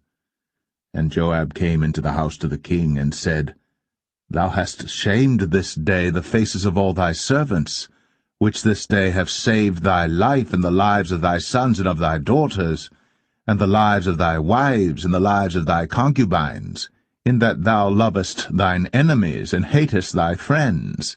For thou hast declared this day that thou regardest neither princes nor servants. For this day I perceive that if Absalom had lived, and all we had died this day, then it had pleased thee well. Now therefore arise, go forth, and speak comfortably unto thy servants. For I swear by the Lord, if thou go not forth, there will not tarry one with thee this night, and that will be worse unto thee than all the evil that befell thee from thy youth until now. Then the king arose and sat in the gate. And they told unto all the people, saying, Behold, the king doth sit in the gate. And all the people came before the king, for Israel had fled every man to his tent. And all the people were at strife throughout all the tribes of Israel, saying, The king saved us out of the hand of our enemies, and he delivered us out of the hand of the Philistines, and now he is fled out of the land for Absalom. And Absalom, whom we anointed over us, is dead in battle. Now therefore why speak ye not a word of bringing the king back? And King David sent to Zadok and to Abiathar the priests, saying, Speak unto the elders of Judah, saying, Why are ye the last to bring the king back to his house, seeing the speech of all Israel is come to the king, even to his house? Ye are my brethren, ye are my bones and my flesh, wherefore then are ye the last to bring back the king? And say ye to Amasa, Art thou not of my bone and of my flesh? God do so to me, and more also, if thou be not captain of the host before me continually in the room of Joab. And he bowed the heart of all the men of Judah, even as the heart of one man, so that they sent this word unto the king, Return thou, and all thy servants. So the king returned, and came to Jordan, and Judah came to Gilgal, to go to meet the king, to conduct the king over Jordan. And Shimei the son of Gera, a Benjamite, which was of Bahurim, hasted and came down with the men of Judah to meet King David. And there were 1,000 men of Benjamin with him, and Ziba the servant of the house of Saul, and his 15 sons and his 20 servants with him. And they went over Jordan before the king. And there went over a ferry boat to carry over the king's household, and to do what he thought good. And Shimei the son of Gera fell down before the king, as he was come over Jordan, and said unto the king, Let not my lord impute iniquity unto me, neither do thou remember that which thy servant did perversely the day that my lord the king went out of Jerusalem, that the king should take it to his heart. For thy servant doth know that I have sinned, therefore, behold, I am come the first this day of all the house of Joseph, to go down to meet my lord the king. But Abishai the son of Zeruiah answered and said, Shall not Shimei be put to death for this, because he cursed the Lord's anointed? And David said, What have I to do with you, ye sons of Zeruiah, that ye should this day be adversaries unto me? Shall there any man be put to death this day in Israel? For do not I know that I am this day king over Israel? Therefore the king said unto Shimei, Thou shalt not die. And the king sware unto him. And Mephibosheth, the son of Saul, came down to meet the king, and had neither dressed his feet, nor trimmed his beard, nor washed his clothes, from the day the king departed until the day he came again in peace. And it came to pass, when he was come to Jerusalem to meet the king, that the king said unto him, Wherefore wentest not thou with me, Mephibosheth? And he answered, My lord, O king, my servant deceived me. For thy servant said, I will saddle me an ass, that I may ride thereon, and go to the king, because thy servant is lame. And he hath slandered thy servant unto my lord the king. But my lord the king is as an angel of God. Do therefore what is good in thine eyes. For all of my father's house were but dead men before my lord the king. Yet didst thou set thy servant among them that did eat at thine own table? What right therefore have I yet to cry any more unto the king? And the king said unto him, Why speakest thou any more of thy matters? I have said, Thou and Ziba divide the land. And Mephibosheth said unto the king, Yea, let him take all, for as much as my lord the king is come again in peace unto his own house. And Barzillai, the Gileadite, came down from Rogelim, and went over Jordan with the king to conduct him over Jordan. Now Barzillai was a very aged man, even 80 years old, and he had provided the king of sustenance while he lay at Mahanaim, for he was a very great man. And the king said unto Barzillai, Come thou over with me, and I will feed thee with me in Jerusalem. And Barzillai said unto the king, How long have I to live, that I should go up with the king unto Jerusalem? I am this day 80 years old, and can I discern between good and evil? Can thy servant taste what I eat or what I drink?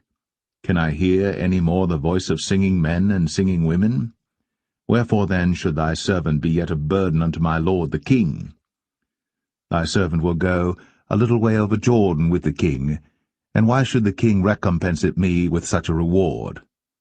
Let thy servant, I pray thee, turn back again, that I may die in mine own city, and be buried by the grave of my father and of my mother. But behold thy servant, Chimham, let him go over with my lord the king, and do to him what shall seem good unto thee. And the king answered, Chimham shall go over with me, and I will do to him that which shall seem good unto thee. And whatsoever thou shalt require of me, that will I do for thee. And all the people went over Jordan. And when the king was come over, the king kissed Barzillai, and blessed him, and he returned unto his own place. Then the king went on to Gilgal, and Chimham went on with him. And all the people of Judah conducted the king, and also half the people of Israel. And behold, all the men of Israel came to the king, and said unto the king, Why have our brethren the men of Judah stolen thee away, and have brought the king and his household and all David's men with him over Jordan? And all the men of Judah answered the men of Israel, Because the king is near of kin to us, wherefore then be ye angry for this matter? Have we eaten at all of the king's cost, or hath he given us any gift? And the men of Israel answered the men of Judah, and said, We have 10 parts in the king, and we have also more right in David than ye.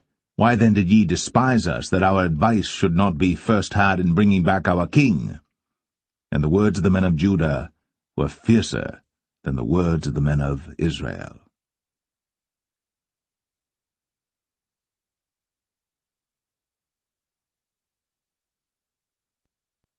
Second Samuel 20. And there happened to be there a man of Belial, whose name was Sheba, the son of Bichri, a Benjamite. And he blew a trumpet, and said, We have no part in David, neither have we inheritance in the son of Jesse. Every man to his tents, O Israel. So every man of Israel went up from after David, and followed Sheba the son of Bichri. But the men of Judah clave unto their king, from Jordan even to Jerusalem. And David came to his house at Jerusalem, and the king took the 10 women his concubines, whom he had left to keep the house, and put them in ward, and fed them, but went not in unto them. So they were shut up unto the day of their death, living in widowhood.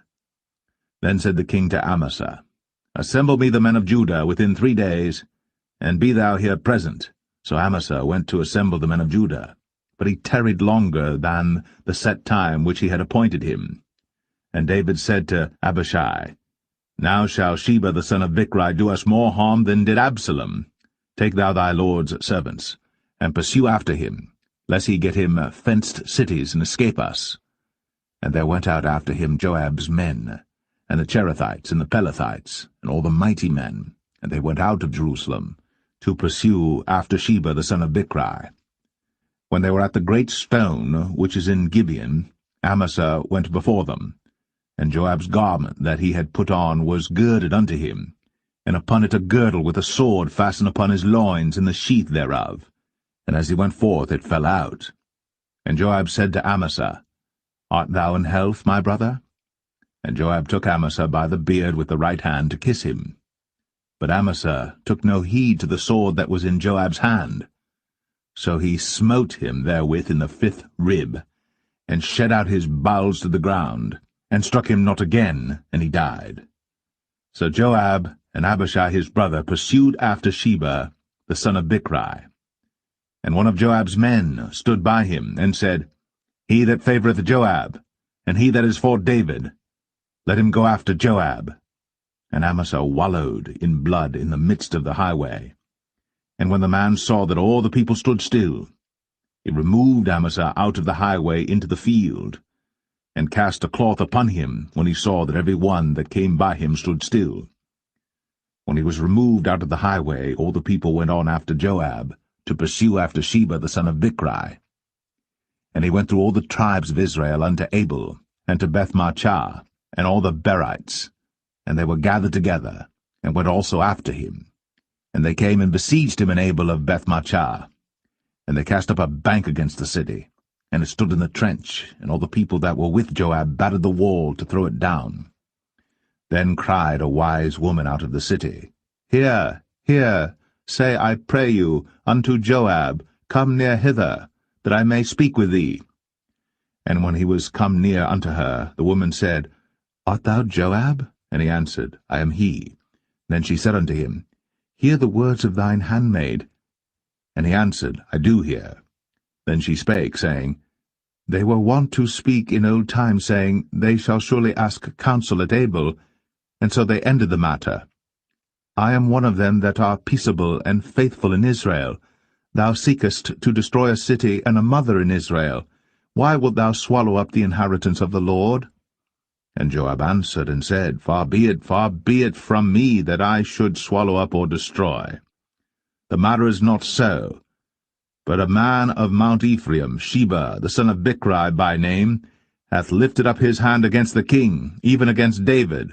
Deliver him only, and I will depart from the city. And the woman said unto Joab, Behold, his head shall be thrown to thee over the wall. Then the woman went unto all the people in her wisdom, and they cut off the head of Sheba the son of Bichri, and cast it out to Joab. And he blew a trumpet, and they retired from the city, every man to his tent. And Joab returned to Jerusalem unto the king. Now Joab was over all the host of Israel, and Benaiah the son of Jehoiada was over the Cherethites and over the Pelethites, and Adoram was over the tribute, and Jehoshaphat the son of Ahilud was recorder, and Sheva was scribe, and Zadok and Abiathar were priests, and Ira also the Jerite was a chief ruler about David.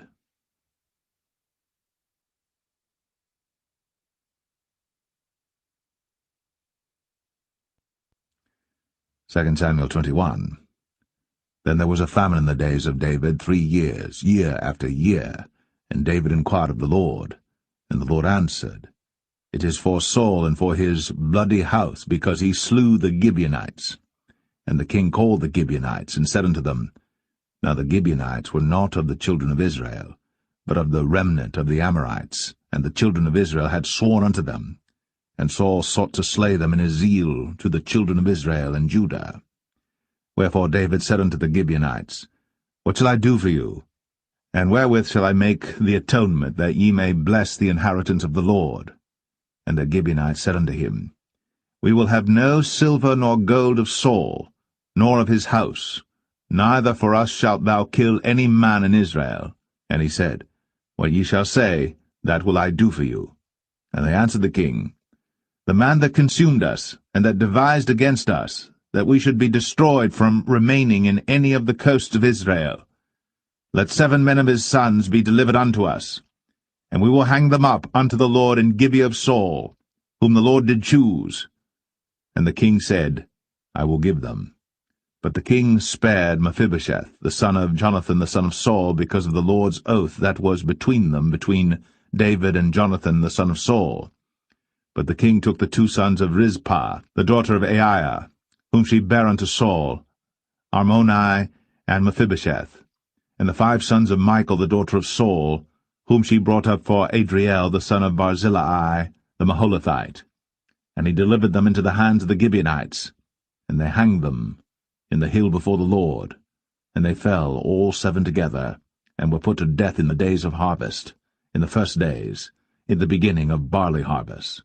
And Rizpah the daughter of Aiah took sackcloth, and spread it for her upon the rock, from the beginning of harvest until water dropped upon them out of heaven, and suffered neither the birds of the air to rest on them by day, nor the beast of the field by night.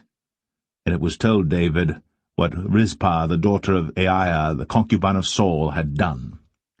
And David went and took the bones of Saul, and the bones of Jonathan his son, from the men of Jabesh-Gilead, which had stolen them from the street of Bethshan, where the Philistines had hanged them, when the Philistines had slain Saul in Gilboa. And he brought up from thence the bones of Saul, and the bones of Jonathan his son, and they gathered the bones of them that were hanged.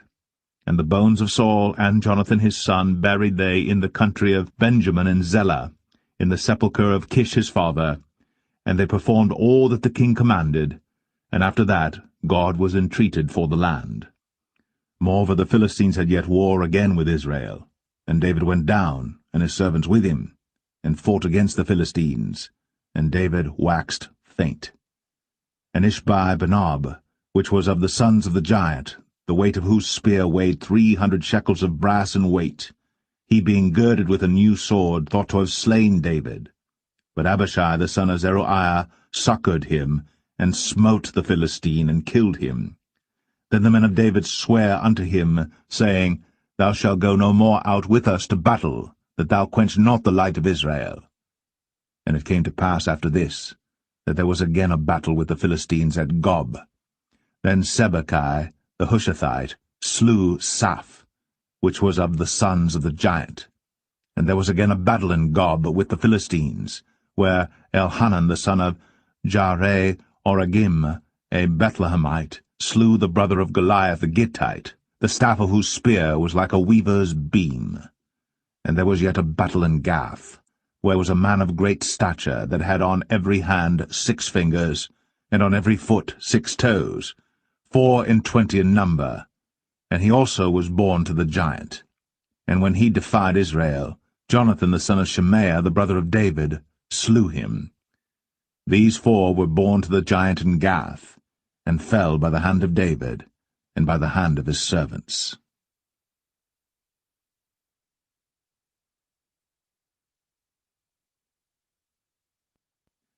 Second Samuel 22. And David spake unto the Lord the words of this song in the day that the Lord had delivered him out of the hand of all his enemies, and out of the hand of Saul. And he said, The Lord is my rock, and my fortress, and my deliverer. The God of my rock, in him will I trust. He is my shield, and the horn of my salvation, my high tower, and my refuge, my Saviour. Thou savest me from violence. I will call on the Lord, who is worthy to be praised. So shall I be saved from mine enemies. When the waves of death compassed me, the floods of ungodly men made me afraid. The sorrows of hell compassed me about, the snares of death prevented me. In my distress I called upon the Lord, and cried to my God, and he did hear my voice out of his temple, and my cry did enter into his ears. Then the earth shook and trembled, the foundations of heaven moved and shook, because he was wroth. There went up a smoke out of his nostrils, and fire out of his mouth devoured. Coals were kindled by it. He bowed the heavens also, and came down, and darkness was under his feet. And he rode upon a cherub, and did fly, and he was seen upon the wings of the wind. And he made darkness pavilions round about him, dark waters, and thick clouds of the skies. Through the brightness before him were coals of fire kindled. The Lord thundered from heaven, and the Most High uttered his voice. And he sent out arrows, and scattered them, lightning, and discomfited them. And the channels of the sea appeared.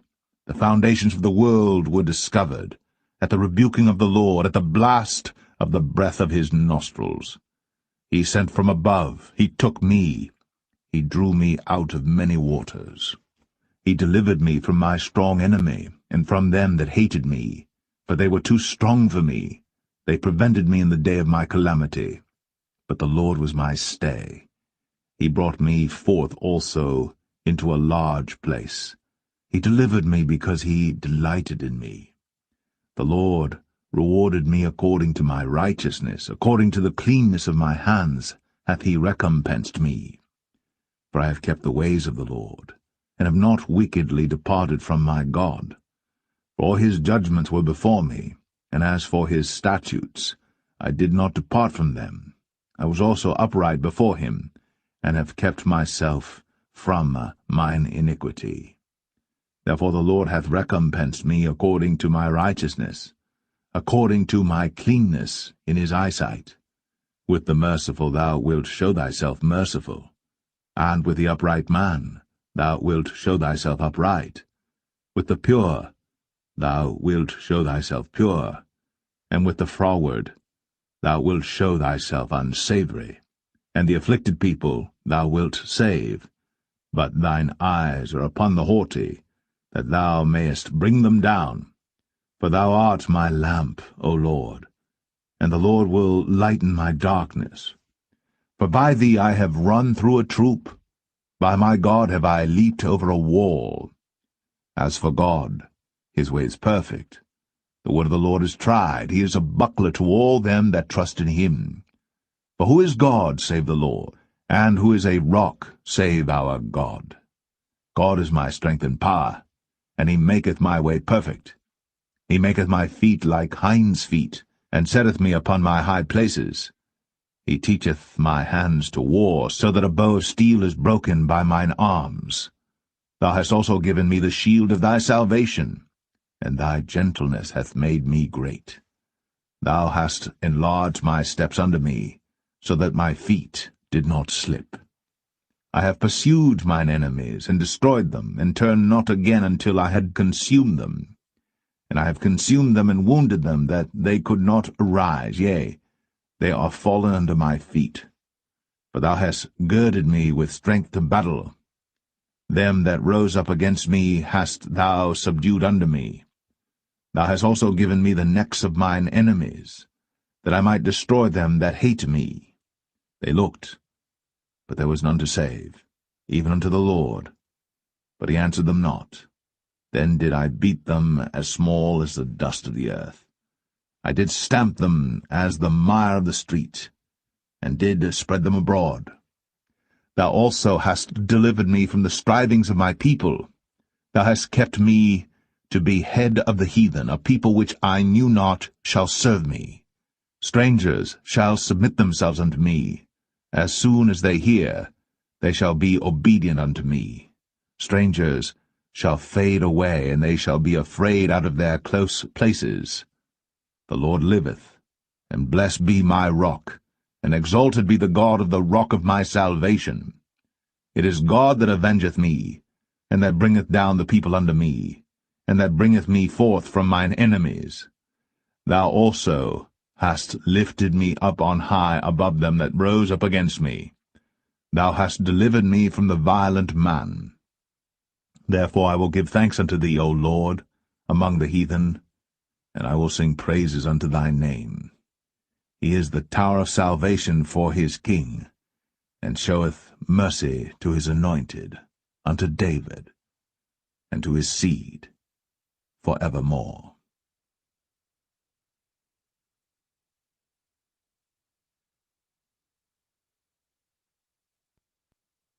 2 Samuel 23. Now these be the last words of David.